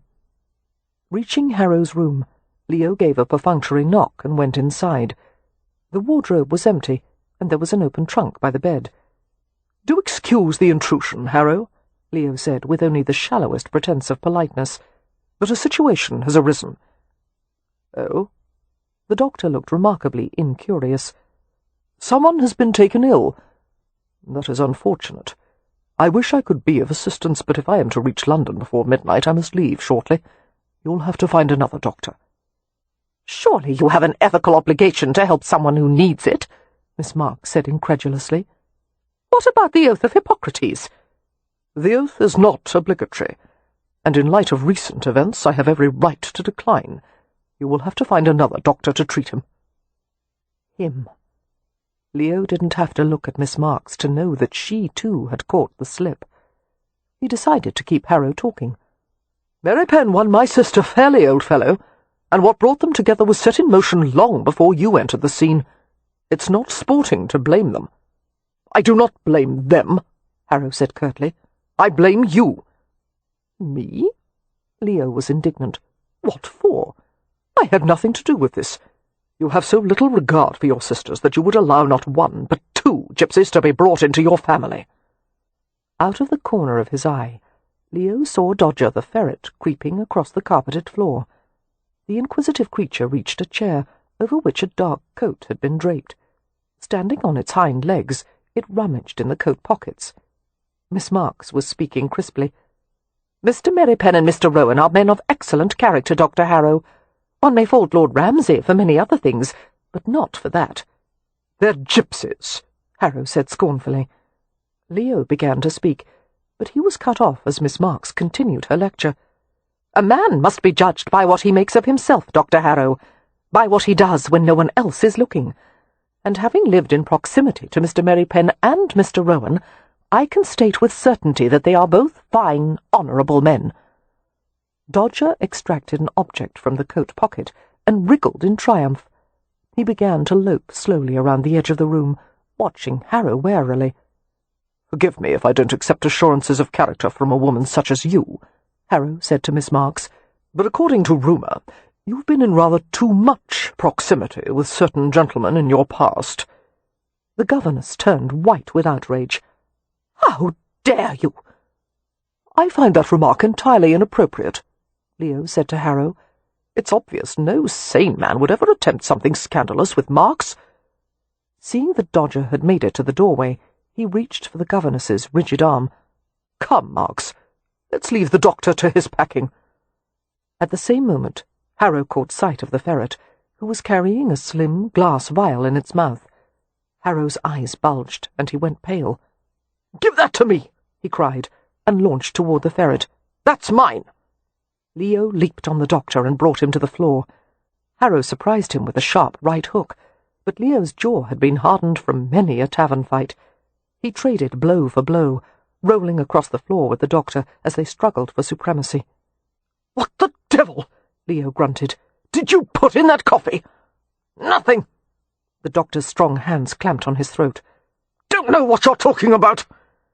Leo bashed him in the side with a closed fist, until the doctor's grip weakened. "The hell you don't!" Leo gasped, and kneed him in the groin. It was a dirty trick he'd picked up from one of his more colourful escapades in London. Harrow collapsed to his side, groaning. "Gentlemen wouldn't do that. Gentlemen don't poison people either." Leo seized him. "Tell me what it was, damn you!" Despite his pain, Harrow's lips curved in an evil grin. "Merripen will get no help from me." "Merripen didn't drink the filthy stuff, you idiot! Rowan did! Now tell me what you put in that coffee or I'll rip your throat out." The doctor looked stunned. He clamped his mouth shut and refused to speak. Leo struck him with a right and then a left, but the bastard remained silent. Miss Marks's voice broke through the boiling fury. "My lord, stop it! This instant! I need your assistance in retrieving the vial." Hauling Harrow upward, Leo dragged him to the empty wardrobe and closed him inside. He locked the door and turned to face Miss Marks, his face sweating and his chest heaving. Their gazes locked for a split second. Her eyes turned as round as her spectacle lenses, but the peculiar awareness between them was immediately punctured by Dodger's triumphant chatter. The blasted ferret waited at the threshold, doing a happy war dance that consisted of a series of sideways hops. Clearly he was delighted by his new acquisition, and even more by the fact that Miss Marks seemed to want it. "Let me out!" Harrow cried in a smothered voice, and there was a violent pounding from inside the wardrobe. "That blasted weasel," Miss Marks muttered. "This is a game to him. He'll spend hours teasing us with that vial and keeping it just out of reach." Staring at the ferret, Leo sat on the carpet and relaxed his voice. "Come here, you flea-ridden hairwad. You'll have all the sugar biscuits you want, if you'll give your new toy to me." He whistled softly and clicked, but the blandishments did not work. Dodger merely regarded him with bright eyes and stayed at the threshold, clutching the vial in his tiny paws. "Give him one of your garters," Leo said, still staring at the ferret. "I beg your pardon?" Miss Marks asked frostily. "You heard me. Take off a garter and offer it to him as a trade. Otherwise we'll be chasing this damned animal all through the house, and I doubt Rowan will appreciate the delay." The governess gave him a long-suffering glance. "Only for Mr. Rowan's sake would I consent to this. Turn your back." "For God's sake, Marks, do you think anyone really wants a glance at those dried-up matchsticks you call legs?" But Leo complied, facing the opposite direction. He heard a great deal of rustling as Miss Marks sat on a bedroom chair and lifted her skirts. It just so happened that Leo was positioned near a full-length looking-glass, the oval cheval style that tilted up or down to adjust one's reflection, and he had an excellent view of Miss Marks in the chair, and the oddest thing happened. He got a flash of an astonishingly pretty leg. He blinked in bemusement, and then the skirts were dropped. "Here," Miss Marks said gruffly, and tossed it in Leo's direction. Turning, he managed to catch it in mid-air. Dodger surveyed them both with beady-eyed interest. Leo twirled the garter enticingly on his finger. "Have a look, Dodger. Blue silk with lace trim. Do all governesses anchor their stockings in such a delightful fashion? Perhaps those rumours about your unseemly past are true, Marks." "I'll thank you to keep a civil tongue in your head, my lord." Dodger's little head bobbed as it followed every movement of the garter. Fitting the vial in his mouth, the ferret carried it like a miniature dog, loping up to Leo with maddening slowness. "This is a trade, old fellow," Leo told him. "You can't have something for nothing." Carefully, Dodger set down the vial and reached for the garter. Leo simultaneously gave him the frilly circlet and snatched the vial. It was half filled with a fine, dull green powder. He stared down at it intently, rolling it in his fingers. Miss Marks was at his side in an instant, crouching on her hands and knees. "Is it labelled?" she asked breathlessly. "No, damn it all!" Leo was gripped with volcanic fury. "Let me have it," Miss Marks said, prying the vial from him. Leo jumped to his feet immediately, hurling himself at the wardrobe. He slammed it with both his fists. "Damn you, Harrow! What is it? What is the stuff? Tell me, or you'll stay in there until you rot!" There was nothing but silence from the wardrobe. "By God, I'm going to—" Leo began, but Miss Marks interrupted. "It's digitalin powder." Leo threw her a distracted glance. She had opened the vial and was sniffing it cautiously. "How do you know?" "My grandmother used to take it for her heart. The scent is like tea, and the colour is unmistakable." "What's the antidote?" "I have no idea," Miss Marks said, looking more distressed by the moment. "But it's a powerful substance. A large dose could very well stop a man's heart." Leo turned back to the wardrobe. "Harrow," he bit out, "if you want to live, you'll tell me the antidote now." "Let me out first," came the muffled reply. "No negotiating. Tell me what counteracts the poison, damn you!" "Never." "Leo!" A new voice entered the fray. He turned swiftly to see Amelia, Win, and Beatrix at the threshold. They were staring at him as if he'd gone mad. Amelia spoke with admirable composure. "I have 2 questions, Leo. Why did you send for me? And why are you having an argument with the wardrobe?" "Harrow's in there," he told her. Her expression changed. "Why?" "I'm trying to make him tell me how to counteract an overdose of digitalin powder." He glared vengefully at the wardrobe. "And I'll kill him if he doesn't." "Who's taken an overdose?" Amelia demanded, her face draining of colour. "Is someone ill? Who is it?" "It was meant for Merripen," Leo said in a low voice, reaching out to steady her before he continued. "But Cam took it by mistake." A strangled cry escaped her. "Oh, God, where is he?" "The gypsy campsite. Merripen's with him." Tears sprang to Amelia's eyes. "I must go to him." "You won't do him any good without the antidote." Win brushed by them, striding to the bedside table. Moving with swift deliberation, she picked up an oil lamp and a tin matchbox and brought them to the wardrobe. "What are you doing?" Leo demanded, wondering if she had lost her wits entirely. "He doesn't need a lamp, Win."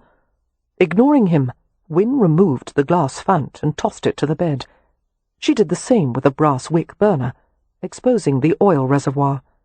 Without hesitation, she poured the lamp oil over the front of the wardrobe. The pungent odour of highly flammable paraffin spread through the room. "Have you lost your mind?" Leo demanded, astonished not only by her actions, but by her calm demeanour. "I have a matchbox, Julian," she said. "Tell me what to give Mr. Rowan, or I'll set the wardrobe on fire." "You wouldn't dare!" Harrow cried.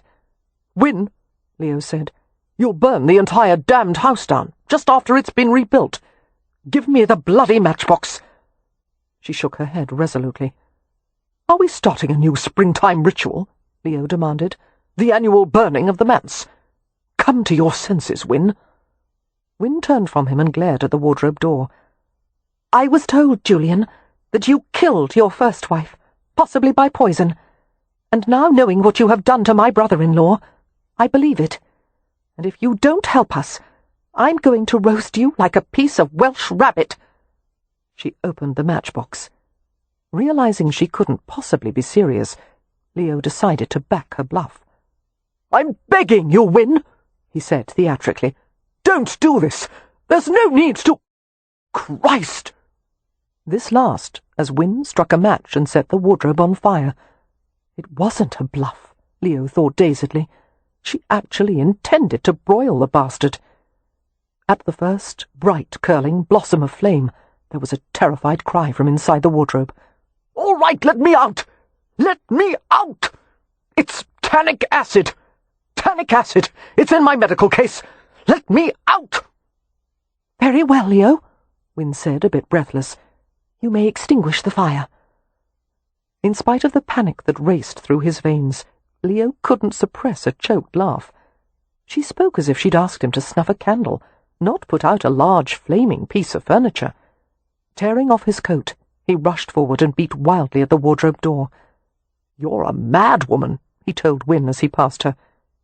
"He wouldn't have told us otherwise," Win said. Alerted by all the commotion, a few servants appeared, one of them a footman who removed his own coat and hastened to assist Leo. Meanwhile, the women were rummaging for Harrow's black leather medical case. "Isn't tannic acid the same as tea?" Amelia asked, her hands shaking as she fumbled with the latch. "No, Mrs. Rowan," the governess said. "I believe the doctor was referring to tannic acid from oak leaves, not the tannins from tea." She reached out quickly as Amelia nearly overturned the case. "Careful, don't knock it over. He doesn't label his vials." Opening the hard-sided case, they found rows of neatly arranged glass tubes containing powders and liquids. Although the vials themselves were not marked, the slots they fit in had been identified with inked letters. Poring over the vials, Miss Marks extracted one filled with pale yellow-brown powder. "This one." Win took it from her. "Let me take it to them," she said. "I know where the campsite is, and Leo's busy putting out the wardrobe." "I'll take the vial to Cam," Amelia said vehemently. "He's my husband." "Yes, and you're carrying his child. If you fell while riding at a breakneck pace, he would never forgive you for risking the baby." Amelia gave her an anguished glance, her mouth trembling. She nodded and croaked. "Hurry, Win." "Can you fashion a sling with canvas and poles?" Merripen asked the Rome furrow. "I must get him back to Ramsey House." The tribe leader nodded at once. He called out to a small group waiting near the entrance of the Vado, gave a few instructions, and they disappeared instantly. Turning back to Merripen, he murmured, "We'll have something put together in a few minutes." Kev nodded, staring down at Cam's ashen face. He wasn't well by any means, but at least the threat of convulsions and heart failure had been temporarily staved off. Robbed of his usual expressiveness, Cam looked young and defenseless. It was peculiar to think that they were brothers, and yet had spent their lives never knowing about each other. Kev had occupied his self-imposed solitude for so long, but lately it seemed to be wearing away, like a threadbare suit of clothes that was falling apart at the seams. He wanted to know more about Cam, to exchange memories with him. He wanted a brother. "I always knew I wasn't supposed to be alone," Cam had told him on the day they discovered their blood ties. Kev had felt the same. He just hadn't been able to say it. Taking up a cloth, he blotted the film of sweat from Cam's face. A quiet whimper escaped Cam's lips, as if he were a child having a nightmare. "It's all right, Frau," Kev murmured, putting a hand on his chest. testing the slow and lurching heartbeat. "You'll be well soon. I won't leave you." "You are close to your brother," the Rom Furo said softly. "That is good. Do you have other family?" "We live with Garjos," Kev said, his gaze daring the man to disapprove. The tribal leader's expression remained friendly and interested. "One of them is his wife. I hope she is not pretty," the Rom Furo commented. "She is," Kev said. "Why shouldn't she be?" "Because one should choose a wife using the ears, not the eyes." Kev smiled slightly. "Very wise." He glanced down at Cam again, thinking he was starting to look worse. "If they need help making the sling to carry him—" "No, my men are fast. They'll be finished soon. But it must be made well and strong to carry a man of his size."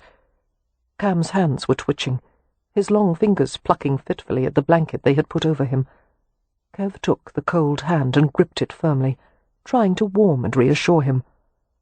The Rom Furo stared at the visible tattoo on Cam's forearm, the striking lines of the winged black horse. "When did you meet Rowan?" he asked quietly. Kev gave him a startled glance, his protective grasp tightening on Cam's hand. "How do you know his name?" The tribe leader smiled, his eyes warm. "I know other things as well. You and your brother were separated for a long time." He touched the tattoo with his forefinger. "And this mark, you have one too." Kev stared at him without blinking. The sounds of a minor to-do filtered in from outside, and someone came pushing through the doorway. A woman. With surprise and concern, Kev saw the gleam of white blonde hair. "Win!" he exclaimed, carefully setting Cam's hand down and coming to his feet. Unfortunately, he couldn't stand fully upright in the low-ceilinged vehicle. "Tell me you didn't come here alone. It's not safe. Why are you—" "I'm trying to help." The skirts of Win's riding habit rustled stiffly as she hurried into the Vardo. One of her hands was ungloved, and she was holding something in it. She didn't spare a glance for the Rom Furo. She was so intent on reaching Kev. "Here! Here!" She was breathing hard from riding to the camp at a breakneck pace, her cheeks flushed. "What is it?" Kev murmured, gently taking the object from her, his free hand coming to rub her back. He looked down at a small vial filled with powder. "The antidote," she said. "Give it to him quickly." "How do you know it's the right medicine?" "I made Dr. Harrow tell me." "He might have been lying." "No, I'm sure he wasn't, because at that moment he was nearly on... he was under duress." His fingers closed around the vial. There wasn't much choice. They could wait until they consulted a trustworthy doctor, but from the look of it, Cam didn't have much time to spare, and doing nothing was not an option either. Kev proceeded to dissolve 10 grains in a small quantity of water, reasoning that it was better to start with a weak solution rather than overdose Cam with yet another poison. He eased Cam to a sitting position, supporting him against his chest. Delirious and unsteady, Cam made a protesting noise as the movement sent new pain through his cramping muscles. Although Kev couldn't see Cam's face, he saw Win's compassionate expression as she reached out to grip Cam's jaw. She rubbed the frozen muscles and pried his mouth open. After tilting the liquid from a spoon into his mouth, she massaged his cheeks and throat, coaxing him to swallow. Cam downed the medicine and shuddered, and rested heavily against Kev. "Thank you," Win whispered, stroking back Cam's damp hair, flattening her palm against the side of his cold face. "You'll be better now. Lie easy, and let it take effect." Kev thought she had never looked as lovely as she did at that moment, her face soft with tender gravity. After a few minutes, Win said quietly, "His colour is improving." And so was his breathing, the jagged rhythm lengthening and slowing. Kev felt Cam's body relax, the clenched muscles softening as the active principles of the digitalis were neutralized. Cam stirred as if he were waking from a long sleep. "Amelia," he said in an opium-slurred voice. Win took one of his hands in hers. "She's quite well, and waiting for you at home, dear." "Home," he repeated with an exhausted nod. Kev lowered Cam carefully to the berth and looked over him in sharp assessment. The mask-like pallor was vanishing second by second, healthy colour returning to his face. The rapidity of the transformation was no less than astonishing. The amber eyes cracked open, and Cam focused on Kev. "Merripen," he said, in a tone so lucid that Kev was overcome with relief. "Yes, Frol?" "Am I dead?" "No. I must be." "Why?" Kev asked, amused. "Because—" Cam paused to moisten his dry lips. "Because you're smiling. And I just saw my cousin Noah over there." Chapter 22. The Rom Furrow came forward and knelt beside the berth. "Hello, Camlo," he murmured. Cam regarded him with puzzled wonder. "Noah, you're older." His cousin chuckled. "Indeed. The last time I saw you, you barely came up to my chest, and now you look as if you could be nearly a head taller than me." "You never came back for me," Kev broke in tautly. "And you never told him he had a brother." Noah's smile turned regretful as he regarded them both.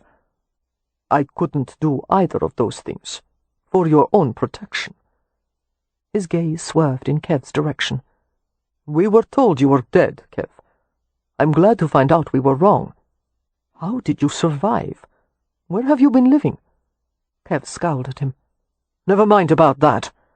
Rowan has spent years looking for you, looking for answers. You tell him the truth now, about why he was sent away from the tribe, and what that cursed tattoo means, and don't leave anything out." Noah looked mildly taken aback by Kev's autocratic manner. As the leader of the Vitsa, he wasn't used to taking orders from anyone. "He's always like this," Cam told Noah. "You get used to it." Reaching beneath the berth, Noah pulled out a wooden box and began to rummage through its contents. "What do you know about our Irish blood?" Kev demanded. "What was our father's name?" "There is much I don't know," Noah admitted. Finding what he had evidently been looking for, he pulled it from the box and looked at Cam. "But our grandmother told me as much as she could on her deathbed, and she gave me this." He raised a tarnished silver knife. In a lightning-swift reflex, Kev seized his cousin's wrist in a crushing grip. Win gave a startled cry, while Cam tried unsuccessfully to lift up on his elbows. Noah stared hard into Kev's eyes. "Peace, cousin. I would never harm Camlo." He let his hand open. "Take it from me. It belongs to you. It was your father's. His name was Brian Cole." Kev took the knife and slowly released Noah's wrist. He stared at the object, a boot knife with a double-edged fixed blade, approximately 4 inches long. The handle was silver, with engraving on the bolsters. It looked old and costly, but what amazed Kev was the engraving on the flat of the handle, a perfect stylized symbol of the Irish puka. He showed it to Cam, who stopped breathing for a moment. "You are Cameron and Kevin Cole," Noah said. "That horse symbol was the mark of your family. It was in their crest. When we separated the two of you, it was decided to put the mark on both of you, not only to identify you, but also as an appeal to the second son of Moshto, to preserve and protect you." "Who is Moshto?" Win asked softly. "A Roman deity," Kev said, hearing his own dazed voice as if it belonged to someone else. "The god of all things good." "I looked," Cam began, still staring at the knife, and shook his head as if the effort to explain were too much. Kev spoke for him. "My brother hired heraldic experts and researchers to go through books of Irish family crests, and they never found this symbol. I believe the Coles removed the puka from the crest about 300 years ago, when the English king declared himself the head of the Church of Ireland. The puka was a pagan symbol. No doubt they thought it might threaten their standing in the Reformed Church, but the Coles still had a fondness for it. I remember your father wore a big silver ring engraved with the puka, Glancing at his brother, Kev sensed that Cam felt just as he did, that it was like having been in a closed room all his life, and suddenly having a door opened. "Your father, Brian," Noah continued, "was the son of Lord Cavan, an Irish representative peer in the British House of Lords. Brian was his only heir. But your father made a mistake. He fell in love with a Romany girl named Sonia. Quite beautiful. He married her in defiance of his family, and hers. They lived away from everyone long enough for Sonia to have 2 sons. She died in her childbed when Cam was born." "I always thought my mother died having me," Kev said softly. "No, it was after the 2nd son that she went to God." Noah looked pensive. "I was old enough to remember the day Cole brought the 2 of you to our grandmother. He told Mummy it had been a misery trying to live in both worlds, and he wanted to go back where he belonged. So he left his children with the tribe and never returned." "Why did you separate us?" Cam asked, still looking exhausted, but far more like his usual self. Noah stood in an easy movement and went to the corner near the stove. As he replied, he made tea with deft assurance, measuring out dried leaves into a little pot of steaming water. "After a few years your father remarried, and then other Vitsas told us that some Gadros had come looking for the boys, offering money for information and doing violence when the Rome wouldn't tell them anything. We realized your father wanted to get rid of his half-bred sons, who were the legitimate heirs to the title. He had a new wife, who would bear him white children." "And we were in the way," Kev said grimly. "It would seem so." Noah strained the tea into a pot.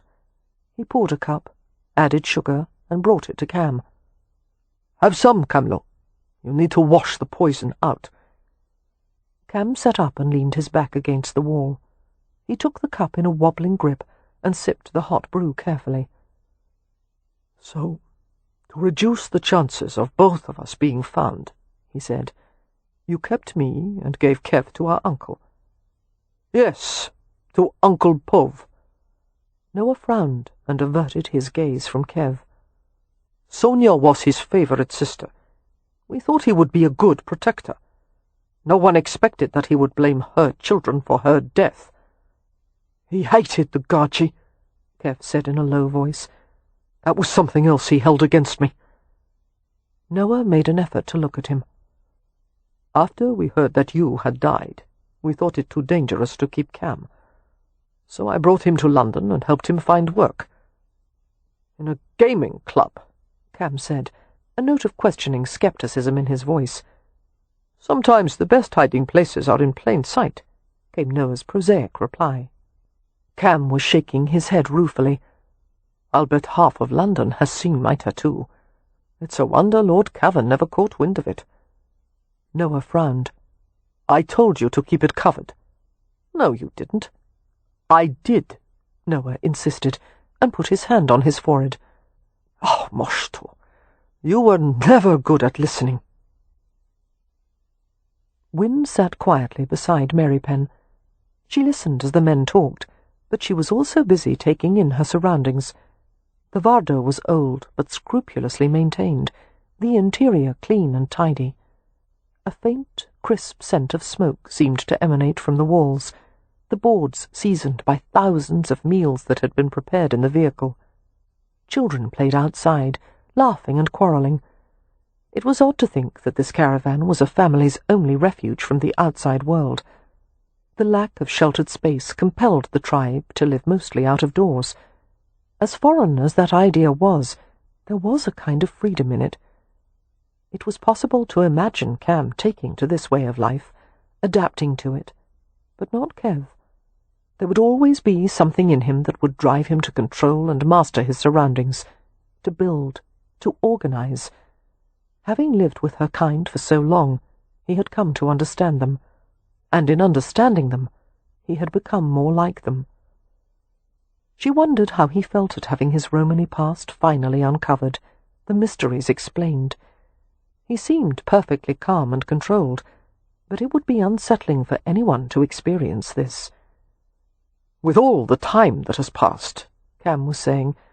"I wonder if there's still danger to us. And is our father still alive?" "It would be easy enough to find out," Merripen replied, and added darkly, "He probably wouldn't be happy to find out that we were still alive." "You're more or less safe as long as you remain roamers," Noah said. "But if Kev reveals himself as the Coven heir and tries to claim the title, there could be trouble." Merripen looked scornful. "Why would I do that?" Noah shrugged. "No roamer would. But you are half Gadjo." "I don't want the title or what comes with it," Merripen said firmly. "And I want nothing to do with the Coles, Lord Cavan or anything Irish." "And ignore half of yourself?" Cam asked. "I've spent most of my life not knowing about my Irish half. It will be no problem to ignore it now." A Roma boy came to the Vardo to let them know that the sling had been finished.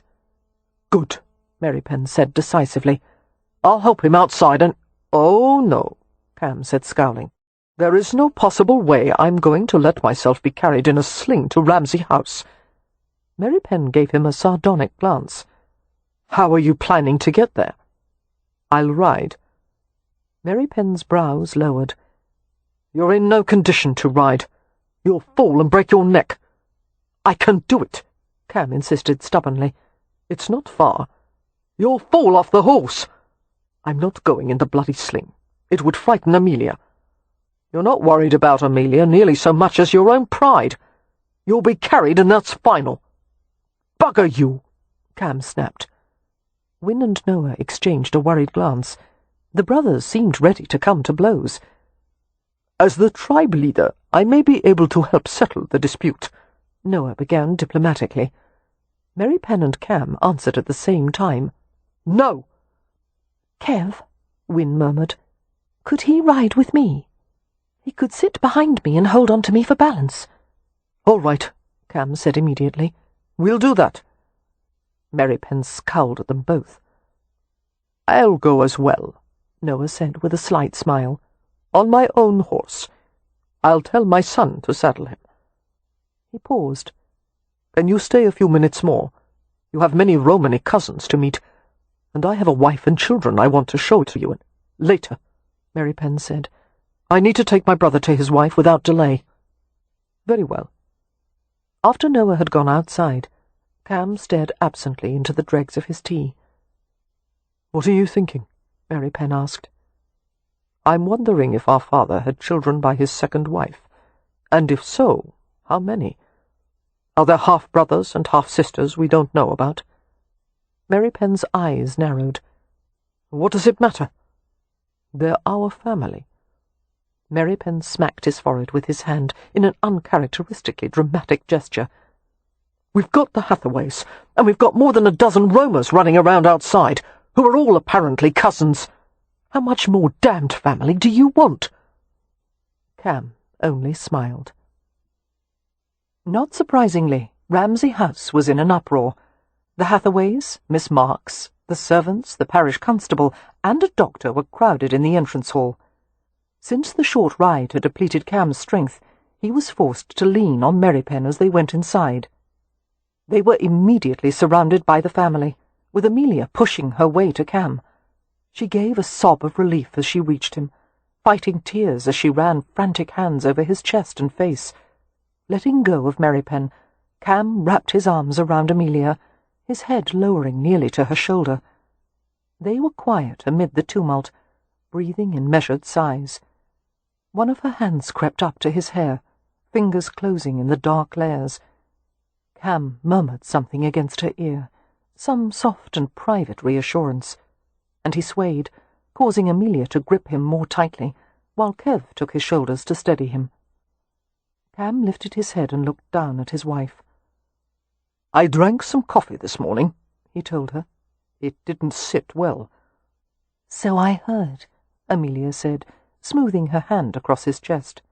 She threw a worried glance at Kev. "His gaze isn't focused."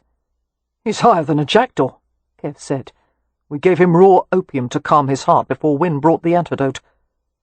"Let's take him upstairs," Amelia said, using the edge of her sleeve to scrub her wet eyes. Raising her voice, She spoke to the elderly, bearded man who stood outside the group. "Dr. Martin, please accompany us upstairs, and you will be able to evaluate my husband's condition in private." "I don't need a doctor," Cam protested. "I wouldn't complain if I were you," Amelia told him. "I'm tempted to send for at least 6 doctors, not to mention specialists from London." She paused long enough to glance at Noah. "Are you the gentleman who helped Mr. Rowan? We are indebted to you, sir." "Anything for my cousin," Noah replied. "Cousin?" Amelia repeated, her eyes widening. "I'll explain upstairs," Cam said, lurching forward. Immediately Noah took one side and Merripen the other, and they half-dragged, half-carried him up the grand staircase. The family followed, exclaiming and talking excitedly. "These are the noisiest gajos I've ever met," Noah remarked. "This is nothing," Cam said, panting with effort as they ascended. "They're usually much worse." "Moshto," Noah exclaimed, shaking his head. Cam's privacy was marginal at best, as he was deposited on the bed and Dr. Martin began to examine him. Amelia made a few attempts to shoo family and relatives from the room, but they kept pushing back in to see what was happening. After Martin tested Cam's pulse, pupil size, lung sounds, skin moisture and colour, and his reflexes, he pronounced that in his opinion the patient would make a full recovery.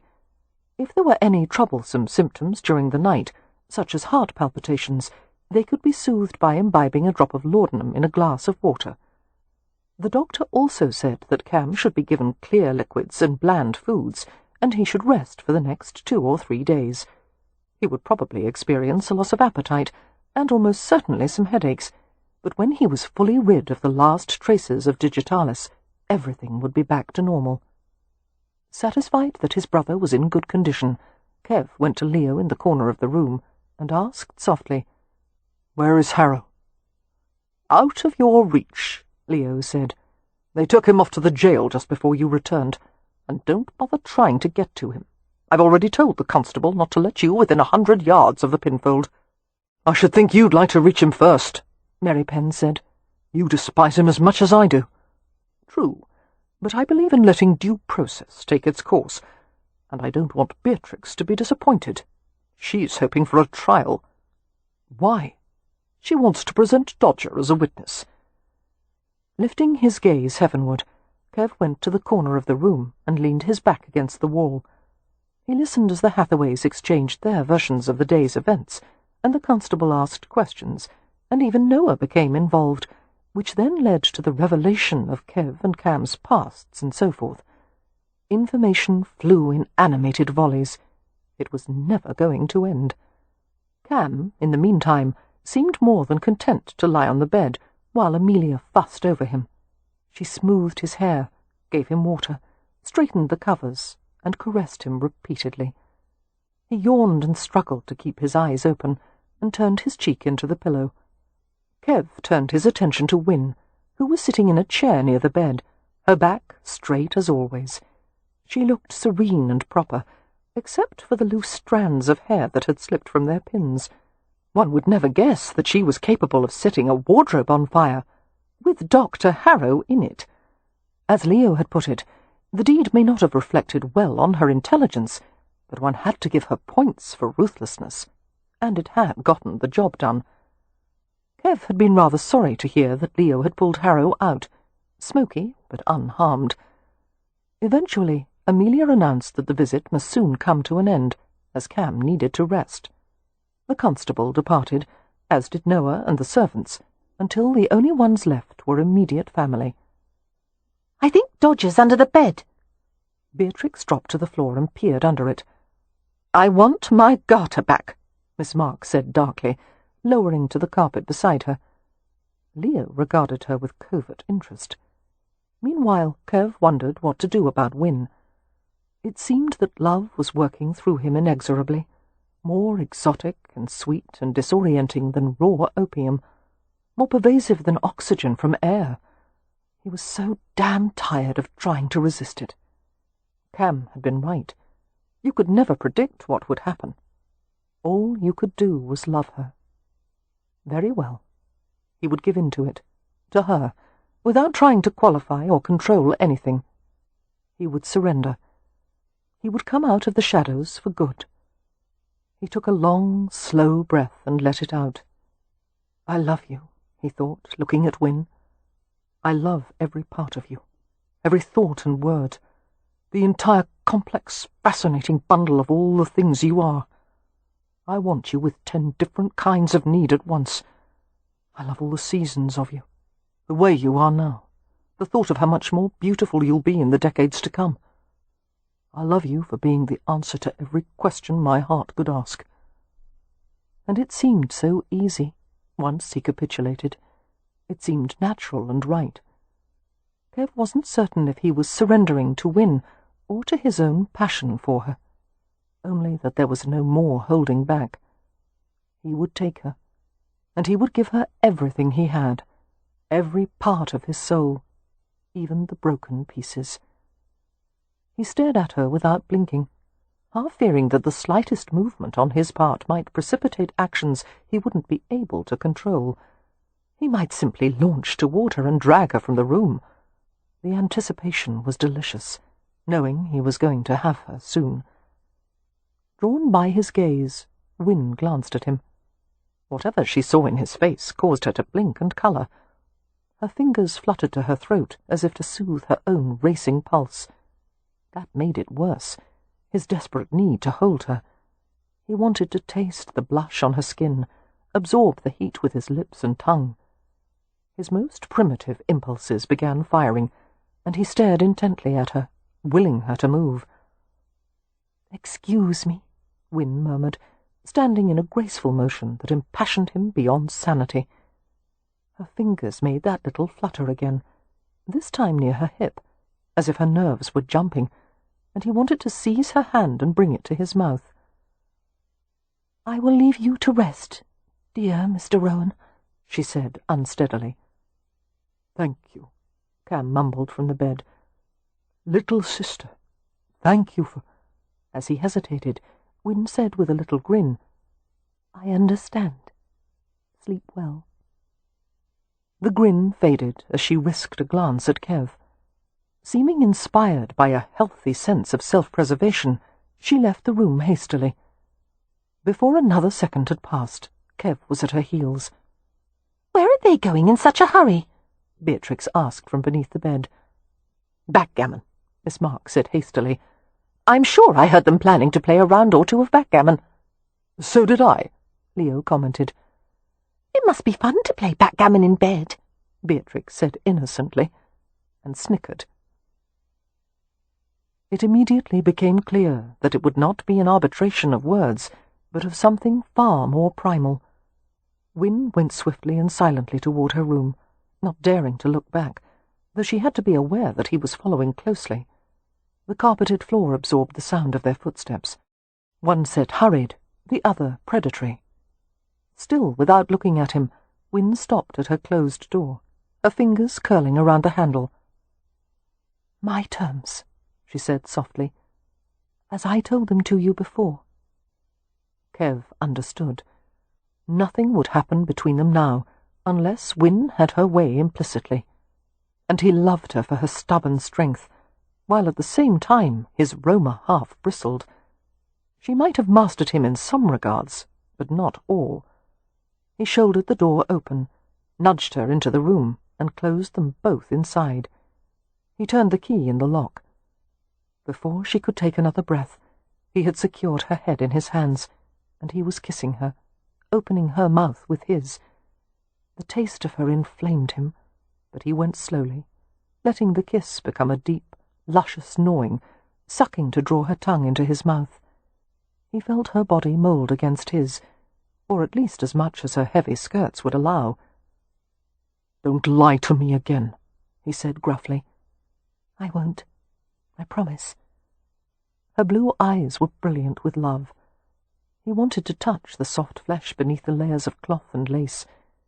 He began to pull at the back of her gown, unfastening the ornate buttons, tearing off the resistant ones, tugging his way down until the whole mass of it loosened and she was gasping.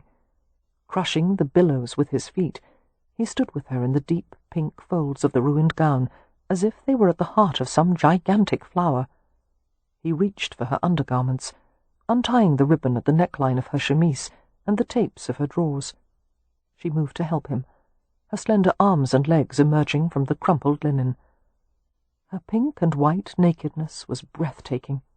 The slim, strong calves were sheathed in white stockings tied with plain garters. It was unbearably erotic, the contrast of luxurious, warm flesh and prim white cotton. Intending to unfasten the garters, he knelt in the soft heaps of pink muslin. She crooked one of her knees to help him, the shy offering distracting him insanely. He bent to kiss her knees, the silken inner thighs, and when she murmured and tried to evade him, he gripped her hips and kept her still. He nuzzled gently into the pale curls, into the roseate fragrance and softness, using his tongue to separate her, open her. Her moan was soft and pleading. "My knees are shaking," she whispered. "I'll fall." Kev ignored her, searching deeper. He lapped and sucked and ate her, his hunger surging at the first taste of female elixir. She pulsed around him as he thrust his tongue deeply, and he felt the response resonating through her body. Breathing into the plush folds, he licked one side of her, then the other, then straight between to the place where her pleasure centered. Entranced, he stroked her over and over, until her hands were gripped in his hair, and her hips urged forward in tight undulations. He took his mouth from her and came to his feet. Her face was dazed, her gaze distant as if she didn't quite see him. She was trembling from head to toe. His arm slid around her, gathering her naked body against his clothed one. Lowering his mouth to the tender crook of her neck and shoulder, he kissed her skin and touched his tongue to it. At the same time, he reached for the fastenings of his trousers and undid them. She clung to him as he lifted her and pressed her against the wall, one of his arms protecting her back from abrasion. Her body was supple and surprisingly light, her spine tensing as he eased her weight down, and she realized what he meant to do. He settled her fully, watching her mouth draw into a soft O of surprise as she was impaled in a slow, sure glide. The stockinged legs clamped around his waist, and she held on to him desperately, as if they were on the tossing deck of a storm-ravaged ship. But Kev kept her pinned and secure, letting his hips do the work. The band of his trousers slipped free of the anchoring clips of his braces, and the garment slid to his knees. He averted his face to hide a brief grin, momentarily considering the idea of stopping to take his clothes off, but it felt too good, the lust rising until it eclipsed every trace of amusement. Win let out a little breath with each wet, rolling drive, feeling herself being filled, ransacked. He paused to kiss her hungrily, while he reached down with gentle fingers and teased the swollen lips apart. When the rhythm resumed, his thrusts grazed the little peak with each firm inward plunge. Her eyes closed as if in sleep, her intimate flesh working on him in frantic pulses. In and in, rooting deeper, driving her farther to the edge. Her legs went tight around his waist. She stiffened and cried out against his mouth, and he sealed the kiss to keep her quiet. But little moans slipped through, her pleasure shuddering and overrunning. As Kev buried himself in the lovely, milking softness, ecstasy shot through him, spilling hotly, gradually easing into helpless throbs. Gasping, Kev lowered her legs to the floor. They stood, their bodies moistly locked, their mouths rubbing in soothing kisses and sighs. Win's hand slipped beneath his shirt and moved over his sides and back in gentle benediction.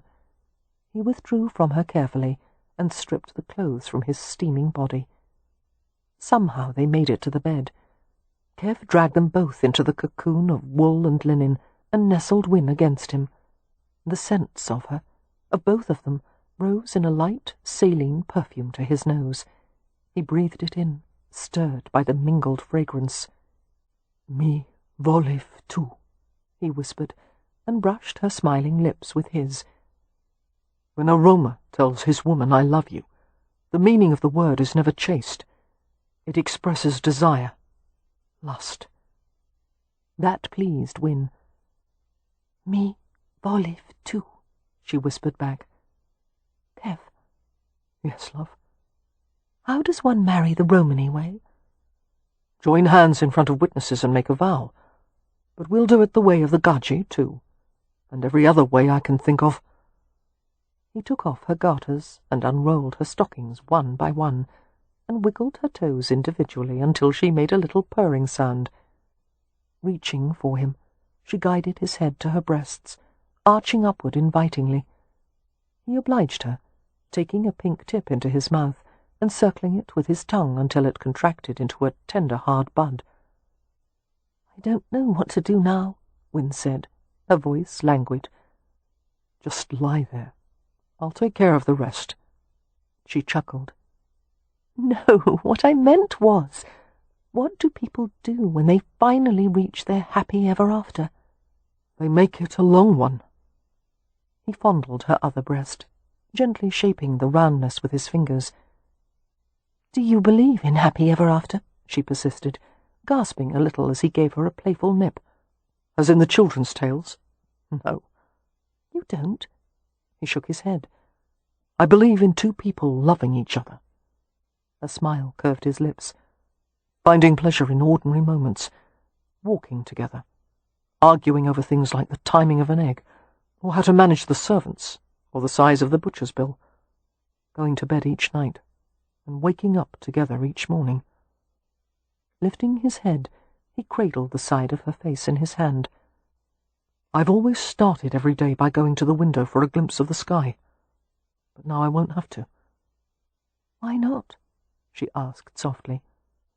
Because I'll see the blue of your eyes instead. How romantic you are, she murmured with a grin, kissing him gently. But don't worry, I won't tell anyone. Merripen began to make love to her again, so engrossed that he didn't seem to notice the slight rattle of the door lock. Peeking over his shoulder, Win saw the long, skinny body of Beatrix's ferret stretching upward to pluck the key from the lock. Her lips parted to say something, but then Merripen kissed her and spread her thighs. Later, she thought giddily, ignoring the sight of Dodger squeezing beneath the door with the key in his mouth. Perhaps later would be a better time to mention it. And soon she forgot all about the key. Chapter 23. Although the pliashka, or betrothal ceremony, traditionally went on for several days, Kev had decided it would last for only one night. "Have we locked away the silver?" he had asked Cam earlier, when the gypsies from the river campsite had begun pouring into the house, dressed in colourful clothes and jingling finery. "Frau," Cam had said cheerfully, "there's no need for that. They're family. It's because they're our family that I want the silver locked away." In Kev's opinion, Cam was enjoying the betrothal process a bit too much. A few days earlier, he had made a show of presenting himself as Kev's representative to negotiate a bride price with Leo. The two of them had mock debate the respective merits of groom and bride, and how much the groom's family should pay for the privilege of acquiring a treasure such as Win.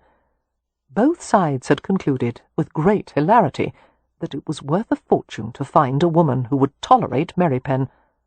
All this while Kev sat and scowled at them, which seemed to amuse the Addlepates even more. With that formality concluded, the pliashka had been quickly planned and enthusiastically undertaken. A huge feast would be served after the betrothal ceremony, featuring roast pig and beef joints, all manner of fowl, and platters of potatoes fried with herbs and copious amounts of garlic. In deference to Beatrix, hedgehog was not on the menu. Music from guitars and violins filled the ballroom, while the guests gathered in a circle. Dressed in a loose white shirt, leather breeches and boots, and a red sash knotted at the side of his waist, Cam went to the centre of the circle. He held a bottle wrapped in bright silk, the neck of it wrapped with a string of gold coins.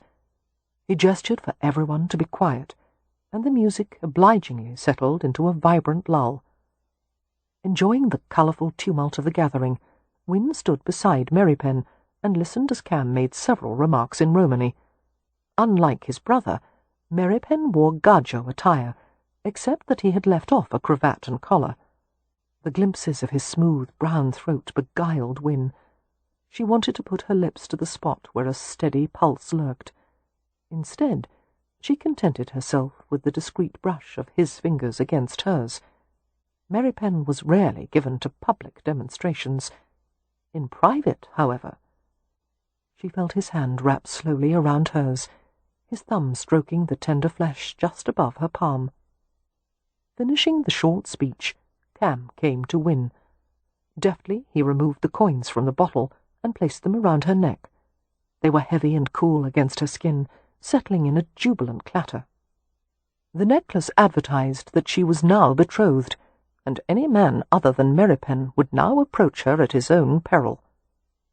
Smiling, Cam embraced Win firmly, murmured something affectionate in her ear, and gave her the bottle to drink from. She took a cautious sip of strong red wine, and gave the bottle to Merripen, who drank after her. Meanwhile, wine was given to all the guests in liberally filled goblets. There were various cries of "Sastimos!" or "Good health," as they drank in honor of the betrothed couple. The celebration began in earnest. Music flared into life, and the goblets were quickly drained. "Dance with me," Merripen surprised her by murmuring. Win shook her head with a little laugh, watching the couples twirl and move sinuously around each other. Women used their hands in shimmering motions around their bodies, while men stomped with their heels and clapped their hands, and all the while they circled each other while holding each other's gaze as long as possible. "I don't know how," Win said.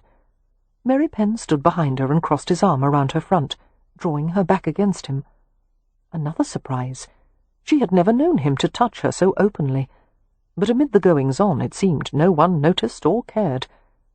His voice was hot and soft in her ear. "Watch for a moment. You see how little space is needed, how they circle each other? When Romans dance, they lift their hands to the sky, but they stomp their feet to express connection to the earth, and to earthly passions." He smiled against her cheek and gently turned her to face him. "Come," he murmured, and hooked his hand around her waist to urge her forward. Win followed him shyly, fascinated by a side of him she hadn't seen before. She wouldn't have expected him to be this self-assured, drawing her into the dance with animal grace, watching her with a wicked gleam in his eyes. He coaxed her to raise her arms upward, to snap her fingers, even to swish her skirts at him as he moved around her. She couldn't seem to stop giggling. They were dancing, and he was so good at it, turning it into a cat-and-mouse game. She twirled in a circle, and he caught her around the waist, pulling her close for one scalding moment. The scent of his skin, the movement of his chest against hers, filled her with intense desire. Leaning his forehead against hers, Merripen stared at her until she was drowning in the depths of his eyes, as dark and bright as hell-fire. "Kiss me," she whispered unevenly, not caring where they were or who might see them. A smile touched his lips. "If I start now, I won't be able to stop."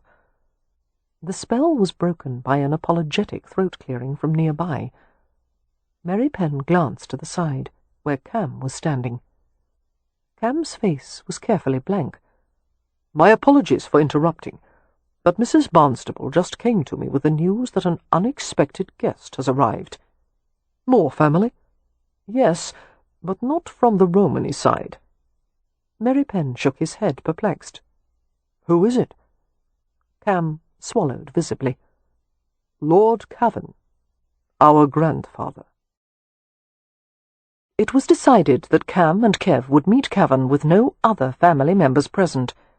While the pliashka continued in full vigour, the brothers withdrew to the library and waited.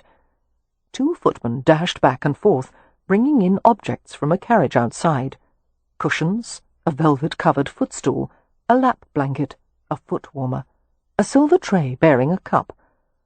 After a multitude of preparations were made, Cavan was announced by one of the footmen, and he entered the room. The old Irish Earl was physically unimposing. old and small and slight, but Cavan had the presence of a deposed monarch, a faded grandeur textured with weary pride. A frill of white hair had been cut to lie against his ruddy scalp, and a goatee framed his chin like a lion's whiskers. His shrewd brown eyes assessed the young men dispassionately. "You are Kevin and Cameron Cole," he said, rather than asked, in flowing Anglo-Irish accent, the syllables graceful and lightly arid. Neither of them replied. "Who is the elder?" Cavan asked, seating himself in an upholstered chair. A footman immediately arranged a footstool beneath his heels. "He is," Cam said helpfully, pointing at Kev, while Kev gave him a sideways glare. Ignoring the look, Cam spoke casually. "How did you find us, my lord?" "A heraldic master recently approached me in London with the information that you had hired him to research a particular design. He had identified it as the Cole's ancient mark. When he showed me the sketch he'd made of the tattoo on your arm, I knew at once who you were, and why you wanted the design researched." "And why is that?" Cam asked softly. "You want social and financial gain. You wish to be recognized as a Cole." Cam smiled without amusement. "Believe me, my lord, I wish for neither gain nor recognition.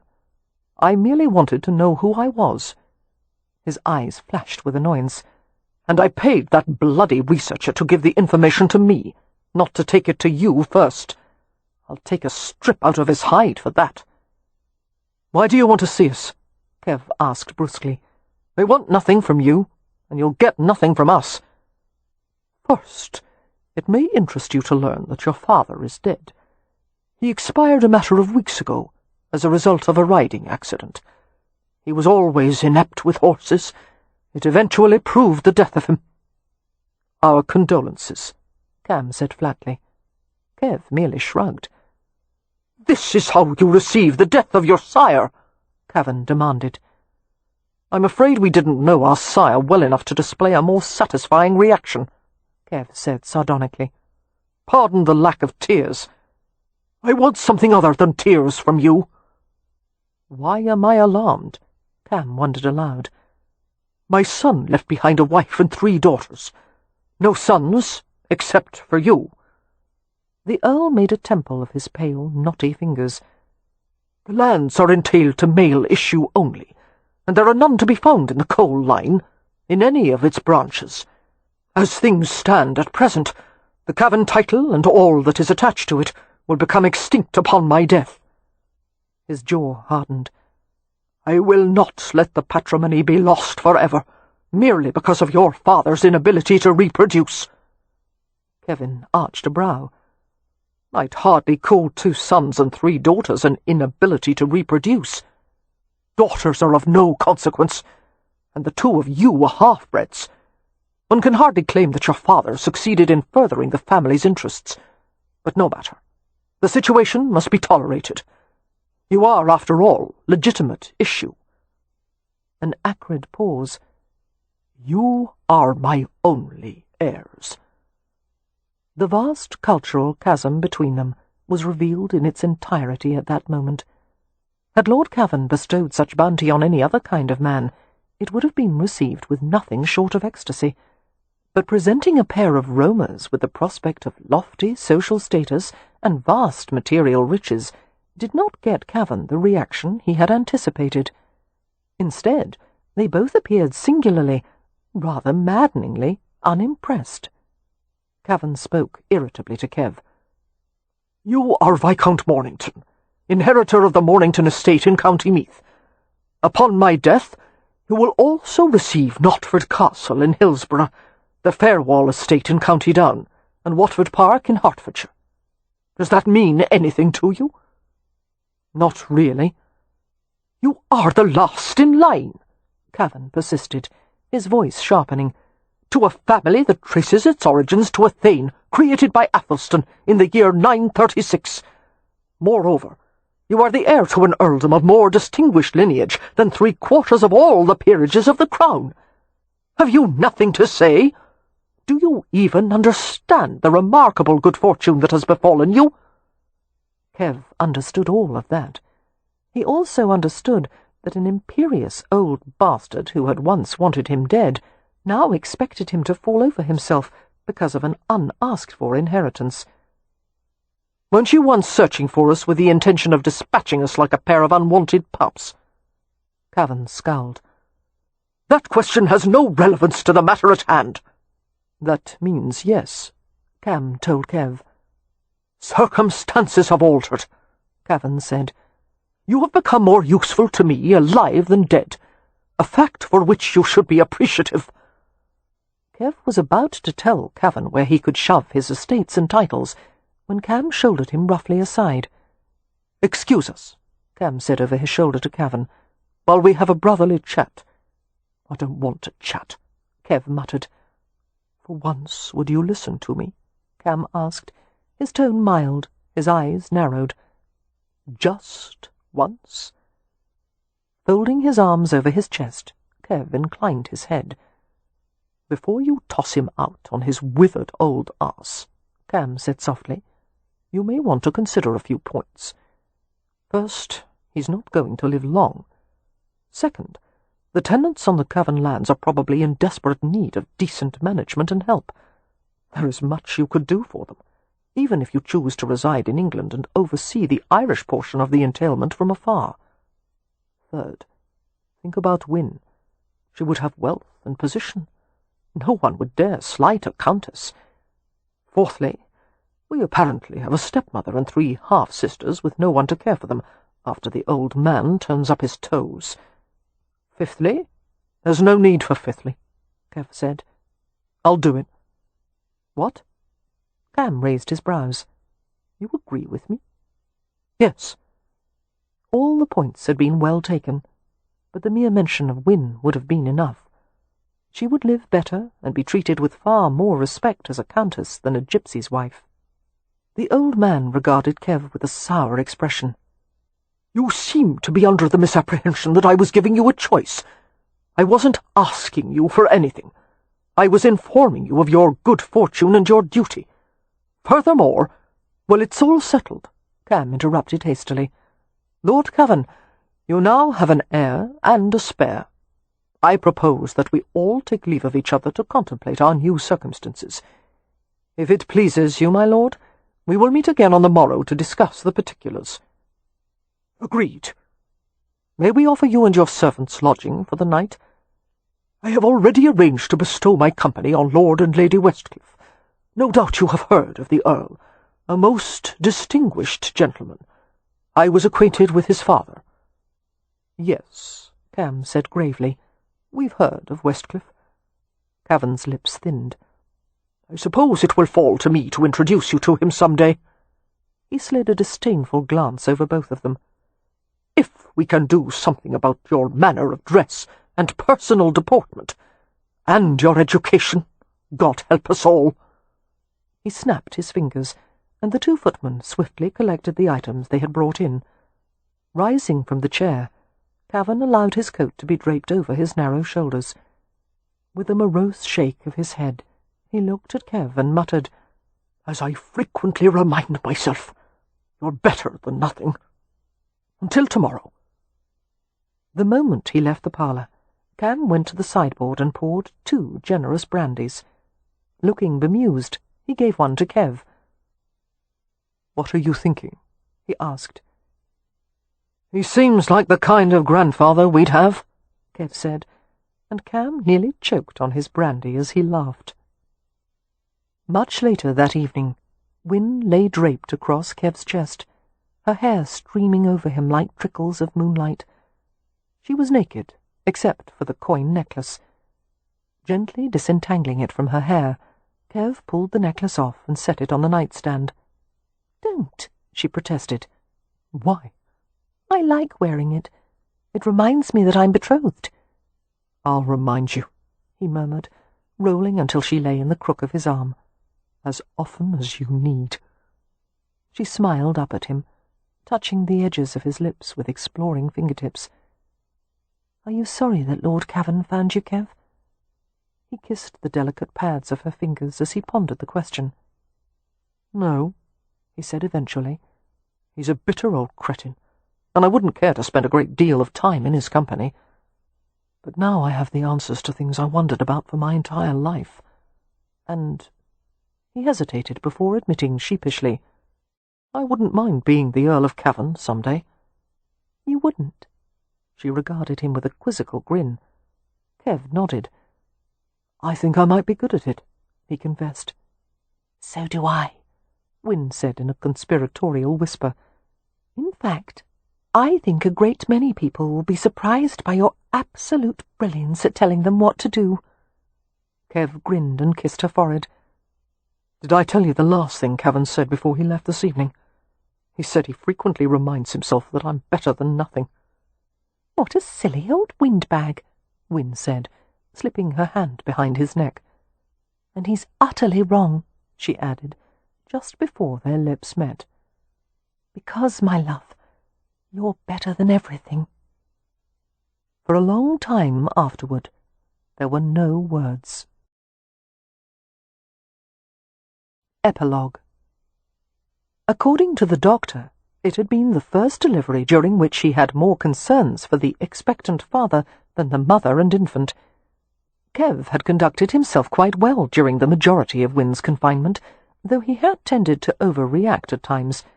The commonplace aches and twinges of pregnancy had caused nothing short of alarm, and there had been many a time that he had insisted on sending for the doctor for no good reason at all, despite Win's exasperated refusal. But parts of it had been marvellous. The quiet evenings when Kev had rested beside her, with his hands flattened on her stomach to feel the baby kicking. The summer afternoons when they had walked through Hampshire, feeling at one with nature and the life teeming everywhere. The unexpected discovery that marriage, rather than weighting their relationship with seriousness, had somehow given life a sense of lightness, of buoyancy. Kev laughed often now. He was far more apt to tease, to play, to show his affection openly, except during the last few weeks of her pregnancy, when he hadn't been able to conceal his growing dread, and when Win's labour had begun in the middle of the night, he had gone into a state of subdued terror that apparently nothing would soothe. Every birthing pain, every sharp gasp she took, had caused Kev to turn ashen, until Win had realized she was faring far better than he. "Please," Win had whispered to Amelia privately, "do something with him." And so Cam and Leo had dragged Kev from the bedroom down to the library, plying him with good Irish whiskey for most of the day. When the future Earl of Cavan was born, the doctor said he was perfectly healthy, and that he wished all births could go so well. Amelia and Poppy bathed Win and dressed her in a fresh nightgown, and cleaned and swaddled the baby in soft cotton. Only then was Kev allowed to come up to see them. After ascertaining for himself that his wife and child were both in good condition, Kev wept in unashamed relief, and promptly fell asleep on the bed beside Win. She glanced from her handsome, slumbering husband to the baby in her arms. Her son was small but perfectly formed, fair-skinned, with a remarkable quantity of black hair. His eye colour was indeterminate at the moment, but Win thought they would eventually turn out to be blue. She lifted him higher against her chest, until her lips were close to his miniature ear, and in accordance with Romany tradition, she told him his secret name. "You are Andre," she whispered. It was a name for a warrior. A son of Kev Merripen could be no less. "Your Gajo name is Jason Cole, and your tribal name—" She paused thoughtfully. "Yado," came her husband's drowsy voice from beside her. Win looked down at Kev and reached out to stroke his thick, dark hair.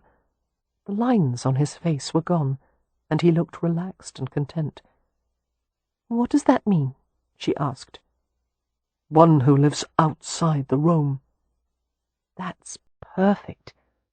She let her hand linger in his hair. "Oh, yellow ici?" she asked him gently. "Yes," Kev said, answering in English. "There is heart here." And Win smiled as he sat up to kiss her.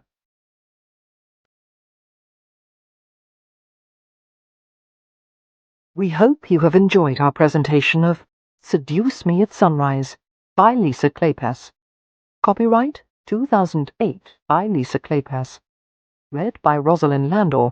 Directed by John Baker.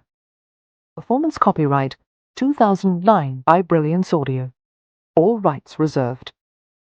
For further information concerning this program or other Brilliance Audio titles, please call the following toll-free number: 1-800-222-3225, or visit our website at www.brillianceaudio.com. No part of this recording may be played for an audience or reproduced in any form. It may not be streamed, downloaded, broadcast, or copied without written permission. Address all inquiries to Brilliance Audio, P.O. Box 887, Grand Haven, Michigan 49417.